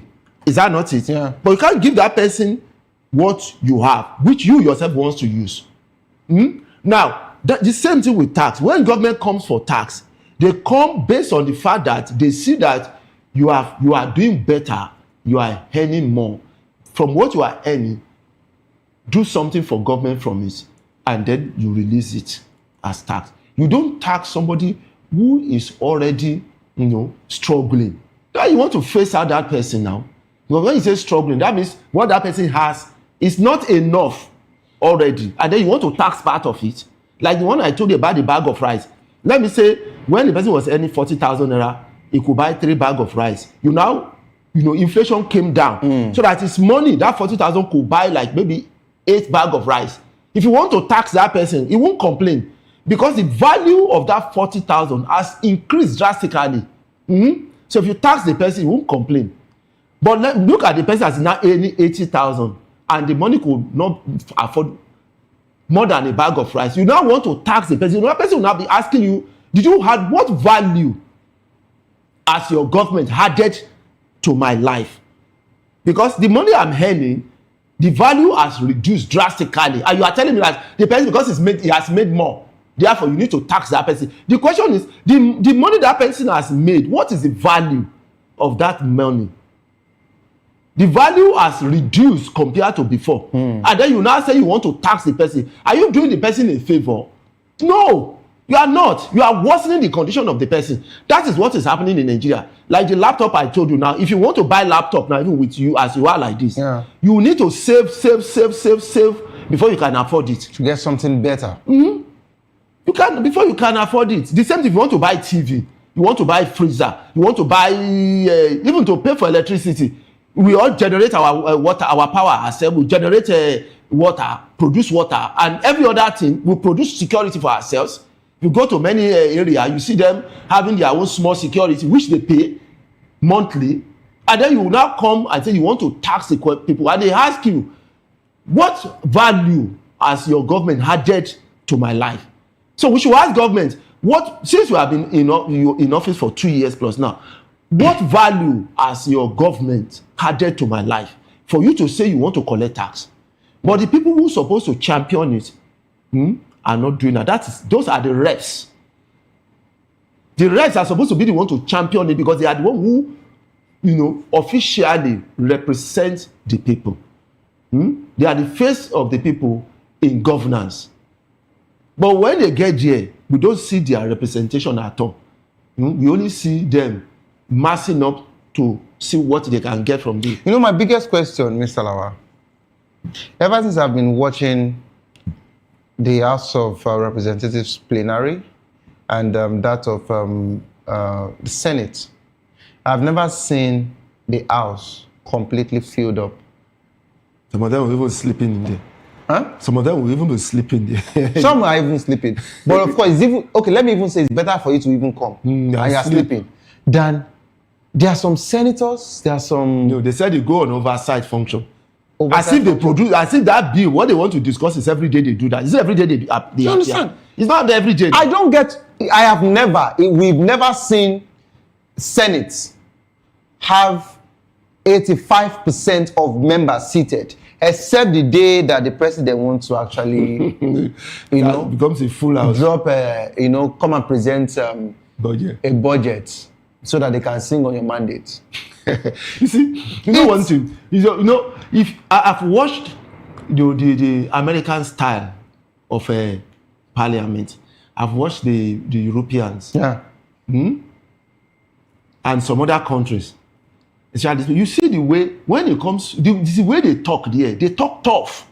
You see that people who are there are people who have brain. Because it is they are practicing. You see the way they face. They are practicing total separation of power. God. Legislation was meant to be on their own. The judiciary were meant to be on their own, and the executive arm of government. But in Nigeria, you've seen executive buying cars for judiciary. I was wondering, they were even building houses for them. Now, legislators are singing on your mandate for executive. So what else do you expect? That's it.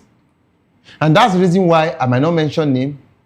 A particular judge in Nigeria, sitting in Abuja, whenever any case is linked to any man that is there with him in Abuja, that case must come to him. He will be the one to preside over it.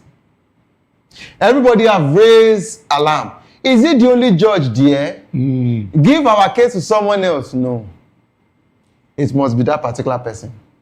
You know the person I'm talking about? Since I don't want to mention the name, so that I don't come on Monday and I hear it's not even Monday. Before you know it, they have the black vehicle waiting for you outside there. No, the black vehicle is not an issue to me. I have my fundamental human rights. Oh, yeah? in Nigeria. But the truth remains that even if I mention the name, you know, it doesn't mean that I mention the name as regards to he or she has done anything bad. All we are saying is, are you the only judge? Yes, it's the You truth know? now. We want cases to be shared to every other person. And why must it be that when the matter is tied to this particular man, you are the one that collects the case? And if somebody say, I want this case to be moved from here to another place, they will never listen. You understand? And there is nobody that has ever raised the case about this man that you have taken care of, that the person made this man lose. This man has never lost before when you are there. So that's all we're just saying. But what do I know? I'm just a broadcast journalist of VOP. Another thing I want to mention about this house, especially the Senate president. Yeah. I don't know why it is the Senate president that normally talk most of the time in the house. Have you noticed that? Because they call him the president. No. Senate president, see, that's why I say I don't understand these people who rule us. They don't even bother to learn anything. Let me tell you something. Okay. Normally, the Senate president I think is an umpire. this is the 10th assembly, right? Is it 10th or 9th? No, yes, I think so. Yeah. I forgot it. Okay, so basically, I enjoyed the Senate of Denmark and Saraki last. Yes, I like him. You know, I like the way he behaved. We were always enthusiastic. The days of MRM and we were enthusiastic to watch plenaries. We want to hear what they want to say. So I loved the red chamber over green chamber. I've always been a fan of the Senate than reps. So I am always, the station till date actually, there is a station, you know, that any day, anytime, I would always come back and see, okay, are they ready? No, they're not ready. You know, I wait. I'm always waiting for them to talk. But when I realized that they are rubber stamp, I'm not the first to call them rubber stamp, so I can't be sued for this one. They are rubber stamp. The Senate, our Nigerian Senate is rubber stamp. Even the rep. Yes, because Oshomole mentioned it. And not only that, if they are not rubber stamp, why should a sitting Senate president overlook the commander-in-chief of the armed forces of Nigeria? And he went across board to the US by saying that let us scrutinize this particular nominee. Let us ask questions because Donald Trump is watching. Is Donald Trump your president? No. He's telling you that one doesn't take nonsense now. Mr. Lawa, I think that is not even my major headache, you know, because that was even one of the few times I see him come out to say what he's supposed to say. You know one thing, because when it comes to the House, the Senate president and the speaker don't speak. You get it? Their own is to moderate. In the days of Dogara. I don't know. It's only here you see Senate president will tell them not to talk. Eyes have it. I began to, what is going on here now? Let them debate this thing for God's sake now. And the next, it will be the one to be telling them no. And the next thing you hear is, why are they there now? And the next thing you hear is take a bow and go. All right, Mr. Lawa. We are pressed for time. We can't actually take more again, you know. In as much as we didn't even talk about Emefiele. We didn't talk about Yahya Bello. No, but people surprised. You know, Yahya Bello said he wants to contest. Yes, it's coming out. Against now. See, I said yesterday. I said if I see Yahya Bello, you know, I said INEC declare Yahya Bello winner over Natasha. Then that election, no matter what he says, is rigged. Okay. Because yes, now we would you want to tell me that Yahya Bello is. Where is it going to? We would actually get that. Mr. Lawa, you have to be here tomorrow for us to continue our conversation. All right. So, and in any way we can, we'll just touch everything so that we wrap up, you know, to December. So that next week Monday we'll actually go back to our normal topic. Okay. So this is how far we can actually go on the show. Coming up next is Locker Room, and of course you would want to stay put to enjoy the world of sports. It's really, really nice to actually witness yet a wonderful new year like this. And I just heard that there's the showers of blessing around Ogudu axis. It's raining, the first rain of the year. Yes, around Ogudu. We have not seen one. Okay. But for all of you that have seen rain, congratulations. Maybe you would actually see Harmattan before we see. But don't give up because it is not over. Tough time doesn't last, but tough will last. Yes, yes. Please. Okay. Those trapped inside that building, please call out the government, please. We need to hear that they have been, rescued. Okay. That collapsed building. Please, they are human beings too. Okay. We want to hear news that they've been rescued or the government has done it, because this is supposed to be a combined force of the state government, the federal government, and the local government. Okay. So Yes, they are human beings just too. like from our mouth, to your ears, the state government, the federal government, we know Baba Jide Sanwo-Olu would actually give, a rapid response as regards to that. And we believe and we're counting on the government to do what is right. We don't castigate anybody here. All we just want to do is just to give a balanced, a presentation. And if you do well, we'll actually tell you that you've done well. If you've not, we'll actually let you know that this is it. And we prefer solutions, at every, and now and then. And this is how far we can actually go. My name remains Savior Udo. Happy New Year and have a good evening rest.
VOP TV.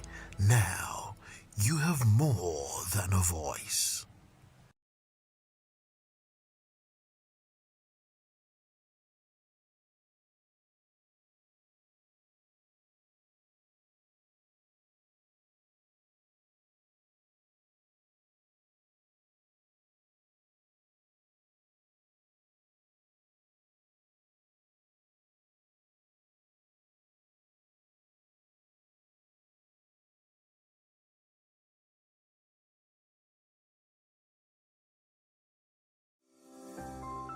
VOP TV. Now you have more than a voice. Are you ready for the extraordinary? Something big is happening on your screen. Introducing VOP TV. Now streaming on SLTV channel 264. From breaking news to captivating conversations, news analysis, giving you all sides to the story. We bring in-depth discussions on the issues that matter, from politics to sports, entertainment, and lifestyle. VOP TV on SLTV channel 264. Join us as we redefine what television means to you. Voice of the People Television, VOP TV.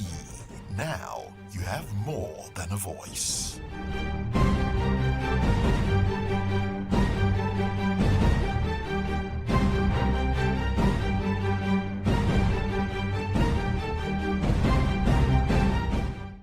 Behind every broken desk lies a broken promise. Education shapes the nations. But who is asking the right questions? Introducing Edu Dialogue, the show that goes beyond the surface, exposes the cracks, the corruption, and the silence in Nigeria's education system. Edu Dialogue, Saturdays, 3 p.m., only on VOP TV. We break the biggest stories, from missing funds to policy failures. We ask the tough questions and demand real answers. Edu Dialogue, this Saturday, 3 p.m. on Voice of the People Television.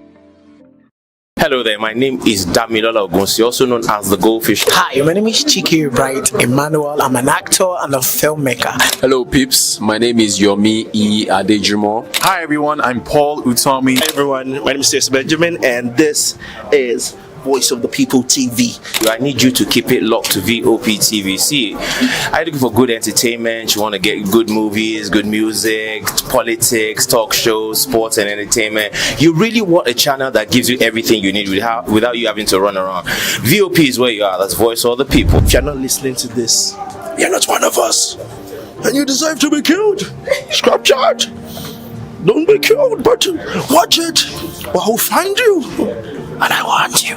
And you are locked on VOP TV. Don't go nowhere. This is where the juice is. This is where all you need for entertainment, politics, movies, and whatnot. And keep watching VOP TV. So keep it locked, because I'm locked already, man, and it's money back guarantee. So you're gonna have a good time, because I do. And please keep watching VOP TV. I won't want to actually, I beg you, subscribe, watch it. If not, whatever you see. You better not touch that guy, because VOP is the plot.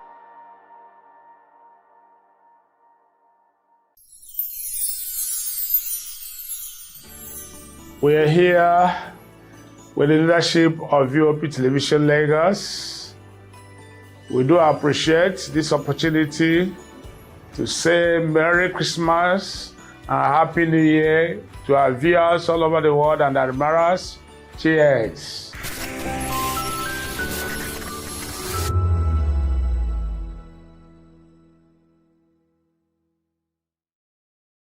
Hey guys, what's up? How you all doing? They call me Ovisha Nelson One, your number one celebrity host, and you are watching Voice of the People Television, VOP. Stay tuned. Uyi Osarite is my name. I am a friend of the microphone, Voice of the People TV.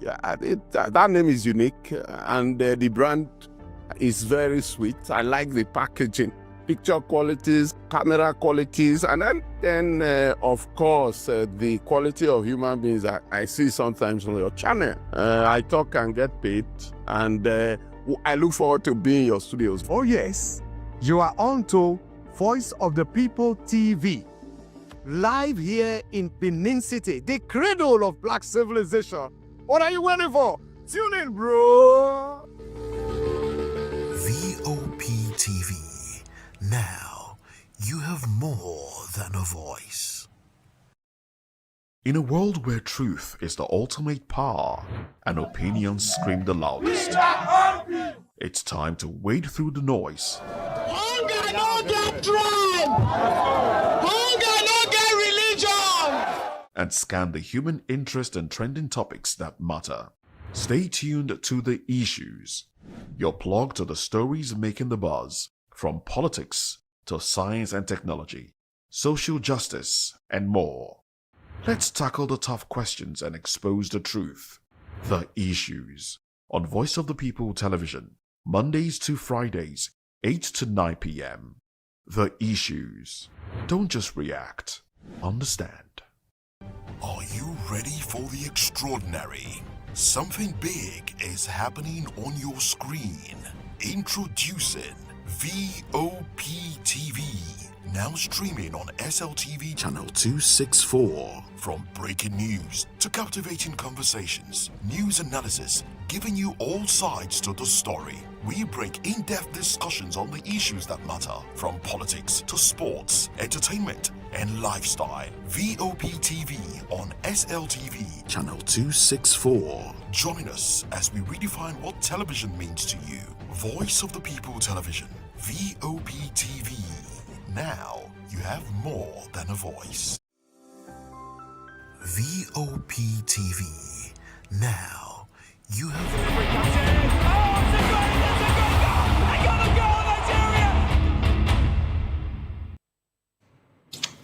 Happy New Year and welcome to the year 2026. And this is Locker Room on Voice of the People TV. I am Ikechukwu Agwago. Today promises to be a very interesting episode of the show. We've got a packed show for you today. We're looking at the AFCON round of 16 draws has been made. Nigeria will be playing definitely against Mozambique. Of course, we'll also be looking at the games coming up later tonight, the EPL. Also, we'll also be looking at the issues concerning DR Congo. Yes, the nationality issues has been debated about the players, if they're actually eligible to actually play against the Super Eagles. We'll also be looking at all of that. And of course, it's going to be a very interesting show. Yes, I'll be driving solo, even though I'm not a Liverpool fan. I'll definitely be walking alone today. And of course, we'll be starting from the one that really concerns us the most, which is the World Cup qualifier, before I go straight into the AFCON conversation. And then the very first one is that the super agent, yes, of Nigerian international or Nigerian citizen who actually is a footballer for Udinese, actually a defender, has actually expressed his frustration over how the issues related to dual nationality prevented his client from pursuing, his international career with Nigeria. According to, Ehizubue's agent, who was initially called up to the senior national team by former coach Gennard Roy in 2016, alongside another dual national, Tyrone Ebuehi. Of course, you remember him. That's one actually had, some couple of spells for the Super Eagles at some point, playing in the right back position. And he further actually said that, the player who went on to actually play in the 2021 African Cup of Nations, the 2020, and of course the 2018 World Cup. I'm talking about now Tyrone Ebuehi, and actually got to actually play for the Super Eagles, who, in this case, he actually sorted out his own issues with his nationality. Why Ehizubue, who was actually informed that he could not obtain a Nigerian national passport despite his Nigerian heritage. It was said that, because he is a dual national, he's actually holding the Dutch passport at the time. And if he had to actually play for the Super Eagles, he needs to actually drop, that particular passport to actually be fully recognized as a Nigerian citizen before he can actually play. Exactly according to how FIFA actually, saw the incident at the point. This is actually his agent who was actually lamenting at the point. And of course, he went on to say that he was actually told, he's talking about his clients now in person of Ezebue, that he was actually told that he would have to actually renounce his Dutch citizenship to actually qualify to play for Nigeria in that particular case, which is in 2018, and of course going into the World Cup. That was why he was unable to actually be part of the Super Eagles. And this situation has actually sparked controversy involving the DR Congo issue that it's actually at the front burner. If it's ruled that the DR Congo erred in the game, fielding ineligible players against Super Eagles, then definitely they will be actually missing out on the World Cup. And the agent was actually saying all of this because he felt that his clients were actually wrongfully put out not to actually represent the national team. And then if FIFA actually go by the same standard they actually held his client at the point, then of course DR Congo should have no part in the World Cup in North America come a few months time. And then he actually went on to said that several players with dual nationality competing without having to renounce an original citizenship is talking about the case of DR Congo at this point as allowed by the national law. And he also said that DR Congo recently defeated Nigeria for a ticket to represent Africa as an intercontinental playoff for 2026. Of course, that's everywhere already. We also done that game. It was quite painful. Nigeria lost out, to DR Congo via penalty, and Nigeria also questioned the eligibility of the DR Congo players. And of course, he said, now this is exactly what he said, and I'm actually going to quote him verbatim at this point. He said that he believes that DR Congo is in trouble because FIFA, even though FIFA recognizes that you can actually play for a country if they deem you ready to actually fit to actually play for them, by all standard. But FIFA also pay close attention to international law, and in this case, he feels that DR Congo has actually erred in that regard, and that's exactly why he's acting the way he's actually acting. And of course, FIFA, who in this point Nigerians and the world at large are actually waiting for to actually give a ruling, which definitely will be coming up sometime this year. I think it's definitely going to be this year, maybe sometime next month, early next month. We'll definitely go to see that because the intercontinental playoff will be happening around March, this year. So whatever it is FIFA wants to do or have to do, they have to sort it out, between now and the first week of February. But of course, he also talked about the fact that FIFA understands that you must comply with national laws and requirements to be a legitimate passport holder, and of course stated that this is actually one of the grounds for players that to actually represent their country if they were actually not born in that particular country or they choose to actually nationalize at some point in another country. Of course, this man, this agent in question is actually a member of the elite, football managers in the world. So I want to believe that when it comes to cases like this, he's got huge authority. He can actually speak, a conversation like that. And to Nigerians, I mean, this is going to be a very, big New Year gift if it happens that FIFA actually rules in favor of Super Eagles that yes, DR Congo has been actually found wanting. They've actually erred and they have no part or no reason to be part of the World Cup, following that particular cycle. But I mean, at this point, what's very much, in our front is actually what's going to be happening, come Tuesday, which is the 5th of January 2025, where the Super Eagles will definitely be taking on, the Mozambique. Definitely, it's going to be actually a very big one. Of course, Tuesday is a significant day. You recall that when this tournament, I'm talking about AFCON 2025, actually kicked off, in December last year, and then the Super Eagles' first game was, on Tuesday, and again, our first game in the round of 16 happens to be on Tuesday against in Mozambique side. So I'll definitely be bringing you the image of the round of 16 draw, so you get to see how the team's definitely going to be squaring up at this point. Of course, Mozambique is set to actually face Super Eagles of Nigeria in round of 16 of the 2025 African Cup of Nations, following a 2-1 defeat to Cameroon in their final Group F match. Despite loss, Mozambique actually secured third place in their group, while Nigeria topped Group C after winning all 3 major matches. The upcoming clash will take place on Monday night. Yes, I beg your pardon, I said Tuesday, Monday night at First Stadium, where both teams will battle for a spot in the quarterfinals. In their final group game, Mozambique actually took on an early lead thanks to Gene Katemo, who struck from right wing to actually send a power shot down Cameroon goalkeeper Davis Epasi. However, the match turned around. Cameroon actually equalized with a bizarre own goal from Nene in the second half. A stunning long-range strike from Kofana sealed the victory for Cameroon, leaving the Mozambique to contend with their impending knockout stage encounter against Nigeria. Meanwhile, in Group F, yes, fixtures are defending champions Ivory Coast actually rallied round, a 3-2 deficit to actually defeat Gabon. I mean, that's actually a very painful result for me, because I was actually hoping that Aubameyang would find himself in the round of the season. But away from all of that, let's go straight to what the draw is like at this point. And of course, huge draws we've seen. Mali against Tunisia. I mean, it's going to be a cracker of a game. A lot of persons are actually talking about that game. But if we go by what we've seen so far in this particular championship, I think for me, my money will definitely be going to the Malian side. I think they seem more rugged. They seem like a side that is, ready to actually, leave everything on the pitch. The Tunisian side, yes, with all due respect to them, they don't really look like a side that, should really worry any team that is properly set up. And that's why I worry for them. They don't really have, any real threat going forward. Their midfield is, almost nothing without Medri, Haniba, and that's one very big problem with a team that's, heavy reliance on one player, especially when that player they're heavily reliant on is, a midfielder. I don't think they really have, a very good chance in this particular one. But yes, again, I'll definitely put my money on, Mali in that particular one. Again, Senegal against Sudan, I think that's going to be a walkover. The Senegalese side seems like, arguably the best side in this championship. It's going to take a lot to actually stop this side. Sadio Mane is really inspiring this team. And then to play against a Sudanese side that is yet to score a goal of their own in this particular championship. The only goal they've managed to score, they actually qualify as one of the best losers. The only goal they've managed to score in this particular championship, interestingly, is actually an own goal. It shows that, that's going to be like, walk in the park for the Senegalese side.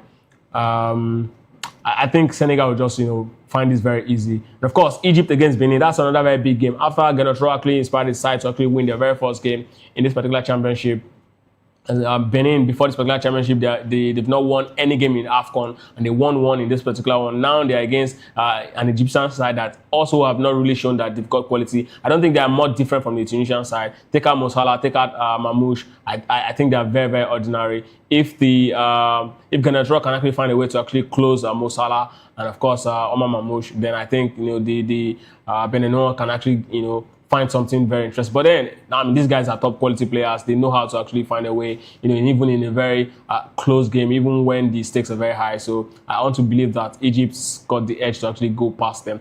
Cote d'Ivoire against Burkina Faso, a very interesting game. Cote d'Ivoire seems to have really dropped from the Ivorian side we saw, in the last championship where they actually won it, of course, narrowly or sadly against Super Eagles. Massive Face side has actually shown quality. But then against a Burkina Faso side that have really not, really not declined in terms of the quality of their football. I mean, the last time I actually saw them play, really good football was in 2013 when they played against Super Eagles in the final. They showed that they are a top quality side. The first game against Super Eagles at that particular AFCON was against Burkina Faso as well. Nigeria and Burkina Faso qualified for that particular group. And then again, we met in the finals, and it was also very, very interesting. So again, Burkina Faso, I think it's going to be a very close one. But Cote d'Ivoire, if we look at the quality they have, Amad Diallo showing just why, he's a player who deserves to actually play regularly for Manchester United. Then perhaps they might just find a way around the Burkina Bay. But then, for me, I think it's going to be a 55-45 for,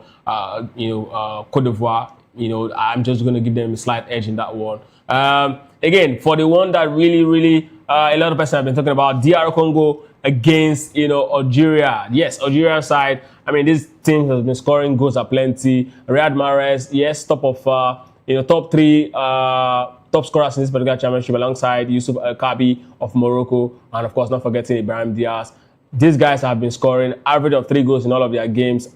And yes, I don't think it's going to be any different. But this DR Congo side have top players playing, top players who have actually decided to actually switch nationality to actually play for them. And many of these players actually have experience playing, at their highest level at top club side, Manchester United, Erama Wan-Bissaka, Tuanzebe. They've got, good players who can actually manage pressure. And of course, Riyad Mahrez seems to be, they've got other good players, but I think it's just Riyad Mahrez at this point and Ibrahim Maza. But it's a good side anyways, but this is going to be a very close one. If DR Congo showed up against Algeria the same way they actually did against, the Super Eagles and other teams during the qualifiers, there's going to be a hell of a problem for Algeria. And because of that, I will not really be calling it for Algeria. I think it's going to be 50-50. It's going to be a very, very close one. But then if Ramirez can actually get his mojo on that day, if he can actually, rise to the highest level of his game that particular day, then of course DR Congo will find it. It's a big game to actually watch. Algeria has got a very amazing team, and they know how to actually, leave it all on the pitch when it comes to playing against a team they feel they are actually, technically better than, which in this case seems like it is so. But it's a lot to actually look out for in that particular game. It's going to be one of the most interesting games in this particular round. And then I'll skip the Nigeria game. I'll be coming to that one last. South Africa against Cameroon. Yes, another very big game. Cameroon, South Africa is one of those teams you look at and you look at the players and you might not really see any top star. You might not really see any big quality player that you know. But then when you look at them as a unit, you see these guys are actually trying to work together as a team to find the best result. They got to the last AFCON semi-finals, narrowly were actually kicked out of this tournament by the Super Eagles, and now we're actually seeing them again. They did so well, in their group phase qualifying, and now playing against, Cameroon. Cameroon is a team you want to actually respect. They've actually won the AFCON on more than 3 occasions, and then I think they won it about 4 times now. And a team like that is a team you want to really, really show a lot of respect. So this is a team that brings a lot when it comes to this particular tournament. Against the South African side, without really, really huge quality in terms of big players, but Aaron Makwena is one player who has really shown that he's got that quality to actually lead the side, and they have one of the best goalkeepers at the moment in Africa in the person of Ronan Williams. And the coach also is a man who has really shown that yes, he might not have all of the big players, but he can actually rally them around to actually give the best of the result. Talking about Hugo Bruce, playing against a Cameroon side that has Brian Mbeumo, it's going to be big. But I mean, if you also look at the quality and the issues that if you also look at the quality of the Cameroon side and then look at the issues that the Cameroon national team faced before coming to the political championship, you might want to look at them as a troubled house, and that might just give South Africa the edge because of the issues with the Fecafoot and of course the Minister of Sports. Cameroon, Eto'o has his own a list of players that he wants to actually see in the tournament. Other persons have their own. So all of these might actually come to play in this particular round. That's perhaps also one of the reasons why they actually struggled to make it out of the group they were in. Of course, no disrespect to DR Congo that was actually part of that particular group with them, but it's going to be a very close one. That's another very, very difficult call, just like the Algeria and DR Congo game. So I think I'm also going to leave that at 50-50. Then, of course, nobody can actually question the result of this particular one. Yes, we know that upset can actually happen in football, but Morocco would definitely take Tanzania to clean house. There's no way it's never going to happen, except of course the magic that happens in football. The god of upsets steps in and then change the tides in favor of Tanzania. There's no way the Moroccans will not do it. I mean, they've got 2 players in this particular tournament that have already scored 3 goals. They've got the African Footballer of the Year in person of Ashraf Hakimi. They've got top quality players. They're hungry. They want to make a mark. They've pushed beyond their limits. They've made it to the Olympic semi-finals. They've made it to the World Cup finals. All this in the last 6 years. They've shown that they are arguably the most organized and the team with the best set of movement when it comes to playing as a unit in Africa at this point. And yes, I think they're going to actually easily pick up all 3 points against the Tanzania side that the Super Eagles also defeated in our first game in that particular in this particular tournament. So I think Morocco also playing at home will also play a huge part. Of course, this is the same stadium they've been playing all through in this particular championship. There's no way. I mean, my prediction for that one, it might just be 5-0, one of the biggest scoreline in this particular rounds. Again, for me, Morocco makes it easy. I think it's going to be 90-10 if I had to actually put a percentage peg on that particular game. But then now to the Super Eagles against Mozambique. Well, the Mozambique side actually struggled to actually make it out of the group. Now they are playing against the Super Eagles, the team with the team with the biggest quality of players in terms of their market value and exposure. The team with the set of players that when you look at them, you say, okay, these guys actually have the most exposed player in this particular championship. The team with the set of players that have the highest number of former African Footballer of the Year in here, talking about Victor Osimhen and Ademola Lookman. Ademola Lookman scored 2 goals at this point. We've got 2 players that have scored 2 goals in this particular championship. Rafa Ndeka and, of course, Ademola Lookman. We've got Victor Osimhen, Paul Onuachu. I mean, we've got players who have really scored in this particular championship, even though the Super Eagles have actually failed to actually keep a clean sheet in this particular championship. This is where, it really worries me. If the Super Eagles turns up, against the Mozambique, the way they've actually shown in the last couple of games, then of course it's going to be walk in the park. Particularly if they turn up in this particular game against the way they did against the Cranes of Uganda, then trust me, I think this is also going to be a walk in the park. Then if that happens, definitely we'll be looking at the Super Eagles, hopefully playing against the winner between DR Congo and Nigeria. It's a game that every single Nigerian will look at and really dread. I mean, for 2 reasons. First, the DR Congo actually stopped the Super Eagles from qualifying for the World Cup at the moment until FIFA rules otherwise. And of course, Algeria stopped the Super Eagles from actually going to the World Cup. Knocked the Super Eagles, I beg your pardon, from the Nations Cup in 2019. So where they eventually actually won that one. And this is exactly why it's going to be a very interesting route to actually win this particular championship. If the Super Eagles actually find a way, past the Mozambique, and whoever wins between the both of them, then of course the Super Eagles will definitely be setting up a potential semi-final.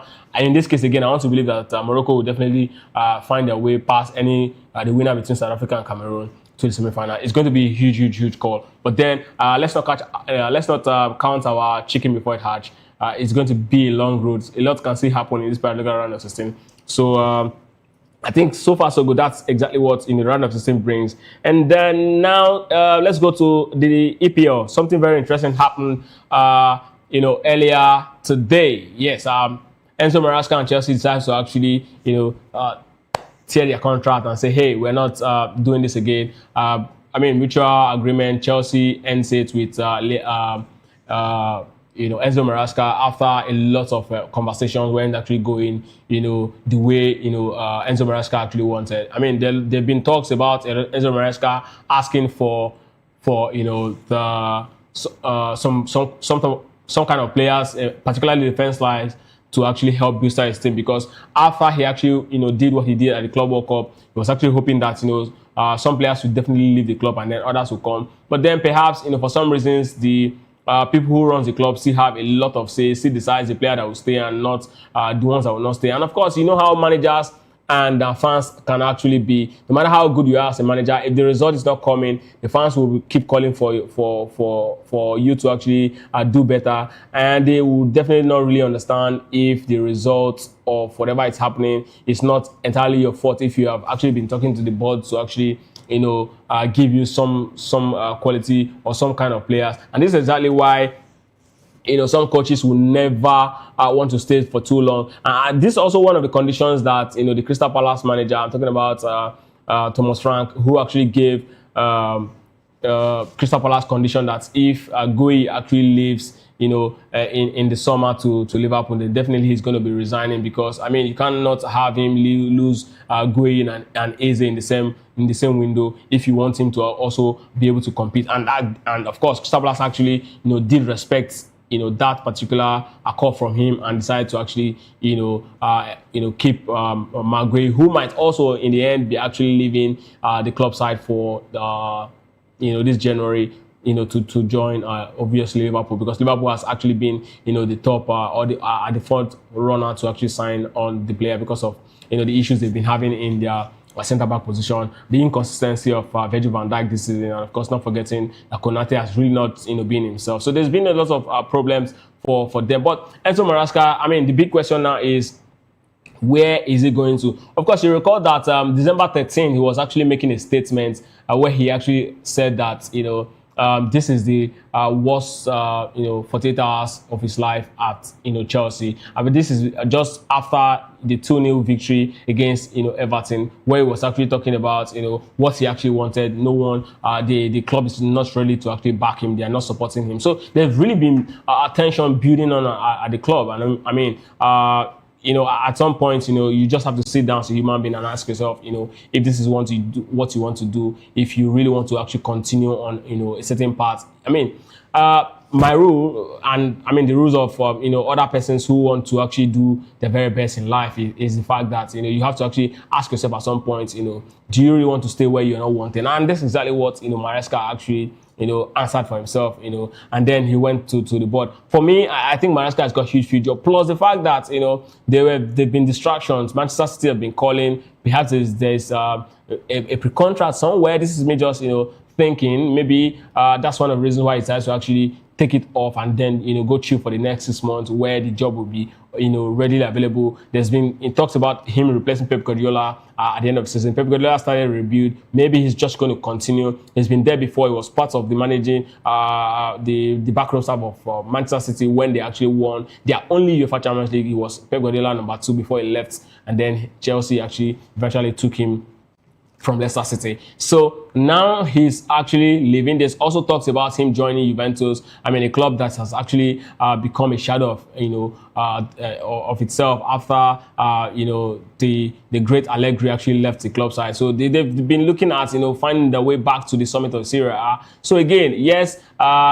I mean, Enzo Maresca, these are 2 big teams, so definitely they are actually supposed to actually cause some level of distraction. Manchester City is also one of the top teams in England now. I think they are the 4th most successful side when it comes to the EPL, behind Manchester United, Liverpool, Arsenal. Manchester United and Liverpool scored 20 Premier League titles. Arsenal has got 13 Premier League titles, and Manchester City closely followed with 10 Premier League titles. So again, this actually is actually a very big team compared to Chelsea that have won a 6 Premier League titles. So I mean, this sort of job will definitely want to cause some level of distraction for a top manager or a manager who is still very much trying to actually build his career to become arguably one of the best of his generation. I'm actually not surprised that this is going to happen at some point, because Enzo Maresca seems to look like someone who is very ambitious. If I take a word of Manchester City manager Pep Guardiola, who at some point said that Enzo Maresca is a very ambitious person.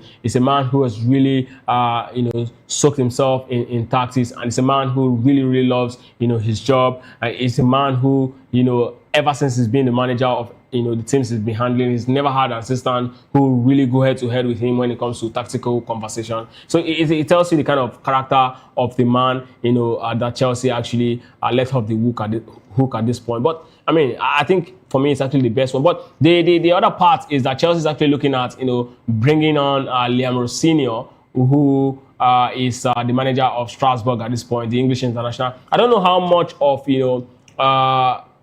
of a result Liam Rossini will definitely be bringing to the Chelsea dugout. But then, again, you also want to look at it. I mean, when stuff like this happen, you don't just find top managers waiting to actually get signed on. So they definitely want to actually look at the closest they can actually bring on. Perhaps he might just come to Chelsea, like an onslaught, join Liverpool and succeed. So he might just come to Chelsea and then turn things around. But the thing about Rossini is that he's actually Strasbourg is actually a club owned by the Blue Co, which is the parent company that owns Chelsea and of course Strasbourg. So it's not surprising that this is happening. Many of these club sides across Europe have their sister club side that they can easily just go to and then poach players. Just like Manchester City also went to actually pick up Savinho from Girona, in Spain. So these things happen all the time, and maybe this is one of the reasons why club sides start adapting stuff like this, because I mean, you never might know where the cookie will crumble, and then you just be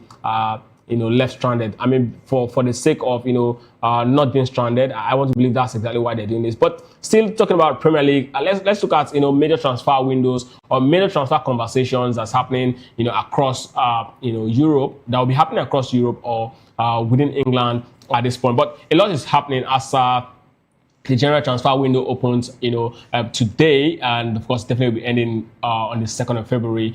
Several Premier League clubs, including Manchester City, Liverpool, Manchester United, are poised to make significant moves. Antoine Semenyo, of course, we've actually talked about this, a couple of weeks ago. I think we also talked about it last week. His move to Manchester City seems to be the most imminent at this point, and of course, Bournemouth is ready to actually sell Semenyo for his £65 million release clause should Manchester City meet it. And the Ghanaian international paused to join City after a strong season, scoring 8 goals in 16 league appearances. Of course, Mark Gueye is also another one. Of course, recall that last season, Mark Gueye was on the verge of joining Liverpool. In fact, he has actually told his family and his friend he was sitting at a cafeteria just outside in the Liverpool office, hoping for the club to just make the announcement. And then he's also done photo shoots, according to reports with Crystal Palace, but with Liverpool. But then, before the Thomas Frank incident actually happened, and I said Thomas Frank. I mentioned it twice. Not Thomas Frank, actually. Oliver Glasner was actually the coach, still the coach of Crystal Palace. So before the Oliver Glasner incident actually struck, Thomas Frank is the coach of Tottenham Hotspur. Oliver Glasner is the coach of Crystal Palace. So before Oliver Glasner actually stepped up to say, hey, no, this guy is not leaving. I cannot lose Eze and Maguire the same window. It's not going to happen. Before that deal actually, fell through. But Maguire to Liverpool, Crystal Palace captain is also entering the final 6 months of his contract. Despite initial reluctance, Liverpool may seek grace once again due to his injury, crisis in defense and competition for his signature from clubs like Real Madrid and Bayern Munich. And another very big news is the one that is actually happening right there at the Old Trafford. Joshua Zirkzee, it's really not had a good time ever since he made that move to the Old Trafford, and definitely is going to be going back to Italy. That definitely means he's going back to where he actually came from. Of course, he was actually one of the bright stars for Bologna before he actually left. Now, he is actually struggling to find his form right there at the Old Trafford. But he'll be going back, and the conversation around him is likely towards tilted towards Roma. And after a difficult stint at Manchester United, Zirkzee could be heading to the capital of Italy, with the clubs discussing a loan deal with an obligation to buy contingents to the Champions League qualification. Brennan Johnson to Crystal Palace, another very big news in the conversation. I mean, at some point I was thinking this guy is really going to make it huge at the Spurs, but he's really, really struggling. And the Spurs winger who scored 18 goals last season is set to actually join Crystal Palace for around £35 million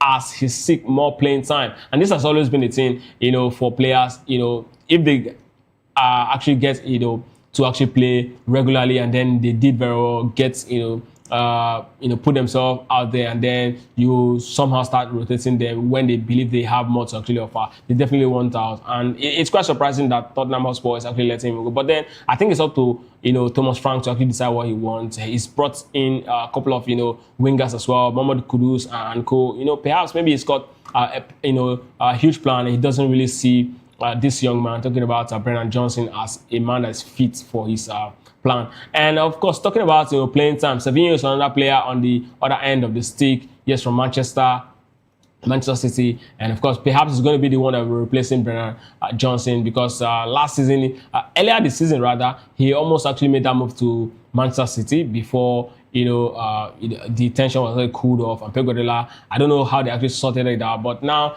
I mean, the conversation is huge now, because obviously himself, Oscar Bob, might actually be exiting the club, but particularly Savinho is at the front burner, and of course, because Semenyo may join Man City before the end of next week. So Savinho to Tottenham would definitely most likely happen with Semenyo's imminent arrival at City. Savinho may be pushed towards a move to Tottenham as he looks to get more game time as well after being sidelined. Then another big one is Kobe Mainoo. He might also be joining his former Manchester United teammate. I'm talking about none other than the MVP in the last season Serie A, the man who a lot of person never really expected to actually give the kind of result that we actually saw him. I'm talking about the Irishman who is absolutely one of the very best at the moment.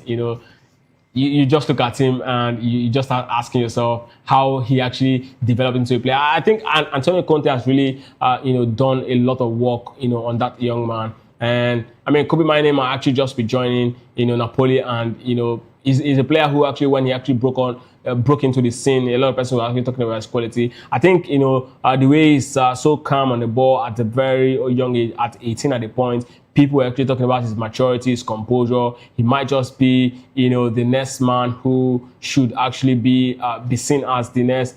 Maybe because of his guile and his poise on the midfield, how cool and collected he can actually dictate play. A lot of people were seeing him as the next as Zidane, not in terms of quality anyway, but in the way he actually commands the space and with a lot of will I say panache, or will I say the way he glides through the ball. You look at him and you look at his age and start wondering, this guy's actually made for elite. But something happened and then he was actually dropped to the bench, and you start asking yourself what really happened to the young man. And I mean, that really brought some level of frustration to the young man. And I mean, like every other player, agents, people will start talking, what really going on, this guy deserves to play more. Ugarte came in, and of course there's also already, Casemiro. These guys are actually old war horse. You can't just push them aside, but this young man also wants to grow, he wants to blossom. The only way it can happen for him, is for him to actually play regularly. And then if that's actually not happening, you just be wondering why, he's actually still playing for a club side like Manchester United. The thing is, again, players will always ask themselves, Kobe Mino, in this case, right, he will ask himself that, hey, if I wasn't actually playing as well as I was playing, if I wasn't actually showing the fact that I'm actually a good player under Eric Ten Hag, the Three Lions, the English national team, would not have actually given me a call-up. If I was sitting on the bench, nobody would have actually looked at me. But because I was actually playing, I showed that I've got quality. And now, I mean, you're just putting me on the bench. It's not where you want to expect him to actually be at this point. I think the player has got a lot of quality, and I think it really deserves to actually make the move to whatever it is he thinks necessary for him to actually have regular playing time, and that's for me it's a lot. I mean, I think there's something about Manchester United player moving to actually Napoli. I mean, look at Lukaku as well. He's been doing so well. He was also one of the reasons they actually the club from Naples actually won the Serie A last season. He was so fantastic. So then, I mean, if he goes there, he's got he's got players that will definitely help him really settle, help him, get out, come out of whatever, frustration is, and he's in. And of course, there's nothing,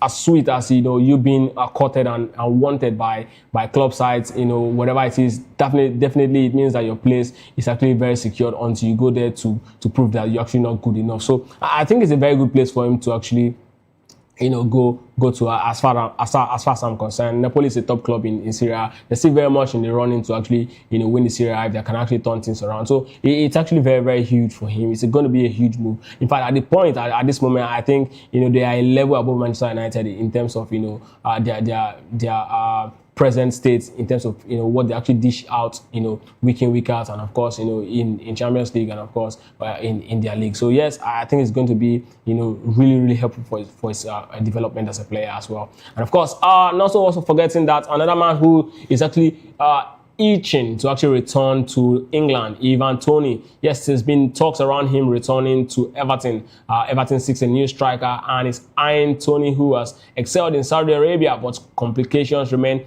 regarding his contract and tax implication. And of course, there's also another conversation about Adama Traoré. Also remember that West Ham is really struggling, so they really need to actually come out. I mean, if they cannot find their foot in the next 10 games in this particular round, of course, we're almost out of the first phase of the Premier League. If they cannot find their footings in the next 10 games, definitely they are bound to actually relegate, because it's so sad they're actually struggling at this point. I mean, West Ham is one of those teams you want to look at and say these guys are a side that you should actually respect season. But then it happens to the best of football club. If you don't put your house together, it's definitely going to get caught up with it. Traoré could also reunite with former manager, yes, Nuno Espirito Santo, who is definitely the manager of West Ham United. and of course previously managed at Wolves, and the both of them were actually at Wolves together. So it's going to be an interesting one. I recall how dangerous this duo were. Espirito Santo brought out the best of Adama Traore. Wolves on the counter were actually deadly, and you cannot play them. Dramare is quick, he's big, he's fast. You cannot really pull him down. So with him on that flank for West Ham, definitely they might actually just be getting some few points that will push them up, and then definitely eventually escape relegation. And of course, this team, who obviously previously were a team that is definitely seen as a team that will most likely not make it out of relegation, might just find their way to actually becoming a team that will definitely see a game playing Premier League next season. The both teams, like I actually said, were actually both the both manager and the coach were actually both together at Crystal Palace. And let's also look at former, will I say former? No, not former yet, but it's more likely going to be former because of the wave of transfer that's happening. Axel Disasi might just be a former Chelsea player coming very, very soon, because he might just be joining Crystal Palace if Maguire eventually make that move, away from the Selhurst Park. And Disasi could be heading, to that particular club side, talking about Crystal Palace, and that's going to be subject to, Maguire's move to Liverpool, and of course with interest from other club sides, like Sunderland, and of course West Ham is also looking at him, because West Ham really needs to actually get their defense, outright, and of course also get their midfield. So it's going to be a lot of conversation in the end to actually decide, who would definitely, get the signature of this young man. I'm talking about Axel Disasi. He was part of the Chelsea side that actually won the Club World Cup. So I think it's to an extent, you want to look at him. Earlier in the season, it was also very good for that Chelsea team. So it might not be at the level of Maguire, but if there's anything I know about Oliver Glasner, he's got that uncanny ability to improve player. And if the Disasi actually eventually make the move to Crystal Palace, then trust me, it might just be one of the most sought out centre backs eventually at the end of the day. Because I recall that when Maguire also joined Crystal Palace, he wasn't really as huge as as fantastic as a lot of persons see him today. But I mean, from what we're seeing today, he's just one of those players, you just, when you look at, when you start counting Premier League, top defenders, definitely you also want to look at Maguire every single time of day. But then before we leave the studios, let's quickly look at, the EPL rundown, match day fixtures, because it's going to come down to that. Arsenal definitely did the business 2 days ago, as they actually took, they actually took Aston Villa to the cleaners. You recall that game actually came, with a lot of reactions. The manager of Aston Villa refused to actually shake the hands of Mikel Arteta. I'm talking about Unai Emery after the 4-1 defeat. And Arsenal right now is at the end of the summit in that particular game, in that particular league. 5 points, adrift to 5 point adrift at this point. Manchester City still trailing 5 point adrift, and then 6 points, above Aston Villa, and there's a lot to actually talk about now. Crystal Palace, Oliver Glasner's men will welcome Fulham at the Selhurst Park. Liverpool would definitely want to continue the impressive run against, Leeds United. I mean, if there's something I would definitely warn Liverpool fans of, is that this Leeds United team is going to be a banana peel against them, because trust me, Daniel Farke's side is a side that really love to score goals, and if anything about this Liverpool side that I've seen so far, even with the fact that they've been winning, has not changed. The fact that their defense is yet unstable, and they really still cannot really deal with long balls. And if the Leeds United come at them with those sort of game plan, definitely they might just crack them, and it's going to be a very difficult night for Arne Slot, man. But again, you want to also put your money on Liverpool because of their most recent run of form. Again, it's going to be Brentford at G-Tech Stadium against Spurs. Spurs is a team that you really do not even know the side or the kind of Spurs you're going to play against. Today, they might turn out as, Real Madrid. Tomorrow, they will turn out, more like a Division 2 side. It's quite very difficult to actually see. how Thomas Frank is actually trying to actually set up that side. He's one manager I was even expecting to actually leave his job before the end of the season, but it's also very interesting that the very first man at one of the top club sides, he's that's actually left is the one we just spoke about earlier in person of Enzo Maresca. But now finally we're also looking at Sunderland against Manchester City. I think that's going to be a game of the night. It's going to be a very big game. Sunderland is a side that has really shown why they deserve to be in top 6. They're also one of the most decorated Premier League side. They've also won 6 Premier League titles. So it explains why it's going to be a big fixture. At Stadium of Lights right there. Manchester City will be coming. Pep Guardiola's men very well oiled.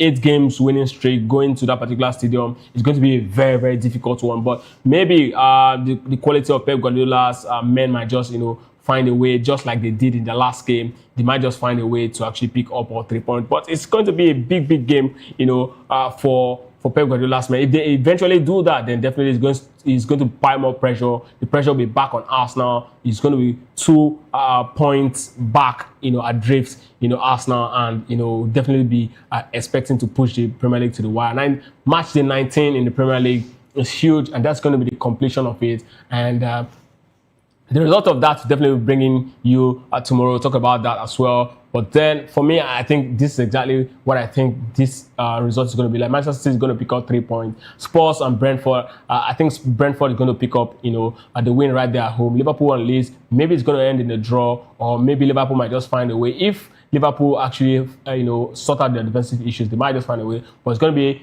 maybe a draw, or if Liverpool fails to actually do that, then it's going to be at least United picking up all 3 points. But Crystal Palace and Fulham, I think Crystal Palace might just find a way to actually pick up all 3 points right there at the Selhurst Park. But this is exactly where we'll be leaving today's episode of The Locker Room. It's been a very interesting episode of the show, the very 1st of January 2026, and as you continue to actually enjoy yourself, wherever it is you are actually following this particular program, I know you most definitely be having a very great time with your family, your friends and loved ones, catching up with a lot of persons. I just will urge you to actually do whatever it is you're doing. If you're eating, if you're drinking, whatever it is you do it moderately, and of course find a way to stay out of trouble as much as possible, and do everything you do quietly and peacefully. Of course, this is exactly why I'll be leaving it on today's episode as I go. And the very next program will be coming up your way after I leave. It's definitely going to be Political Lens with Chukwuma Okoro.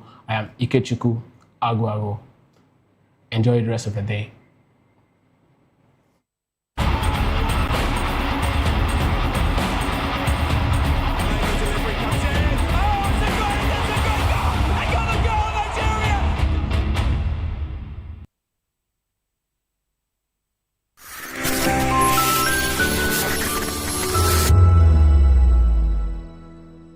We encourage you to click on the like button and subscribe to our YouTube channel. We are Voice of the People TV. Also follow us on all our social media platforms. We are at VOPTV Live. Visit our website www.vop.ng for fresh and trending news. Also watch us live on SLTV channel 264.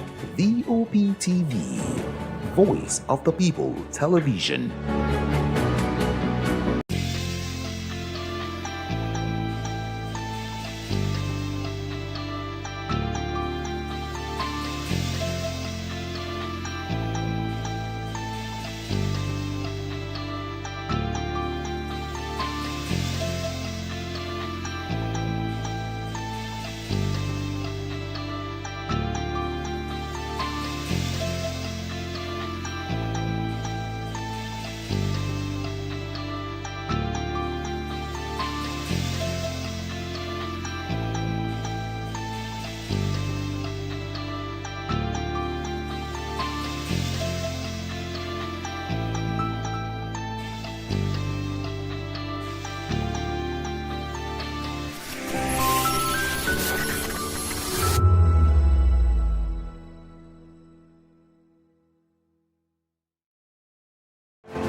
Do you want your voice to be heard?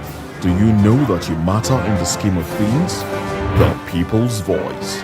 the show where ordinary citizens take center stage as we discuss the biggest stories that affect you and I. With you in mind, we facilitate lively discussions, debates, and interviews on the topics that matter most to you and I, from social justice to economic empowerment, education to healthcare, governance, and more, tackling tough topics and amplifying your voice.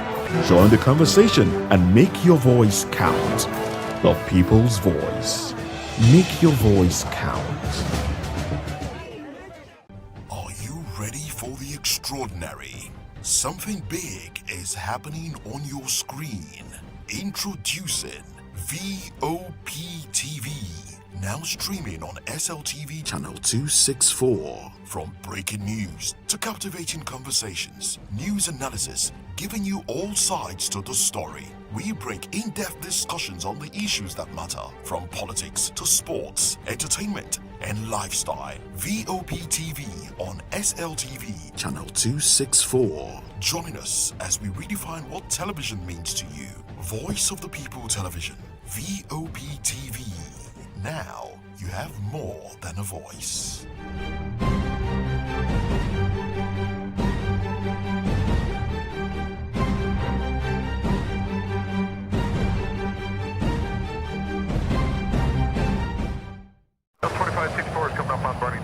The 2564 Atlantic Tower. What happens in the hush behind hangar doors? Who signs the papers that gamble with lives? Which truths were grounded before they even ever had wings? If you've ever buckled a seatbelt at 30,000 feet, if you've ever stared out of that tiny window and wondered who's really in control of the skies, it isn't just flight, it's power, it's politics, it's pressure sealed in steel. We're peeling back the clouds from runway risks to sky-high secrets. We're diving deep where most dare not to look. Aviation Scope, every Sunday at 7 p.m. only on Voice of the People TV. We don't just report, we reveal. We don't just ask, we uncover. Because when it comes to the skies, ignorance is turbulence. Aviation Scope, the sky isn't the limit, it's just the beginning.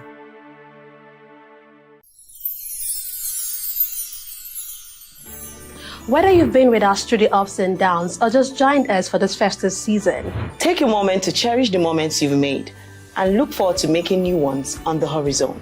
May this new year bring you everything good, everything prosperous. As we bid farewell to the old year and welcome you to the new year, May your heart be filled with joy and your home with laughter. And of course, may your spirit be filled with hope. We'll be bringing you live updates, exciting performance, and inspiring stories throughout the day. Stay tuned for our special New Year's coverage and let's make this year unforgettable. Thank you for making us a part of your celebration. Merry Christmas and a Happy New Year.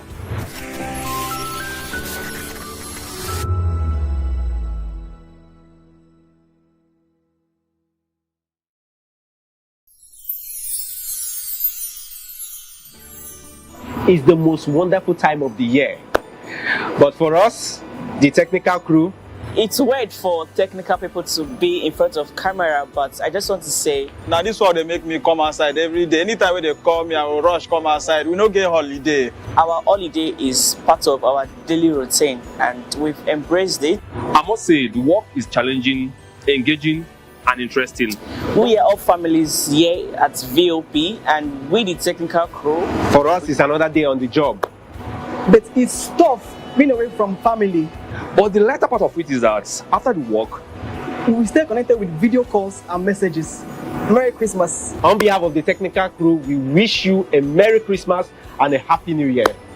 Merry Christmas, and here we are, job continues.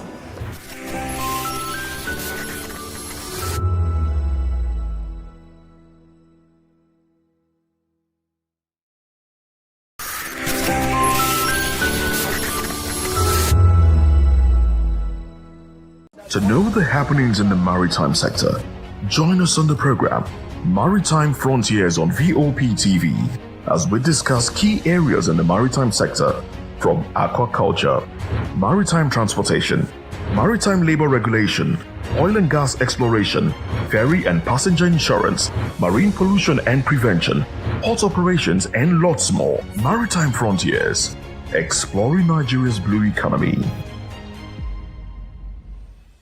In a world where truth is the ultimate power and opinions scream the loudest, it's time to wade through the noise. Hunger no get tribe.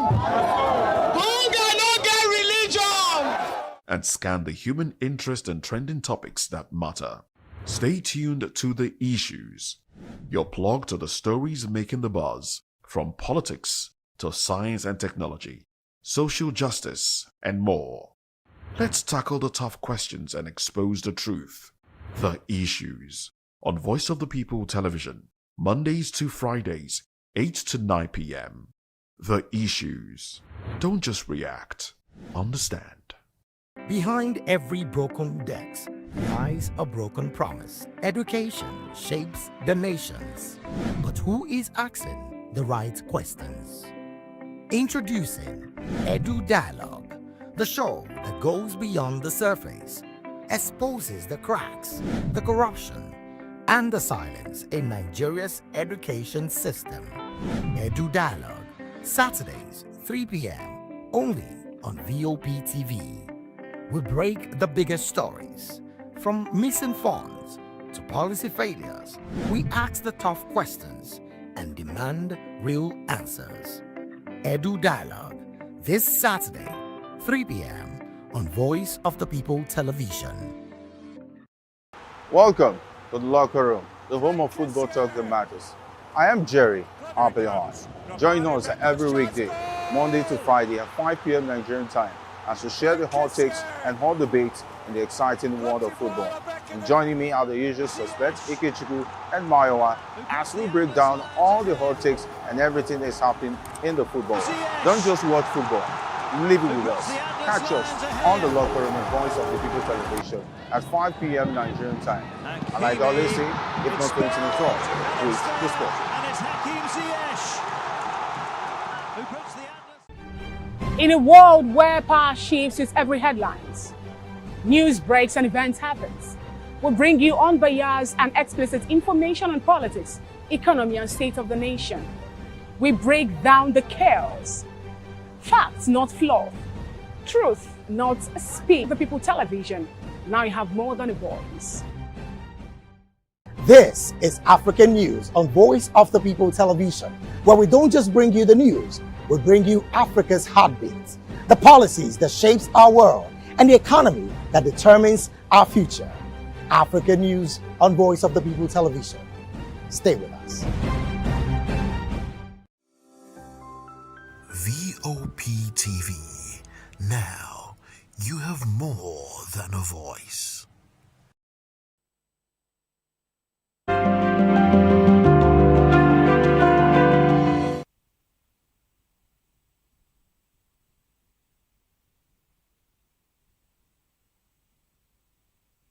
And thanks for joining us on Political Lens. I am Chukwuma Okoro. Now, today is the 31st day of December, 2025. It is the last day of the year.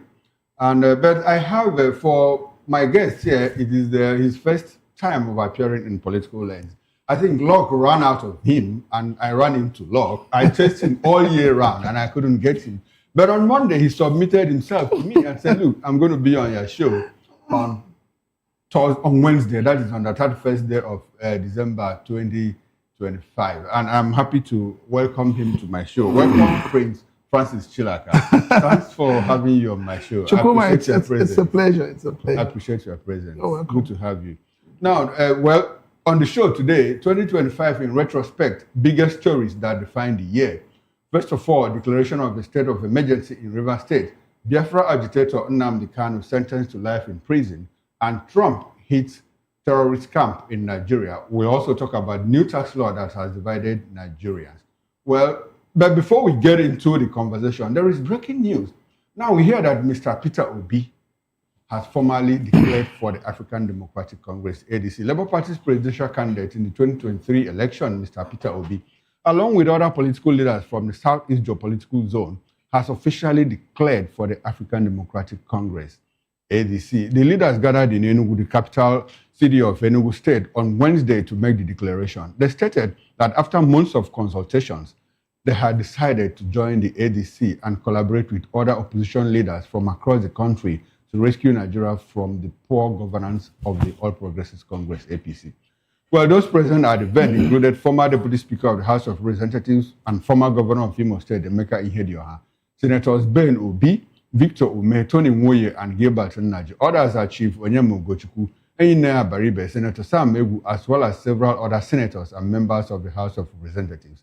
Other party leaders from across the country were also in attendance, including former Senate President and National Chairman of the ADC, Senator David Bonaventure Mark, former Sokoto State Governor Aminu Tambuwal, former governors from the Southeast, and other dignitaries. In his speech at the event, Peter Obi said the move to ADC marks the beginning of the journey to rescue the country from the APC. Today is an important day. Watching Peter Obi now, today is the last day of 2025, so we are ending this year with the hope that in 2026, we will begin a journey of the rescue of our country for proper socioeconomic development that will be unifying and inclusive. We have all watched those who benefited from our democracy sometime now become accessories to destroying our democracy, either through coercion and gangsterism against the opposition. We cannot allow this to happen. We'll resist it. Now, Peter Obi said, we will resist rigging in 2027. The former Anambra State Governor also vowed that the opposition will resist any attempt to rig the 2027 election, warning the Independent National Electoral Commission, INEC, to strictly follow the rules and regulations. And we are saying that those who are planning to rig elections in Nigeria come 2027 will resist it by every means lawful and legitimate. This happens because we have weak institutions like INEC, which we are urging to act properly in the coming election. We must do whatever it takes to follow the rules and regulations, starting from educational qualification for eligibility to contest or seek any election. We can no longer be in a situation where they are asking whether this person went to school or not. We have 1 year now to determine who went to school and who didn't go to school, he said. Obi emphasized the need for unity among the opposition, asserting that Nigeria needs competent leadership to turn the tide of current disunity in the country. He also faulted the federal government's tax reform policies, saying they are hostile to people and detrimental to economic growth. Well, Peter Obi joins other political heavyweights such as Atiku Abubakar, Rotimi Amechi, Nasiru El-Rufai, among others, who earlier in the year declared for the ADC, setting the stage for a political battle to wrest power from the APC in 2027. The Prince, good to have you again, sir. Now, what's your reaction to this long-awaited news? Long-awaited in the sense that there's been speculations here. I had a discussion with you on this the other time, and you were like, he was coming, and I didn't see it coming. So let's have your broad reaction. Well, you know, it's better late than never. Okay. And I've always told people, even though Nigerians have come up with this notion that the patient dog doesn't see any bone to eat anymore, but I think for us to get it right in this country, every political gladiator must be patient, must have a staying spirit, and must be willing to take that decision when it matters most. And for me, Peter Obi has taken the decision when it matters most. I've heard, like after the declaration, I've got so many people calling, he has jumped party again. He couldn't resolve the issue in the Labour Party. Okay. And I told them, I said, you guys seem not to understand that the crisis in the Labour Party cannot be resolved by Peter Obi. Peter Obi is not one of the, member of the National Working Committee of the party. He was just a flag bearer of the party. And his position ends after the elections. So he cannot tell him to, Peter Obi cannot be someone in the meeting of the Labour Party. As a leader of the party? No, he's not the leader of the party. He's not a leader. As a presidential candidate, as a former presidential candidate. It has ended. That's why you call him former. It has ended. No, what I mean is that he should have some form of political weight to throw around the party. No, the only time Peter Obi would have been powerful was if he was elected as the president. Okay. Then he becomes the national, global, international leader of the party.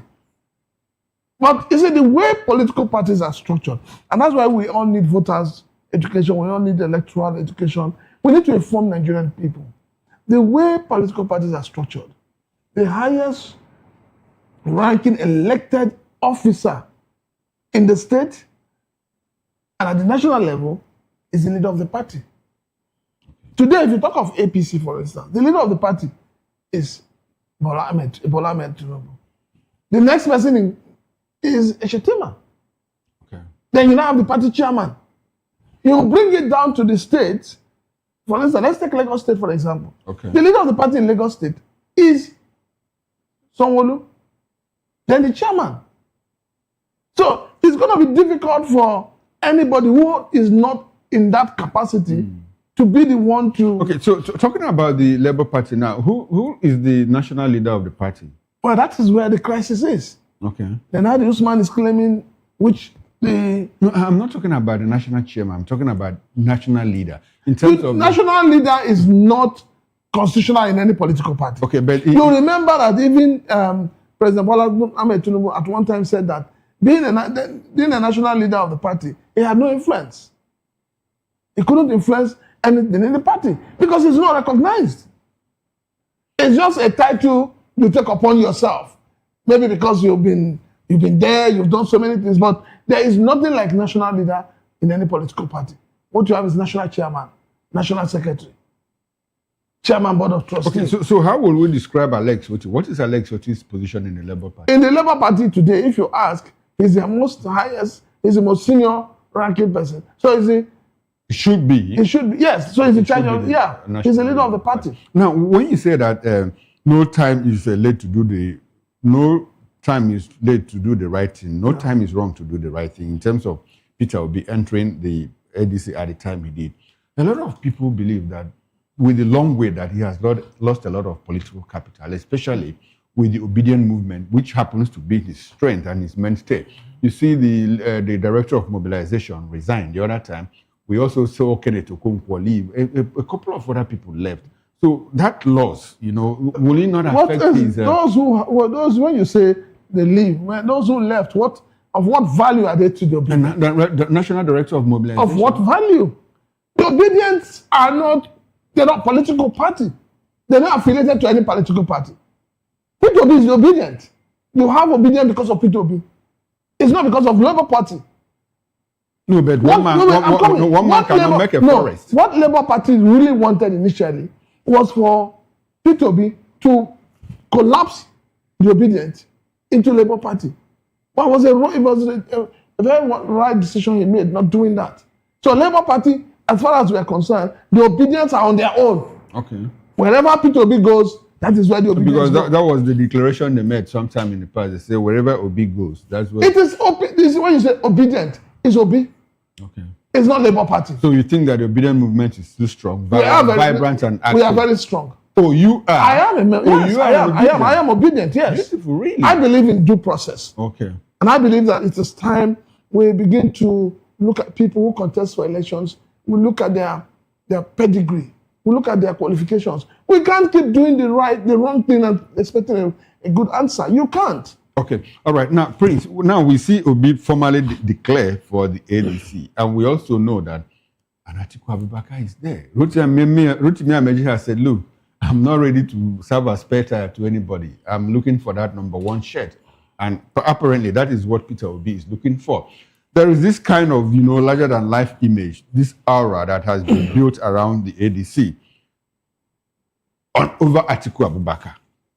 So what do you think will happen in the coming days? I just think it's people who work for Atiku that are doing that, and then the media.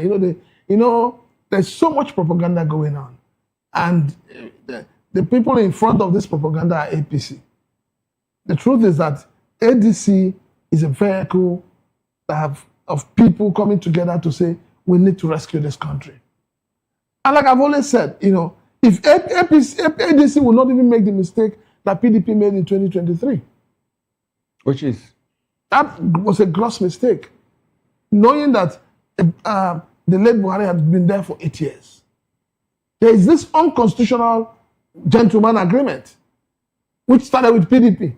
And other parties now started emulating it. And what was the agreement? The agreement is 8 years north, 8 years south. So in trying to truncate that arrangement, you're going to have a problem. And the way Nigeria is today, it will be madness, total madness, for ADC to think of putting up another candidate. Okay. I mean, That would mean to take power back to the north. It will be actually breaking that gentleman agreement. And then if you do that, if NDC does that, you have a protest vote. The agreement that was broken in 2011, you might say. Well, I don't know whether it was broken, but it's still there. Okay. You know, because if it's not there, you wouldn't have a Miloko coming out in 2023. Okay.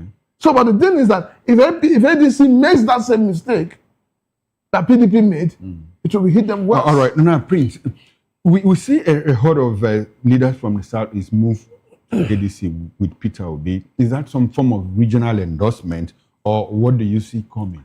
It's not, you won't call it very regional. Big names. You know, Ben Obi. Yes, you won't call it regional. Baribe, Tony Nwoye, Onyemugo Chukwu. I can go on and on. You can't call it regional. Okay. It's just that people want to associate with, everyone wants to associate with something good. Even you, the way you are, you want to associate with something that is good. You want to associate with a name that makes sense, and a name that people will want to participate. So I think the thing is that a lot of people have been waiting for Peter Obi to make this move, for them to also know where they stand. So and like if you listen to Peter Obi, he said after months of consultation.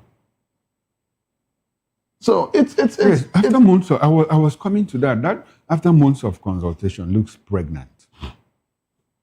To the extent that look, there's been this rumor that look, that the North might just endorse Peter Obi, and probably because the North also doesn't want to torpedo the peaceful arrangement of North and South. Exactly. And so, but if they want to take out the APC, they also look for somebody from the South to do that for them. Because if power goes back to the North halfway, it will be some kind of upset, and it might just cause some kind of turbulence. So does it look like, is this what gives some people like you the reason to think that Atiku might not actually be on the ballot? I think Atiku is getting to that point where he wants to be recognized as a patriot. I think he's gotten to that level. He's gotten to that point where he wants to be recognized as a patriot.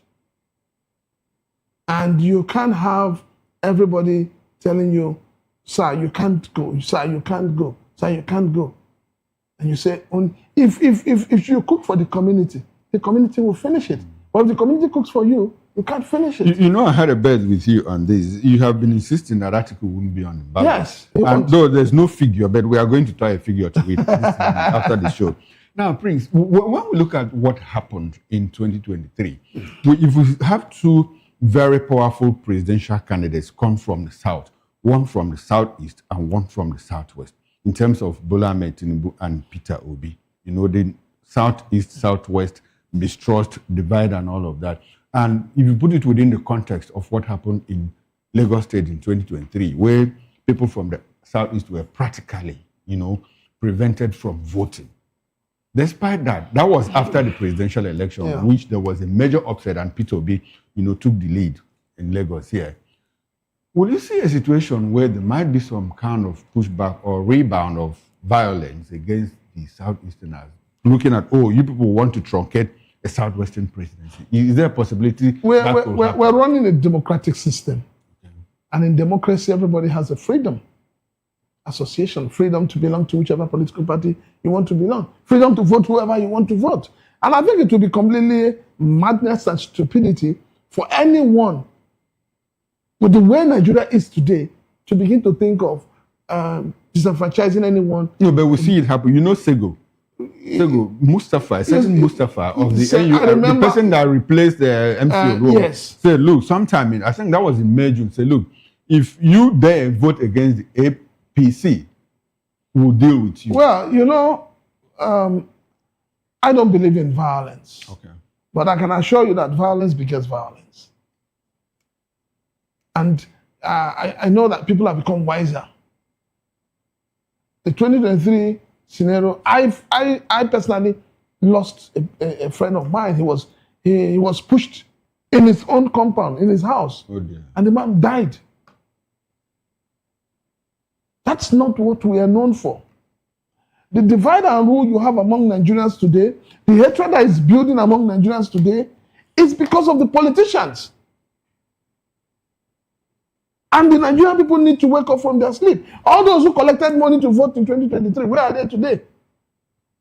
Are they not suffering what everybody is suffering? Is anybody spared from what is going on in Nigeria? Some of them who collected 5,000, 10,000, and all of that, they're in Band A. They've been forced into Band A. Have they been able to get out of it? Their children go to school. Are they paying different school fees? We all take public transport. Are they paying? Is there any particular filling station designed for those who decide in their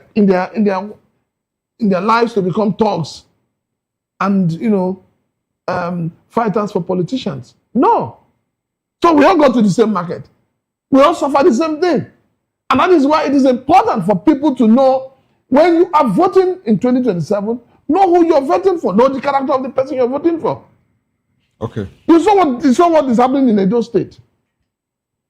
You see what is happening in Edo State between Pedro Obaseki and Oba Obini and the governor. You saw the other guy. What happened to the guy in UK, where a titled man who calls himself a prince went and was embarrassing himself on social media, just because of you want to be found in the good books of the politicians. But in that same Edo State, Benin bypass is not go area. There are no roads. So it brings us back to the issue of those who have decamped from their various parties to APC, the governors who have decamped. What do they have to show for it?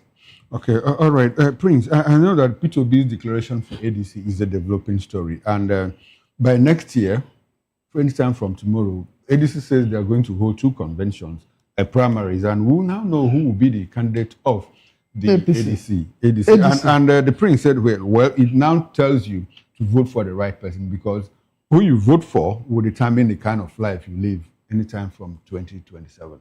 Now, let's get into the measures. 2025 will end today, but we will not forget the year in a hurry because of the many defining moments it threw up, ranging from politics, economy, human development, insecurity, and foreign affairs. In all that happened, a few big stories came out from the cacophony of sounds laced with fury, anger, shock, and desperation. We singled out a few of those stories, and they will form our major topics of discussion as a wrap on political lens for 2025. Well, not in a sequence of occurrence or a definition of priority.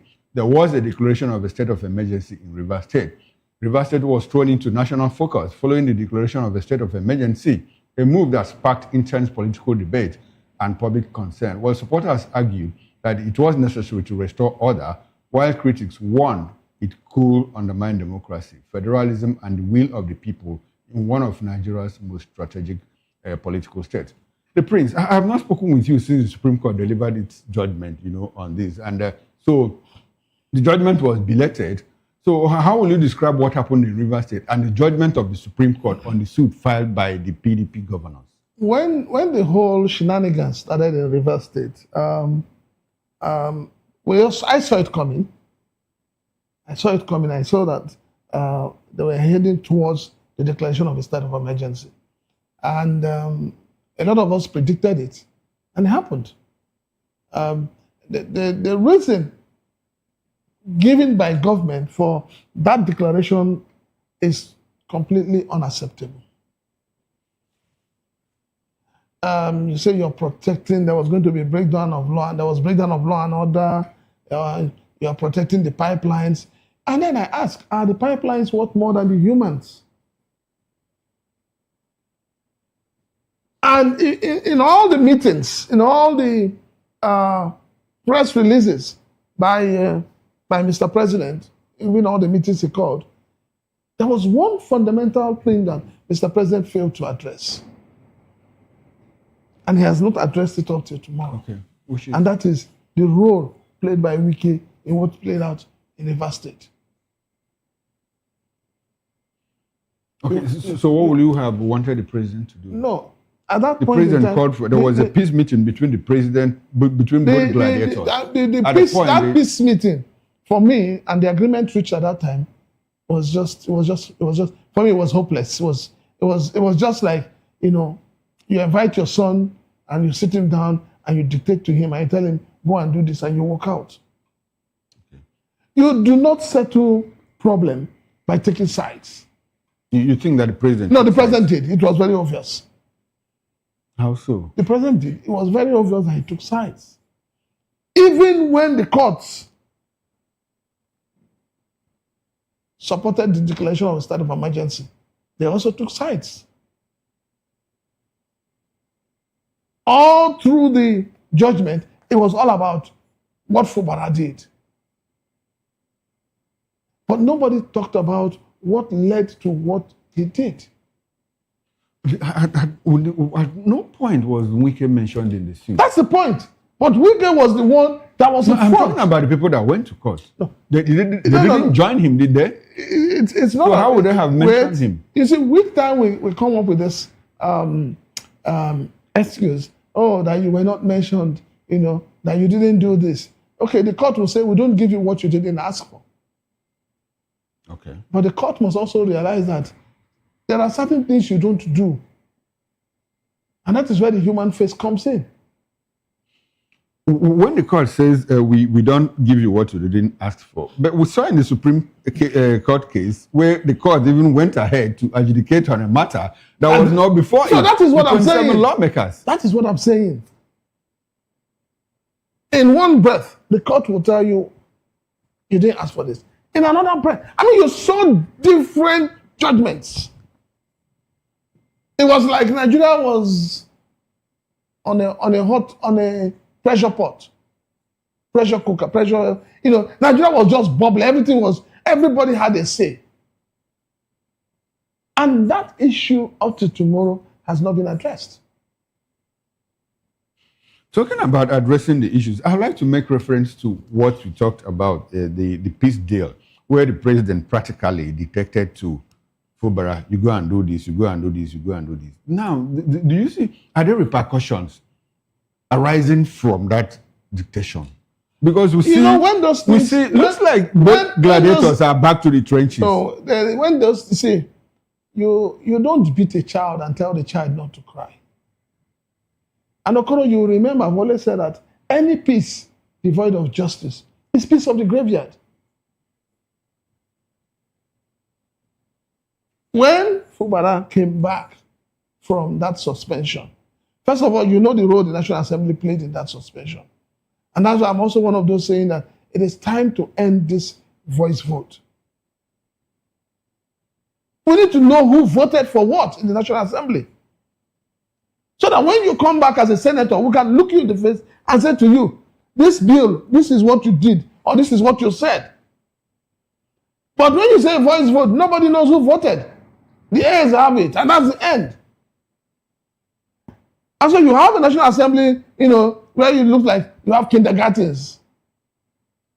But yet you have men and women who are meant to be referred to as men or women and honor and proven integrity. But you don't have that. So the way it is now, I'm sure the National Assembly is happy because everybody has come to, all the senators, almost all of them, are coming to. They already have a majority in the. So tell me, what is the oversight function of the National Assembly? You saw your judiciaries when you show your barristers and your lawyers when they went for their bar convention. Rather than sing the national anthem, a national anthem that was horribly foisted on the Nigerian people. Even in the Senate, they don't sing it. What do they sing? On your mandate we stand. The judges said that they were not singing, that they were just miming. They were not singing. They were miming. Okay, so what we saw on TV makes us stupid. It makes us. They're trying to tell us that we're stupid. No, that's the defense. Were they supposed to mime in the first place? Wouldn't they have? No, the question would be. Wouldn't they have been able to stop the person that played the song? Wouldn't they have been to play that song? The person who employed him. You don't bring a DJ to your event without controlling what he does.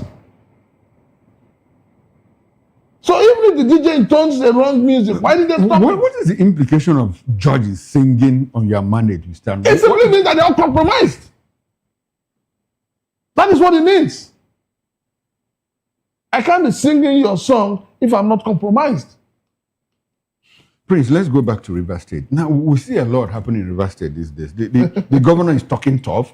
If you want to support the president, don't follow Kona. And the other party says, look, we are not the leader of the APC in River State. And we see the governor, more like, the governor looks like, the House of Assembly, I am no longer afraid. He's been giving Martin Zamenhoul a very heavy knocks recently. No, you see. So what do you think is happening? When we started talking about Labour Party, we started talking about the leadership of the party and about P2P not controlling what was happening. I told you, I said, the highest standing man in Rivers today, as far as APC is concerned, is a Fubara. There is no way the president will bypass Fubara today and go to the speaker. As far as the party structure is concerned. I want to create a scenario in Rivers State. We have 23 local government areas. Out of those 23, 20 are APC. This APC, you know how they came about. We can move the 20 of them from the PDP to the APC. They contested elections and won. Now we can reserve 3, including his own local government, Obiakpo, for the PDP. And I'm pretty sure that in a moment, anytime they will join because the governor is now in APC. Good. Now we have 23 APC, 20 of them loyal. In fact, 23 of them loyal to Nyesom Monkey, FCT minister. If you go to the House of Assembly, they have 31.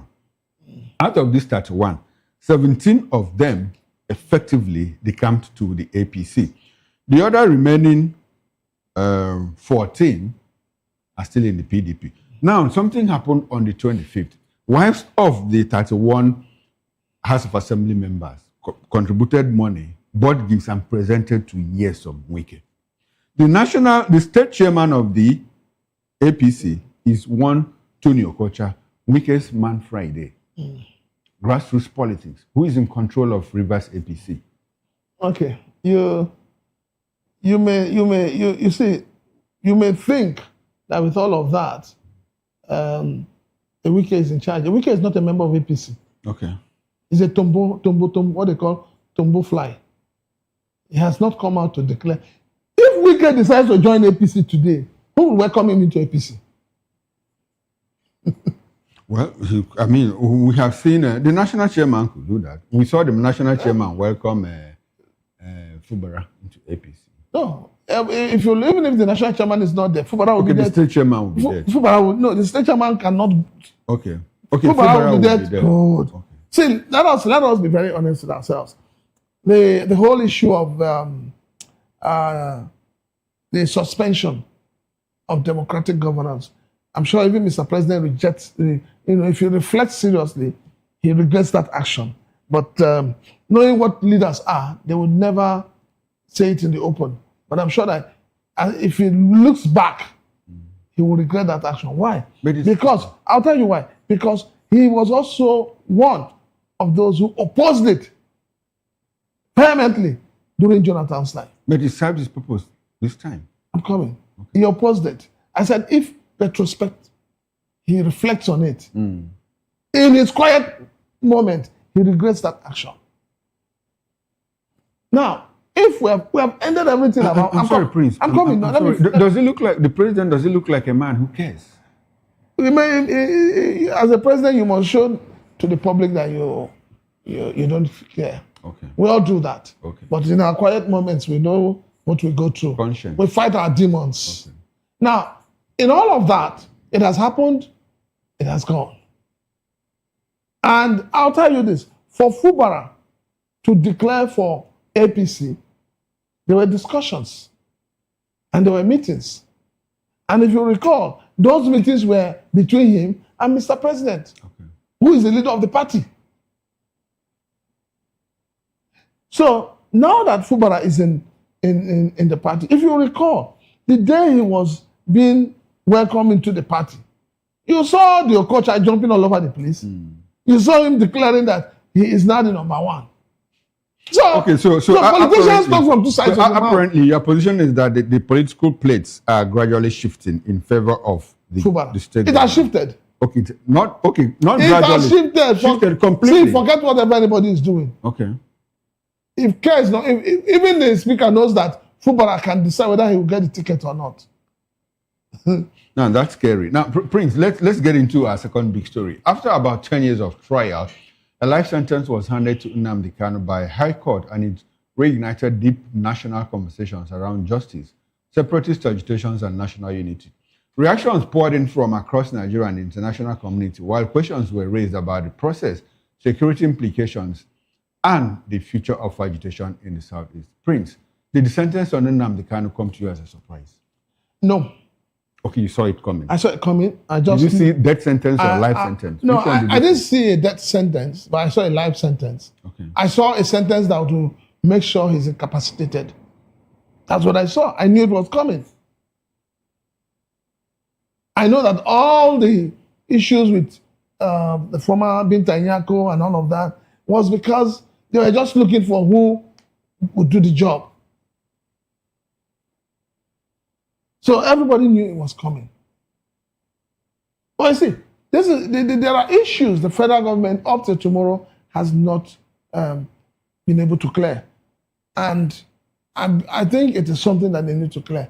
We need to know who kidnapped Nnamdi Kanu from Kenya. Do you think the federal government will ever release that? They should. I mean, to them, it could be classified information. No, this is where, if you see, when you talk about reconciliation means you must put everything out. So when you talk about reconciliation, we need to do it well and do it like human beings. We need to know who and who. But you know, Nigeria, it is when those involved, maybe when they are at the point of death, they write their book. Or when they know that, even if you arrest them, they have become vegetative. They will not write a book trying to tell you, this is what happened, this is it. But we all know that Nnamdi Kanu was kidnapped from Kenya into Nigeria. And why is it that nobody wants to address that? Why? Prince, talking about reconciliation, will it be better, to start reconciliation process by addressing the very issues that led to this agitation? Mr. Koro, than to let Nigerians know Koro, who renditioned the Nnamdi Kanu. Which one should come first? Mr. Koro, I've always said, and I'll keep saying it, that if we had sane governance, and good governance, agitations will not arise. First and foremost, the reason why you have this agitation is even the failure of the leaders of the Southeast. Leaders of the South? I put it on there, yes. They are culpable. For every agitation that comes out of the Southeast, they are culpable. But I have always said that, before we attack the federal, let us address the state and the local government. I sit here today and I'll tell you, Okoro, all the airports they're building in the Southeast, we don't need it. These are white elephant projects where we don't need it. Development, bring development we don't closer need to the people. No, we don't need them. How many people travel? How many people have the money to travel by air? How many people? In all these states where you're building airports, how many of their citizens? But at least those people that have the money can take advantage of the proximity of the airport. If the governors in the Southeast want to be honest, want to be sincere, and want to develop the Southeast, they will not be talking about airports. They'll be talking about train network. They'll be talking about train. So if you stay in Ebonyi, for instance, and you have a train to catch by, say, 10 o'clock in Owerri, the train will not take up to 1 hour to get to Owerri. It will save a lot of money. That train network will bring enormous development into the Southeast. It will. And it will, it will touch the lives of the ordinary people. So the leadership flaw and failure in the Southeast to start with is why you have the agitations. No, does that absorb federal government from responsibility? You didn't hear what I said. I said, that is where we start from. Okay. Now, when you bring it to the federal level, you ask yourself, in terms of the federal government, how many institutions, what is the presence of the federal government in the Southeast? And that is the problem. So these are the agitations. These are the agitations. You've heard people say, oh, there's an arrangement that the Southeast cannot get to the level of being a president. And you ask yourself, why would that be? Why is the Igbo man in Nigeria marginalized? And why is it that we have a country where we say that the unity of the country is not negotiable? When you know that the amalgamation, how many Nigerians were there? Mention one Nigerian that was there during the amalgamation. Now, have you heard some quarters say, look, the amalgamation was for 100 years, that it has even expired, that it's expired? That is what we've been hearing. But we'll be hearing it. So why is it that those who hurriedly put up Decree 24 and turned it into a constitution, why did they expunge referendum from it? Even in marriage, even in arranging marriage, even in marriage you take your leg and you go and marry a wife. You cannot say it is not negotiable. Because we're humans. We all have our different ideas and everything. Prince, what's the way out? The way out is that we need to sit on the round table. The way out for Nigeria is to look at that 2029 constitution and abolish that document. We need to abolish that document to ensure that, yes, we are ready to move forward.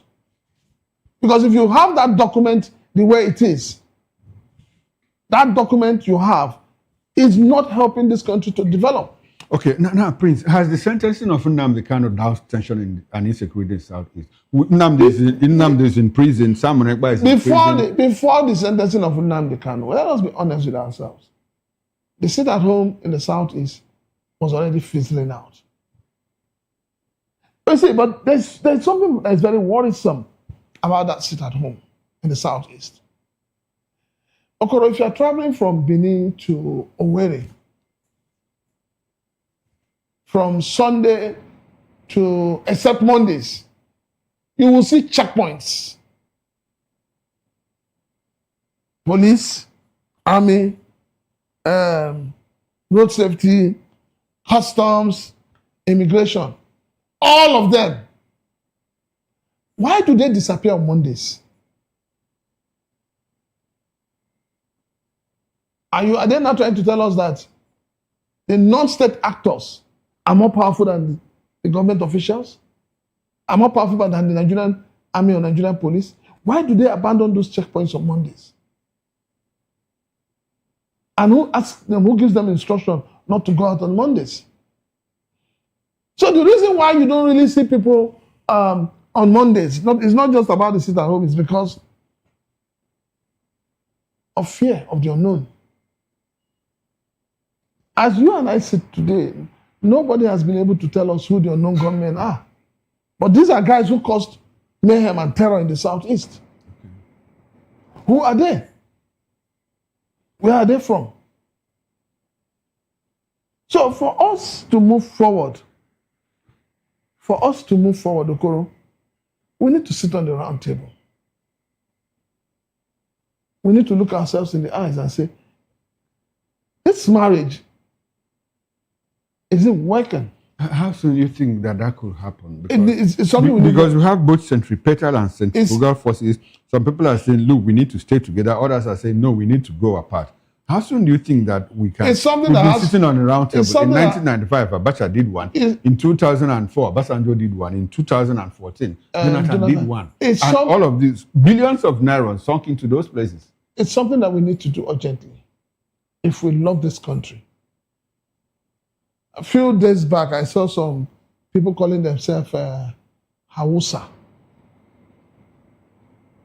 saying that they no longer want to be put on the same Hausa Fulani, and they want Fulani to be treated separately. They want to be treated separately. These are all agitations. You saw what happened with. You saw what the ones who are agitating in the Southwest, and they want to do Dual Republic. So these agitations will be there as long as injustice prevails. So what the government needs is to put people to bring together everybody and discuss how we can, how this union will survive. When you say you have a constitution that says we the Nigerian people, Okoro, please, at what point did you get involved in that constitution? Well, the military gave it to us. So why? So if we say that the military government is the worst, that the worst democracy is better than a military government, why are we still holding on to the appendages of the military? Well, some people still believe that Nigerian military has done better than democracies in Nigeria. Well, I think I want to support that too. Okay. Yes, I want to support that. Because when you look at infrastructures, you find out that they have built more infrastructures. Okay, so if they built infrastructures and they gave us a constitution, why can't we just run with the constitution? No, if they gave us the problem is with the operators. No, if they gave us if they gave us a constitution, are we not supposed to sit back after they have gone to review it? Okay, that's what you are calling for now. Yes, that document needs to be looked into. And that document See, let me tell you my first draft with that document. Okay. I'm calling, 1 second. You have a document that allows you to decamp from one party to another, and yet you hold the position of the party you're decamping from. That is why our democracy is crumbling. So you just have people, you have politicians who have no... The Supreme Court said something which is quite confusing. Supreme Court says if you decamp from a political party until your name appears in the register of the political party you are going to, you still have no decamp. Mr. So you see people leave one party in principle. Mr. Koro, the Supreme Court is also, like I said, the judiciary is a problem in Nigeria today, whether we like it or not. That is why when they make pronouncement, I know when they make pronouncement, you find lawyers trying to interpret. It wasn't like this before. Okay.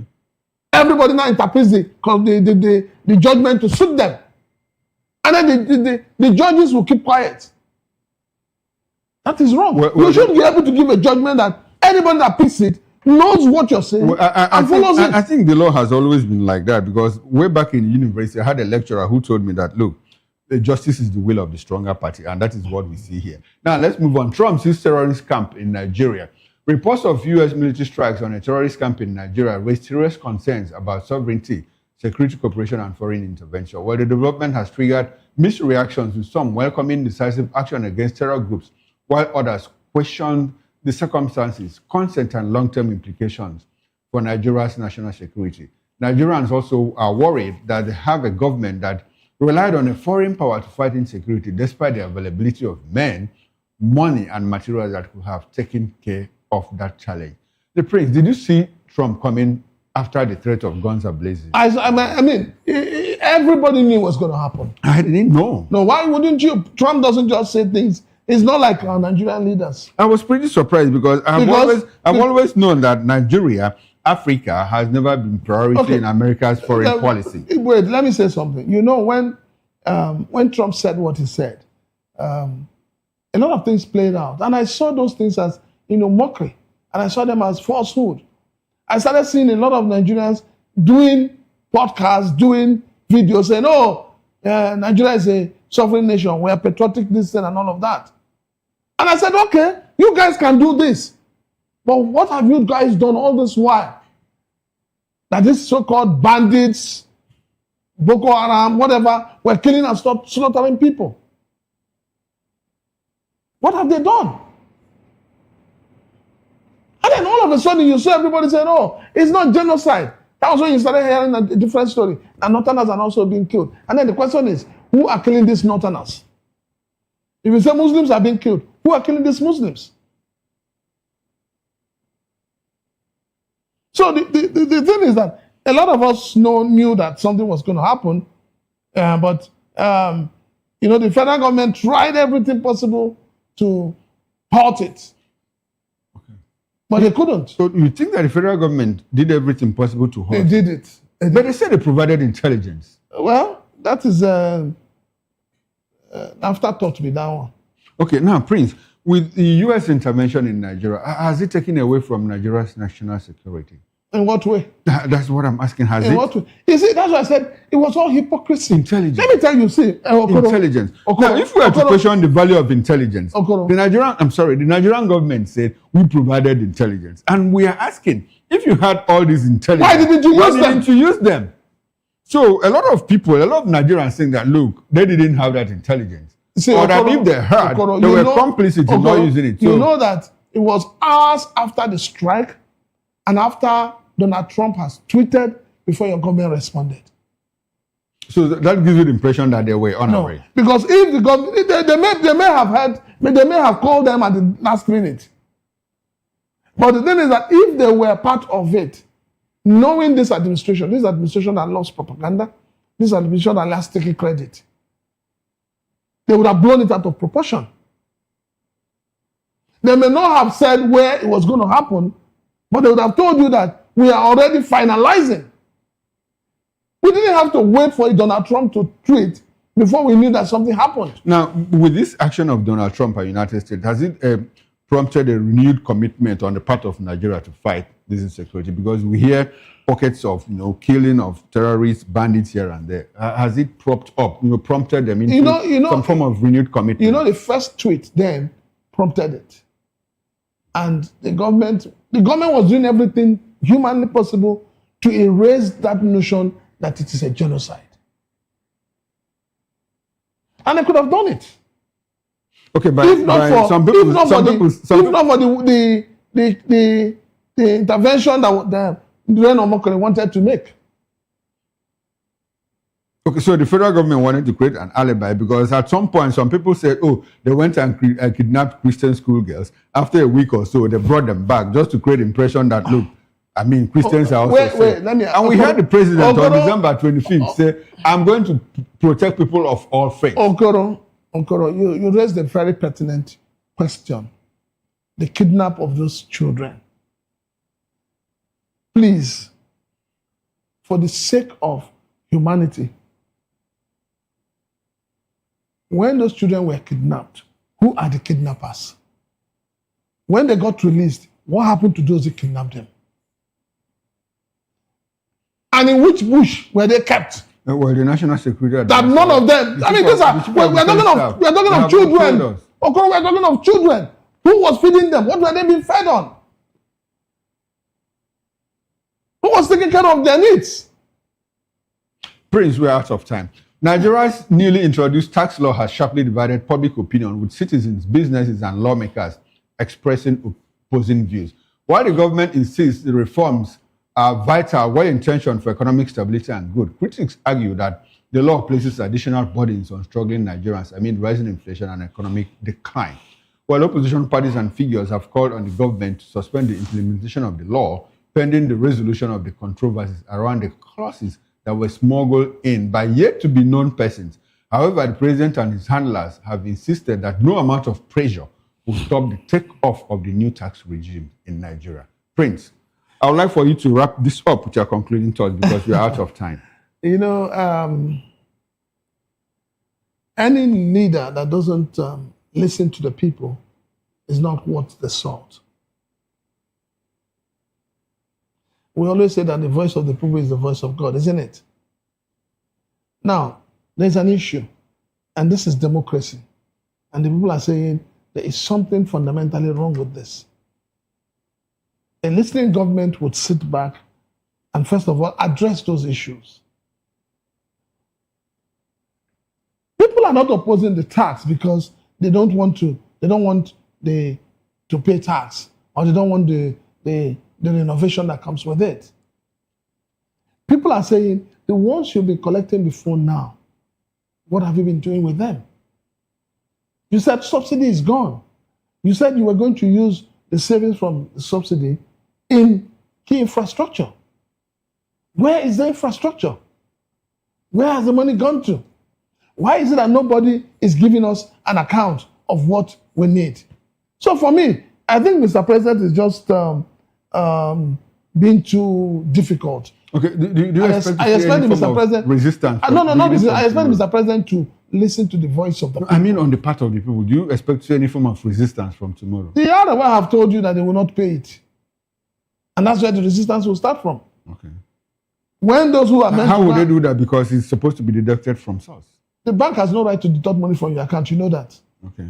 We know that. And no bank will do that. Okay, no bank will do that. And because if the bank does that, then it means that the banks are the ones stealing money from people. All right, then. This is where we draw the curtains. I can't believe I've done this for 365 days. Except for the 5 days that I went away on vacation, and it was even a working vacation, as a matter of fact. Well, I must say a very big thank you to you, Prince Francis Chilaka. Now that you are in my net, you can only run, but you cannot hide. Thank you for closing this year for me. And please, I hope that we can do this some other time. Well, we hope so. I appreciate your presence. Thank you very much. You're welcome. And to you, my viewers, that stood with me for 365 days on Political Lens, I say a very big thank you to you. We will not stop. We'll continue this from next year. And when I say next year, I'm even talking about tomorrow. I'll see you again tomorrow, 6 o'clock on Political Lens. Now, on behalf of the backroom staff, technical director, the bus manager, the sound engineer, and the ingest manager, I am Chukwuma Okoro. Up next is Issues with Nena Ndemjoto. I'll see you again tomorrow. I'll see you again next year, 8 o'clock on the morning show. Bye for now, and enjoy the rest of your evening. If you are going for crossover, stay away from bangers, fireworks, and all of that. They could be deadly. Something happened in Anambra State and took away some lives, like 2 lives and several people injured. And if you are the one throwing banger, or knockout or fireworks, please desist from that, because as I speak with you, the Nigerian police force still has a permanent ban on the use of fireworks. Enjoy the rest of your evening. See you next year, and bye for now.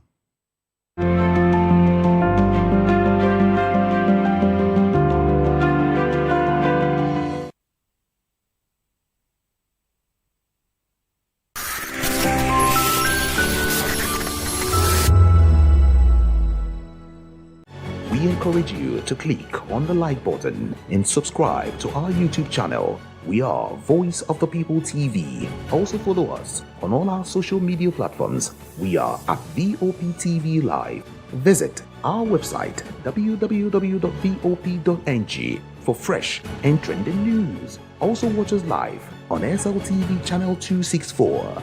VOPTV, Voice of the People Television.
Do you want your voice to be heard?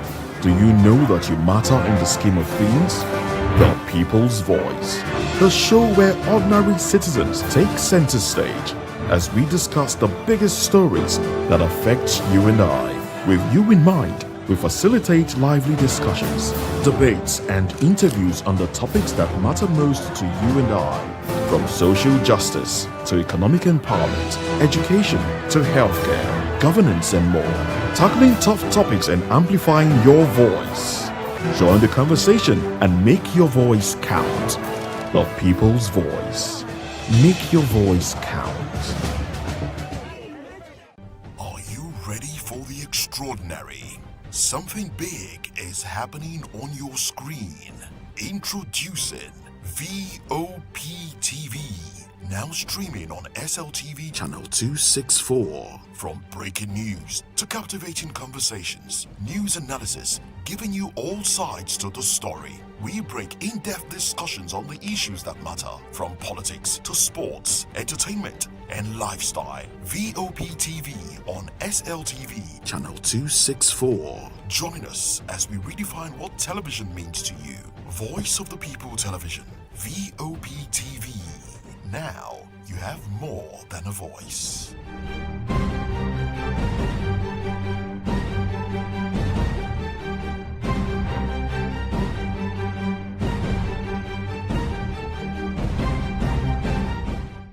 The 2564 is coming up on Bernie 9 right? The 2564 Atlantic Tower. happens in the hush behind hangar doors? Who signs the papers that gamble with lives? Which truths were grounded before they even ever had wings? If you've ever buckled a seatbelt at 30,000 feet, if you've ever stared out of that tiny window and wondered who's really in control of the skies, it isn't just flight, it's power, it's politics, it's pressure sealed in steel.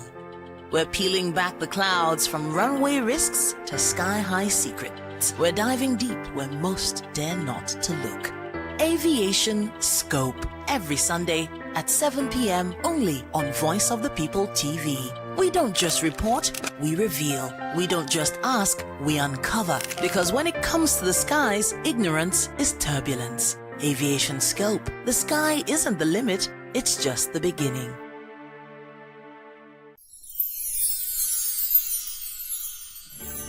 Whether you've been with us through the ups and downs or just joined us for this festive season, take a moment to cherish the moments you've made and look forward to making new ones on the horizon. May this new year bring you everything good, everything prosperous. As we bid farewell to the old year and welcome you to the new year, May your heart be filled with joy and your home with laughter. And of course, may your spirit be filled with hope. We'll be bringing you live updates, exciting performance, and inspiring stories throughout the day. Stay tuned for our special New Year's coverage and let's make this year unforgettable. Thank you for making us a part of your celebration. Merry Christmas and a Happy New Year.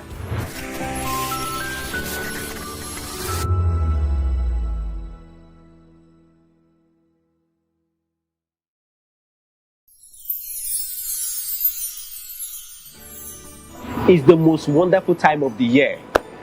But for us, the technical crew, It's weird for technical people to be in front of camera, but I just want to say, now this one they make me come outside every day. Anytime when they call me, I will rush come outside. We no get holiday. Our holiday is part of our daily routine, and we've embraced it. I must say, the work is challenging, engaging, and interesting. We are all families here at VOP, and we the technical crew. For us, it's another day on the job. But it's tough being away from family. But the latter part of it is that after the work, We will stay connected with video calls and messages. Merry Christmas. On behalf of the technical crew, we wish you a Merry Christmas and a Happy New Year. Merry Christmas, and here we are, job continues.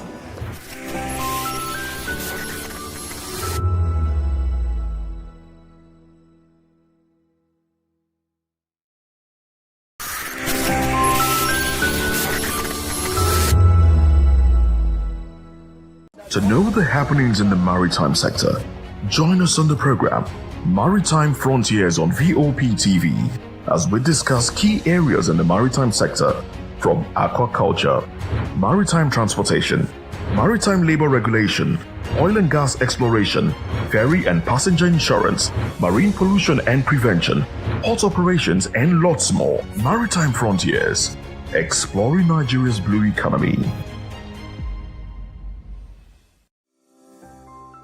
VOP TV. Now, you have more than...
Hello, Nigeria. It's the first day of a new year, and I wish you a happy new year.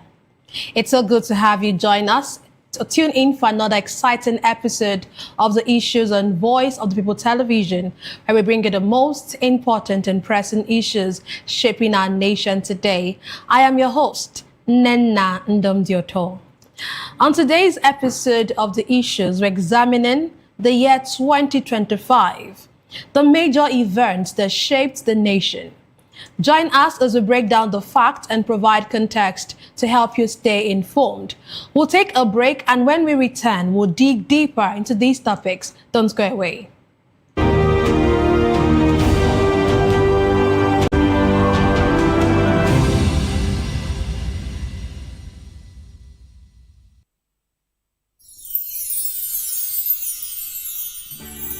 It's a season of love, a season of joy, a season to celebrate you because you deserve it. From all of us at Voice of the People TV, we only want to wish you a very merry, happy Christmas and a prosperous new year ahead.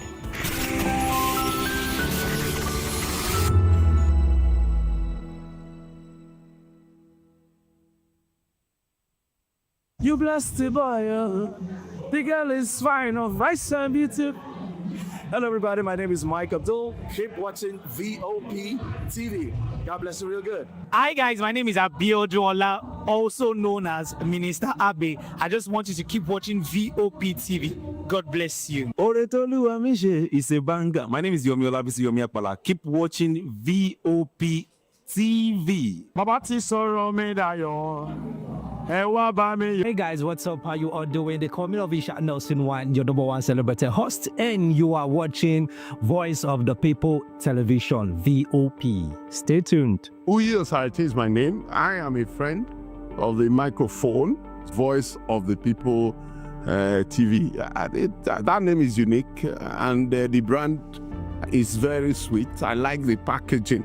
Picture qualities, camera qualities, and then of course, the quality of human beings I see sometimes on your channel. I talk and get paid, and I look forward to being in your studios. Oh yes, you are on to Voice of the People TV, live here in Benin City, the cradle of black civilization. What are you waiting for? Tune in, bro. VOP TV.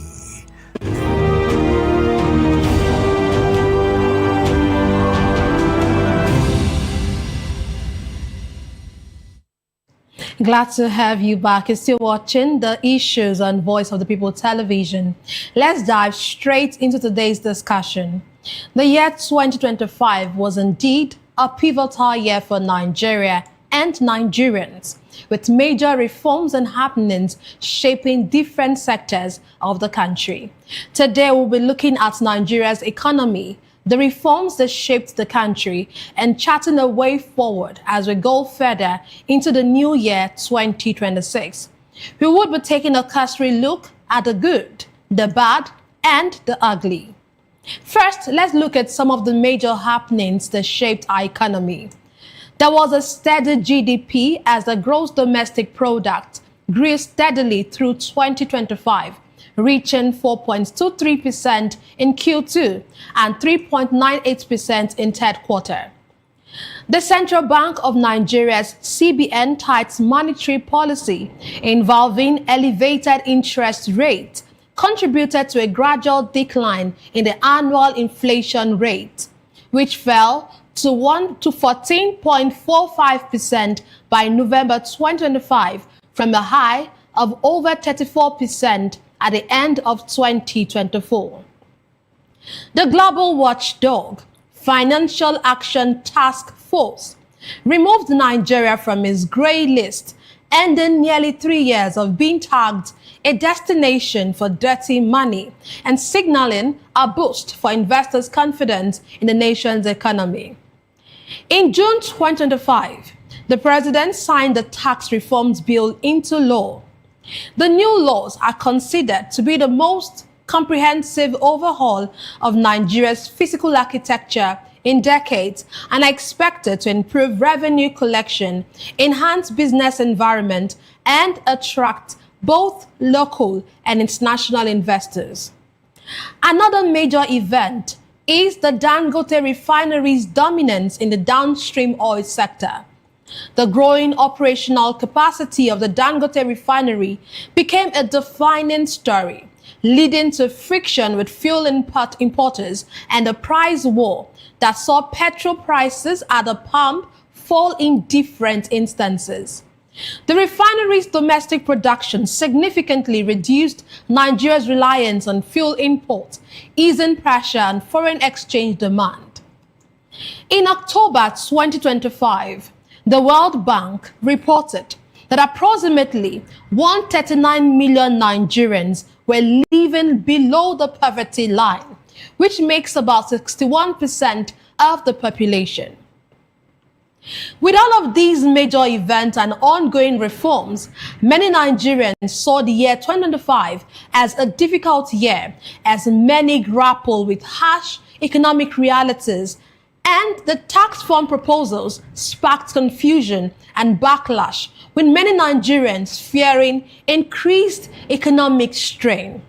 However, the president, in his New Year's speech, says 2025 is a year where the nation sustained the momentum on its major reforms. He stated that the country had a fiscal reset and also recorded steady economic progress.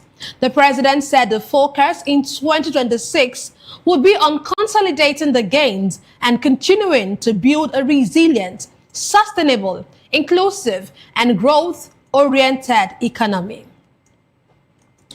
Today, I'm delighted to be joined by two distinguished guests. Here in the studio, we have Frank Ayala, an economist, financial expert, and public affairs analyst. I don't know if I pronounced that your surname very well. Very correct. Okay. Glad to have you join us today. Thank you for having me. Good evening. Yes, sir. Good evening and Happy New Year to you. Indeed. Okay, we also have joining us virtually Comrade Destiny Enabulele. He is a former local government chairman, member of the coalition of civil society organizations, advocates, and a public affairs analyst. Glad to have you join us, Comrade. Yeah, my ravishing sister, thank you very much. Yeah. Happy New Year to you. Happy New Year and the viewers at home. Yes. Okay, so I would want to start with you. Looking at the economy in 2025 and all I've reeled out, and of course, all you know about Nigeria's economy, how would you review the economy, starting from the good, the bad, and the ugly? So just touch a little bit of what you think was the good, the bad, and the ugly, and then we'll dissect it from there. My sister, let me salute my brother there at the studio. I must be very frank, because there is a saying that if elders, children will eat vulture thinking that they are eating chicken. My sister, I don't know if you get me. Hello? I can hear you. You see, it is for us to move forward, to get out of this conundrum, this political and economic conundrum. We must endeavor to speak truth to power. That's the only way we'll get out of this, crisis, economic crisis. For me, there is nothing good about this present administration led by President Ahmed Bola Tinubu. I must be very frank. We must try to. We've gone past the era of massaging ego. I think none of us is a toddler. I don't think any of us is in any way eating frog, thinking that they are eating chicken. Having said that, if you look at from the very first statement, as if he was in a khaki the day of his swearing in, that fuel subsidy is gone. From that moment in very just now, Nigerians has been living in hell while on earth. That is a gospel truth. At any rate, at the very beginning, that issue of his electionary campaign, he told Nigerians that his aim and purpose is to reduce the purchasing power of Nigerians, of the average Nigerians, and increase the tax net. You will agree with me that what we are experiencing, indeed, it has reduced our purchasing power and increased the tax net. And we cannot say for a fact that this, increasing of tax net, what it has translated, the good it has translated, I cannot say for a fact. I cannot point to it. That is for me as a Nigerian. And again, that the issue of fuel subsidy, all the money saved from fuel subsidy, as we speak very just now, I don't know, maybe you might prove me wrong. I cannot say for a fact that this is what we have achieved from the savings of fuel subsidy. You can see we are at a dilemma. We are at a dilemma. That is a gospel truth. Although some Nigerians will say that it's too early because this is just the first day of the year. But there is a saying that it is the way you make your bed, that's the way you will lie on it. You see, it is very simple. Now that the election is very close to our doorsteps, you will agree with me that for the past a year and 6 months, because this I will say, well, just barely 8 months in office, when they started, coming up with 2027 election programs, thereby abandoning governance and going into re-election. So for me, Nigerians are at the receiving end of their maladministration. As I have said, what can we say that these savings from fuel subsidy, what have we achieved? The only thing that I have seen, and perhaps majority of Nigerians have seen, is just that they are spending like a drunken sailor. We talk about humility to the president. We talk he's behaving like a boy that had just find a new love. I remember some years back when I was in that stage. Yes, you see, if my mother talks to me, I only pay, then I spend like as if there is no tomorrow. There was no savings for tomorrow. I say, okay, this is my new love, hoping that. For me, you can see the buying of yachts, presidential jets. Then his Escalade, because the Escalade they call it, is new. Before him, other presidents before him, they were using Mercedes-Benz.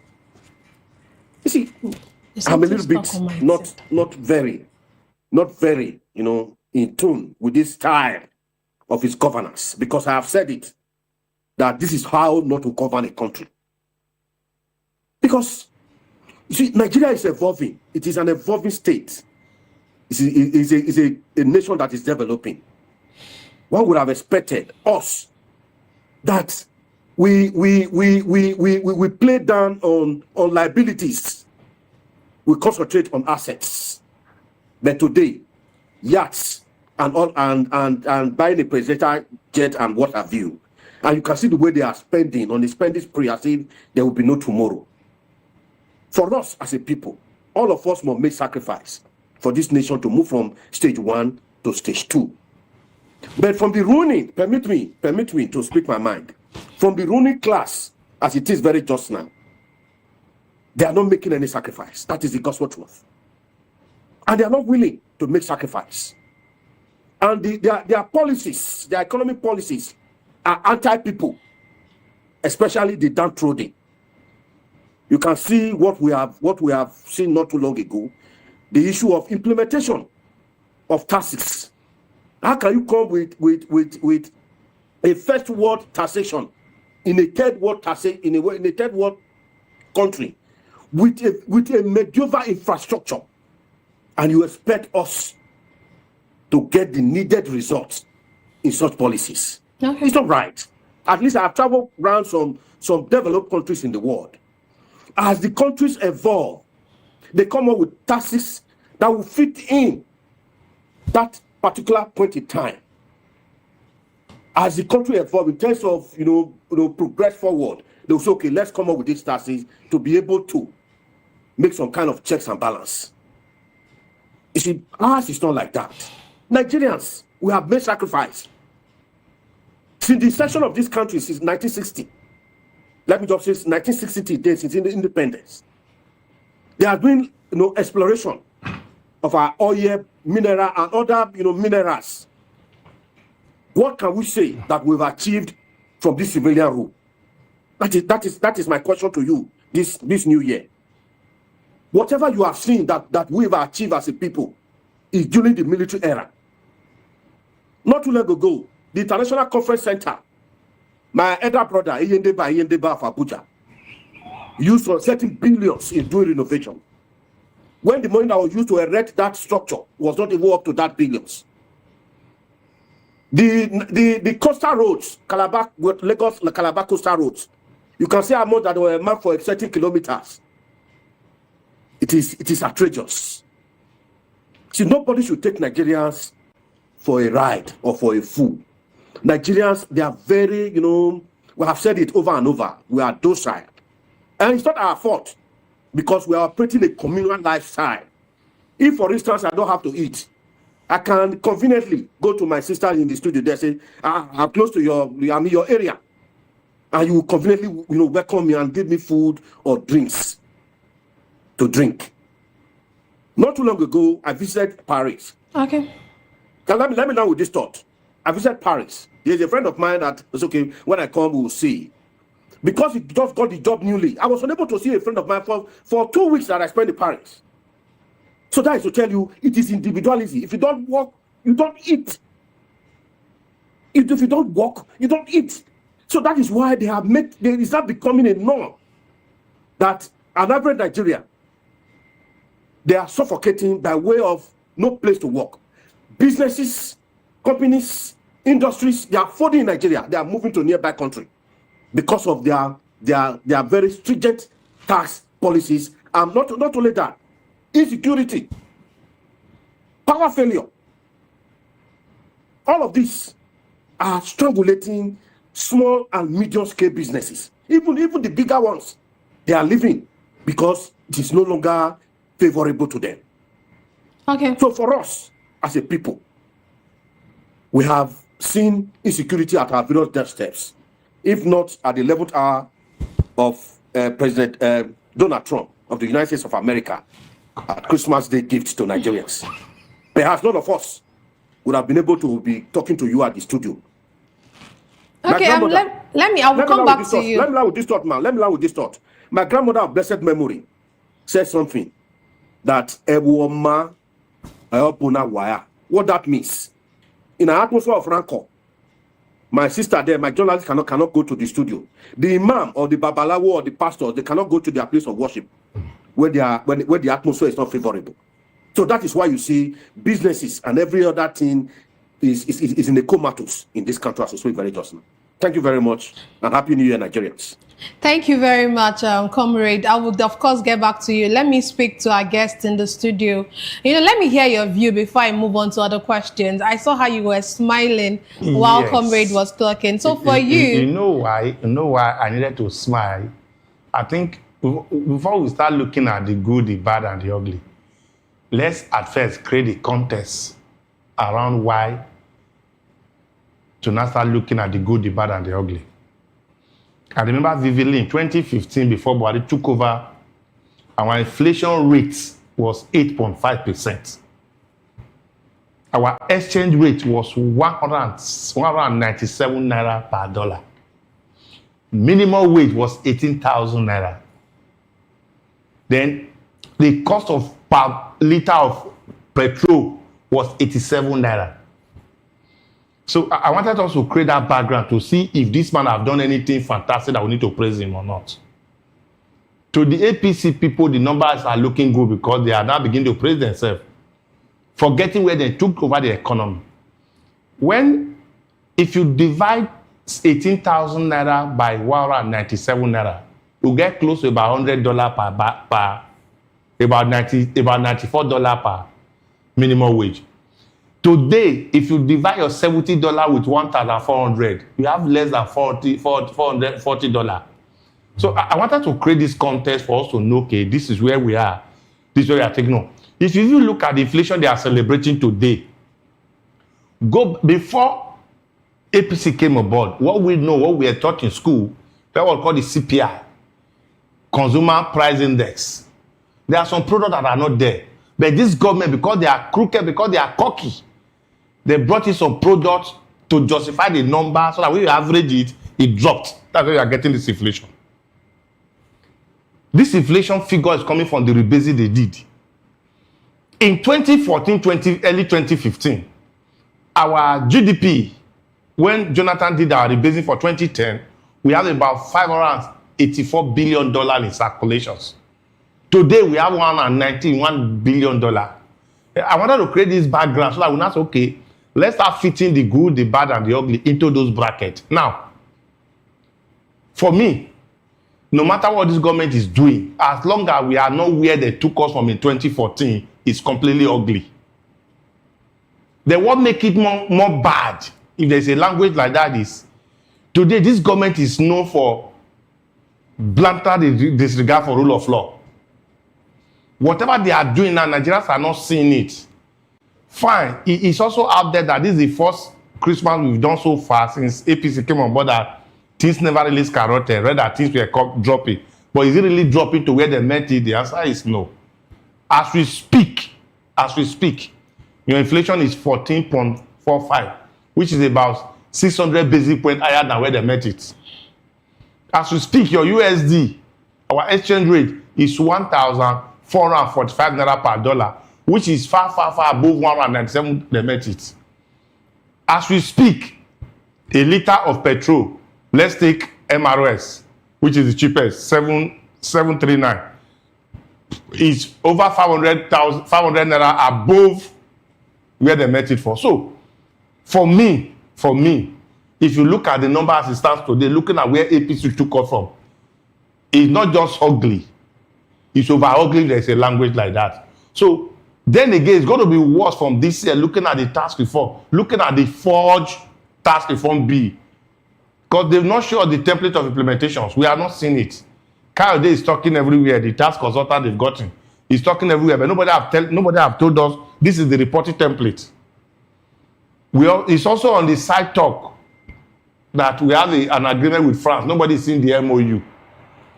It's also on a public notice that a senator from Sokoto, Dasuki by name, alleged that there was forgery. You see, it's a concern to some of us Nigerians. When a government that comes with so much baggage of certificate forgery, issue of drug issues, nobody knows the state of origin, nobody knows his date of birth, the school he graduated from. If you listen to Peter Obi yesterday, those issues is not going to be issue of election matter. You can't say you finished from a college in 1970, that the college that came in 1982. So those issues are issues, whatever they are doing, and nobody's seen it. But if you want to measure between this Tinubu government and Buhari government, I will say that Tinubu have done well. Relatively. If you want to compare with Buhari government and compare with Tinubu government, because insecurity is with us. Thank God for Donald Trump, who God touched, okay, come and help these people. Because the guy, our president, was perplexed. He was really not doing it because he's confused. But be that as it's made, the situation is more ugly. And it might be more ugly this year, looking at the implementation of the new code. Truth is going to come to play. When we start implementation of this new task rule, there's going to be noise everywhere. People are going to be skeptical. People are not going to put their money in a long-time project. People are going to come with a short-time financial product because they are not too sure if this law is going to be sustainable. Then we are also going to an election year. There's going to be a lot of spending. When there's excess spending, then inflation becomes also very weak. If that happens, your dollar, your naira become weaker. If naira become weaker, you see the effect on the negative side. Okay, I was actually going to go later on to the tax reform. But since you've mentioned it, before I ask other questions, let's dig deep into this tax reform. Because one of the things that Nance said, when it's, so many persons have called, so many groups and bodies and organizations and, of course, individuals have called for the suspension of the tax laws owing to the alterations or the alleged alterations by Dasuki made. But one of the things that Nance said that really got to me when I read their statement was that many Nigerians, there's little or no knowledge about these tax reform laws, and which is actually true. Many, if you call like 5 persons on the street, many of them don't even know what this is all about. So for you, who is a financial expert, can you, I know that we don't have time for so much of this, but can you in your own little way help Nigerians understand what this tax laws is all about? And just let's understand it first before I now ask you, would this actually be beneficial to us as Nigerians? Okay, now, then again, let's create a context for why there must be tax law. Tax is our obligation as a citizen to the government of our country. Paying tax is not a crime. It's a good idea, provided that the tax collector, who is the government now, make good use and is accountable to the people that pay tax. You want to tell us, so this is what I do with your tax, A, B, C, D. So if that is established, then the government, for me, has failed woefully on that side. If government have failed, so the citizen on their own, how do we also need to fail? The answer is no. Now, there must be a regulated template. There must be a template to govern, because the road you walk, it is government that maintain it. Government carries so much responsibility. Let's not go too far. As we speak, I said the data have changed. There are over 380,000 Nigerian police. They are on salary. We have the Air Force, the Navy, the Civil Defense. They are all in salary. Even the government agencies, they are all being paid. So the government need money to also maintain those facilities. Then, that is why a tax, there must be a portion of my income that the government should take legitimately to also make up for their own expense. If that is established, you will now ask yourself, has the government been fair to the people? The answer is no. There is a controversy about this bill. Because when they send this bill to National Assembly in June, when we were told, when the North, I want to use the word North now, rejected the bill, they say because of the fact they don't want to drink beer, that's why they are. No, it was a lie. So this government is not transparent for people. That's why they are not talking to you. You want to implement, you have started implementation. This morning, I wanted to recharge my electricity. The guy I bought for told me, say, sir, sorry, I need cash, I don't need transfer. What does that tell you? That means there's going to be more cash in circulation that will not be going through the banking system. If that happens, your interest rate will jump up, lending will jump up, because there's going to be cash, short supply in cash. So this is why people need to know the implication.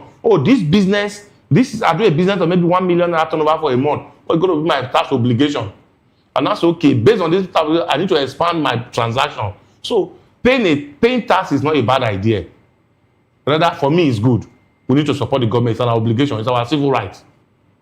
But the government need to also tell us what is the framework. Not the one that just got one or a daily who talk on the screen. People in the street does not listen to your television.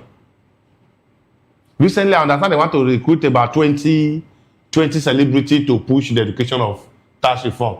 Who are those people that Nigeria does not even have trust on? Why not print a bill? Print a bill, put it in all the banks, all the fast food, let people go there, go and pick a copy. Make it compulsory to university, to secondary school. Let them do the educations. They are not talking to us. We want to start implementation. And the people are saying, please, for now, because of the alleged forgery, suspend the implementations. I also believe you should suspend it to create a room for a wider consultations that have to come with the educations, sensitizations, and what you also need to do. Also tell us, if I'm making such LGR at the end of the month, we're going to be doing ABC, because what they told us in during subsidy is gone. That we need to save money to fix the road. The government have over 240,000 federal kilometer road, out of which over 150,000 is very bad. I came in from Akoko Edo on Saturday, go and look at the state of my car, and subsidy is gone. So those are the issues. Tax is not a bad idea, but what are they going to do? Are they going to be using it? Because if you really listen to Wale Soyinka recently, you have to complain. The whole person have to complain that the entourage for the president's son is more than the Republic of Benin military force. So is that what they're going to be doing with our tax? As we speak now, our president is in France. You are starting a new program that the Nigerians think we don't want. You jet out yesterday night, you are in France. That means you don't care. You don't care like what happened to Nigerian people. So that is the fear about this, their tax reform. Tax is not a bad idea. In short, we need to pay tax. If possible, we need to pay more. When you make more, you pay more. But are we seeing the effect of, because in my house, I have to pay for my security. I have to generate my power by myself. If I don't have it was even annoying recently. Say somebody is named Nubu, we are proposing that we need to start paying tax for using generator. Very annoying. So those are the issue of the tax. The tax is not a bad idea, but what are they going to be doing with it? What are the education line? What are my rights within that tax framework? So that if I'm overtaxed, how did I complain? How did I get my reform? How did I get my concern addressed? So those are the issues that they are not talking to us. Okay, I would still come back to you because I still have more questions, but let's go back to our virtual guest. Comrade, what are the issues for you to say that affected the economy in 2025 that must be gotten right or better if things must be improved?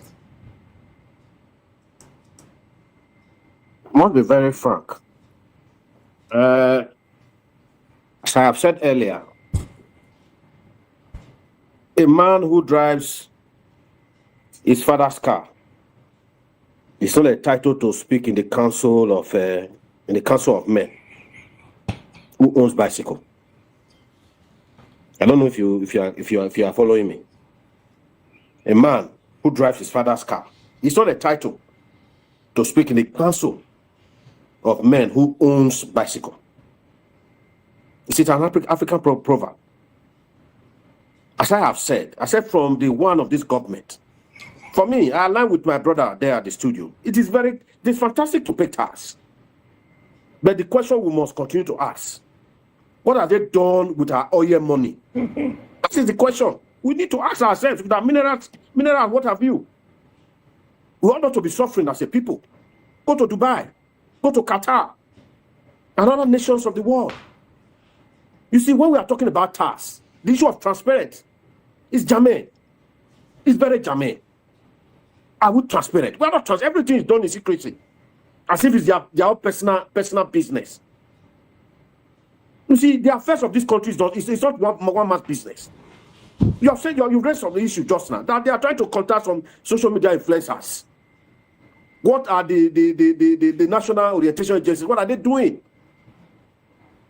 They must take this task before implementation to every doorstep. Every Nigerian must know how the T was being crossed, how the I was being dotted, before you can go for implementation. At any rate, because it's not your personal estate, it's not your personal business, it is our business. So every one of us has a stake in it. That's my problem. You're asking me, how can they fix it? I don't think this present administration has the impetus, has the local standard to fix it, because they are bereft of transparency. They are not willing to be transparent to Nigerians. We talk about humility. They are not willing. Because you have seen, they don't adhere to rules and regulations. What we have seen in this government is a one-man show, strong men, of which I have said this in this platform.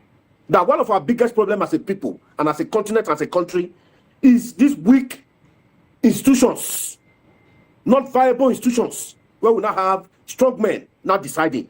That's why you will see a president who will come out and tell you that whether you like it or not, that the implementation of the tax reforms must commence 1st of January. In a safe society, it has to come for an impeachment.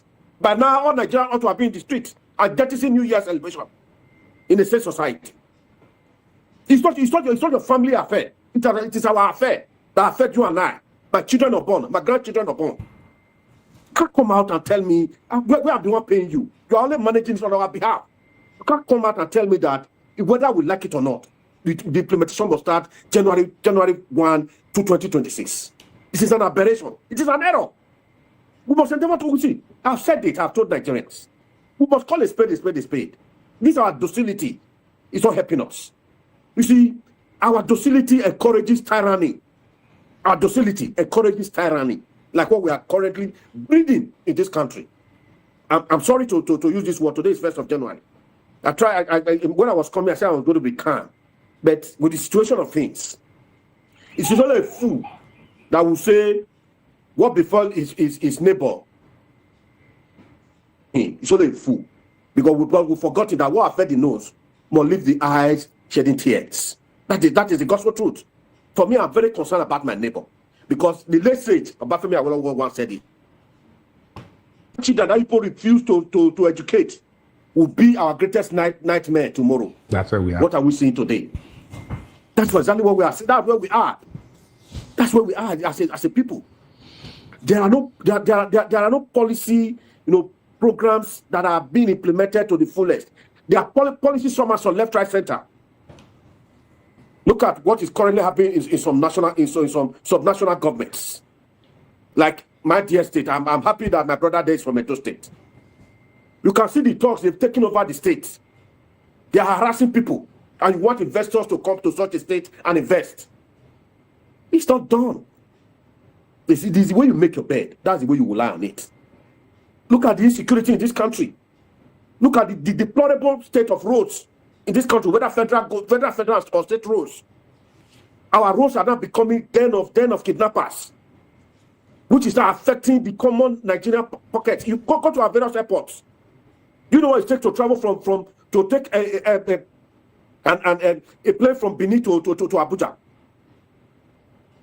Do you know what it takes to take a plane from Benin to Abuja, to and fro? A friend of mine told me it was about 400 or something. For a journey that's not up to 1 hour, or let's say maximum 1 hour. My sister, we must look at the economic, crisis that all these things are breeding. We must look at it. And again, the people that are managing the government that are not serious, that are not sincere. What we have there is a glorified houseboy and ladies. If you go back to the section of this present dispensation from 1999, to Yaradua, to Jonathan, you X-ray, you look at that they got some technocrats, some Nigerians that are doing well in outside the country to help us fix this country. And they achieved, they were gradually moving to a path of economic recovery before this APC led government came aboard. And now look at where we are. It's in a reverse. What they are concerned with it is how to enrich their personal and their family. And they are turning governance into a family affairs, where the first lady will say is the mother of the country. It's not my mother. I don't know if you guys' mother at the studio. When it's going to we use our taxpayers' money, wasting our taxpayers' money. The son, same thing. I'm happy that my brother at the studio there said something about Professor Wole Soyinka, referring to the son.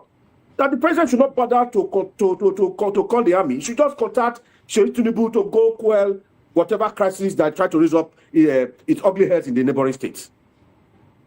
What does that tell us? It's a nation that we are not sincere.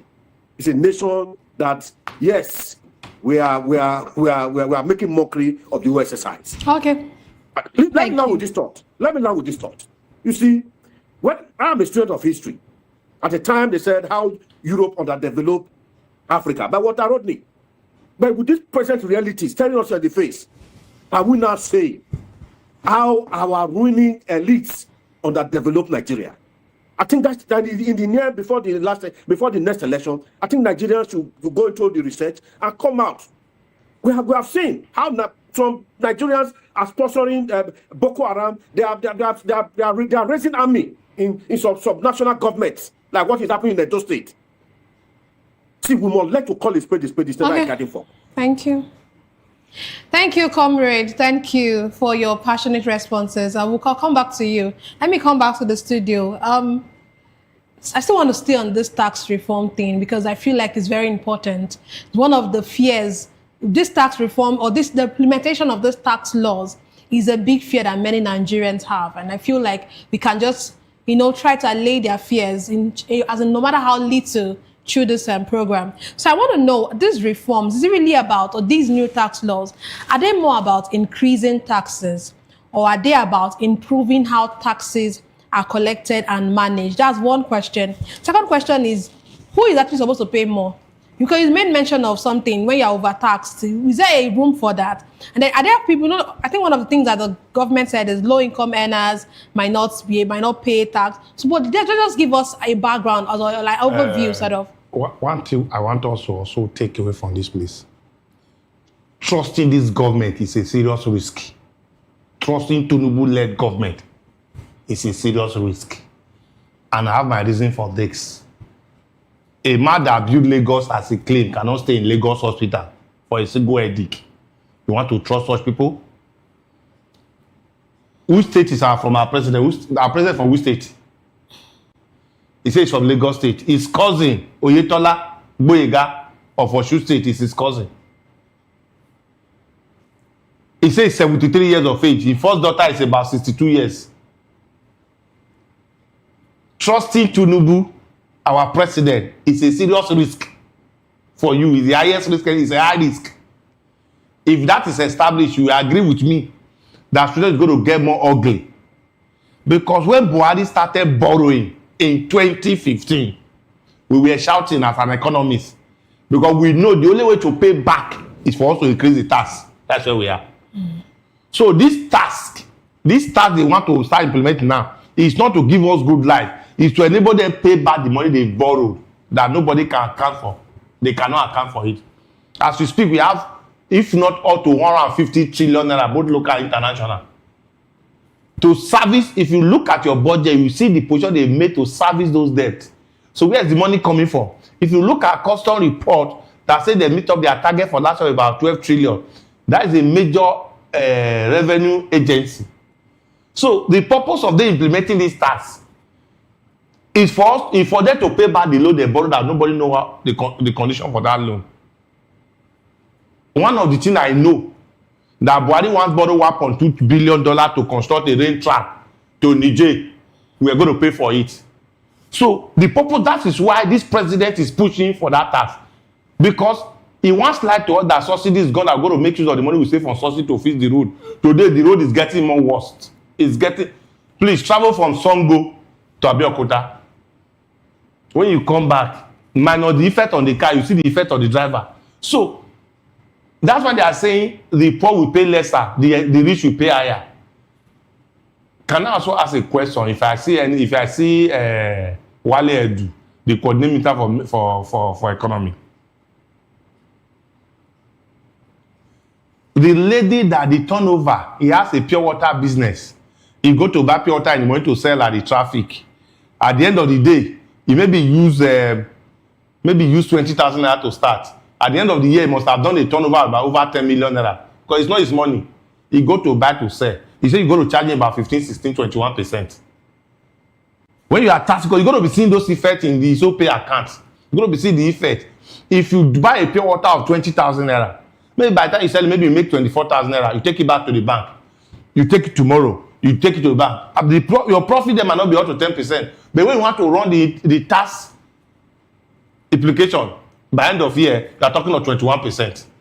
And you say the poor is going to be, so the effect of this tax is going to be more on the poor. How? If you are taxing the production, they're going to move the cost of that production, that tax, into what they're selling. If you're going to tax people for use, the implication is big. Just we cannot trust this government. They've come to lie to us. What they told us was because of VAT, and they don't want to pay VAT, and they are not the one drinking alcohol. That was the lie they were telling them. No, there are so many underlying effects. Now, there's another one.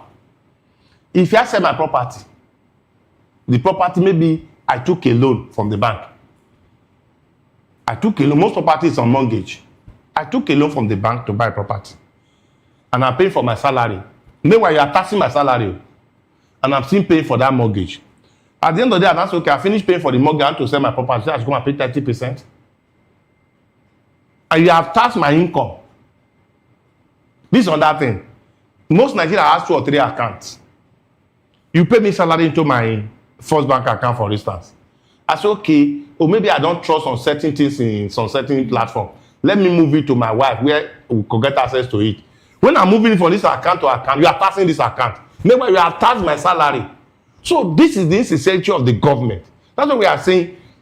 Give us a template on, in case this happens, how do I get it redressed? They are not talking about it. The only lie Oyedele is telling the whole world is, and the poor is going to pay, the poor is not going to pay. Those are no. Give me a template, a reporting template. If I collect my salary for this, and let's say my salary is 1 million, they come out your tax. And that's okay. The other 850,000, let me take it to a bank that is accessible to me, maybe close to my house. You say because it's an inflow, you still be taxing it. What happened to that? And when I now take that same tax and I want to let me go and fix my car, the cabman will say I should pay VAT. Meanwhile, I've paid, that's already 2 tax now. I pay for my salary, I took it to that account, I pay. I'm not buying product for it. Maybe I took my family out for a breakfast, I'll pay VAT. And the person that sold to me will take it to the bank, he pay on that tax. So this is where, if you look at World Bank, for October, they say 139 million Nigerians is living below poverty line. What is poverty line? This poverty line.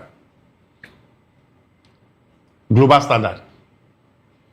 If you live below $2 a day, you are poor. Our civil servant at minimum wage of $70. Did they earn to $2 a day?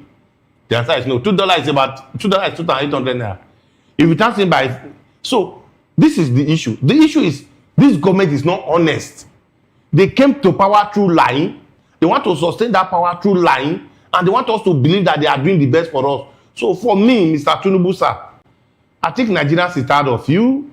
You need to think of how better to let Nigerians to understand and believe what you are doing. As of today, he's doing nothing.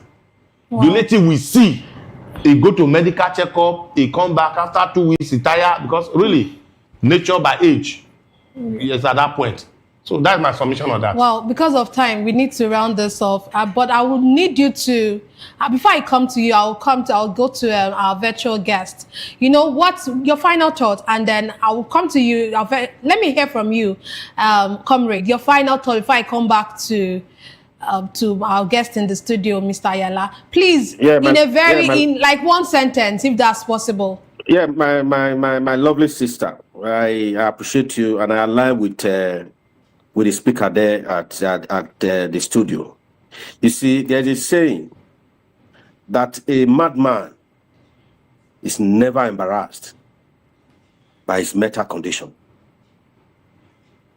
I don't know if you are getting me. He's never embarrassed by his mental health as that of the family. You see, we will find ourselves at a point where every Nigerian must look at ourselves and look at this government. You must first of all tell us what you have achieved with the God-given mineral resources before you cannot begin to tax the people. For us as a people, we have not seen any results from the God-given minerals. Now you want to begin to tax our hard-earned money. Comrade, I'll need to come in here. No, excuse me, ma'am. Let me learn with this thought of Professor Abiodun Alao. When there was a book he wrote on natural endowment, the tragedy of natural endowment. Chapter 7, the opening chapter of the chapter 7. He said, and I quote, that at creation, when we were trying to describe Angola, that at creation, when other countries of the world see the abundant blessings that God blessed Angola, other nations of the world, they were mad and begin to ask God, why did you bless this country like this? And God asked them. And God told them, wait till you see their leaders. Perhaps that is where we find ourselves. Our leaders are the cause. When I say not cause, they are not blessing, they are cause to Nigerians. Wow. We must begin to address it. We must begin to look at them and by the face. That's why I told Nigerians some time ago that as 2027 election draws near, as we all go out to gym, we must set aside 1 hour to practice madness in preparation for 2027. Oh, that's where we'll call it a day. Please, thank you very much, comrade. Thank you. Let me quickly, I don't know if I can, just in one sentence, Mr. Ayala, just in one sentence, please. This is my own personal opinion. Trusting Tinubu and APC is a serious risk. And it's at your own risk. Trusting any data that this government roll out is a serious risk. And we have our reason for this, because you cannot trust this government for any reason. Thank you. Thank you very much. And that's all we have for today's episode. Comrade, thank you very much for being a part of the show. Thank you all the way from Benin. And thank you very much, Mr. Ayala, for coming. You know, I had to drag you away from your family on a public holiday. Thank you very much, gentlemen. And that's all we have for today's episode of The Issues. We looked at the major events in the economy in 2025. Join us tomorrow as we take a look at a major event in the political space in 2025. Thank you for being a part of this. Don't forget to tune in next time for more in-depth analysis and discussion. Follow us on social media to stay up to date on the latest news and insight. Until next time, stay informed. I am Nnenna Ndomdioto. This has been the Issues on Voice of the People television, where the future faces forward. Please don't forget to stay tuned for hashtag with Vivian and Ikechukwu by 8 p.m. Don't go away. Thank you.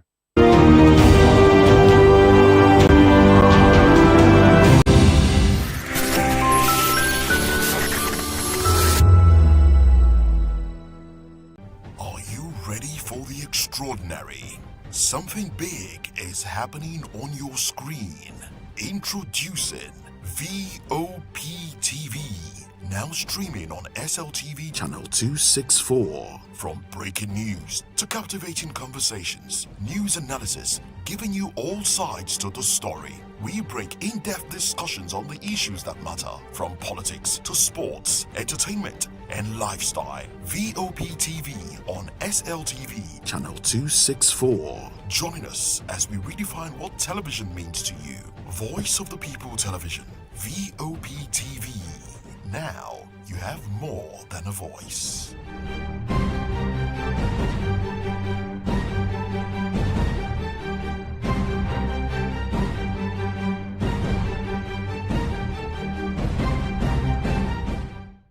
In a world where truth is the ultimate power and opinions scream the loudest, it's time to wade through the noise. Hunger no get tribe! Hunger no get religion! And scan the human interest and trending topics that matter. Stay tuned to The Issues, your plug to the stories making the buzz, from politics to science and technology, social justice, and more. Let's tackle the tough questions and expose the truth. The Issues on Voice of the People Television, Mondays to Fridays, 8 to 9 p.m. The Issues. Don't just react, understand. To know the happenings in the maritime sector, join us on the program Maritime Frontiers on VOP TV as we discuss key areas in the maritime sector, from aquaculture, maritime transportation, maritime labor regulation, oil and gas exploration, ferry and passenger insurance, marine pollution and prevention, port operations, and lots more. Maritime Frontiers, exploring Nigeria's blue economy. We encourage you to click on the like button and subscribe to our YouTube channel. We are Voice of the People TV. Also follow us on all our social media platforms. We are at VOP TV Live. Visit our website www.vop.ng for fresh and trending news. Also watch us live on SLTV channel 264. VOP TV, Voice of the People Television. 2564 is coming up on Bernie 9 right. The 2564 Atlantic Tower. What happens in the hush behind hangar doors? Who signs the papers that gamble with lives? Which truths were grounded before they even ever had wings? If you've ever buckled a seatbelt at 30,000 feet, if you've ever stared out of that tiny window and wondered who's really in control of the skies, it isn't just flight, it's power, it's politics, it's pressure sealed in steel. We're peeling back the clouds from runway risks to sky-high secrets. We're diving deep where most dare not to look. Aviation Scope, every Sunday at 7 p.m. only on Voice of the People TV. We don't just report, we reveal. We don't just ask, we uncover. Because when it comes to the skies, ignorance is turbulence. Aviation Scope, the sky isn't the limit, it's just the beginning. In a world where power shifts its every headlines, news breaks and events happens, we bring you unbiased and explicit information on politics, economy, and state of the nation. We break down the chaos. Facts, not fluff. Truth, not spin. We discuss not just politics, but a glimpse into the future. Voice of the People Television. Now you have more than a voice.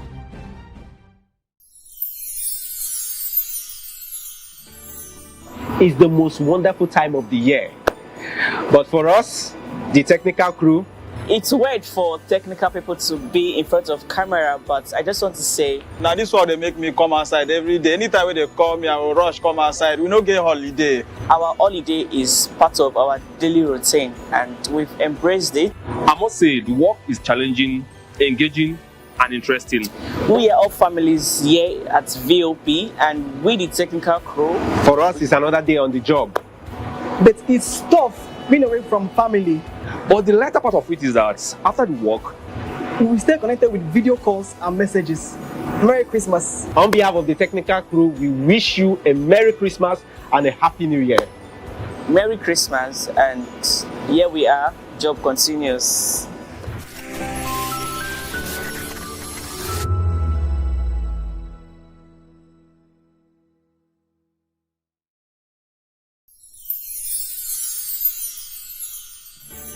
Whether you've been with us through the ups and downs or just joined us for this festive season, take a moment to cherish the moments you've made and look forward to making new ones on the horizon. May this new year bring you everything good, everything prosperous. As we bid farewell to the old year and welcome you to the new year, may your heart be filled with joy and your home with laughter. And of course, may your spirit be filled with hope. We'll be bringing you live updates, exciting performance, and inspiring stories throughout the day. stay tuned for our special New Year's coverage and let's make this year unforgettable. thank you for making us a part of your celebration. Merry Christmas and a Happy New Year.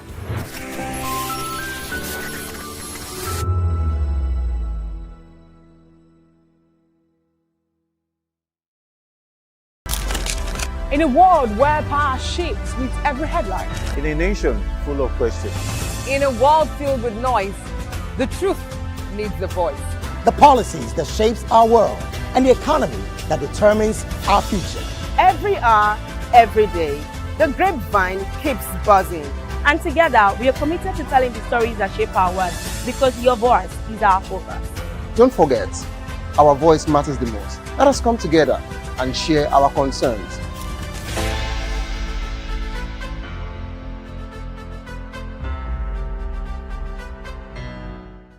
Hey guys, what's up? How you all doing? They call me Ovisha Nelson One, your number one celebrity host, and you are watching Voice of the People Television, VOP. Stay tuned. Uyi Osarate is my name. I am a friend of the microphone, Voice of the People TV.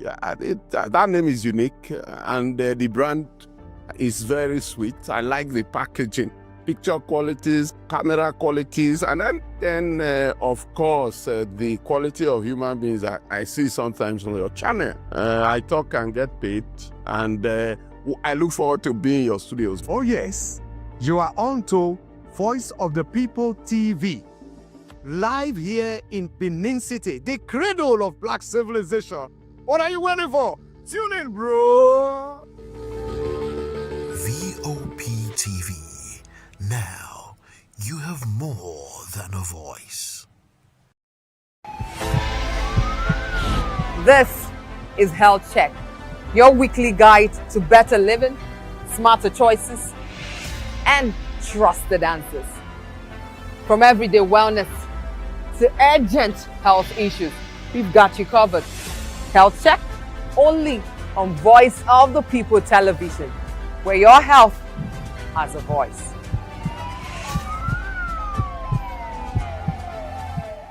Hello there, my name is Damilola Ogunsi, also known as the Goldfish. Hi, my name is Chiki Bright Emmanuel. I'm an actor and a filmmaker. Hello peeps, my name is Yomi E. Adejumo. Hi everyone, I'm Paul Utomi. Hi everyone, my name is Stacey Benjamin and this is Voice of the People TV.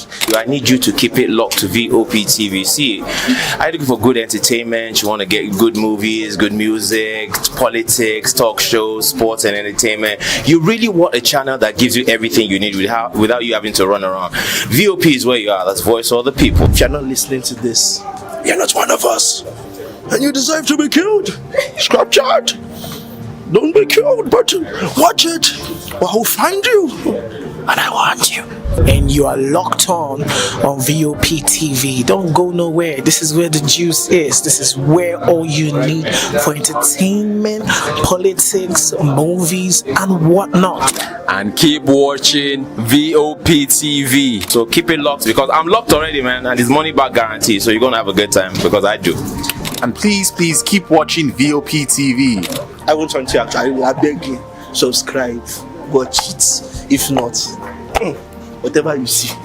You better not touch that dial because VOP is the plot.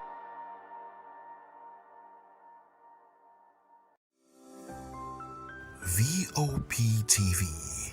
Now you have more than a voice.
Happy New Year, guys. It is 2026, brand new day, brand new year, and it's such a privilege to hang out with you today. Thank you so much for joining us. And if this is your first time, accept a very warm welcome from us. I say us because I'm not flying solo. My name is Vivian Oguchi, and in a short while, you're going to be meeting my co-anchor. So this here is where we're going to tell you all things trending and all things topical. And we're going to be, look, it's tradition, right? It's a thing in Nigeria that when you cross over from one year to the other, there are going to be prophecies and then there are going to be prophecies. So we're going to start from that. But hey, before we continue with this, let's meet my co-anchor. Like Vivian said, Happy New Year, and of course, welcome to the year 2026. If this is your very first time, I encourage you to subscribe and hit the notification bell so you don't get to miss another episode of our show. And we really want to hear what you've got to say about the conversation we're having today. Let's get the show on the road. All right. Without further ado, we begin with hashtag 2026 prophecies. So we begin with Pastor Enoch Adeboye. He is the General Overseer of the Redeemed Christian Church of God. And he said 2026 in Nigeria is going to be good, that when it comes to hunger, there's going to be a massive reduction. But there's another part to this prophecy.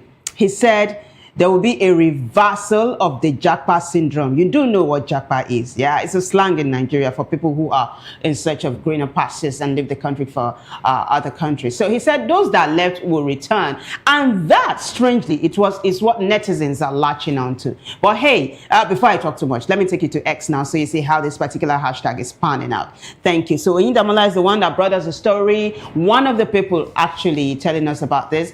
Oyindamola says there will be a reduction in hunger in Nigeria this 2026. There will be a reversal of Japa. Those who left before will return. I will share the second part when God gives the go-ahead. Pastor E.A. Adeboye's prophecies for 2026. Take a listen, guys. Concerning Nigeria, the prophecies are in two parts. I'm not sure I want to share the second part. I will pray more about that. If God gives the go-ahead, I may share the second part on Friday. But for now, He said this year there will be a reduction in hunger.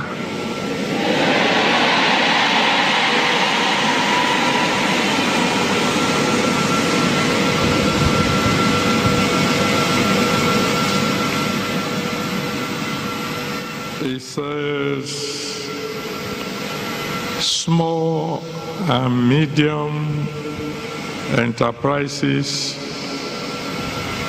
will begin to blossom.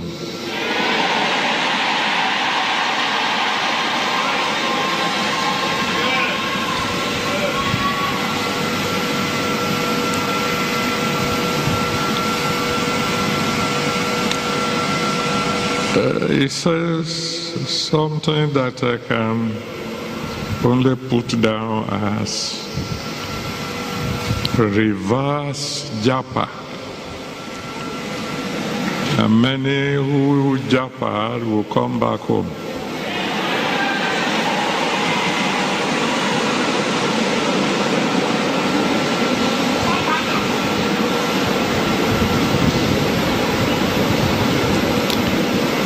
Like I said, that's one part of concerning Nigeria. The second part,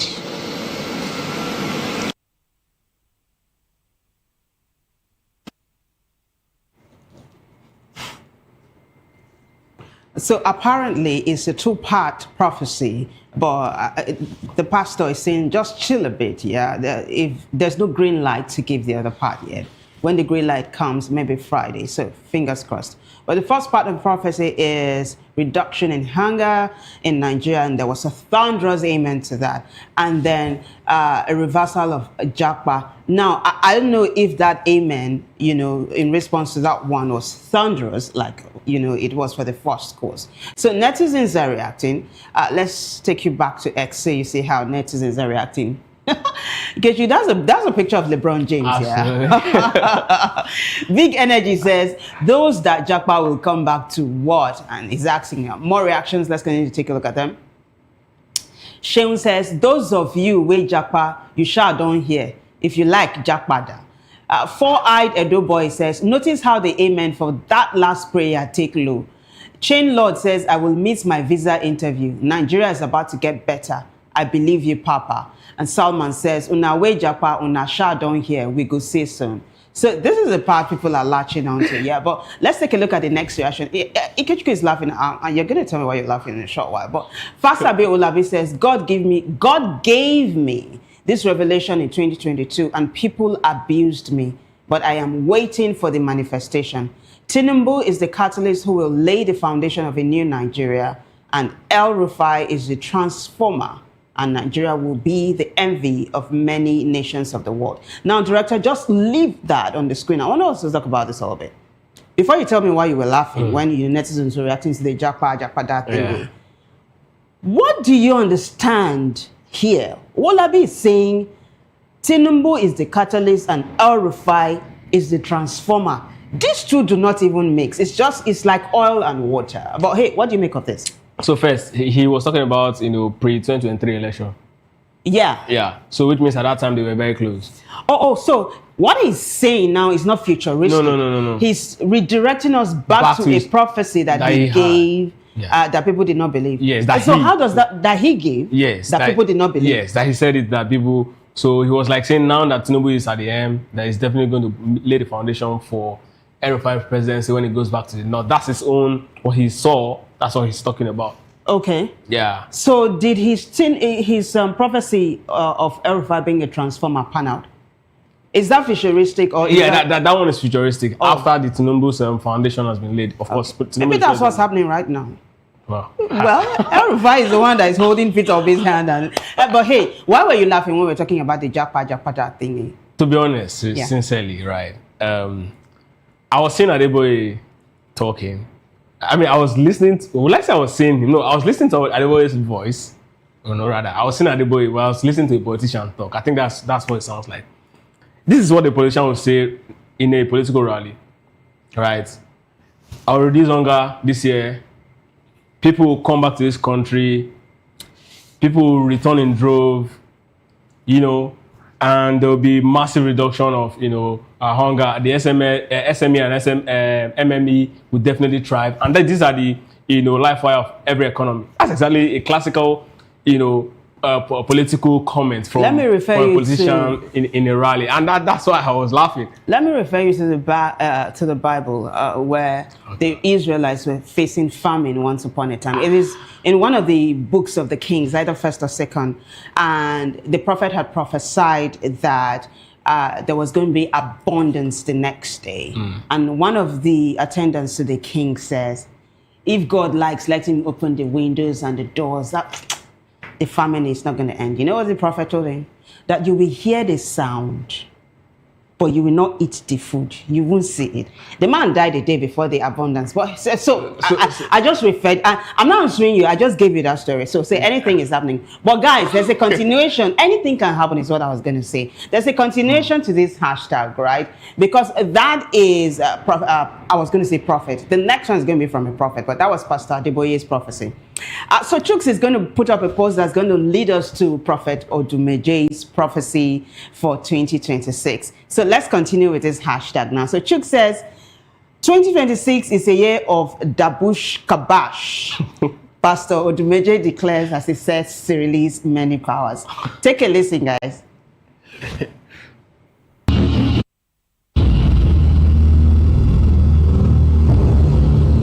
And 2026 is a year of Dabush Kabash.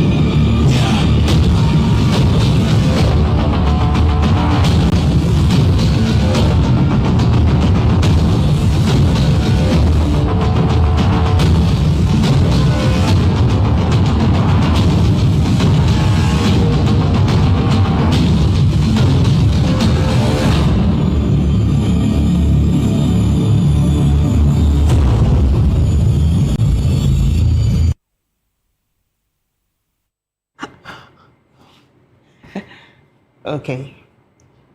Do you understand it? How will I understand? Dabush Kabash. I don't even understand the very literal. Oh my God. What's this common tongue people use? I don't even understand that one. This is deep.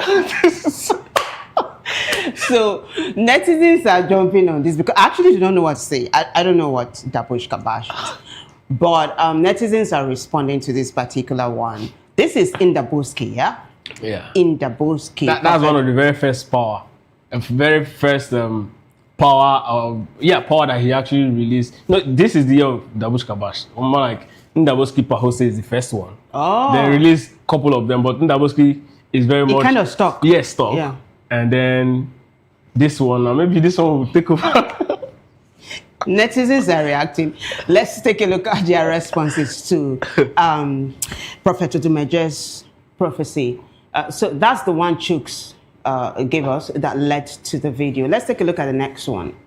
Thank you. Melvin says, I beg, let him send the Dabush Kabash to Asurok for us. Trade Like Donna says, he even adds soundtrack. Flavor, you do this one. You understand?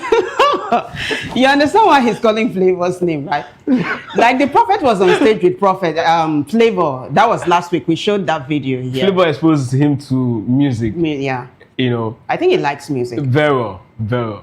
There's another post I'd like for you to take a look at that's going to lead us to the next hashtag. Let's take a look at the next post. Yeah. So Game Changer just put up a picture of Prophet Ebu Noah, the Ghanaian Noah, in chains, and said they're supposed to arrest this one. And guys, I'm not going to say, I'm just going to lead you to the next hashtag. Is hashtag Ebu Noah, the police in Ghana, they've arrested him over false prophecy. That's our next hashtag. So let me take you to X now.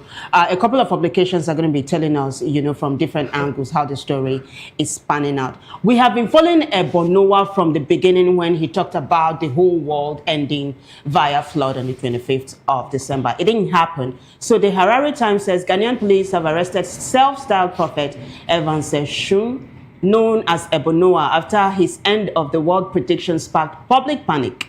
Eshun claimed the world would end on Christmas Day 2025 in a massive flood, building 8 arks and insisting only those inside will survive. Police say he was detained by the Inspector General's Special Cyber Vetting Team as part of efforts to curb cyber-related activities ahead of New Year's Eve religious services. So this even happened yesterday. And then the Harare Times goes on to say his prophecy drew global attention and fueled fear and intense reactions online. The Pulse has more on this. Let's take a look at it. So Pulse Ghana says Evans Eshun, known as Ebonowa, has been arrested by the Cyber Vetting and Enforcement Team in Wejagbawe, Greater Accra, for allegedly spreading false claims of a catastrophic rainfall set to destroy the world, causing fear and panic. Details of the arrest are still not known. And then they showed him in chains. So let's take a look at the picture of the prophet in chains now. Yeah, that's him. So basically, this is the update. Were you expecting this? They had arrested him, once upon a time and released him. I'm talking about the police in Ghana because they felt this was a religious matter. Yeah. But now that 25th of December 2025 came and passed and there was no flooding, they've arrested him for prophesying falsely. Well, I think it's still going to release him. Yeah. It's still very much a civil matter, not a criminal, case.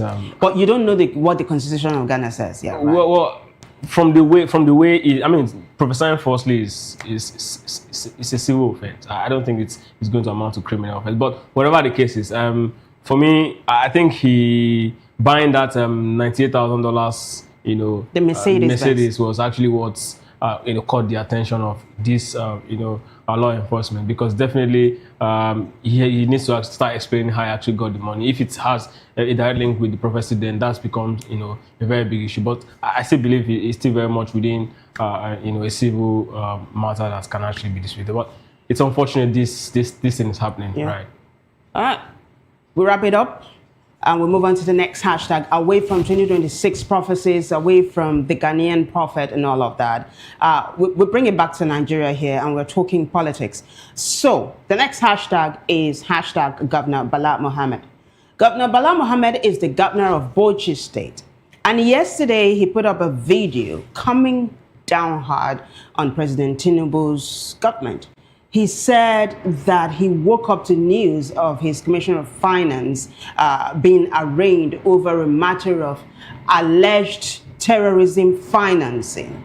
He also came down hard on the tax laws of this administration that has taken effect as from today. This is one story that has been raising a lot of dust. So why don't we take a look at the post that's going to introduce us to the video of Governor Bala Mohammed of Bauchi State, picking bones with President Tinubu's administration. Let's do it.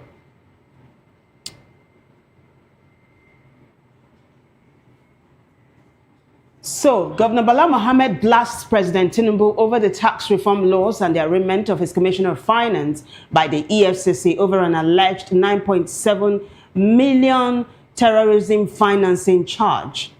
$9.7 million terrorism financing charge. Bala said, I woke up to an accusation that I'm being accused of terrorism. My Commissioner of Finance is being held by the EFCC, and my name is being mentioned in the suit, even though I have immunity. They have not done 1 kilometer of road in Bauchi State. They have not provided water. Even the security agencies, I'm the one paying them to work for us, and they have the guts to talk. I have kept quiet for too long. I'm not a coward. The federal government should look at this tax system. In spite of all the impurities, is it impurities or impunities? Impunities. Impunities, I think. They are still going ahead with it to impoverish the common man and the sub-nationals, that states. And we are keeping quiet. And he has a lot of things to say, really. Take a listen to him, guys. I was just waking up to an occasion where I was told that I'm being accused of terrorism as a governor. Someone who is the head of the opposition. My commissioner has been kept and will not be released by an EFCC. Even when I have immunity as a governor, my name was stupendously mentioned in a motion in a court of law in Nigeria. Me, Bala Muhammad, who is recognized without my inkling for this kind of recognition. God is wonderful. I don't have to say anything. I don't even have to go to the public court. But certainly, politics has become something in Nigeria. But with this kind of people around, Mr. Malgui and his colleagues, there is still hope in the country. Whatever anything does to denounce you, to prosecute you, somehow God will bring something to absorb you of blames, of persecution. Because with the little resources we have, the work we have done in Bauchi, somebody will accuse us of arbitrariness. We have a country where 51% of the resources is taken by the federal government. In my state, they have not provided 1 kilometer of road. They have not provided water. Even the security agencies, I'm the one paying them to work for us. And they have the guts to talk. This is a country where when you walk, you become a villain, you become an idiot. I have kept quiet for too long, just for peace and security. Because as politicians, we should not overhate the polity. But I'm not a coward. I'm just keeping quiet because of the common people. We don't have to denounce, denigrate people before we ascend to power. The federal government should look at its tax system. In spite of all the impurities, they are going ahead to impoverish the common man, to impoverish the subnationals. We are keeping quiet. There is no security in the north more than that we have in Bauchi State. And that's what we have done together through community development. I have APC and PDP and even NNPP here. We are living in peace because of democratic governance. We tolerate ourselves. There is too much intolerance. The APC-led federal government think they can use the courts, the institution of government like the EFCC, to persecute